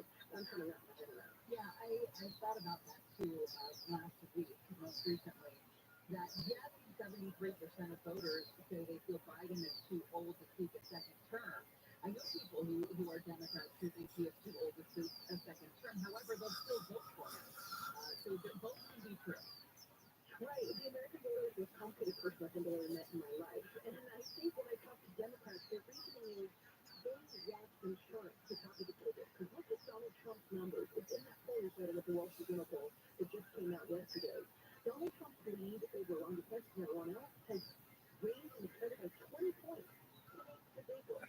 He's now polling at around 59%, almost 60% after 4 indictments. He's staring at 100 counts, how many years in jail he's convicted. And so he's very, very popular. Democrats here in D.C. are nervous. Young, old, it doesn't matter. And they think that, Biden beat him once before he's the only worst person to do it again, on top of the ticket. The fact that we know is that we don't know, right? And so they're trying to discomfort they have, and they can look at his record. He's delivering, look at unemployment, look at the job numbers. He's trying to help it, lower the budget for Medicare. He's helping the war in Ukraine. So the story to speak for itself, and hopefully good enough to paper over until Inauguration Day this time next year. And then we'll have to address the age question from there. Well, outside of the mechanism that is sort of our electoral process, we know that the sitting president, as long as he's eligible for a second term, is sort of the front runner just by nature of the way we do things. But do you think there's a lag between what voters say they're concerned about and then what they actually do with that concern? So this election cycle, we may say it, but it's next election cycle that we actually do something about voting for younger candidates.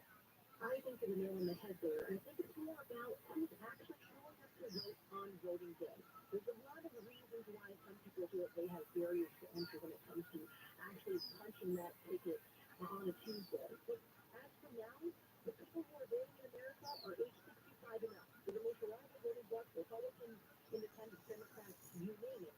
And most people say representation matters to them, and they have no problem voting in older people. If there's voters under 65 who say they want their life to change, but for many reasons can't or won't, or don't feel like showing up to the ballot box. And that's again an attitude versus behavior thing.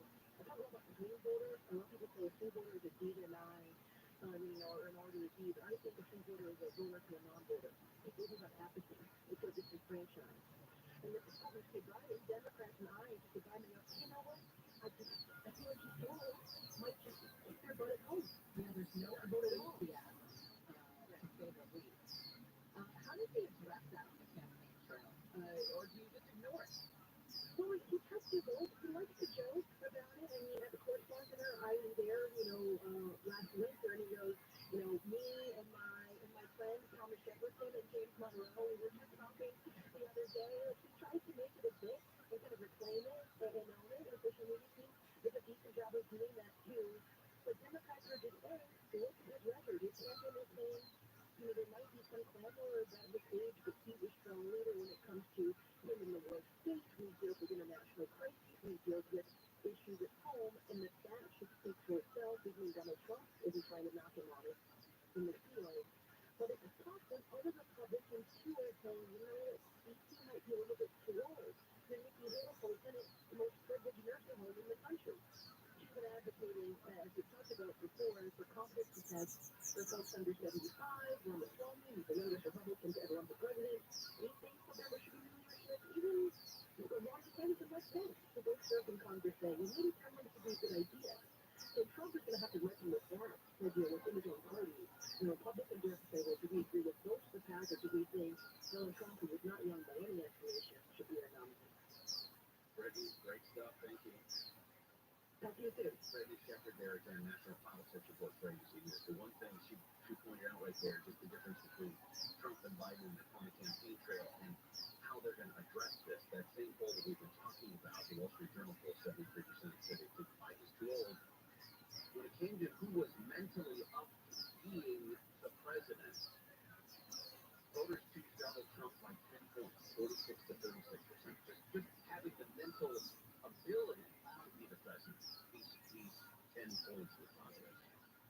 All right, coming up next, we'll dive into the impeachment underway in Texas. Barry and Shannon will continue 88 live in the KFI 24-hour newsroom. Store owners in El Monte say they're happy the owners of the jewelry store stood up to an attempted robber. The owners of Maze's Jewelry beat the guy with a stick Saturday and chased him down the street. This business owner says he thinks other small businesses in the area could do the same. My dad started his business back in 74, so almost 50 years. So this is, our livelihood. We're not going to let anybody come and take something from us. The would-be robber allegedly walked into the jewelry store and pepper sprayed 4 employees. He also busted display cases with a hammer. He did not get away with that. The Irvine Ranch Conservancy is looking for high school students to become the next generation of scientists to study the impacts of wildfire. Well, tell that we have in conservation and in conflict, particularly as the workforce problem. Irvine Ranch Conservancy's Nathan Gregory says from ignitions off roadways to changes in climate, fires are becoming more frequent, destructive, and deadly. These problems are going to go away. We're going to need our best minds on this. Students learn from experts and work on site with researchers in canyons prone to wildfire. Helping us focus on potential restoration projects, identifying areas that may need additional water care. Applications are now being accepted for the 7-month internship that starts in October. In Orange County, Corbin Carson, KFI News. 3 federal judges have blocked the use of Alabama's newly redrawn congressional map, saying it dilutes the power of black voters in the state. The Republicans told Alabama legislature during new lines this summer after the Supreme Court upheld the county's finding that the map likely violated the U.S. Voting Rights Act. The map had 1 majority black district out of 7 in a state where 27% of residents are black. A U.S. official says North Korean leader Kim Jong-un may head to Russia this month to meet with President Putin about military equipment to use in the war with Ukraine. The National Security Council spokesman says Russia's defense minister traveled to Pyongyang recently and tried to persuade North Korea to sell artillery ammunition to Russia. State Department says any arms deal between the two countries would directly violate a number of UN Security Council resolutions. And a fish with a funny quote has been fixed up at the Denver Zoo. An employee recently noticed the French angelfish was swimming with a goat. So ABC's Chuck Peterson says it was taken to the zoo hospital. They sedated the 7-inch blue and yellow fish, balanced on its sponge, and poured water over its gills to keep it alive. During a CT scan, using x-rays of various angles, they found inflamed intestines caused gas affecting the fish's buoyancy. Gas will do it every time. The fish was given antibiotics and sent on its way upright. We'll check the 15 with the KFI guys. Let's talk about something upsetting, shall we? How about water damage? You're at water damage in your home. It is a mess. It is a nightmare. But you're like, this is why I pay that insurance premium, right? Wrong. If you have a broken pipe at toilet overflow, you're going to learn that your insurance adjuster is trying to pay you so little, you will not repair the damage. This is the time to call Abner Gat. Abner Gat is looking out for you. Abner is a public insurance adjuster who's on your side. You can try to negotiate with your insurance company yourself, but you're going to find very quickly it's not simple. It's a nightmare. Abner Gat will fight on your behalf. Make sure you get the best possible outcome, not the insurance company. He and his team have been dealing with insurance companies for many years. This is all they do. They've got experience in the industry, know-how you need on your side. They're also rated 5 stars, Yelp, Google, Better Business Bureau. No one messes around with Abner Gat and his team. So give Abner a call, 818-917-5256, 818-917-5256, or visit AbnerGat.com. That's ABNERGAT, AbnerGat.com, or call him directly, 818-917-5256. Southland weather from KSI, brought to you by Staples Stores. Low clouds this morning, then sunny by this afternoon. Highs in the 70s at the beaches, 80s inland, about the same for tomorrow. We'll heat up a bit as we head through the week with highs in the 70s and 80s at the beaches and metro areas. 80s to mid-90s for the valleys, IE and Antelope Valley. We're expecting to see triple digits again by the weekend for inland areas.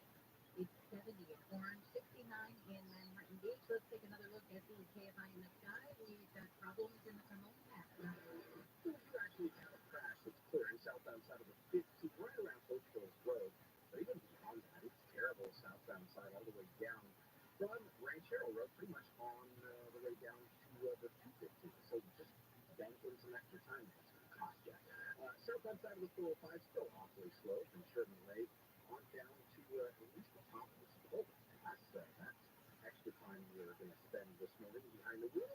Good City LA 10 freeway westbound before Los Cienega. There's still like a crash involving a motorcycle.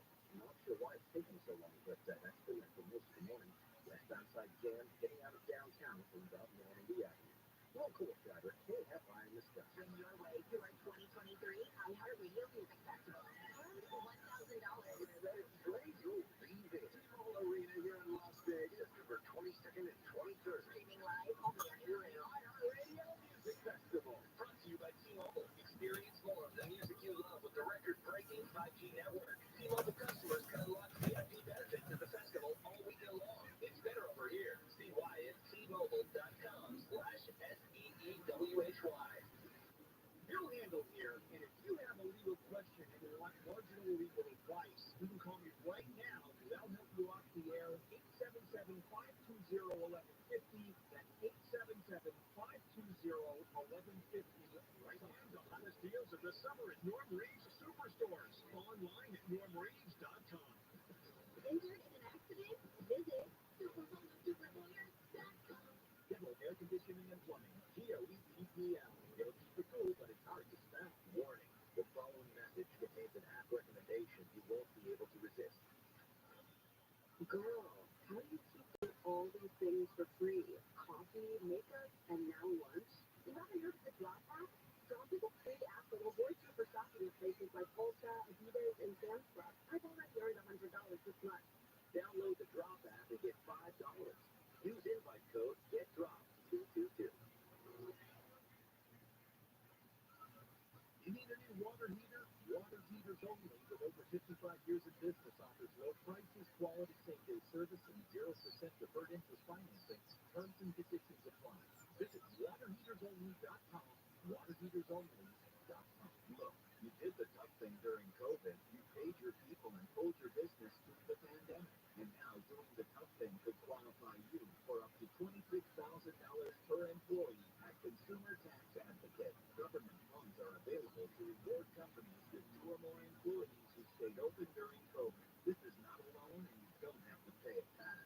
This program is complicated, but nobody knows more about it than the CPAs and tax experts at Consumer Tax Advocate. You pay nothing up front. They do all the work and share a percentage of the cash they get you. Businesses of all kinds, including nonprofits and churches, can qualify, including those who took PPP loans, even if you had increases in sales.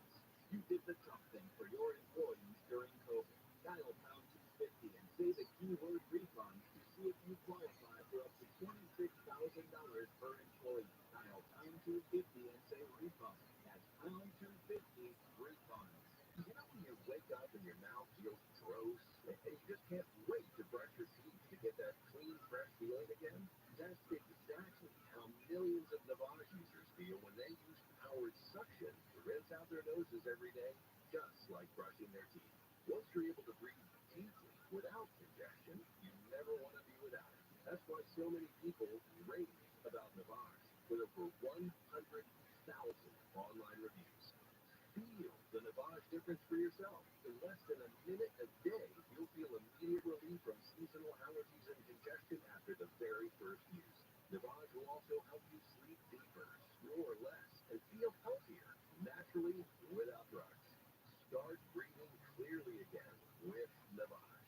Navage is available at Walmart, Walgreens, Target, CVS, Rite Aid, and online at Navage.com. Navage. N-A-V-A-G. Clean nose, healthy life. For official rules and more information about contests on this station, go to KFIAM640.com/rules. KFI AM 640.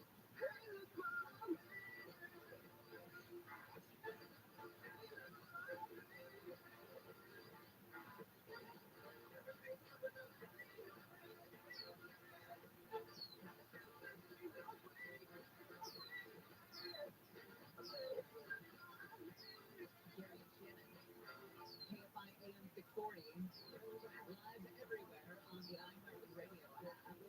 The news we're following for you this morning. photos show no evidence of being a stroke or seizure disorder, according to the Capitol physician. We have no further explanation for the apparent freeze-ups that have drawn concerns about Mitch McConnell's situation. He's 81.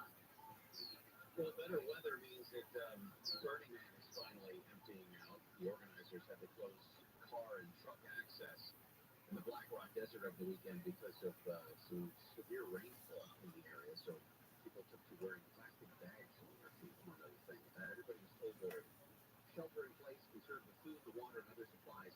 But the roads did open early yesterday.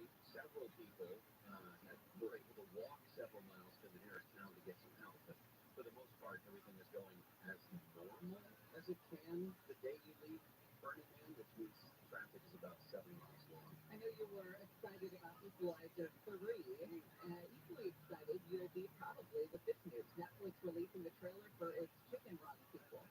Chicken Run Dawn of the Nugget follows Ginger as she creates a peaceful sanctuary away from humans after escaping an evil farm. Things seem to be going great, but a new threat emerges in the world of chicken. Who's laughing? This is serious. Hi, Gary and Shannon. Renee here. I had to work yesterday. My husband did not. I thought, it's okay. I got Gary and Shannon to keep me company. And then you weren't there. And then my husband went for a bike ride. And then I became angry. And I was having a bad day.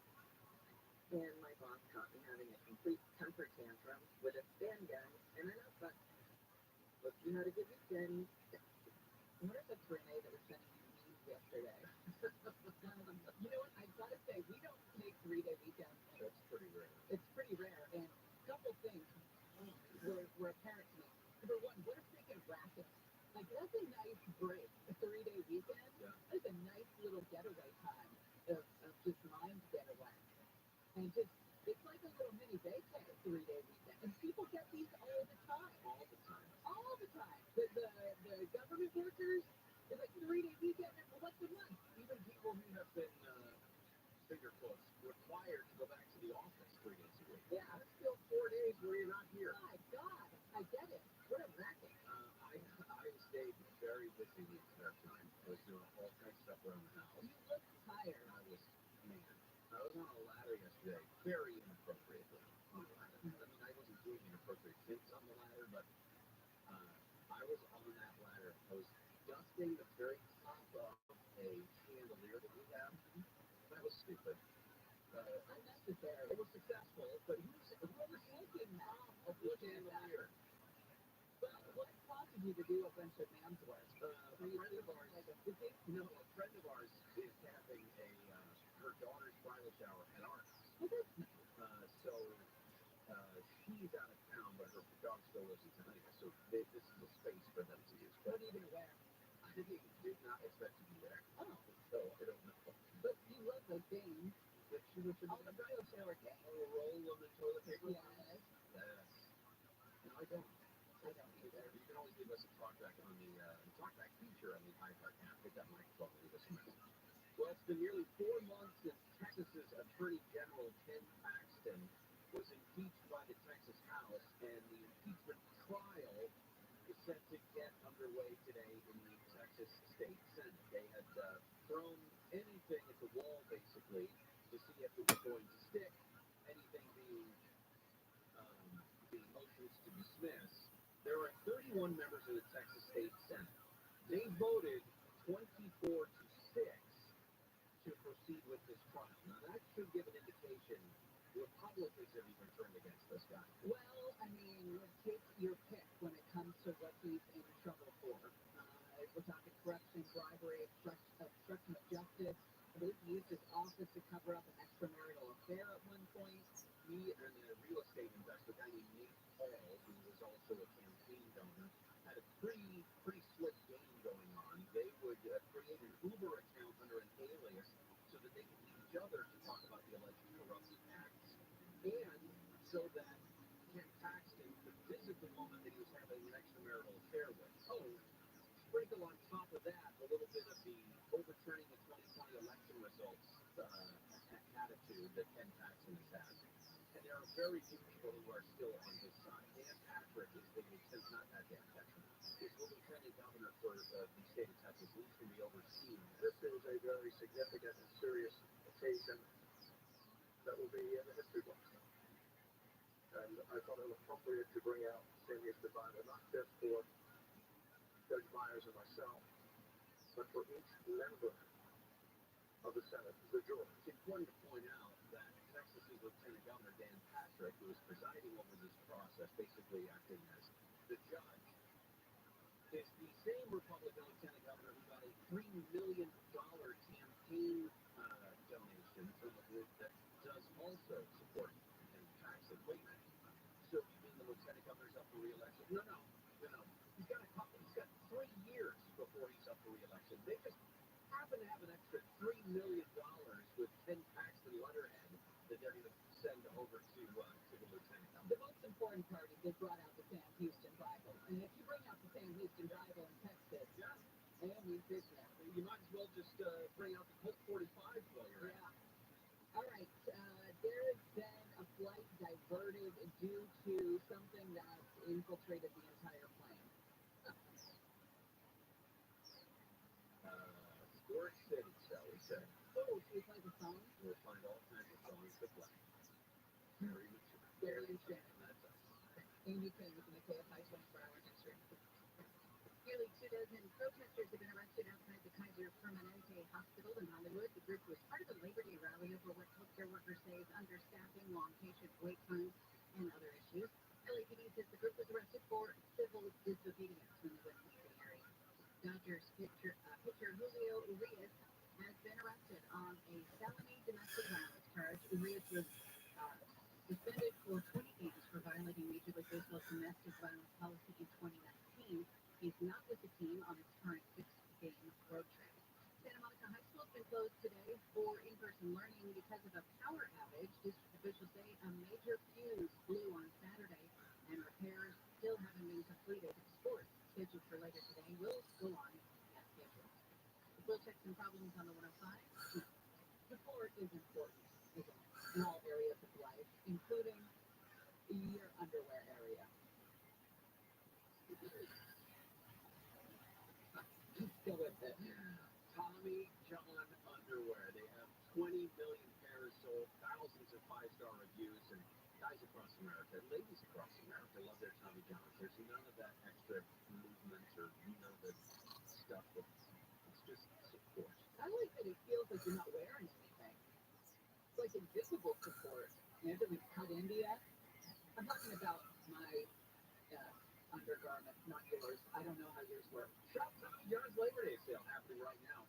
It's a 25% site-wide at TommyJohn.com/KFI. I couldn't say my bra. It's better. It's just weird. I avoided eye contact. I wouldn't look at you. 25% off everything for a limited time. Only at TommyJohn.com/KFI. See site for details. Sunny with highs in the 70s to mid-80s at the beaches and metro areas, 80s for the valleys, IE, and Antelope Valley. This report brought to you by your Amazon Fresh Store. From the Southern California Toyota Dealers Traffic Center, let's go places. We're going out to the crash in Inglewood on 105. Well, sometimes I Boulevard in middle lanes getting off the right shoulder now, but twisting a rough go for you driver. Median flowing from before the 105 overall, westbound 105. But as you drive leaving us 605 in delays, you continue ahead for you as you make your way beyond the 405 toward LA and San Fernando as Florida Boulevard. Westbound side of the 91 as you also into the 105 west. That'll be busy similar from the 710 as you make your into Gardenia toward the 110. Well, we'll save you a bit of time as one reverse carrying down there along the boulevard. Both of those surface streets are sandwiched between the 105 and the 91 and definitely looking much better for your drive. KFI and the Skyhouse gets there faster. I'm in Hollywood team. This report is sponsored by Staples Stores. Staples has big savings on everything for school or the office. Save on school essentials like notebooks, pens, and crayons. In stock and backed by Staples Price Match Guarantee. In-store only. Visit Staples.com/price match for details. School on, save on at Staples. When it comes, you don't want to be just another patient in a massive system.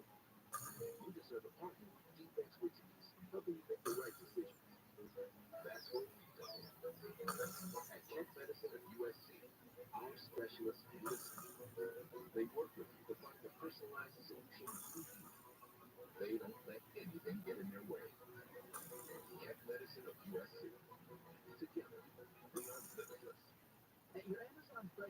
You can rely on roasted chicken for $4.97, 2 pound bunches of bananas for 99 cents, French fries 89 cents, and more. Visit your local Amazon Fresh store for low prices from A to Z. Head to Amazon.com/SaveWithFresh to see this week's deals.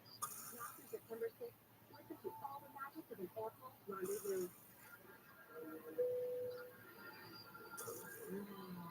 It's time to book your rendezvous in Paris with daily flights from Los Angeles starting at $959 round trip, taxes included. And with airport, enjoy a glass of champagne in all cabins. Elegance is a journey. Airport. Round trip purchase required. Advertised fare not available on all flights. Additional restrictions apply. Returns and conditions at airport.us. Talk a lot about how investing in gold is critical for any financial portfolio. We sure do, man. But can you believe some people still aren't doing it? Well, some folks are wary because of the lack of transparency from other traditional gold companies. That's why Legacy Precious Metals set out to revolutionize the gold industry and created an online platform that puts you in complete control of your money. That's how it works. In just a few easy steps, you can invest in real gold and silver online.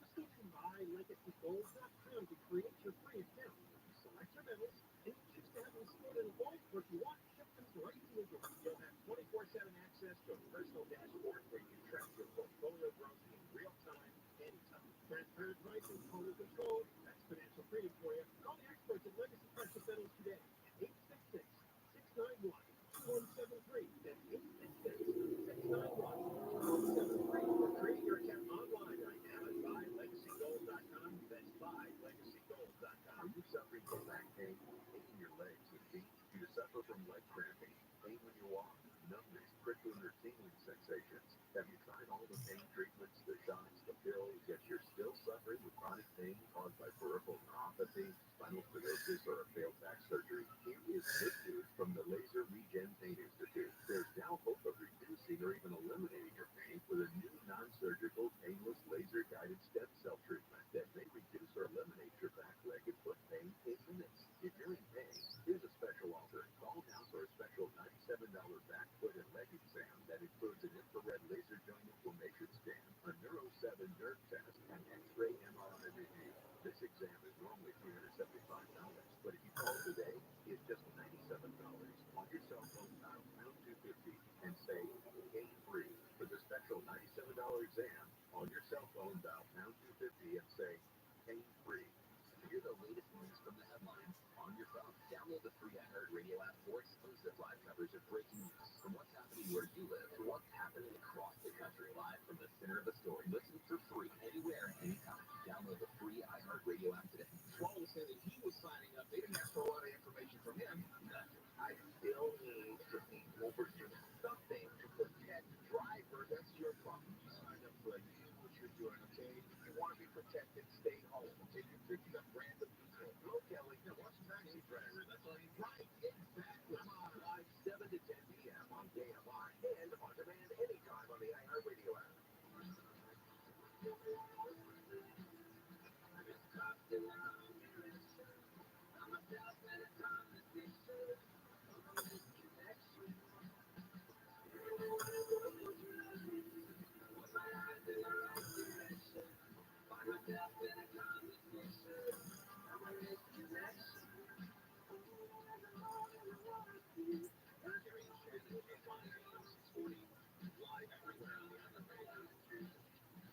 Brutal heat wave affecting tens of millions of Americans this week.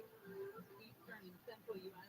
sizzling over the weekend. Some cities seeing record highs. Places like Philadelphia today, D.C., New York City, Chicago are expected to see temps in the 90s. The Capitol position says Republican leader Mitch McConnell's health episodes don't show any evidence of being either a stroke or seizures.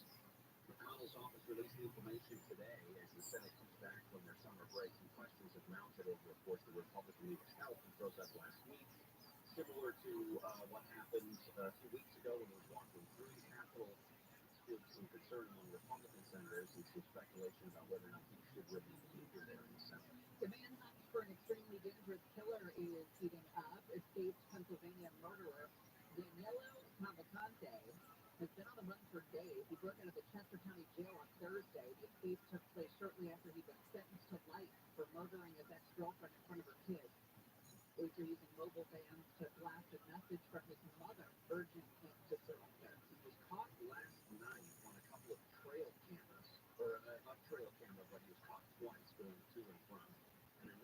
said that he believes that Cavalcante was in his house where he can hear the lights switching on and off. Oh my gosh. Multiple times. That's not good. Somehow the guy's been able to break into people's houses and feed himself, basically. It's been out for 5 days now? Yeah. Former Proud Boys chairman Enrique Tarrio set to be sentenced about an hour from now for his role in the January 6th attack, even though he wasn't even in D.C. that day. 3 of Enrique Tarrio's lieutenants convicted of the rarely used sedition charge last week. The prison terms went from 15 to 18 years. It's likely that they could get more than 3 decades in jail. Good thing we're getting this tear in the skies out of the way before lunchtime. Flight 209, you're clear to take off. Roger, get off my plane. Roger, roger. What's our vector, Victor?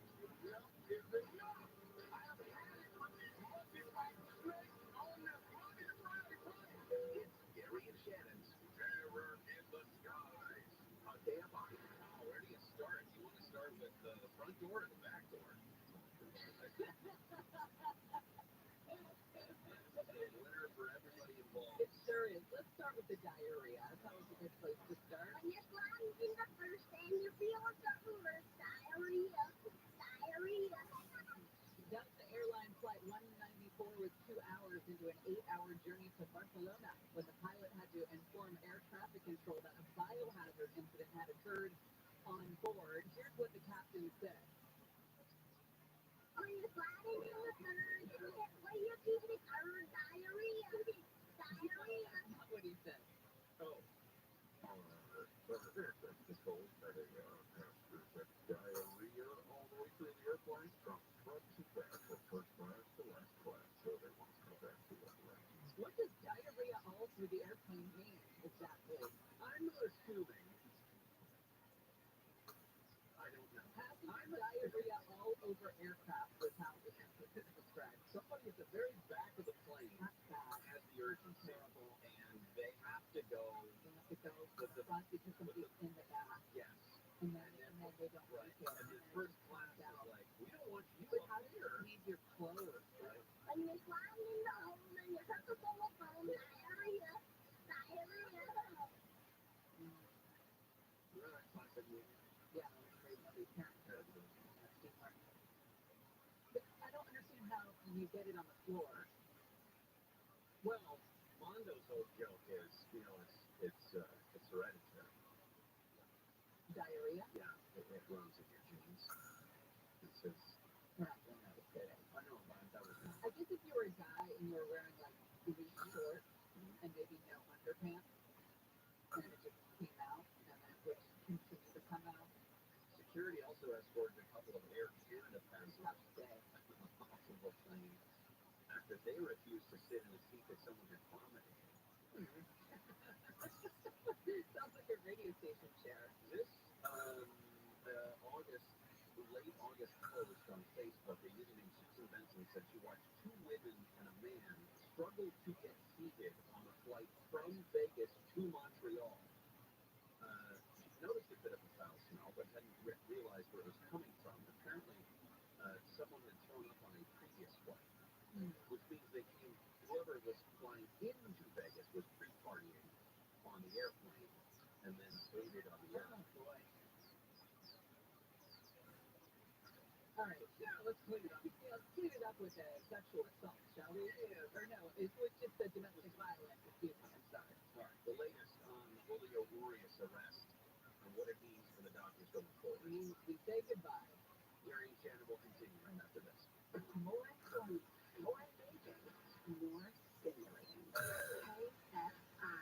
KOST HD2. Los Angeles, Orange County. Live everywhere on the Anchor Radio app. A lawsuit filed over a massive fire. I'm Amy King, live in the KFI 24-hour newsroom. The feds have filed a lawsuit against SoCal Edison over a fire that burned more than 114,000 acres in the Angeles National Forest. U.S. Attorney alleges SoCal Edison and its tree maintenance contractor failed to properly maintain trees that it paralyzed to spark the fire in 2020. The lawsuit claims the U.S. Forest Service sustained $120 million in fire suppression costs and property and natural resource damages. 171 buildings and 178 vehicles. That say 100 miles of trails and multiple campsites remain closed 3 years later after the fire. SoCal Edison declined to comment on pending litigation. Corbin Carson, KFI News. The owners of a jewelry store in Almonte say they're worried a guy they chased out of their store could return to get revenge. The man allegedly told the owners he'd come back and kill them. The guy is accused of walking into the store on Saturday, attacking 4 employees with bear spray, and breaking a display case with a hammer. This woman says she was pepper sprayed in the attack. How scary was this? Really scary because I was afraid that my uncle was bleeding, and then I was afraid that I'm married. The owners of the store beat the man with a stick and chased him down the street. They said they stopped chasing the guy when he pulled out a gun. In El Monte, Florida, KFI News. The U.S. Capitol doctor says there's no evidence Senate Republican leader Mitch McConnell has had a stroke or a seizure. The 81-year-old froze up last week at a press conference in Kentucky. Hi, I'm Daddy. It is now 10 o'clock. Time he froze up on camera in a month. The Capitol doctor says in a letter, McConnell had a brain MRI and a comprehensive neurology assessment. McConnell suffered a concussion. More sightings have been reported in Pennsylvania of the convicted killer who escaped during a prison transfer. State police say one of those sightings was by a state trooper who says he spotted the convict Sunday but then lost him. The sightings have been close to the prison where the escape happened last week. This man says he heard the guy in his house. So I decided to do was flip the light switch on and off, 3 or 4 or 5 times, pause, and then flip the light switch from downstairs 3 or 4 times. Which was the moment I was like, oh my God, this guy is down there. The homeowner says the intruder took some food and took off. 2 construction workers have been arrested in northern China for allegedly damaging a section of the Great Wall. Police say the man and woman used an excavator to cut a huge gap in the wall because they were trying to create a shortcut and save time going around it. Police say the section of wall that was severely damaged last month dates back to the Ming Dynasty that ruled over China for almost 300 years until the mid-1640s.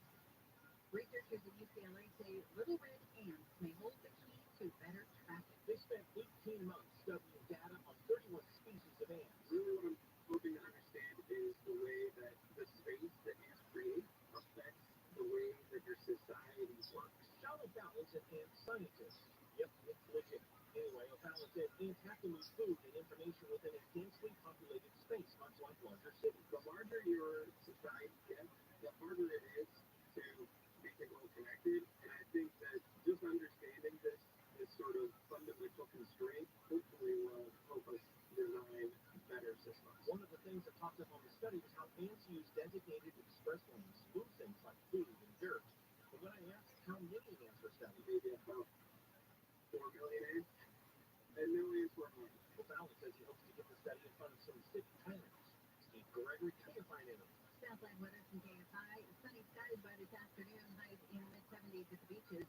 Right around 80 for Metro LA and Window Sea. Low to mid-80s for the valleys and Antelope Valley. Upper 80s to low 90s for the Inland Empire. About the same for tomorrow. Then we'll gradually heat up through the rest of the week. Highs in the 70s and 80s at the beaches and metro areas. 80s and 90s inland.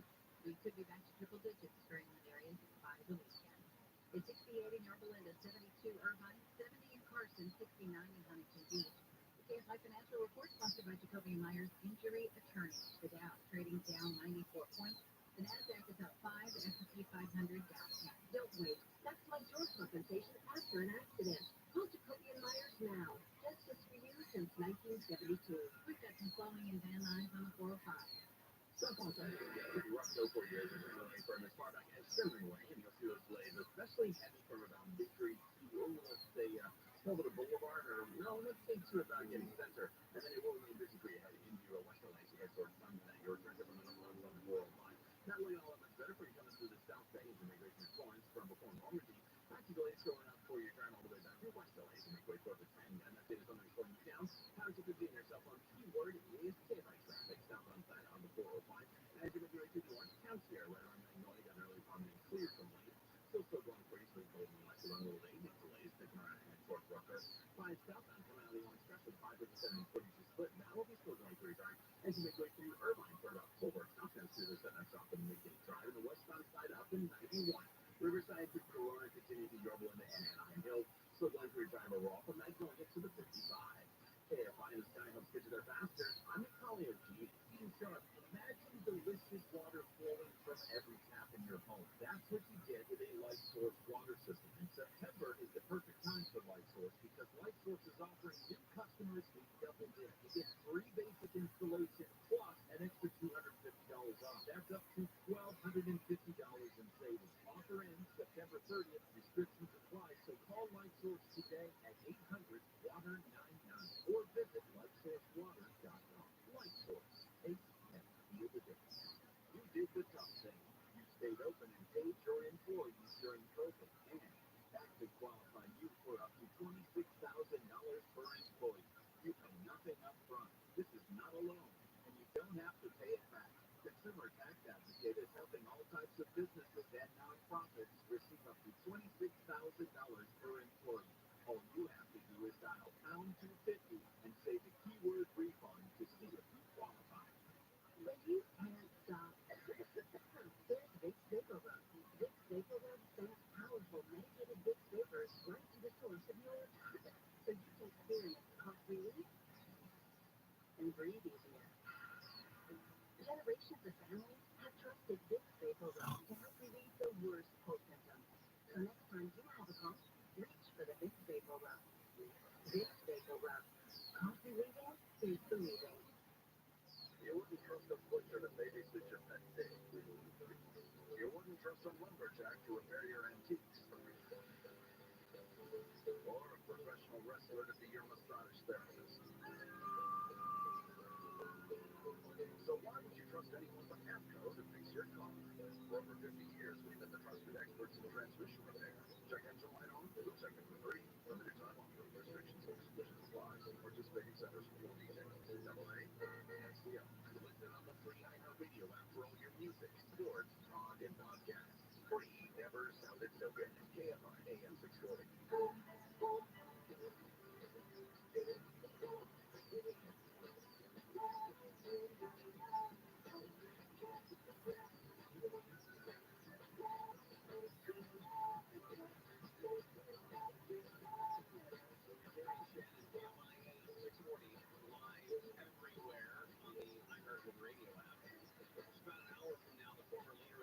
Boys is sent to be sentenced. He was convicted of a seditious conspiracy to disrupt the 2020 presidential election certification. Department of Justice wants 33 years in prison for Enrique Tarrio, a sentence that would put him behind bars far longer than anyone else charged in connection with the Capitol riot. A couple of school districts near Philadelphia had to close their campuses today. Police are still looking for an escaped murderer in that area, hiding in the woods, they believe. But he continues to be caught on security cameras and surveillance cameras. The latest images of 3-4-year-old Danilo Cavalcante captured on a trail camera at the Longwood Gardens. Bad news for the Dodgers, and bigger than that, obviously. Over the weekend, Julio Urias, who was supposed to have a breakout year on the mound, Everything is materialized. He was arrested on suspicion of felony domestic violence late Sunday night. This was after the soccer game, the Messi Mania, as they called it. LA Football Club versus Inter Miami soccer game at BMO Stadium. Is that the old StubHub? The City Hall? It's the old Bank of California Stadium. So, Bank of California. is that the one at USC? Yeah, the soccer stadium. So, gotcha. I now know to go to Amy for all my soccer. That's where I go. Do I like? Have you ever heard her call a goal? No, go ahead. It's really See if you get it. She doesn't do it on command though. She's got to be in the moment. This not only is it bad for baseball, it's bad for Julio Urias. It's bad for the Dodgers because of the Trevor Bauer situation. Now again, Trevor Bauer was never criminally charged for the allegations of sexual assault. But the appearance of impropriety in his case was enough to get the Dodgers to say, we don't want to have anything to do with you. It's to use a page from the legal jargon book that surrounds domestic violence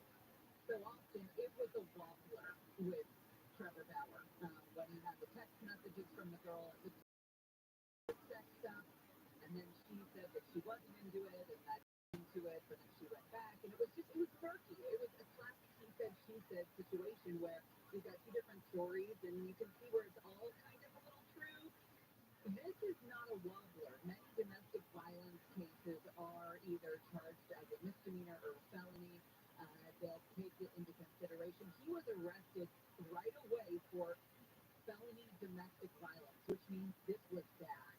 It's not his first time either. He was arrested for a possible misdemeanor domestic violence in 2019. And he was suspended 20 days by MLB. He did not face charges. Instead, went to a counseling program, a year-long domestic violence counseling program. Now, that was misdemeanor that he had to do a year counseling program for. This is felony. This could mean prison time. The prosecutors, of course, have to determine if any formal charges are going to be filed. Not immediately clear if he's got a lawyer. Guess what? He's got a lawyer. Yeah, he bailed out. I mean, he's out because you can be guilty of or suspected of felony domestic violence and still be free. Yeah, $50,000 bail. The Dodgers, I feel like I agree with Bill Plaschke in all this. He wrote in the LA Times today that he can never pitch again for the Dodgers, and I don't disagree with that. I have said multiple times you got to have an ability, you have to have an avenue for redemption, but that doesn't mean you get to go right back to where you were, even if you're the weakest someday. I don't know how much redemption you can have when you've got two domestic violence cases now piling up, and it doesn't sound good from what we hear. Yeah, but the Dodgers can't, right? I mean, they can't hire. How do you root for that guy? Which is part of the reason why they got rid of Trevor Bauer. Right, and Trevor Bauer was a much bigger asset than Julio Urias has proven to be. I mean, it's always important to keep pitching with cash. He was going to be a free agent. They probably were going to sign him, but now you can't. I think what's not clear, and I haven't figured it out, is if this is the same woman from the 2019. Is he married? Because I know that I've seen it described in two different ways. And maybe the confusion in 2019, she was his girlfriend, but now they have been married, so she is his wife. I don't even know if it's the same person that's considered the victim in both of these cases. But I would assume it's the same person. So, but I don't know. I can't even imagine what that guy. Well, they say that her name is Daisy Perez, but he's been with her until at least since 2021, so it may have been a different person. You know these guys. You're listening to an Airwave Media Podcast.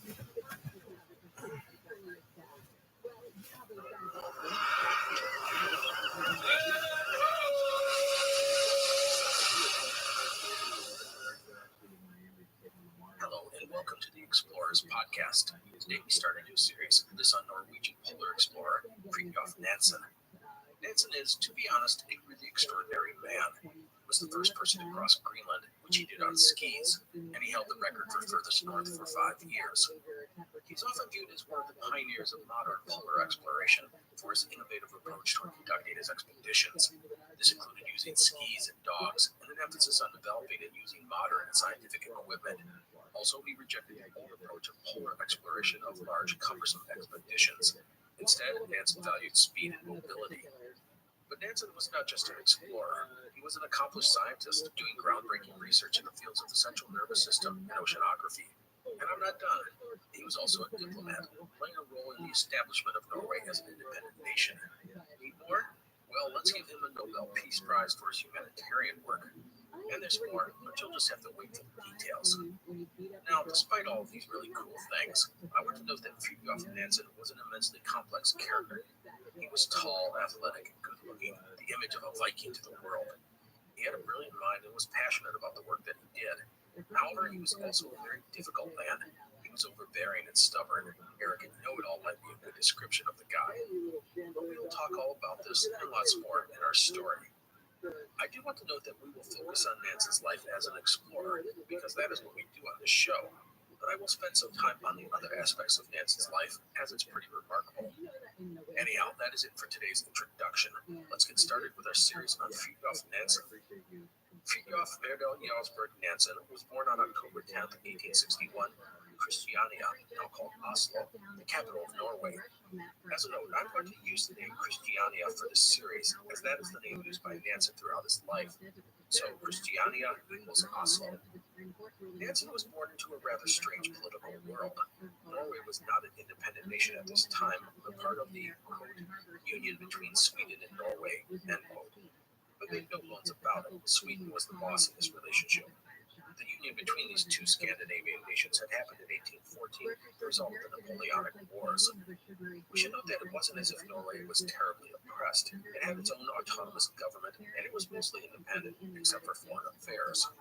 But Norway had been free of outside lords before. People look back on those times and lamented the current situation. And in the revolutions of the 1800s, you have a land brimming with a strong sweep of nationalism. This is the world Nansen would grow up in, and it will be important in his life. Nansen's parents were Baldur Nansen and Adelea Johanna Tekla Isidora Olin Verdal Jarlsberg, which is quite the mouthful. Their marriage was the second for both. Baldur's first wife had died in 1854 of puerperal fever, a week after giving birth to the couple's only child. The child, a boy, would die at the age of 13 after a lifetime of health issues. Adelea's first husband, an army officer, died in 1853 during a cholera epidemic, leaving her to care for the couple's 5 children. Nansen's mother came from an aristocratic family, of which there were not that many in Norway. She was criticized for marrying Baldur, as he was seen as beneath her socially. Many felt that she married him for security. Baldur was 41 at the time of the marriage, and Adelea 37. Baldur was seen as a smart and sensible man, but often consumed by monetary issues. Adelea was known to be strong-willed and free-spoken. The big blended family would move into a large home just on the outskirts of Christiania, and there were more children to come, 3 boys. One died within a year of being born, while Fridtjof was born in 1861 and Alexander a year later.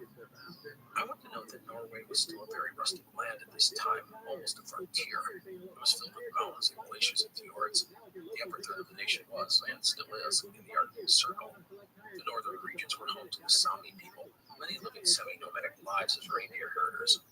Norway had fewer than 2 million inhabitants, with Christiania being the largest city, with a population of just 60,000.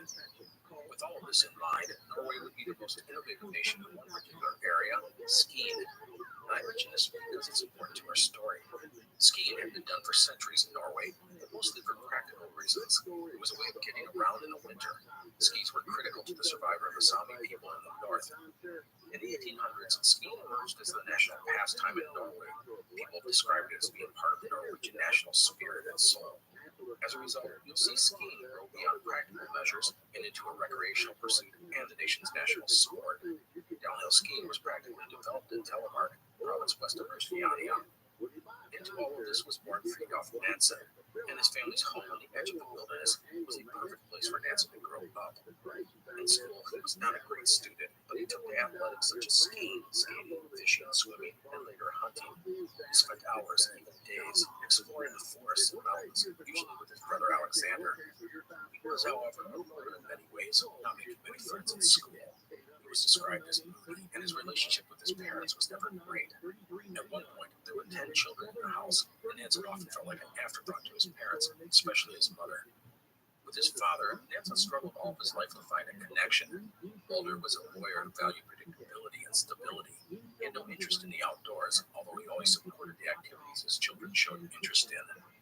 Nansen would grow into a tall, handsome, blond young man. Initially, he was heavy, but he lost the excess weight in his teen years. He excelled at individual sports such as skiing, skating, swimming, and gymnastics. And Nansen never lost his spirit of adventure. He would ski out into the wilderness, cutting his own trails and learning how to survive in the snow-covered Norwegian mountains. Nansen also embraced Norwegian nationalism.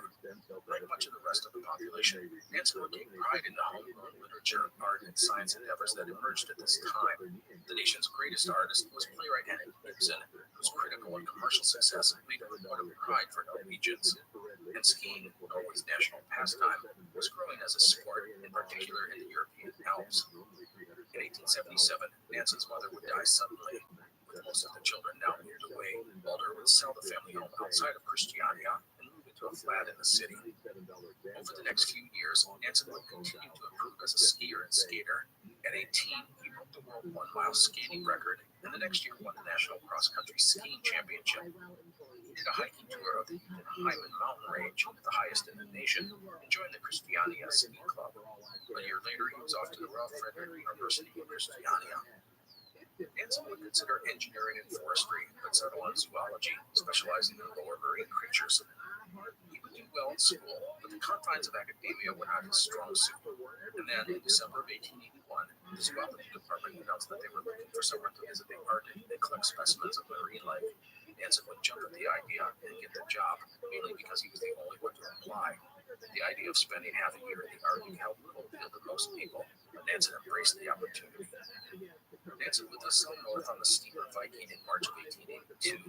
The Viking was a big wooden sealing ship on her maiden voyage, and Nansen would collect the samples at the same time as the ship went seal hunting. He would not have to participate in the day-to-day activities on the ship, but he was expected to be part of the seal hunt. Nansen would do well on this expedition. The captain, Axel Krefting, liked the odd young man, and the two got along. Nansen would shoot seabirds and dissect them, take water temperatures, and collect all sorts of samples. He was also a good artist and made many outstanding sketches. By the way, Nansen's ability with the brush led some to encourage him to become an artist, but science would win out. As for seal hunting, Nansen would take to the boats when seals were spotted and go out to kill and collect the animals. Nansen, who was an outstanding shot, typically was a rifleman. For 2 months, the Viking moved north, trying to reach the seals before other ships beat them to it. By the way, on this voyage, Nansen would get a glimpse of the ship Vega. The Vega was famed for being the first ship to complete the Northeast Passage back in the late 1870s. This meant traveling through the icy Arctic waters from Norway to the Bering Sea, which is between Alaska and Russia. The ship had gone on to circumnavigate Europe and Asia. The leader of the expedition, Baron Adolf Erik Nordenskiöld, was of Finnish and Swedish descent and was a hero to all Scandinavians. The Vega was now back to being a sealer, which is what she had been built for. But the sighting of the famed vessel roused some emotions in young Nansen, and he began to dream of going on his own voyage of exploration. The search for seals would take the Viking between Spitsbergen and Greenland. Along the way, Nansen continued to collect marine life specimens. In the process, he hunted and killed polar bears and even sharks. The Viking would, for a short time, get caught up in the ice off Greenland, where Nansen asked to go ashore. The captain, however, refused. The ice along the coast was unpredictable, and if Nansen was ashore when a passage out of the ice opened up, the captain didn't want to leave him stranded. That would mean his death. In fact, no European had reached the east coast of Greenland in hundreds of years due to this ice barrier. Nansen would have to file away the experience, but it was clear he caught the exploration bug. Of his journey, Nansen would say that it was, quote, the first fatal step that led me astray from the quiet life of science, end quote. Nansen would return to Norway, his job complete. However, he would not return to school, and that's because he was offered a position at a museum in Bergen on Norway's west coast as curator of the zoological department. Nansen, only 21 years old, would take the job, which was good for him. The rigid structure of school was not in his best interest, and at the Bergen's museum, he would not just study, but he would get to do stuff alongside people he admired and respected. On the staff was Gerhard Omar Hansen, who had discovered the leprosy bacillus, and there was the museum's distinguished director, Daniel Danielson, an eccentric doctor who had made the institution one of the world's leaders in the study of living creatures. The people at the museum were doing the sorts of things that Nansen wanted to do. They were on the edge of scientific research in their fields. It was a great spot for an ambitious and wickedly smart young man. Also, Bergen's location on the ocean gave it access to a wide range of marine life, which was important to Nansen. Now, a few things about Nansen at this point in his life. One, as I noted, he was ambitious. He saw himself as the smartest guy in the room, and thus he went about promoting himself and what he did. To this end, he wrote an article for the Danish Geographical Journal about his time on the Viking. He would also write a series of articles for a sporting journal. These were small steps, but it did show that Nansen recognized the importance of being published. Two, at his new job, he focused on studying the nervous systems of marine invertebrates. But let's be clear, his ultimate goal was to understand the human nervous system. There was little understanding of either at this time, but Nansen correctly believed that if you could understand the nervous system of a simpler creature, such as a marine invertebrate, you could better understand the nervous system of humans. 3, Nansen, as I said, was a unique guy.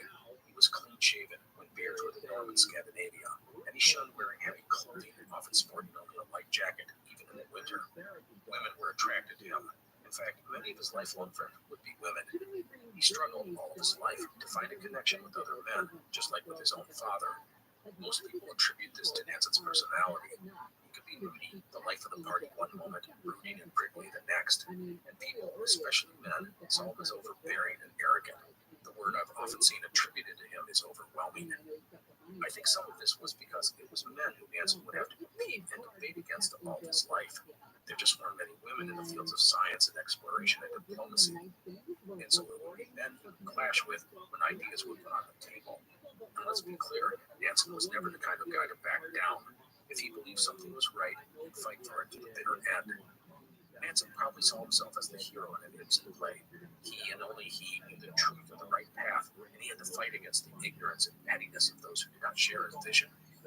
People will often comment on how inflexible Nansen could be, and how strident he was when he felt others were wrong. It's not hard to see why people found him unbearable to be around for anything but a short time. Anyhow, Nansen did well in these early years in Bergen. He had found a place at the museum and began to develop his own theories and ideas and plans for the future. Also, he skied whenever he could, which leads us to a fun item. Bergen is on the west coast of Norway, while his hometown, Christiania, is on the southern coast along the big channel that leads into the Baltic Sea. It's about 180 miles or 290 kilometers away as the crow flies. There is a mountain range between the two cities. At this time, there was no train available to cross the mountains, so in the winter, Nansen would simply ski from Bergen to Christiania when he wanted to go home. He would sometimes use the postal roads, but he was just as likely to head into the wilderness and blaze a trail on his own. It seems crazy that someone would do such a thing, go up into the mountains during the middle of winter by himself with no known trail, but that was Nansen. He would go cross-country, down steep slopes, over mountains, whatever it took. One time he spent 2 days in the mountains alone, except for his dog. He had no tent, no sleeping bag, no food. He slept between a boulder and a rocky outcropping at night, but he made it to where he wanted to go.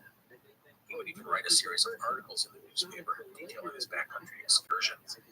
I think the skiing over the mountain story embodies Nansen's personality.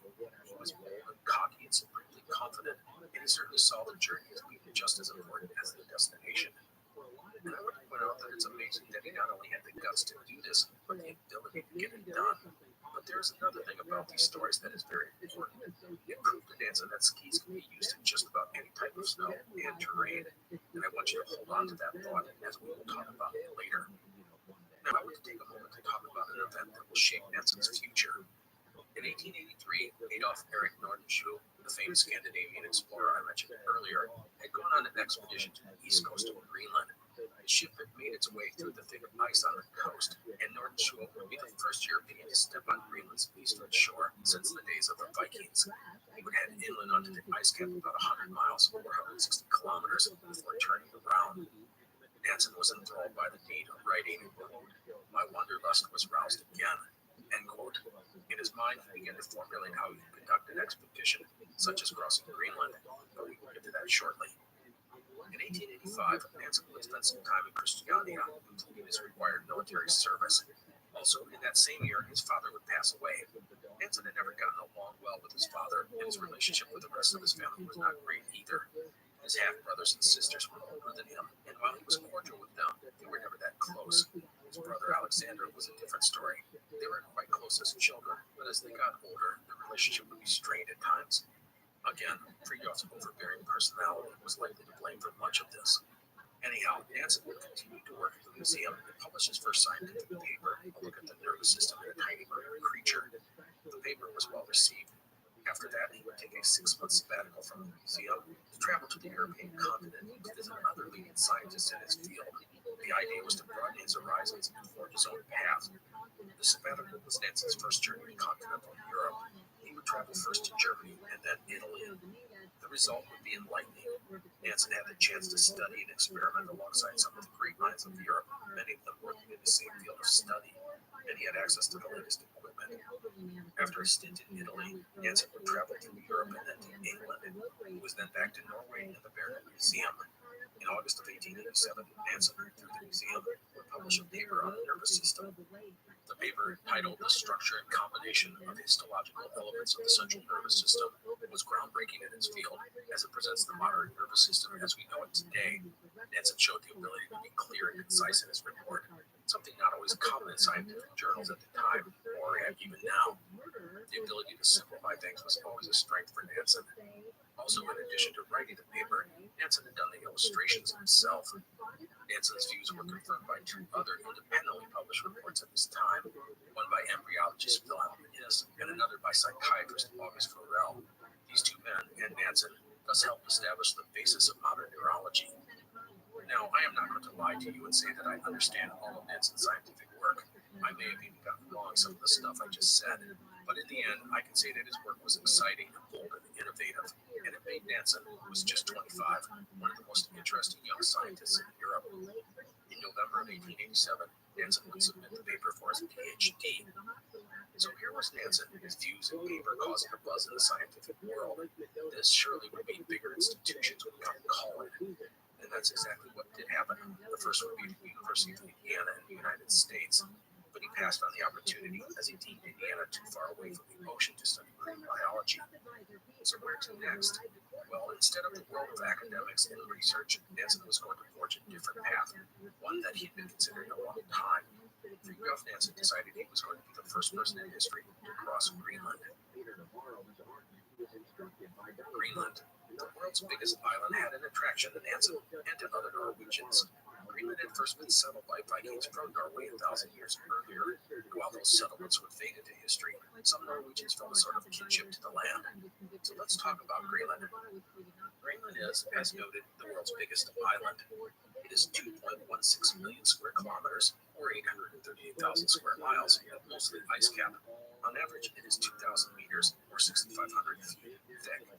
The western side of Greenland is the most accessible, as the weather is milder and the land more than just snow-covered. It is where, even today, most of the people live.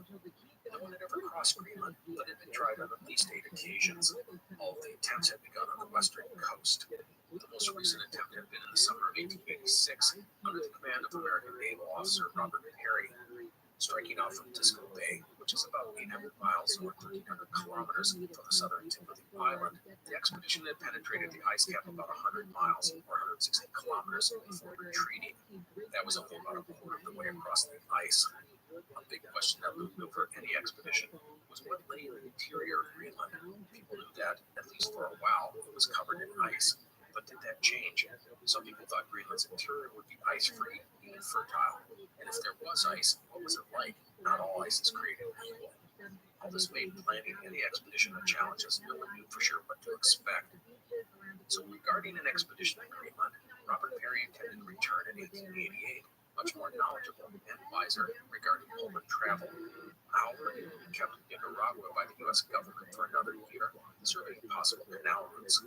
This was the door that Nansen needed. His plan was to cross with a small team using skis. He had demonstrated that skis could be used in most kinds of snow and terrain. The days of hundreds of men hauling sledges across the polar landscape were, in Nansen's opinion, long past. Although the English did not get that nonetheless, we can see when they started exploring Antarctica. In addition to using skis and employing a small, skilled team, Nansen proposed making the crossing from the east side of the island and heading toward the western side. Why do this?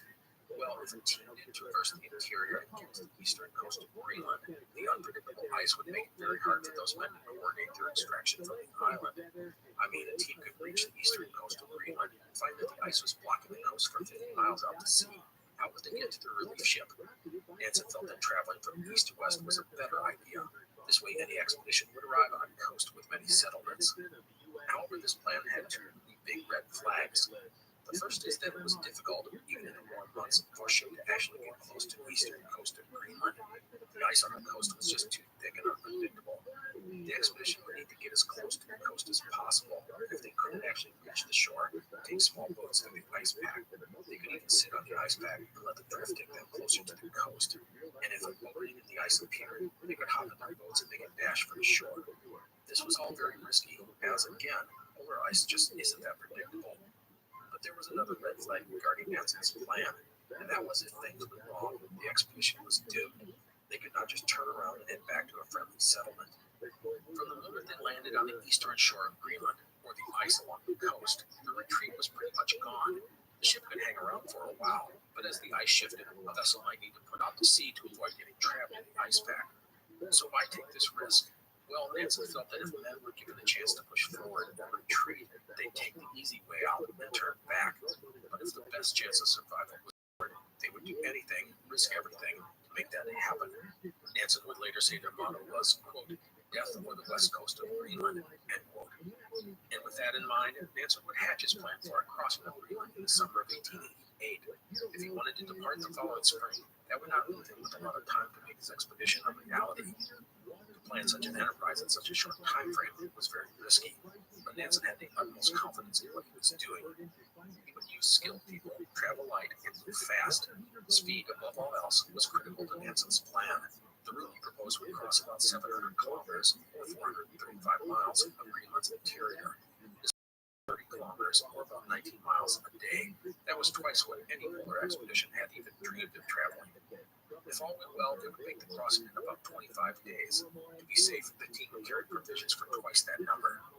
With luck, they would reach the other side of Greenland and even catch a ship before the bays and fjords iced in for the year.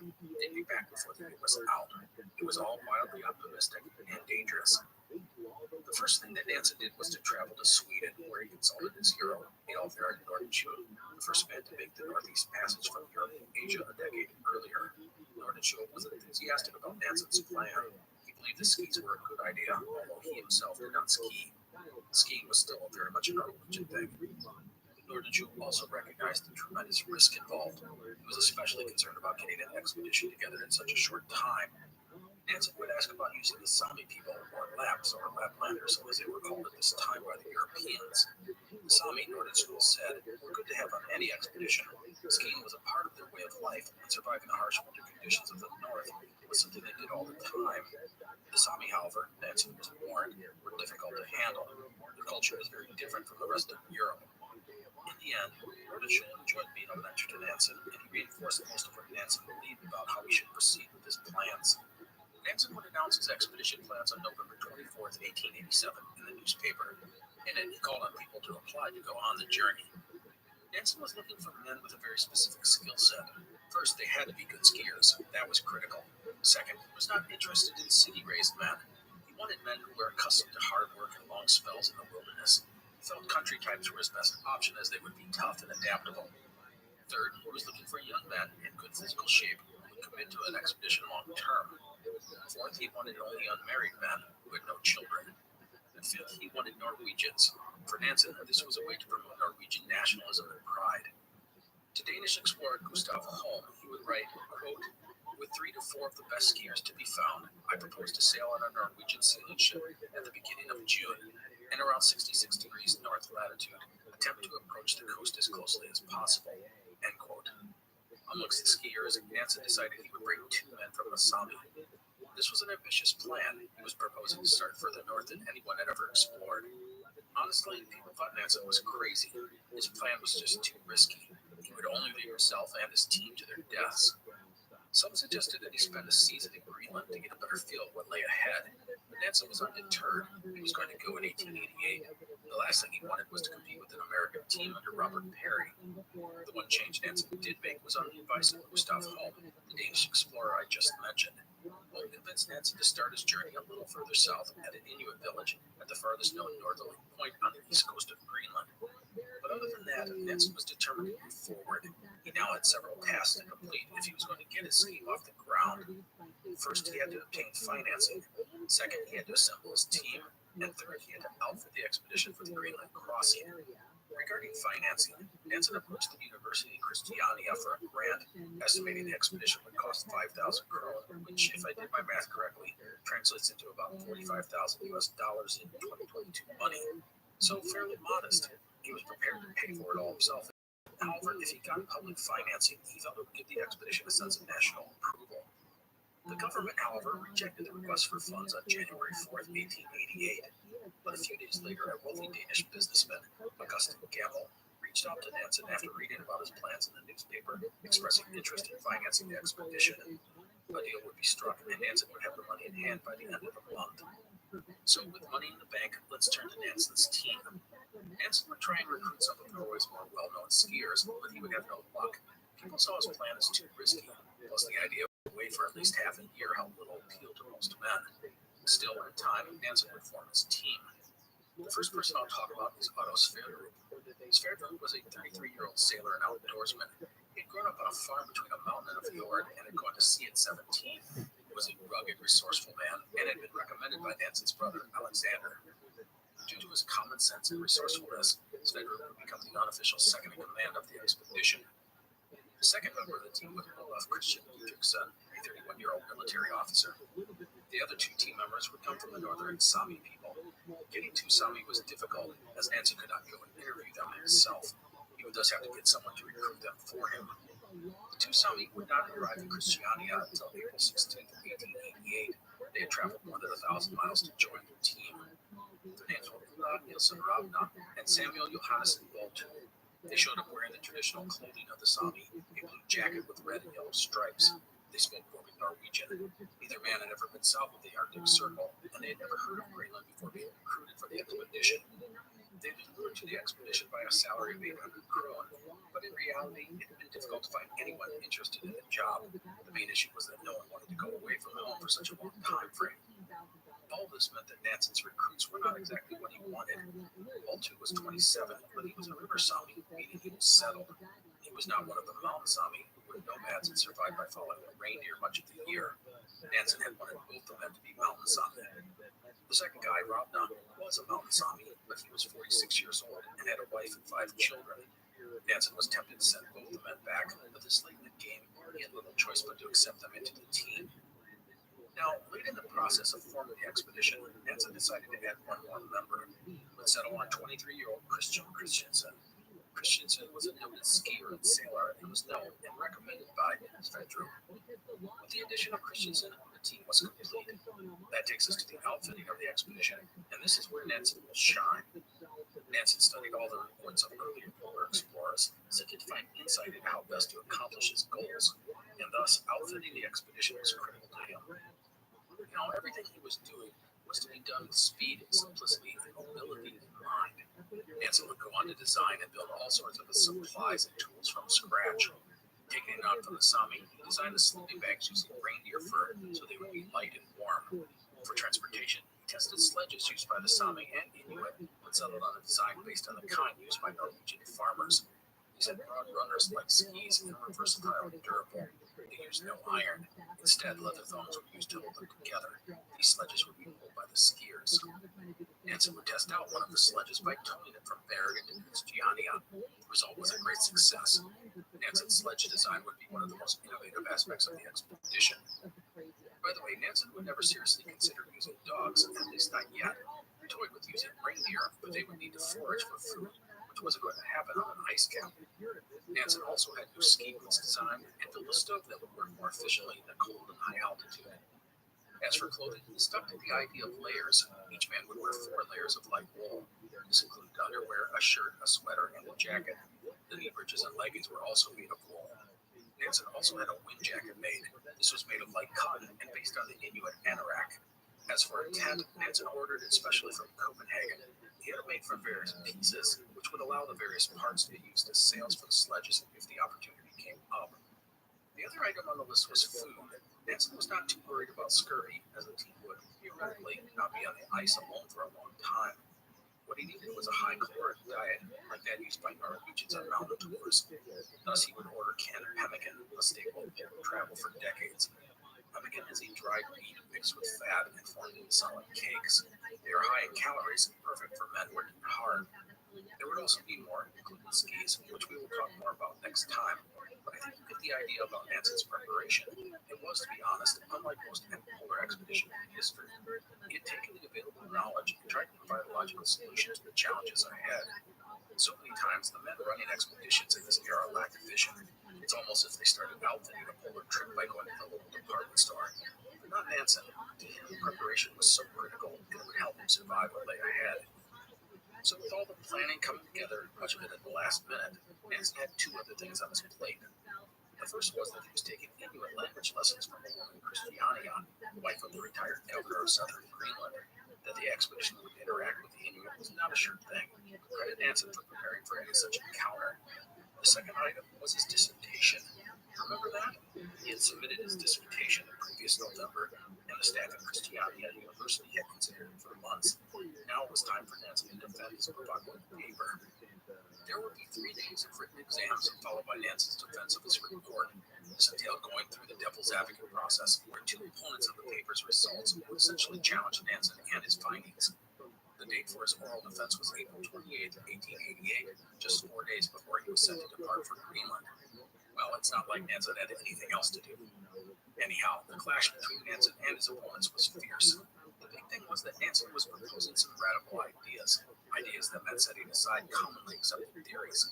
Such thinking required an open mind, and in some ways, a leap of faith. To Nansen, he again probably saw himself as the hero in an Ibsen play, the scientist whose ideas are dismissed by the narrow-minded establishment because it threatens their own ideas and beliefs. No matter, despite recognizing the legitimate issues with Nansen's paper, the committee would also take note of his boldness and the deep proposing. They would thus grant Nansen his doctorate. Unfortunately, Nansen had departed for Greenland before the announcement was made. It will be many long months before Nansen finds out that he is now Dr. Nansen. And with that, Nansen and his team would set out on their expedition to cross Greenland. And that is where we will leave things for today. Next time, we will pick up Nansen as he heads to Greenland and begins his historic attempt to cross the world's largest island. I hope you enjoyed today's episode. Please take care, and I will see you next time.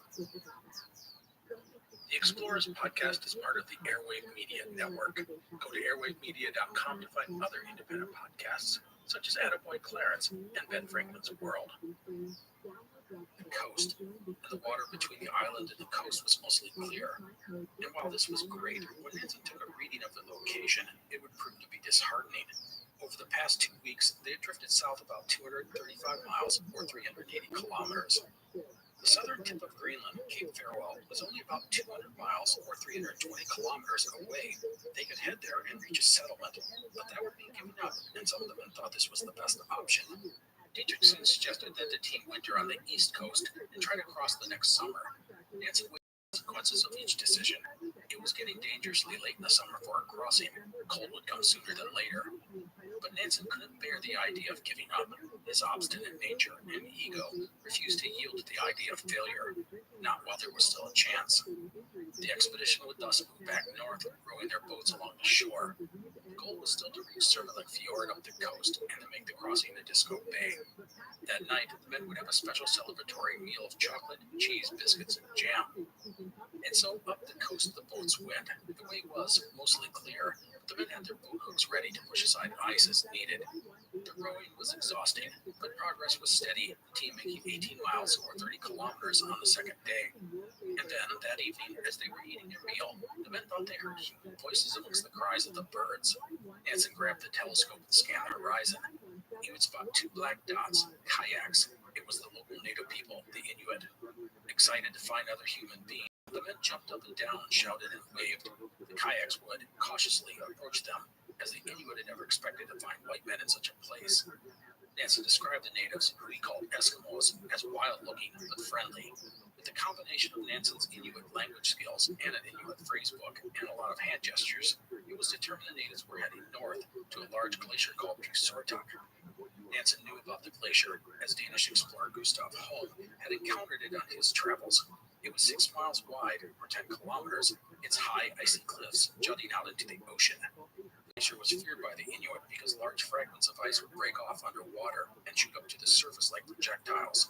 The glacier's name translates into where the ice rises to the surface. The kayaks would depart, but the next day Nansen and his boats would encounter them on the opposite side of Pusortok Glacier. It was a camp of 70 to 80 men, women, and children, as well as dogs. Nansen could not withstand the urge to visit the camp, which reeked of seal blubber. The men described the Inuit as wild and unkempt. They wore sealskin clothing, and their tents were made of sealskin as well. Kayaks were all around, as were 4 umiaks, bigger crafts made of sealskin and driftwood. The men were shocked to find the Inuit went naked in their tents, and they were appalled to discover that they washed with urine, as they had no access to soap or any other cleaning materials. But the natives were friendly and interested in the newcomers. They were especially fascinated by the fur reindeer boots that the Sami wore.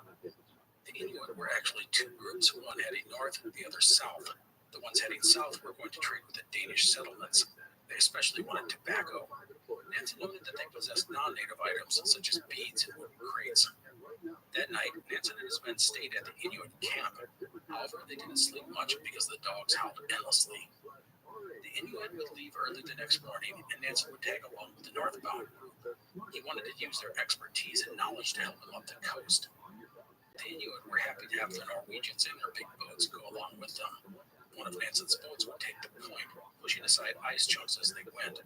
This was helpful to the Inuit, whose kayaks and kayaks could easily get damaged by the ice. At one point, it started to rain, and the Inuit put ashore. Nansen, however, pushed on. The team would end up getting caught in a fjord filled with ice and swirling currents. It is a reminder to take the advice of the locals, even if you aren't sure why. They have a reason for doing what they do. The Inuit would eventually catch up and pass the Norwegians in the night. Nansen and his men would thus continue on alone. Along the way, they saw abandoned Inuit camps, often littered with the bones of seals, polar bears, fish, and dogs. And while the ice was always a challenge, the currents and winds were aiming south, meaning the men were fighting for every foot they advanced. When they pulled into a camp at night, all the men were exhausted. And there were other mishaps to delay them as well, such as the time Dietrichson fell off one of the boats, breaking an oar at the same time. On August 6th, the men again ran into some Inuit. They traded with them, offering the natives sewing needles, something they prized. The boats would travel with the Inuit for a while before parting. On August 8th, the team would reach Bernster Fjord and work their way through a period of icebergs. Some of these were huge. In fact, the boats actually rode into a tunnel and through one big old berg. 2 days later, the team would reach Vivek Bay, a long fjord about 120 miles or 190 kilometers south of Sermelik, the fjord Nansen was originally aiming for. However, the men had been in their boats and on the ice for nearly 2 months, and they had been rowing for 12 straight days. The season was getting late. Nansen would scout up the fjord and find the ice appeared to stretch from the water's edge and onto the ice cap. Of it, he would say it was, quote, so simple that we had never hoped for anything better, end quote. With that, Nansen decided to make this their final landfall. From here, they would make the dash to Disco Bay. The team would set up camp on shore and have coffee and feast on some birds Nansen had shot. By the way, to this point, the team had avoided using a lot of the sledging rations. They had survived on hunting, mostly seabirds. The 6 men would spend 5 days at the camp, recuperating from their time on the ice and in the boats, plus preparing for their inland journey. Water had gotten into everything, and anything with steel parts on it, like the skis and sledges, was rusted, and many of the canned rations were encrusted in mold. Nansen would pack most of the supplies onto 5 sledges, but he did cache a collection of items, including 2 extra guns and ammunition. Under one of the boats, he left an account of the expedition to this point. It was now time to attempt the crossing of Greenland. It had taken Nansen and his men a month to reach the launching spot of their expedition, but it was now time to begin a crossing of Greenland. Let us take stock of the situation. They had at least 600 kilometers, or 370 miles, to go. They studios will get the bigger cut of an opening weekend, and the theaters then take a larger percentage later on in the theatrical. So they squeeze the studios out. This is going to be shown in more than 1,000 theaters across the country. AMC will receive 43% of the box office. Swift keeps the remaining 57%. By successfully negotiating their own deal, improving the profitability of the film, they sent a clear message to the studios that multiplexes combine programming without their help, which changes the whole dynamic of cinema distribution. Which I think is a healthier way to, a healthier next chapter for the movie theater business. Not the movie making business, but the theaters themselves have got to find ways to make sure that people put their butts in those seats. It's almost like the way music used to be, where this jockey held all of the power, right? It's almost like a mob organization. Like you have to get in good with the studios to get the right distribution. You have to get in with the right DJs to get your record played. And it feels like this is an echo of what we saw in the television industry. Once streaming services became available and you had an outlet that did not come, you had a distribution setup that was not the old cable box platform. You could get something through the internet and you could watch it anytime you wanted. That changes the way people view television. Right. This may be the thing that changes the way people view theaters and movie theaters themselves in terms of what it is they can watch now. Because what I realized that there was always a line between the studios and the theaters. That way back when there was a decision back in the late 40s that movies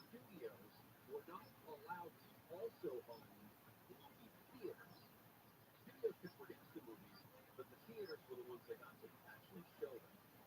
That decision was overturned a couple of years ago, which means that one of these giant studios, Disney or Paramount or Universal or somebody, could open a movie theater chain themselves and just show their studio's movies. But no one's really done that. Even though we've seen theater companies go on fall on hard times, none of these giant producers has come in and said, we're going to buy up that AMC or Pacific or whatever. They haven't done that yet. And maybe this is just Taylor Swift putting a spotlight on that and saying, you guys had an opportunity to do that when everybody was taking it in shorts and the pandemic came and movie theaters were closed and they were losing money hand over fist. You had an opportunity to swoop in and grab up a couple of those things and you never did. It's just going to be wild for the industry if we move forward. We'll see what happens with this strike, with AI, with streaming, with the new way of getting your movies released. As they launch the power that they want to have. Well, and time that with the big movie releases that were supposed to be coming out that have all been pushed because of the strike. Right. They're getting upset at that too, thinking she's taking advantage of that. I mean, it's prime time. It's fall, right? Did you see the new Christmas movie coming out with Eddie Murphy? No. Just because we were just talking about Eddie Murphy and why we haven't really seen him. There's a new Christmas movie starring Eddie Murphy coming to Prime Video December 1st. It's called Candy Cane Lane. It stars him as a man determined to win his neighborhood's yearly Christmas home decorating contest. After striking a deal with an elf to improve his chances of winning, chaos ensues for the entire town. Tracy Ellis Ross is in it with Offerman, DJ Young Fly. It looks like it's going to be fun. Speaking of, Then it gets really weird and competitive when it comes to Christmas decorations. I like a good display. Yeah, but you don't like throwing away money on frivolous things. It's not even that. This is what's going to surprise you. When we were at a big box home improvement store this weekend, they had both Halloween and Christmas stuff on. Massive amounts of both of those things. And my wife had actually said that when she looked at the 12-foot tall skeleton, you know, the giant one with the alien face and all that stuff, she's like, that is a really cool coming up over the wall on the side. It was really cool. And then she said, thankfully, but where would you store it? And I thought, so you may mention that my husband is a lucky person. yeah, I would like to say, is this the second consecutive weekend you've taken your wife to a big box home improvement store? Or is it maybe it's not? maybe. Yeah. Lucky. But she was looking for Let's go to the depot. She was looking for a clinic. Have you looked at the I see your luck, and I raise you luck. Huh? Yeah, that's what you did earlier Saturday with the chop dog. non-rail? What are they? Saw wrenches? Chop dog? Yeah. Saw wrench? Jake, that's cool. Give me a saw wrench in your stack. We'll continue right after this. What you need to know and when you need to know it. KSI. KOST HD2. Los Angeles, Orange County. Live everywhere on the Iger Radio app. Fatal crash affects firefighters on Dock Mark live KFI 24-hour newsroom. 2 hostages, 3 racers have been killed in a crash with an LA County fire truck near Compton. Tow trucks removed both vehicles from the scene. The car the 2 people were in had a completely smashed in front end. Witnesses say the car was racing with another car that crashed into the fire truck. CHP Lieutenant Steve Carafia says investigators are looking into those claims. We haven't determined the speed that's going to be part of their investigation. Obviously, we had our main team out here documenting the skid marks and looking at video. 4 firefighters were injured in the crash. They were responding to a medical call when their truck was hit. In West Rancho Dominguez, Blake Trolley, KFI News. An Amtrak train collided the car that ended up on the track in Santa Barbara County. The Santa Barbara County Fire Department was the one that was driving the car yesterday when she stopped on the train track where an Amtrak Pacific Surfliner was approaching. The woman was able to safely get out of the car before the train crashed into it, pushing it about 600 feet. No passengers on the train were hurt.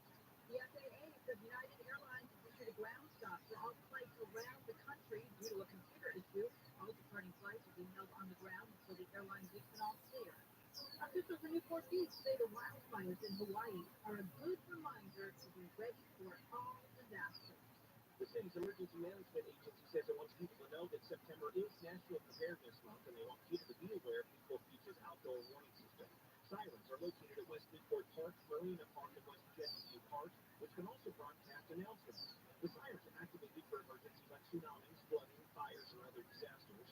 Instructions and evacuation plans would follow. Officials say they test the system frequently, with the next scheduled test on Hi, Friday, Kim October Daddy. 6th. It is now 11 o'clock. Steve Gordon, The U.S. Attorney has sued SoCal Edison for damages tied to a 114,000-acre fire in the Angeles National Forest. The lawsuit claims more than $120 million in fire suppression costs and other damages from the fire that destroyed 171 buildings and 178 vehicles. The feds say 100 miles of trails and multiple campsites remain closed 3 years after the fire. SoCal Edison declined to comment on pending litigation. The Capitol physician said Senate Republican leader Mitch McConnell's health episodes show no sign of being a stroke or seizure disorder. ABC's Jay O'Brien says McConnell's allies have repeatedly claimed he's fit for the job and downplayed any concern for his health. The reality is here, even if there were Republicans that didn't want McConnell in that top spot in the Senate, they do not have the votes to push him out, and there's no clear heir apparent who has the votes to get rid of him. McConnell's office released a letter from the doctor as the Senate returns from an extended summer break. The 81-year-old froze up last week during a press conference and second such episode in a month. Lawyers for convicted murderer and disgraced lawyer from South Carolina, Alex Murdaugh, have filed a motion for a new trial claiming evidence tampering. The attorneys allege accountants clerks tampered with jurors by advising them not to believe Murdaugh's testimony and pressured them to reach a quick guilty verdict. Murdaugh was sentenced to 2 consecutive life sentences for the fatal shootings in 2021 of his wife and youngest son.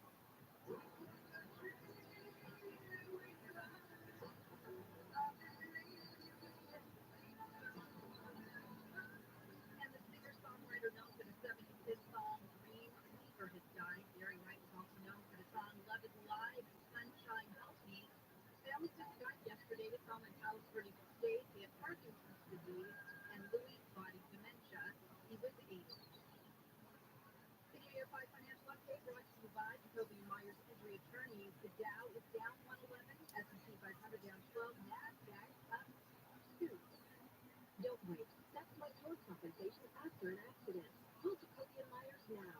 Justice for you since 1972. Southland weather today at 5 cloudy, highs mid-70s for around 80 for Metro LA, upper 70s for mid-80s in the valley, 80s in the high desert and the IE, low 70s in the beaches and around 80 for inland OC. Right now 72 in Orange, the same in Buena Park at 68 in Dora Hills and 71 in Sherman Oaks. We're going to a crash on the 60 in Diamond Bar.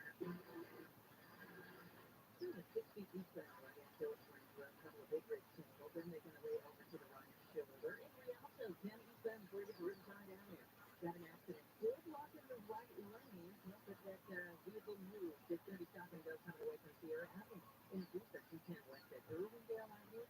Got an accident clearing to the shoulder. You were already going to take no slowing from Azusa Avenue. In Tustin, 5 southbound after the 55. So disabled vehicle blocking the carpool lane. Mid-city on the 10 eastbound after Normandy Avenue. That's all being cleared from the middle lane. Then downtown LA. 10 westbound, east on Mateo Street, Santa Fe Avenue. Got an accident clearing to the right shoulder. I still do see some slowing on the 101. KFI in the sky, I'm getting there faster. I'm Jane Arnett. Hey, Steve Sharp, for years, I have told you that Sunlux is my preferred solar panel. Well, the same is now true of the newest addition to the Sunlux family, All-Guard Roofing. Sunlux went looking for a roofing company that they could trust and ended up building their own. That is All-Guard, a dream team of the finest roofing professionals in Southern California. So contact All-Guard for a free estimate today at allguardroofing.com. allguardroofing.com. PSLB 1107661. You did the top thing. You stayed open and paid your employees during COVID. And that could qualify you for up to $26,000 per employee. You pay nothing up front. This is not a loan, and you don't have to. Consumer Tax Advocate is helping all types of businesses and nonprofits receive up to $26,000 per employee. All you have to do is dial #250 and say the keyword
and then number 4.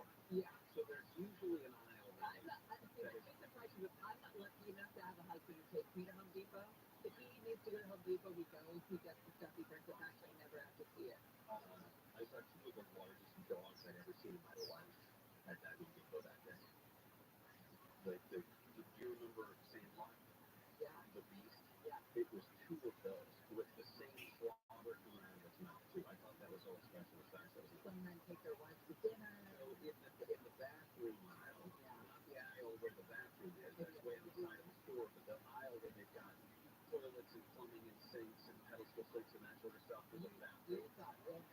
No, what I thought was, she said, can we get a new seat for the downstairs toilet? And I said, yeah. And she said, I don't know if it's the round or the elongated. I said, they're all elongated. They're all the same toilet. And she said, okay. So we went through and you could pick. Toilet seats are hanging on the wall there in the aisle, right? Now, to give you an idea of the joy that I am, there's 3 or 4, like, in a row, right? There's probably 16 or 20 of them for sale. They're different colors, and they're different. Some of them are plastic, some of them are wood, some of them include, like, the little kid seat that's integrated in there. You can buy it. So you still have the cushion seats like my grandmother had? They do have some of the cushion seats. Not many, but they do have some of those.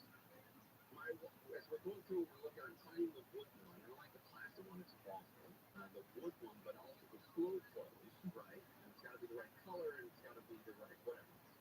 They're hanging, right? They're hanging flat like this. Yeah. The lid, make sure it's clean. It goes like that.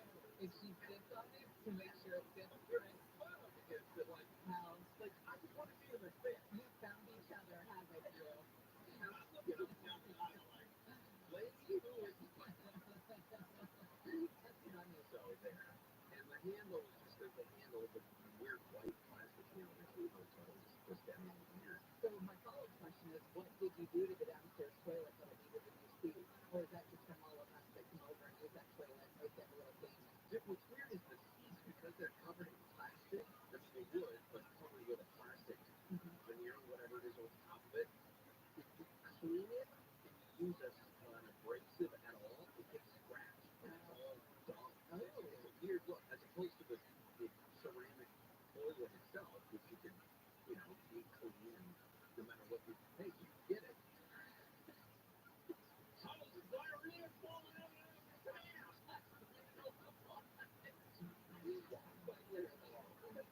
Doesn't work. Man, they make it like a reality TV show. What was the bad news? Always playing anywhere in Washington, D.C. Hey, Joe.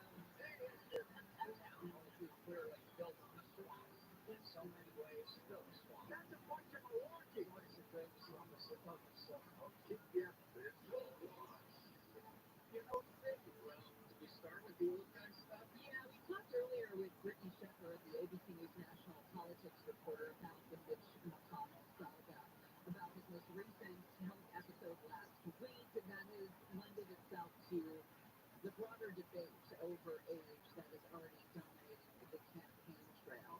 The Capitol physician came out and said that this could not be tied to a stroke or a seizure issue, but that it could be a sign of a disease like Parkinson's. Okay, let me add this to this. This doesn't comfort me. No. That the Capitol physician says that it's not a stroke, that it's not a seizure disorder. That doesn't make me feel any better. I didn't wipe my brow and say, Mitch McConnell, then he just must be firing on all cylinders. Something is clearly wrong.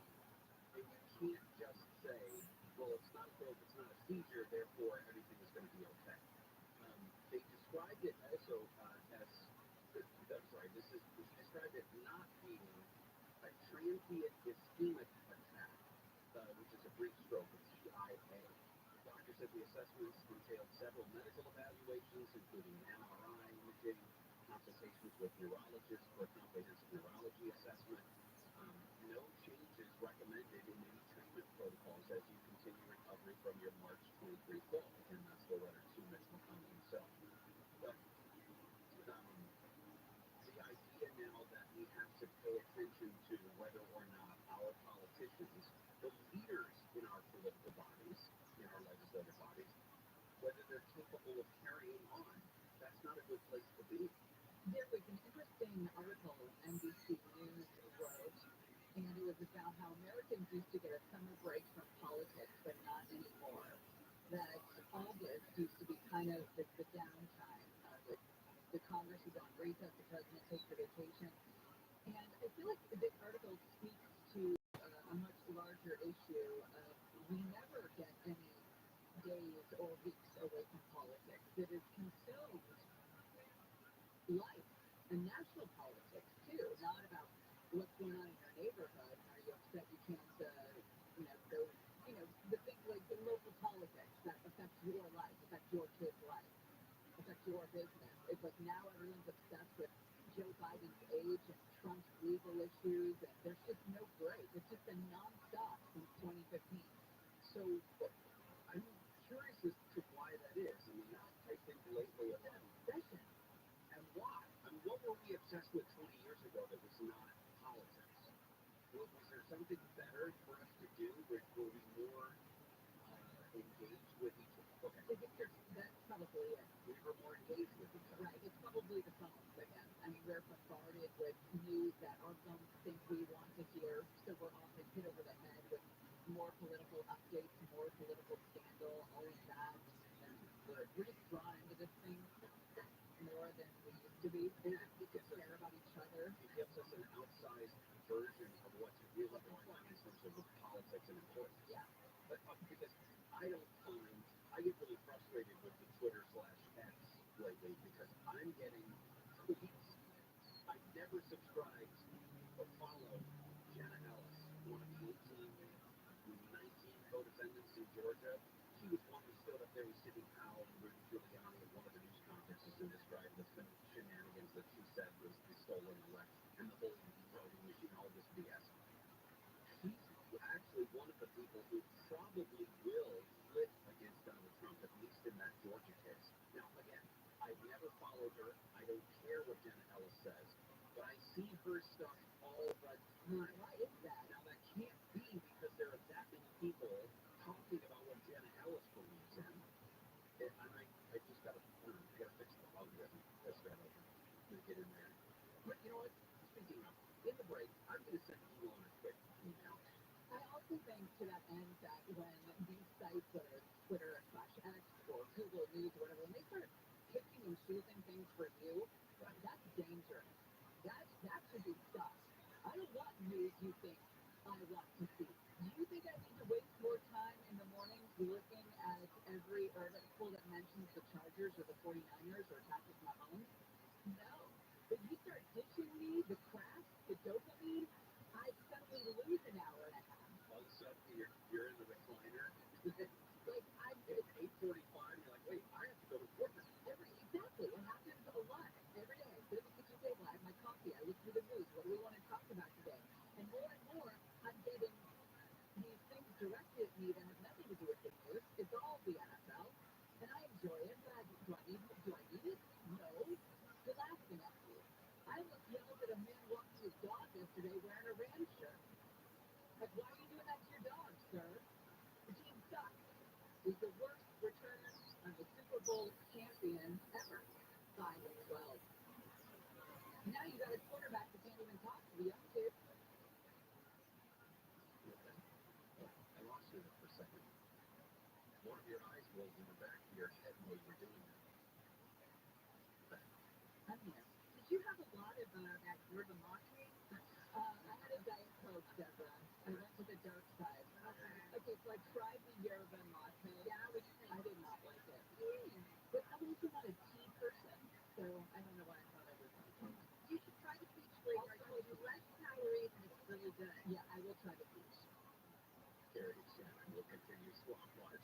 Deborah Mark live in the KFI 24-hour newsroom. The FAA for United Airlines has lifted its ground stop for all flights around the country. The FAA called over an equipment issue. It's not clear how many flights are impacted, but delays could continue throughout the day. An alleged armed robber in East LA has been heard communicating with LA County Sheriff's deputies. They were called yesterday afternoon about a person with a gun on Atlantic Boulevard. Found out they're been two robberies. They say the alleged robber pulled a gun and the deputy involved shooting happened. And Lakers owner Jeannie Buss was married comedian Jay Moore in Malibu, TNT for the small ceremony Sunday. 20 guests were there, none of them Lakers players. Buss was once engaged to former Lakers coach Phil Jackson, but that ended in 2016. We're going to go to the 10 next. Well, QC Kinetics can change your life, not an exaggeration. You can live again without chronic joint pain, and you can do it without drugs and without surgery. QC Kinetics is advanced regenerative medicine. They take your body's own concentrated healing properties and put them right into your joint to restore and repair that damaged tissue, causing all that horrible pain. Patient satisfaction reports have been pretty amazing. Finally, there's a real alternative to what we consider the old ways of dealing with pain. And unlike surgery, there's no downtime with QC treatments. If you've got constant pain in your knees, hips, shoulders, backs, you need to get a free consultation from medical professionals at QC Kinetics. Imagine, think about when fall starts, moving around, pain-free, doing the things you love again, hiking, walking, playing friends, it's what?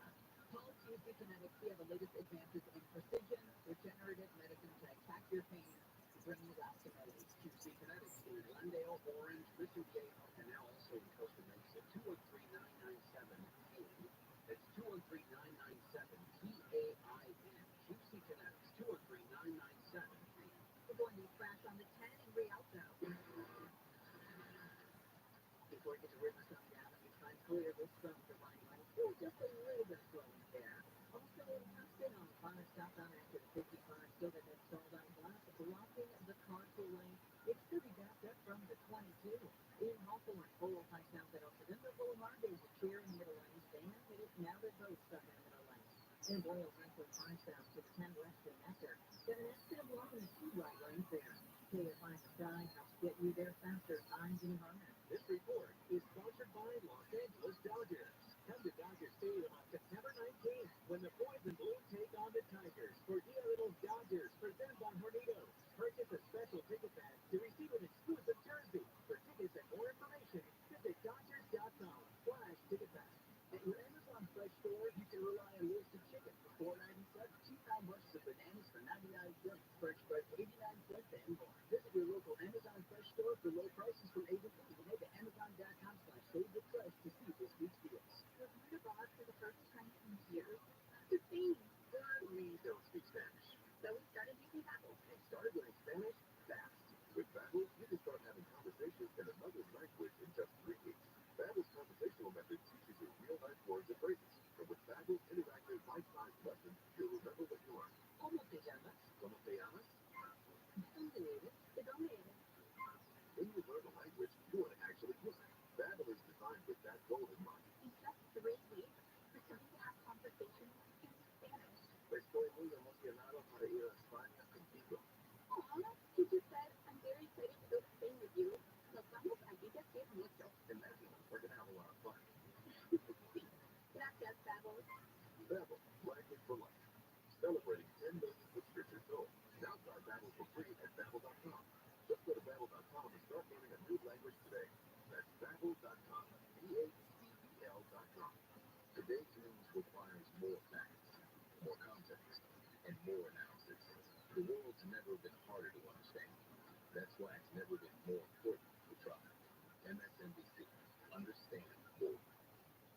Are you suffering from back pain, pain in your legs and feet? Do you suffer from leg cramping, pain when you walk, numbness, prickling or tingling sensations? Have you tried all the pain treatments, the shots, the pills, yet you're still suffering with chronic pain caused by peripheral neuropathy, spinal stenosis, or a failed back surgery? It is good news from the Laser Regen Pain Institute. There's now hope of reducing or even eliminating your pain with a new non-surgical, painless, laser-guided stem cell treatment that may reduce or eliminate your back, leg, and foot pain in minutes. If you're in pain, here's a special offer. Call now for a special $97 back, foot, and leg exam that includes an infrared laser joint inflammation scan, a Neuro 7 nerve test,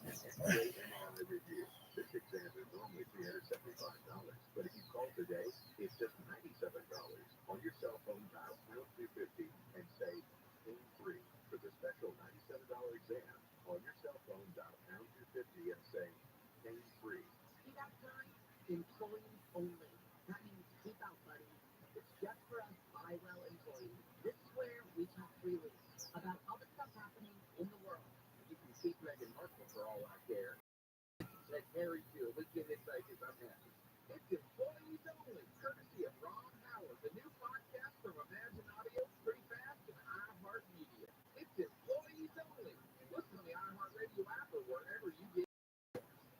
The Safe Clean Water Program measures $100 million annually to capture and clean stormwater. Representative County stormwater has been captured since October. How did they die at Smooth Island? I mean, what they do with all the money? Because they're letting 98% of the rainwater go out to the sea. John and Ken, honestly, they should shut up for the rest of our lives. Live 1 to 4 p.m. on KFI and on demand anytime on the iHeartRadio app.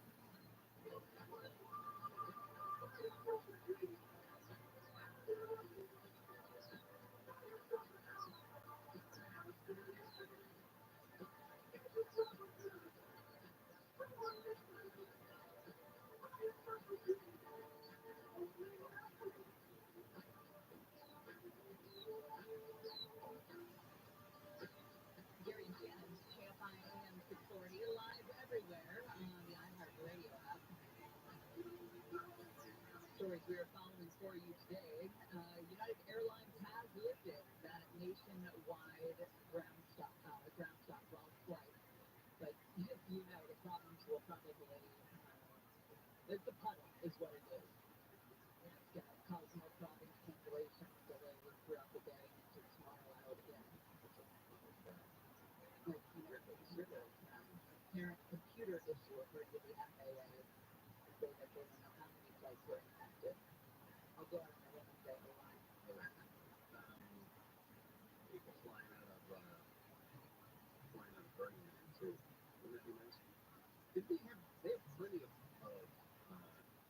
very rich people who go to Burning Man. It's not just like Well, rich people are wackos too. Not that you're a wacko to get Burning Man, but you like different things. I mean, and especially if you're rich and you can do Burning Man in a comfortable manner.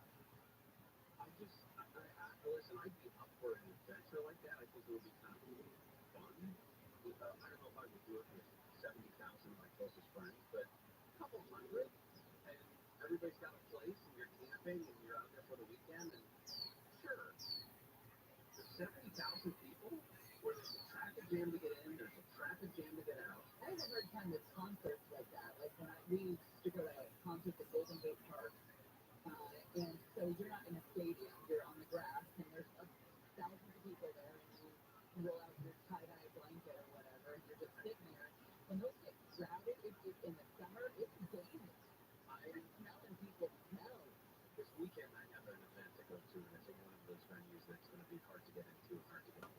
It's not the Hollywood Bowl, but it's like that, and I'm in it. What is it? The Greek. I was going to say, is it the Greek? I've never gone strictly because of that. And I know that's a stupid reason not to go see an iconic venue in LA, but the idea of not getting out like that, I have a hard time with the Hollywood Bowl. Yeah, I can't stand it. I think that's my fault. Listen, I would be great. Uber and Lyft and all this, it would be great if it worked. Yeah. But because of the way those places are set up, they don't walk 4 miles to catch that Uber. Well, at least I hope it's a good show. Who are you going to go see? Nate Bargatze. Oh, that'll be fun. It'll be great. Yeah. It's a sold-out show. Just as long as you're going in knowing it's going to be enough to get out, you're fine. Jill has it. Yeah, Miles is done. Jill is vaccinated and boosted and boosted. And Joe is vaccinated and boosted and boosted and boosted. I've heard horror stories about this round of the COVID, that it is not like a common cold, like the COVID that I got whenever I got it last year, whenever. I just felt like a cold. People are getting freaking wallets with this thing. And I guess they're not testing positive for a while, and it's too late for the Paxlovid for some people. But we have a common friend, he's talking about his son, who's 11, got it, and they had to go to the ER over the weekend to release so much pain. What hurt? It ached, and just all of the symptoms were weird, and people were kind of jumping on it, like, well, why'd you test? It's like, well, because when there's something wrong with your kid, you kind of want to know what it is. Well, yeah, if it rises to a certain level, you definitely want to know what it is. Right. There is an impeachment trial going on Texas, the Attorney General there, Ken Paxton, has been charged with all kinds of stuff, including corruption, including trying to overturn the results of the 2020 election, including hiding an affair that he was having, and some relatively corrupt relationship that he had with a donor, real estate investor, donor of his. They were finagling ways to hide money, etc. So that is going on right now in Texas. The only, I think the most interesting thing about this Ken Paxton moving to Truman, Texas, is that his wife is a state senator in Texas. There's only 31 members of the state senate there in Texas. She's one of them. She can be there, but she can't vote on anything. And this morning they were doing different motions to dismiss. All of them were ignored, or all of them were voted out, so they will go through with it. But it's important to note that the support was 24 to 6. 24 senators voted in favor of going forward with the trial. 6 voted to dismiss it. And if that's any indication of the strength of, even in the Republican-dominated Texas State Senate, Ken Paxton's got a bad couple of weeks ago. Are you ready for your Jeopardy question? State celebrations for $600. State celebration. New Glarus, Wisconsin honors its Swiss heritage with a Labor Day festival named for this legendary archer.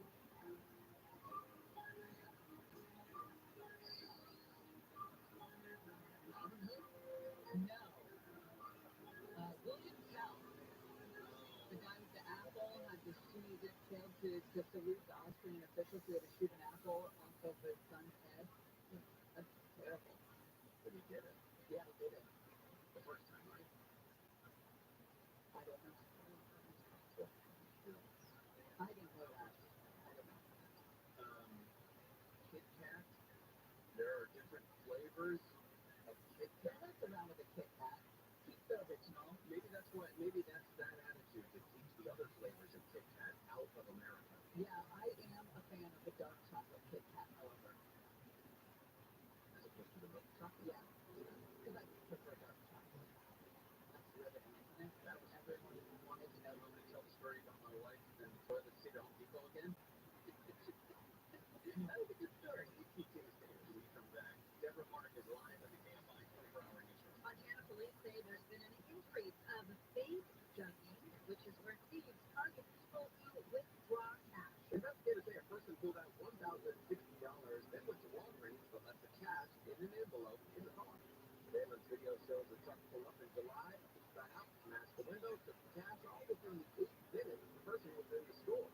Montana PD says people should ditch earphones while at the bank or ATM and pay attention to suspicious people or cars following them.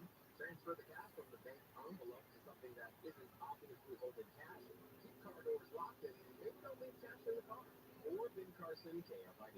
Other employers in El Monte say they're happy the owners of the jewelry store stood up to an attempted robber. The owners of Mesa Jewelry beat the guy with a stick Saturday and chased him down the street. This business owner says he thinks other small businesses in the area would do the same. My dad started his business back in '74, so almost 50 years. So this is, our livelihood. We're not going to let anybody come and take something from us. But the robber allegedly walked into the jewelry store and pepper sprayed 4 employees. He's also busted display cases with a hammer. Roughly 72,000 people stuck in the mud at Burning Man and headed home. Festival goers were told to shelter in place over the weekend because heavy rain created ankle-deep mud puddles. One woman says it felt apocalyptic. When you see the people walking in the grass and such a cold with the children, when people have a small child here, like 3 years old, 4 years old, I don't know how they survive. Lots of people were without food, water, and cash for days. People roads leading into and out of Black Rock City reopened yesterday. The desert area was hit with 2 months worth of rain, which was just under an inch. The owner of an apartment building that collapsed in Iowa has filed a lawsuit that blames an engineering company for not warning the building was structurally unsound. The building partially collapsed in May, killing 3 people and forcing crews to amputate a woman's leg to rescue her from the rubble. The lawsuit says at no time did the owner suggest the defect in the west wall would require an evacuation of the building. And high school students in Orange County can now apply to work in the field with researchers who study wildfire impact and mitigation. Irvine Ranch Conservancy's Nathan Gregory says fires have become more deadly and destructive. So over time, fire like that can degrade habitats, and conservation species that come in, impact critical habitat types like oak woodlands and cactus. Teams collect data from high fire risk sites like limestone and gypsum canyons for comparison with areas that rarely burn, such as in Crystal Cove State Park. The internship runs from October through May. We're going to go to 405 next. Comfort is key no matter what the activity. Gotta keep the novice cool. Absolutely. Tommy John doesn't have customers. Tommy John has fanatics. One Tommy John underwear fanatic says the most comfortable boxer briefs ever. There's no downside. Buy one pair, you'll never want to wear any other Mediterranean. You'll never want to wear any other underwear again. The breathable, lightweight, moisture-wicking fabric 4 times the stretch of competing brands. They will keep you 7 degrees cooler than cotton. And right now, the Tommy John Labor Day sale is happening. Yeah, save 25% site-wide. Go to TommyJohn.com/KFI. 25% off everything for a limited time. Click today. Only at TommyJohn.com/KFI. See site for details. Southland weather from KFI, partly cloudy. Highs mid-70s to around 80 for Metro LA. Upper 70s, mid-80s in the valleys, 80s in the high desert and the IE. Low 70s at the beaches, around 80 for inland OC. Right now, 70 in Cypress, 71 in Brea. We're going to a crash on the 405 in West LA. The 405 southbound right at Sunset. They're clearing that rest from the left lane over the shoulder, but you want to get the way zone off all the way from the right line. In Studio City on the 101 north at Vineland, down full tire and Grand in the middle lane. Boyle Heights, 5 south to 10 west connector. Still be reported that accident blocking the 2 right lanes of that transition. Lake City on the 10 west at Crenshaw, 2 full vehicles blocking the right lane. And in Pomona on the 10 west, right at Gary, at the same way the semi is blocking the right lane. KFI inside, get you there faster. I'm Jim Harmon. On your way to our 2023 iHeartRadio Music Festival. And $1,000. Great will be there. T-Mobile Arena here in Las Vegas, November 22nd and 23rd. Streaming live only on your radio. iHeartRadio Music Festival. Capital One is a proud partner of the iHeartRadio Music Festival for the 7th year in a row, bringing great products, rewards, and services to its customers. What's in your wallet? Now through September 6th, listen to all the magic of an airport rendezvous. It's time to book your rendezvous with Paris. With daily flights from Los Angeles starting at $959 round trip, taxes included. And with airport, enjoy a glass of champagne in all cabins. Elegance is a journey. Airport. Round trip purchase required. Advertised fare not available in all flights. Additional restrictions apply. Terms and conditions at airport.us. Lowe's knows how to save pros time and money. Right now, save $50 on select DeWalt power tools. Lowe's knows savings. Lowe's knows pros. Offer valid 8/1 through 10/28. If you were injured in a car accident, call Town Law from your cell phone. Morgan & Morgan. This is Jacob Emma. If you've been in a truck accident, call 444-24. Call Pacific Coast Termite for a free and home inspection. Call 800-PACIFIC. Visit PacificCoastTermite.com. Pacific Coast Termite. Choose Termite. The clean, friendly way.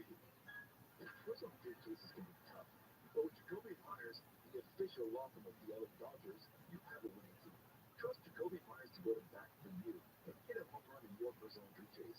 Jacoby Myers, justice for you since 1972. If you're hired, it can feel like you're trying to find a needle in a haystack. You can hope the right person comes along, or you can just use ZipRecruiter.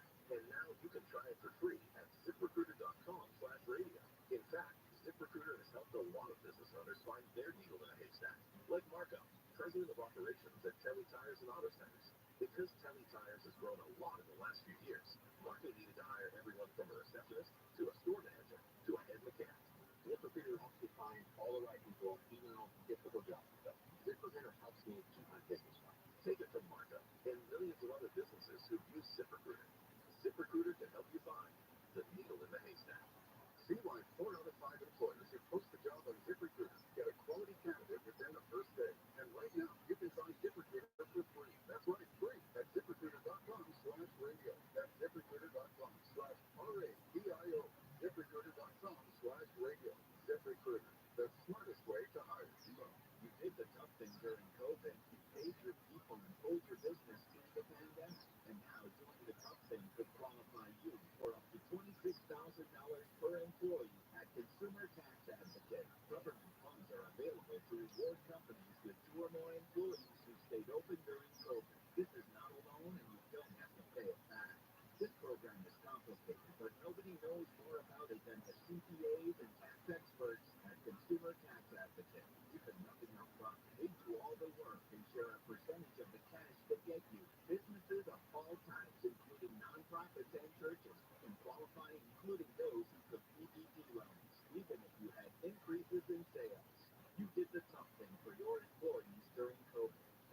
round250 and say the keyword refund to see if you qualify for up to $26,000 per employee. Dial round250 and say refund. That's round250 refund. KMI AM 640. The news, what it means, why it matters.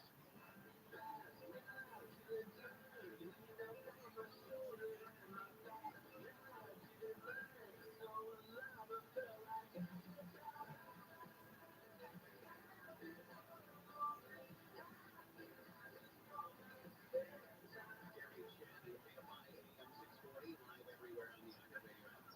Just got the credentialing information for the upcoming primary debate over in C. Make some decisions about that. LA Dodgers pitcher Julio Urias was arrested near LAFC's stadium on Sunday night. His name is a potential suspect. They said it was felony domestic violence. Urias posted $50,000 bail, released just after 5 in the morning yesterday, according to the Sheriff's Department booking records. He's due in court September 27th. He is not with the Dodgers as they make their road trip back east to take on the Marlins. Better weather in the Nevada desert means that Burning Man is finally emptying out. Organizers had closed access to the festival in the Black Rock Desert over the weekend because of the rainy conditions, the mud, and many barefoot wearing plastic bags on their feet to get around. They were told to shelter in place and conserve their food, water, and other supplies as there was no exact end date to this, but most people stayed hunkered down. Roads opened early yesterday, and several very few people are left. They're all making their way out of there. Hey, Mondo. Yes, sir. Did you see the movie about the hot dog? No, it did not. Not too bad. It was an Oscar winner.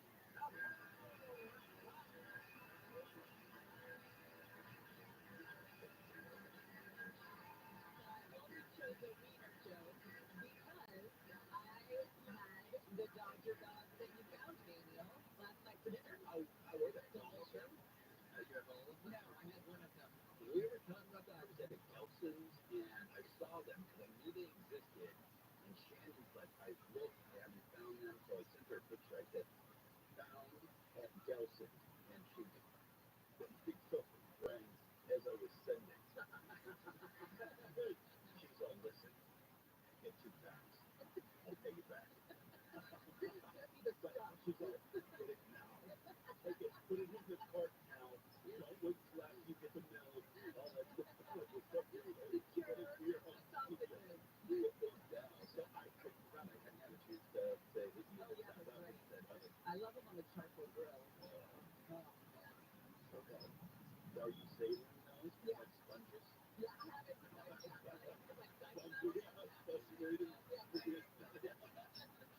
you Dodger dog worthy? No guess. Hey, I heard that name. No, sorry, honey. That was just big. I had a craving over the weekend. It was the reason that we were out, that we went to the Home Depot was because we had gone out to breakfast on Sunday, and I had the biggest craving for pancakes.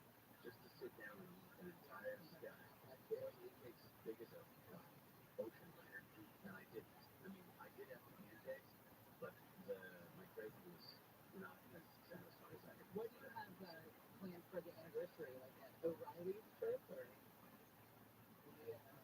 This year? You bring my grass on, but back that up. You buy in your toilet seat or whatever. I was cleaned up. Remember, you lose one from the spot and you put it in somewhere else. No one's going anywhere clean. Kit Kat has flavors that we don't see here in the United States, and I do not know why. I feel like there's going to be a market for it. I mean, it's not like cucumber, which they sell. It's certain specialty shops. Like sometimes if you go, there's sometimes you can find in the national candy shops. You'll find them when you go to an airport or something, oftentimes you'll find some areas, Las Vegas, places where you find a lot of Asian folks that you could find some of those very popular Asian flavors, but you can't find them here north. We found a couple of them, like green tea and the like, but they don't normally make their way here. And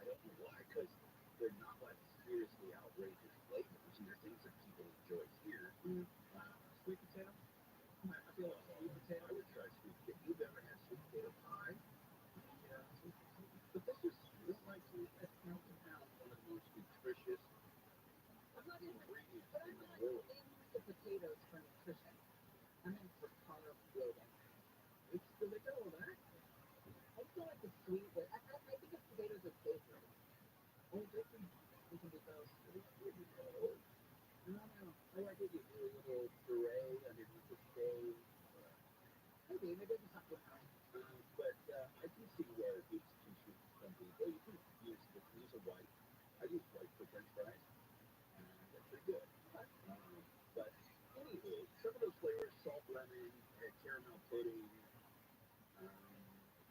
melon, milk tea. I don't know why you wouldn't find that. It's a Hershey company. For some reason, these just don't translate here. So, or created us buzz for them to have. M&M's does something like this as well, where they have a lot of really obscure flavors that we don't get to see. I mean, we know the regular, the dark chocolate, the peanut. Maybe there's some almond ones, maybe there's some peanut butter ones, but they get some crazy versions of M&M's. Best thing to do if you travel is go to a local grocery. It's one of my favorite things to do in other countries. They're just the chip selection. Yeah, and the chip, like they've got Lay's, but in 1,000 flavors you've never heard of before, and you're going, what? And they're delicious. And you wonder to yourself the same thing. Why don't they sell these? Tic Tacs same way. You'll find 30 different flavors when you go to certain places. I like it in places like Florence, where you can just get from meat shop to meat shop. You just get just one of the things and like 5 slices, not 5 slices of that. You just have walking meat. Yeah. Oh yeah, you need your walking. Yeah. Or like in Spain when they have the cones of meat. Oh yes. I've never been to Spain, but I know more walking meat. Yeah. Oh, there's walking meats in all countries. It's usually street food though. You've got to, roll them dice. For this work, possibly being laid up in the next 18, 20 hours. Well, that's the hot dog. Yes, Martin, right. It's like you're like, do I roll the dice? I don't know. Let me tell you, I rolled the dice once in the jungles of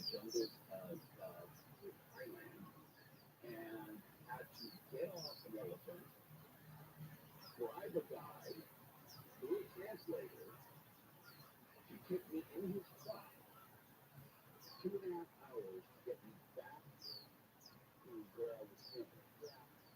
Left my wife and now mother-in-law, my now wife, in the jungle, said I gotta be a man without a horse. And went on the worst whiny travel to get back. And he stopped and told me in broken English he needed to get some milk for his family. Is it okay if he goes to the grocer? That's different than going, I gotta get from Dodger Stadium in my case. This is a throwaway. Did you ever go to the bathroom? No, I had hiccups. It's horrible. Yeah, you can't go to the bathroom. What do you think the traveling is? I don't know. Sometimes she's right there with the diarrhea stories, and other times she got to really sit one out. She's always there with the diarrhea story, unless it's a diarrhea story. That's what how did you stay in the truck for that long? It was a weird situation, and there was not a lot of small talk because my timing is weird. Oh, yeah. That sounds terrible. It was. Right. Let's take a break. I think we all need one. Very example. I dirty story of the show. I've been listening to the whole time.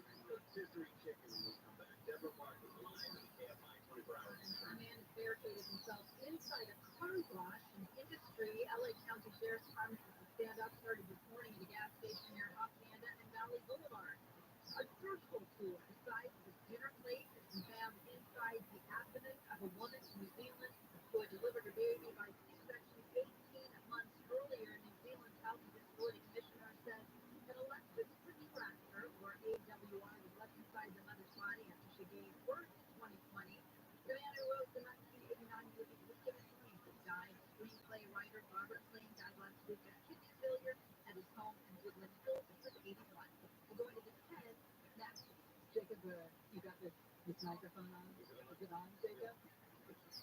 Solar Max technology is going to help you fight those rising electricity bills. Now, already in Southern California, you pay some of the highest rates in the country, and they go up 4 or 5% every year. Take action now and avoid the coming rate hikes. Get a complete Solar Max system with the 10 N-phase I28 microinverter and the 10T grid-type battery, just $99 a month. Yeah, call Solar Max like I did several years ago. Make sure you always have the power you're going to need at a price you can afford.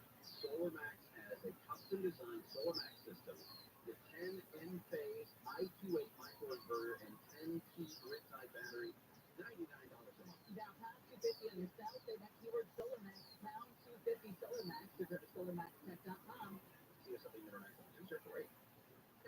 from KFI from cloudy, high 70s and 80s. This report brought to you by your Amazon Fresh Store from the Southern California Toyota Dealers Shopping Center. Let's go places before the install on the 10 in Pomona. Westbound right coming up on here. It looks like it is at Sullivan Bigger, trying to get that from the right lane. In Azusa, we've got some trouble as well. 210 eastbound, right? Irwindale Avenue. Got some road work going on at the Consul lane is closed eastbound from Irwindale over to Vernon. And it is a call coming away from the 605. Going for balance, 57 full missions to take the car in the middle line. In Orange, 22 west of Main Street. A few units, some more debris at Carpool Lane. And along the 405 south of California Avenue, got that wreck clearing from the lanes there. KFI in the sky, I'm getting there faster. I'm Jimmy Arnett. This report is sponsored by personal injury firm Owen Patterson and Owen. Justice for all is such an amazing brand. And for solutions, we've been scaling it since we were little kids. I'm Susan Owen, managing partner at Owen Patterson and Owen. If you've been injured, call Owen Patterson and Owen 888-OPOWIN, OPOLaw.com. Can I let you in on the disaster secret? I'm obsessed with the Grab app. Grab makes it so easy to score free doing my everyday shopping at places like Ulta, Sam's Club, and Lyft. So if you're like me and love a good shopping spree, download Grab today and join the secret club of Diabetes, high blood pressure, anxiety meds, everyone's on them. If you're a 50-year-old male, maybe a bit quirky and may even have type 2 diabetes, $1 million of term insurance may only cost you about $200 a month. Call Term Providers. Speak with Big Lou, 800-859-3220. Big Lou will find a term life policy for you even if you have type 2 diabetes or overweight or have high blood pressure. Term Providers help thousands of people like you who think they can't afford term life insurance. To buy $1 million of affordable term life for you, all you need to do is call Big Lou at 800-859-3220. Lou will make sure the scales are tipped in your favor. Call 800-859-3220. Big Lou will answer your call and work to put you into a term life policy that you can afford. Remember, Big Lou is like you. He's on meds too. For affordable term life, call 800-859-3220. At your Amazon Fresh Store, you can rely on roasted chicken for $4.97, 2 pound bunches of bananas for 99 cents, French fries 89 cents, and more. Visit your local Amazon Fresh Store for low prices from A to Z. Head to Amazon.com/SaveWithFresh to see this week's deals. Innovation Refunds help small businesses apply for business payroll tax refund through the Employee Retention Credit, also known as ERC. And filing for the ERC can be complicated. Innovation Refunds experienced independent tax attorneys specialize in helping small businesses with 5 or more employees navigate the process. They help my business. If your business faced the challenge of during the pandemic and you survived, you might be eligible for a substantial refund. So visit innovationrefunds.com, and if you qualify, you'll be on your way to receiving money for your business. There's no upfront charge. They don't get paid unless you get paid. Visit innovationrefunds.com or dial 1-843-REFUNDS, 1-843-REFUNDS, innovationrefunds.com.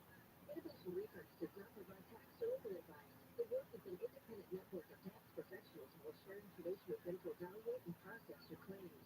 Terms and conditions apply. KCAL News Mornings. From regional headlines to stories in your own backyard. Everything you need to start your day. Little Tokyo, Redondo Beach, Santa Monica, Huntington Beach, and Surf City, USA. KCAL News Mornings. Sharing mornings with you is good for the soul. You know what we're talking about. Fresh, can't stop, won't stop, enlightening. The highlights of culture and identity. Unexpected. And totally honest. We've got SoCal mornings covered in your community. KCAL News Mornings. Weekdays 4 to 11. Hear the latest news from the headlines on your phone. Download the free iHeartRadio app for exclusive live coverage of breaking news from what's happening where you live to what's happening across the country live from the center of the story. Listen for free anywhere, anytime. Download the free iHeartRadio app today. Portions of the following program will be recorded. We had our house painted with like 4,500 bucks. They called Fred because they had money because you gave me 4,000, you owe me 500 bucks. I'll give you the 500 bucks, but you gotta finish the job. He goes, I killed people for $500. And I'm like, where are you? Such a Charlie Jr. show. That works. My Bluetooth True Red Lights trying to get over there. Live 4 to 7 p.m. on KFI.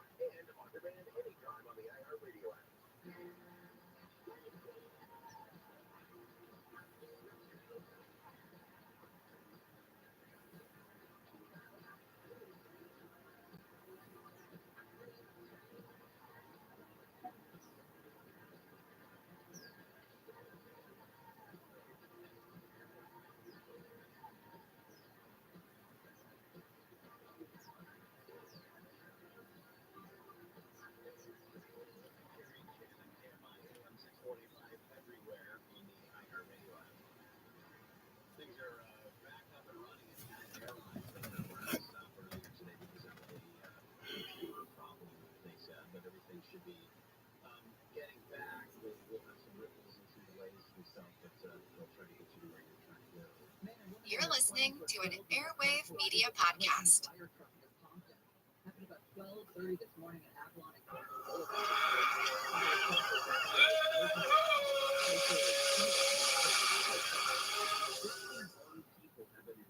Hello and welcome to the Explorers Podcast. Today we start a new series, this on Norwegian polar explorer, Fridtjof Nansen. Nansen is, to be honest, a really extraordinary man. He was the first person to cross Greenland, which he did on skis, and he held the record for furthest north for 5 years. He's often viewed as one of the pioneers of modern polar exploration for his innovative approach to conducting his expeditions. This included using skis and dogs, and an emphasis on developing and using modern scientific equipment. Also, he rejected the old approach of polar exploration of large, cumbersome expeditions. Instead, Nansen valued speed and mobility. But Nansen was not just an explorer. He was an accomplished scientist doing groundbreaking research in the fields of the central nervous system and oceanography. And I'm not done. He was also a diplomat, playing a role in the establishment of Norway as an independent nation. Need more? Well, let's give him a Nobel Peace Prize for his humanitarian work. And there's more, but you'll just have to wait for the details. Now, despite all of these really cool things, I want to note that Fridtjof Nansen was an immensely complex character. He was tall, athletic, and good-looking, the image of a Viking to the world. He had a brilliant mind and was passionate about the work that he did. However, he was also a very difficult man. He was overbearing and stubborn. Arrogant know-it-all might be a good description of the guy. But we will talk all about this and lots more in our story.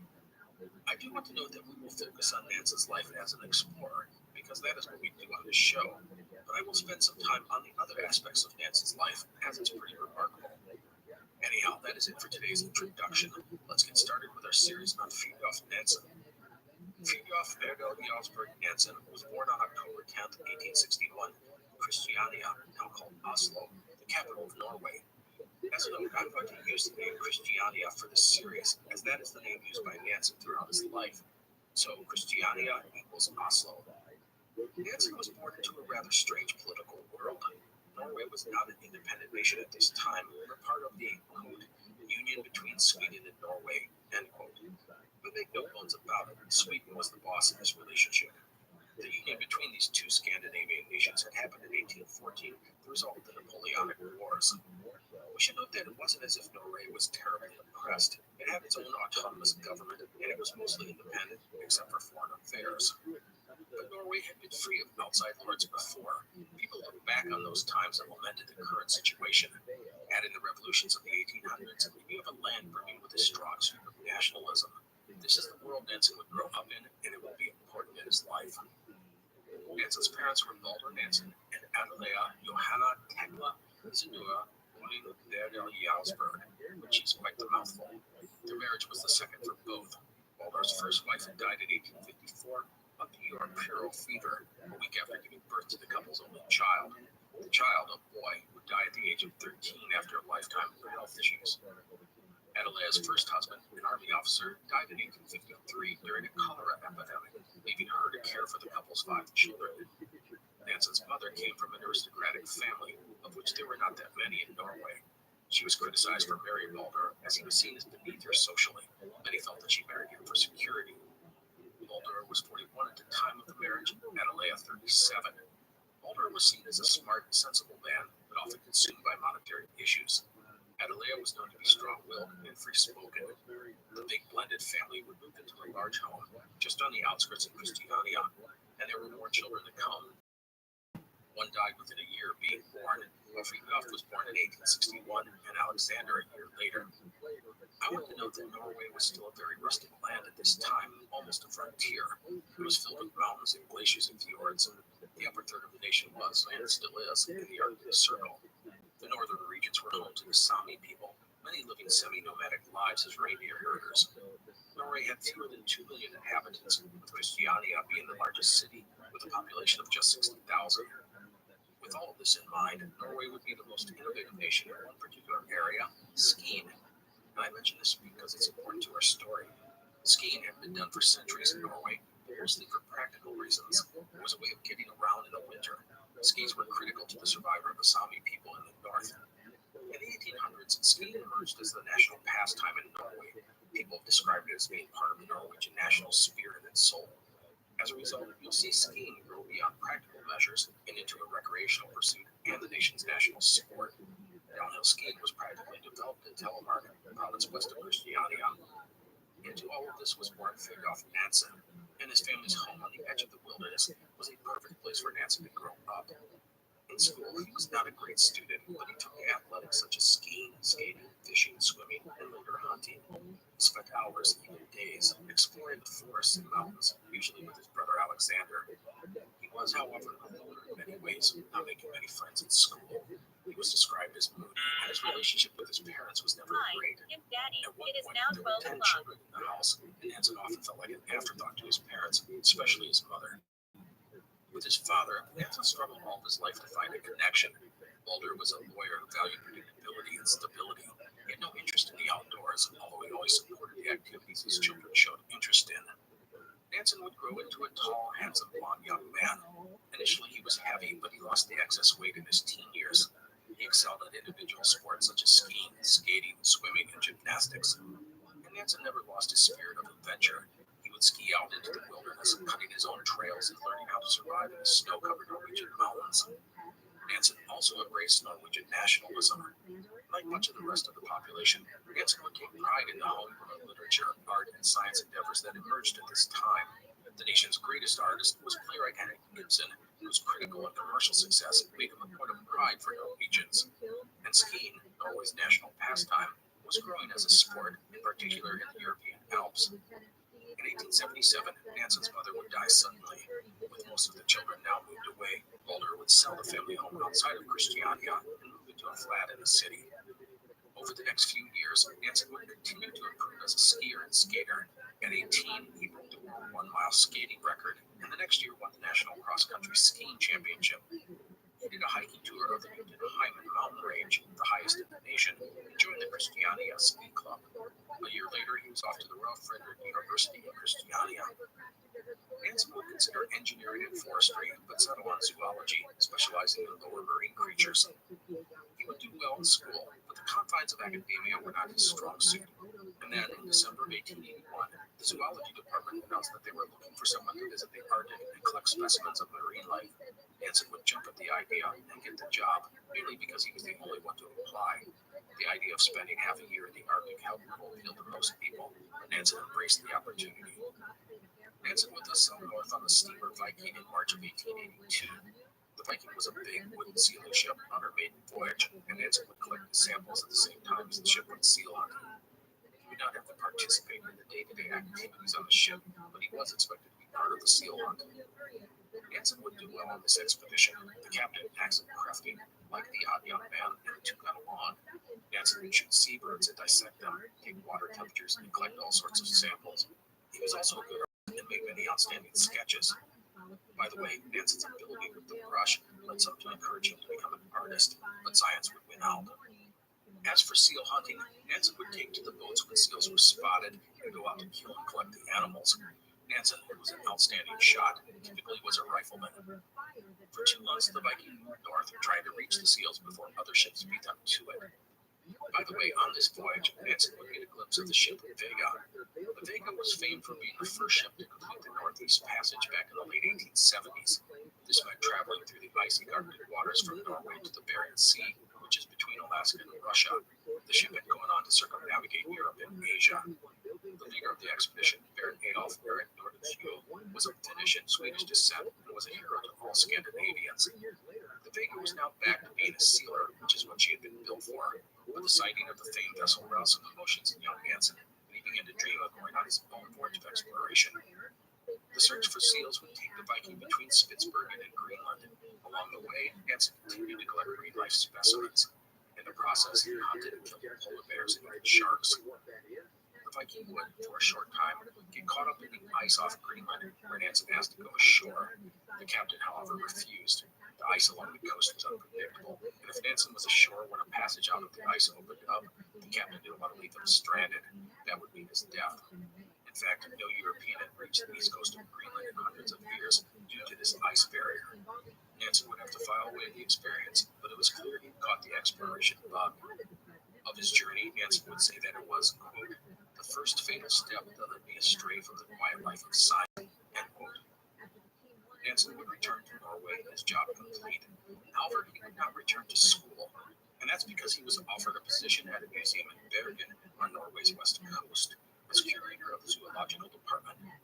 Nansen, only 21 years old, would take the job, which was good for him. The rigid structure of school was not in his best interest, and at the Bergen's museum, he would not just study, but he would get to do stuff alongside people he admired and respected. On the staff was Gerhard Moore Hansen, who discovered the leprosy bacillus, and there was the museum's distinguished director, Daniel Danielson, an eccentric doctor who had made the institution one of the world's leaders in the study of living creatures. The people at the museum were doing the sorts of things that Nansen wanted to do. They were on the edge of scientific research in new fields. It was a great spot for an ambitious and wickedly smart young man. Also, Bergen's location on the ocean gave it access to a wide range of marine life, which was important to Nansen. Now, a few things about Nansen at this point in his life.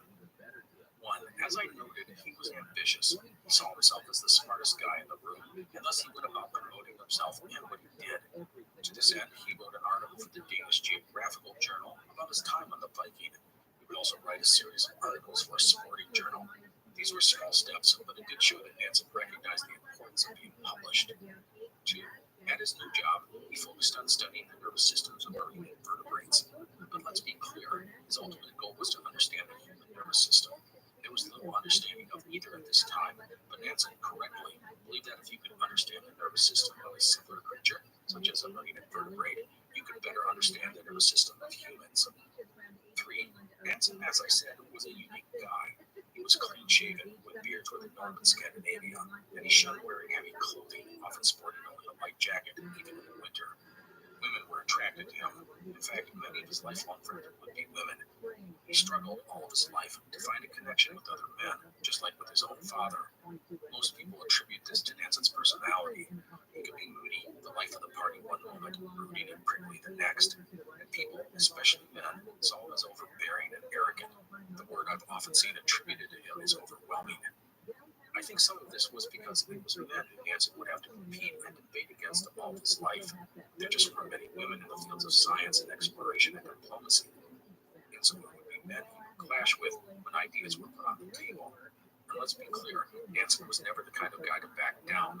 If he believed something was right, he'd fight for it to the bitter end. Nansen probably saw himself as the hero in an Ibsen play. He and only he knew the truth of the right path, and he had to fight against the ignorance and pettiness of those who did not share his vision. People will often comment on how inflexible Nansen could be, and how strident he was when he felt others were wrong. It's not hard to see why people found him unbearable to be around for anything but a short time. Anyhow, Nansen did well in his early years in Bergen. He had found a place at the museum and began to develop his own theories and ideas and plans for the future. Also, he skied whenever he could, which leads us to a fun item.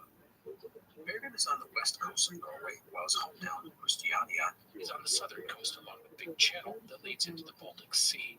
It's about 180 miles or 290 kilometers away as the crow flies. There is a mountain range between the two cities. At this time, there was no train available to cross the mountains, so in the winter, Nansen would simply ski from Bergen to Christiania when he wanted to go home. He would sometimes use the postal roads, but he was just as likely to head into the wilderness and blaze a trail on his own. It seems crazy that someone would do such a thing, go up into the mountains during the middle of winter by himself with no known trail, but that was Nansen. He would go cross-country, down steep slopes, over mountains, whatever it took. One time he spent 2 days in the mountains alone, except for his dog.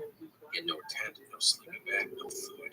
He slept between a boulder and a rocky outcropping at night, but he made it to where he wanted to go. He would even write a series of articles in the newspaper detailing his backcountry excursions. I think the skiing over the mountain story embodies Nansen's personality.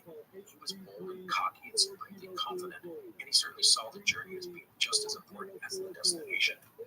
And I want to point out that it's amazing that he not only had this, but the ability to get it done. But there's another thing about these stories that is very important.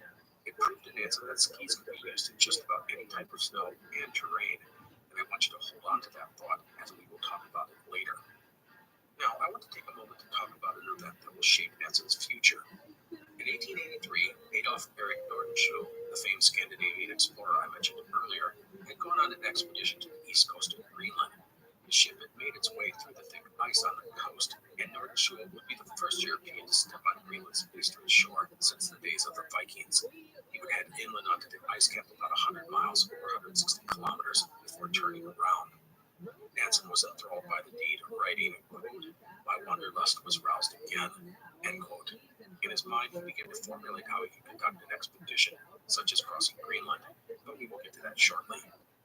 In 1885, Nansen would spend some time in Christiania, completing his required military service. Also, in that same year, his father would pass away. Nansen had never gotten along well with his father, and his relationship with the rest of his family was not great either. His half-brothers and sisters were older than him, and while he was cordial with them, they were never that close. His brother Alexander was a different story. They were quite close as children, but as they got older, their relationship would be strained at times. Again, Friedrich's overbearing personality was likely to blame for much of this. Anyhow, Nansen would continue to work at the museum and publish his first scientific paper, a look at the nervous system in a tiny marine creature. The paper was well received. After that, he would take a 6-month sabbatical from the museum to travel to the European continent to visit other leading scientists in his field. The idea was to broaden his horizons and forge his own path. The sabbatical was Nansen's first journey to continental Europe. He would travel first to Germany and then Italy. The result would be enlightening. Nansen had the chance to study and experiment alongside some of the great minds of Europe, many of them working in the same field of study, and he had access to the latest equipment. After a stint in Italy, Nansen would travel through Europe and then to England. He was then back to Norway and the Bergen Museum. In August of 1887, Nansen, through the museum, would publish a paper on the nervous system. The paper, titled "The Structure and Combination of Histological Elements of the Central Nervous System," was groundbreaking in its field, as it presents the modern nervous system as we know it today. Nansen showed the ability to be clear and concise in his report, something not always common in scientific journals at the time, or had even now. The ability to simplify things was always a strength for Nansen.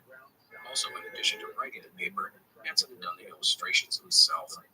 Nansen's views were confirmed by 2 other independently published reports at this time, one by embryologist Wilhelm His and another by psychiatrist August Forel. These 2 men and Nansen thus helped establish the basis of modern neurology. Now, I am not going to lie to you and say that I understand all of Nansen's scientific work. I may have even gotten wrong some of the stuff I just said, but in the end, I can say that his work was exciting and bold and innovative, and it made Nansen, who was just 25, one of the most interesting young scientists in Europe. In November of 1887, Nansen would submit the paper for his PhD. So here was Nansen, his views and paper causing a buzz in the scientific world. This surely would mean bigger institutions would come calling. And that's exactly what did happen. The first would be the University of Indiana in the United States, but he passed on the opportunity as he deemed Indiana too far away from the ocean to study marine biology. So where to next? Well, instead of the world of academics and research, Nansen was going to forge a different path, one that he had been considering a long time. Friedrich Nansen decided he was going to be the first person in history to cross Greenland. Greenland, the world's biggest island, had an attraction to Nansen and to other Norwegians. Greenland had first been settled by Vikings from Norway 1,000 years earlier, and while those settlements would fade into history, some Norwegians felt a sort of kinship to the land. So let's talk about Greenland. Greenland is, as noted, the world's biggest island. It is 2.16 million square kilometers, or 838,000 square miles, of mostly ice cap. On average, it is 2,000 meters, or 6,500 feet, thick. The western side of Greenland is the most accessible, as the weather is milder and the land more than just snow-covered. It is where, even today, most of the people live. No one had ever crossed Greenland, but it had been tried on at least 8 occasions. All of the attempts had begun on the western coast. The most recent attempt had been in the summer of 1886 under the command of American naval officer Robert Peary. Striking out from Disco Bay, which is about 800 miles or 1,300 kilometers from the southern tip of the island, the expedition had penetrated the ice cap about 100 miles or 160 kilometers before retreating. That was only about a quarter of the way across the ice. A big question that loomed over any expedition was what lay in the interior of Greenland. People knew that, at least for a while, it was covered in ice. But did that change? Some people thought Greenland's interior would be ice-free, even fertile. And if there was ice, what was it like? Not all ice is created equal. All this made planning any expedition a challenge, as no one knew for sure what to expect. So regarding an expedition to Greenland, Robert Peary intended to return in 1888, much more knowledgeable and wiser regarding polar travel. However, he would be kept in Nicaragua by the U.S. government for another year, surveying possible canal routes. This was the door that Nansen needed. His plan was to cross with a small team using skis. He had demonstrated that skis can be used in most kinds of snow and terrain. The days of hundreds of men hauling sledges across the polar landscape were, in Nansen's opinion, long past. Although the English did not get that memo, as we will see when they start exploring Antarctica. Anyhow, in addition to using skis and employing a small skilled team, Nansen proposed making the crossing from the east side of the island and heading toward the western side. Why do this? Well, if a team need to traverse the interior and get to the eastern coast of Greenland, the unpredictable ice would make it very hard for those men to coordinate their extraction from the island. I mean, a team could reach the eastern coast of Greenland and find that the ice was blocking the coast for 50 miles out to sea. How would they get to their relief ship? Nansen felt that traveling from east to west was a better idea. This way, any expedition would arrive on a coast with many settlements. However, this plan had two big red flags. The first is that it was difficult, even in the warm months, for a ship to actually get close to the eastern coast of Greenland. The ice on the coast was just too thick and unpredictable. The expedition would need to get as close to the coast as possible. If they couldn't actually reach the shore, take small boats through the ice pack. They could even sit on the ice pack and let the drift take them closer to the coast. And if an opening in the ice appeared, they could hop in their boats and make a dash for the shore. This was all very risky, as again, polar ice just isn't that predictable. But there was another red flag regarding Nansen's plan, and that was if things went wrong, the expedition was doomed. They could not just turn around and head back to a friendly settlement. From the moment they landed on the eastern shore of Greenland, or the ice along the coast, the retreat was pretty much gone. The ship could hang around for a while, but as the ice shifted, a vessel might need to put out to sea to avoid getting trapped in the ice pack. So why take this risk? Well, Nansen felt that if men were given the chance to push forward or retreat, they'd take the easy way out and turn back. But if the best chance of survival was to go forward, they would do anything, risk everything, to make that happen. Nansen would later say their motto was, quote, death or the west coast of Greenland, end quote. And with that in mind, Nansen would hatch his plan for a crossing of Greenland in the summer of 1888.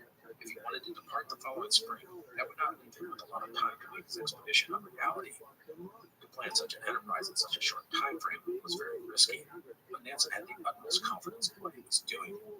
He would use skilled people, travel light, and move fast. Speed, above all else, was critical to Nansen's plan. The route he proposed would cross about 700 kilometers, or 435 miles, of Greenland's interior. His team would travel 30 kilometers, or about 19 miles a day. That was twice what any polar expedition had even dreamed of traveling. If all went well, they would make the crossing in about 25 days. To be safe, the team would carry provisions for twice that number. With luck, they would reach the other side of Greenland and even catch a ship before the bays and fjords iced in for the year. They'd be back before the year was out. It was all wildly optimistic and dangerous. The first thing that Nansen did was to travel to Sweden, where he consulted his hero, Adolf Nordenskiöld, the first man to make the Northeast Passage from Europe to Asia a decade earlier. Nordenskiöld was enthusiastic about Nansen's plan. He believed the skis were a good idea, although he himself did not ski. Skiing was still very much a Norwegian thing. Nordenskiöld also recognized the tremendous risk involved. He was especially concerned about getting an expedition together in such a short time. Nansen would ask about using the Sami people, or Lapps, or Laplanders, as they were called at this time by the Europeans. The Sami, Nordenskiöld said, were good to have on any expedition. Skiing was a part of their way of life, and surviving the harsh winter conditions of the north was something they did all the time. The Sami, however, Nansen was warned, were difficult to handle. Their culture was very different from the rest of Europe. In the end, Nordenskiöld enjoyed being a mentor to Nansen, and he reinforced most of what Nansen believed about how he should proceed with his plans. Nansen would announce his expedition plans on November 24, 1887, in a newspaper. In it, he called on people to apply to go on the journey. Nansen was looking for men with a very specific skill set. First, they had to be good skiers. That was critical.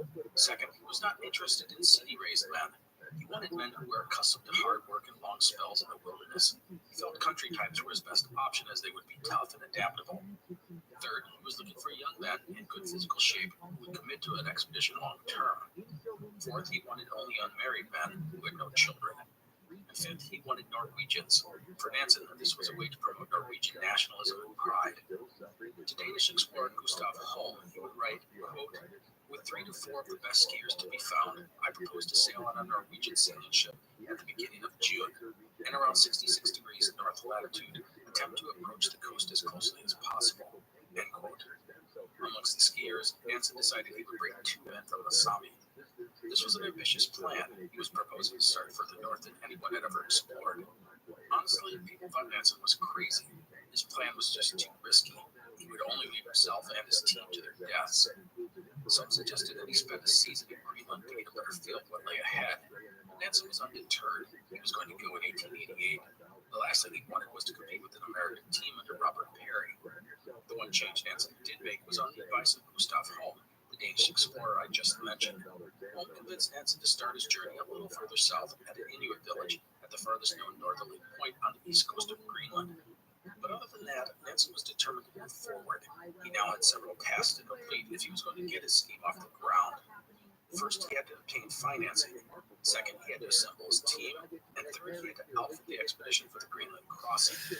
Regarding financing, Nansen approached the University of Christiania for a grant, estimating the expedition would cost 5,000 krone, which, if I did my math correctly, translates into about $45,000 in 2022 money. So fairly modest. He was prepared to pay for it all himself if necessary. However, if he got public financing, he felt it would give the expedition a sense of national approval. The government, however, rejected the request for funds on January 4th, 1888. But a few days later, a wealthy Danish businessman, Augustin Gemmel, reached out to Nansen after reading about his plans in the newspaper, expressing interest in financing the expedition. A deal would be struck, and Nansen would have the money in hand by the end of the month. So, with money in the bank, let's turn to Nansen's team. Nansen would try and recruit some of Norway's more well-known skiers, but he would have no luck. People saw his plan as too risky, plus the idea of being away for at least half a year helped little appeal to most men. Still, in time, Nansen would form his team. The first person I'll talk about is Otto Sverdrup. Sverdrup was a 33-year-old sailor and outdoorsman. He had grown up on a farm between a mountain and a fjord and had gone to sea at 17. He was a rugged, resourceful man and had been recommended by Nansen's brother, Alexander. Due to his common sense and resourcefulness, Sverdrup would become the unofficial second-in-command of the expedition. The second member of the team was Olaf Christian Dietrichson, a 31-year-old military officer. The other 2 team members would come from the northern Sami people. Getting to Sami was difficult, as Nansen could not go and interview them himself. He would thus have to get someone to recruit them for him. The 2 Sami would not arrive in Christiania until April 16, 1888. They had traveled more than 1,000 miles to join their team. Their names were Ulla Nilsson Ravna and Samuel Johannesson Bolter. They showed up wearing the traditional clothing of the Sami, a blue jacket with red and yellow stripes. They spoke broken Norwegian. Neither man had ever been south of the Arctic Circle, and they had never heard of Greenland or been recruited for the expedition. They had been lured to the expedition by a salary of 800 krone, but in reality, it had been difficult to find anyone interested in the job. The main issue was that no one wanted to go away from home for such a long time frame. All of this meant that Nansen's recruits were not exactly what he wanted. Bolter was 27, but he was a river Sami, meaning he was settled. He was not one of the mountain Sami who were nomads and survived by following a reindeer much of the year.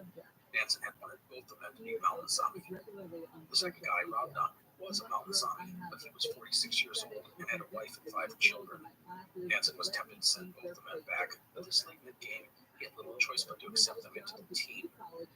Now, late in the process of forming the expedition, Nansen decided to add one more member. He would settle on 23-year-old Christian Christensen. Christensen was a noted skier and sailor who was known and recommended by Sverdrup. With the addition of Christensen, the team was complete.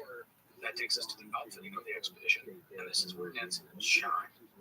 Nansen studied all the reports of earlier polar explorers, so he could find insight into how best to accomplish his goals, and thus outfitting the expedition was critical to him. Now, everything he was doing was to be done with speed, simplicity, and mobility in mind. Nansen would go on to design and build all sorts of supplies and tools from scratch. Taking a note from the Sami, they designed the sleeping bags using reindeer fur so they would be light and warm. For transportation, he tested sledges used by the Sami and Inuit, but settled on a design based on the kind used by Norwegian farmers. These had broad runners like skis and were versatile and durable. They used no iron. Instead, leather foams were used to hold them together. together. These sledges were pulled by the skiers. Nancy would test out one of the sledges by towing it from there into Giannia. The result was a great success.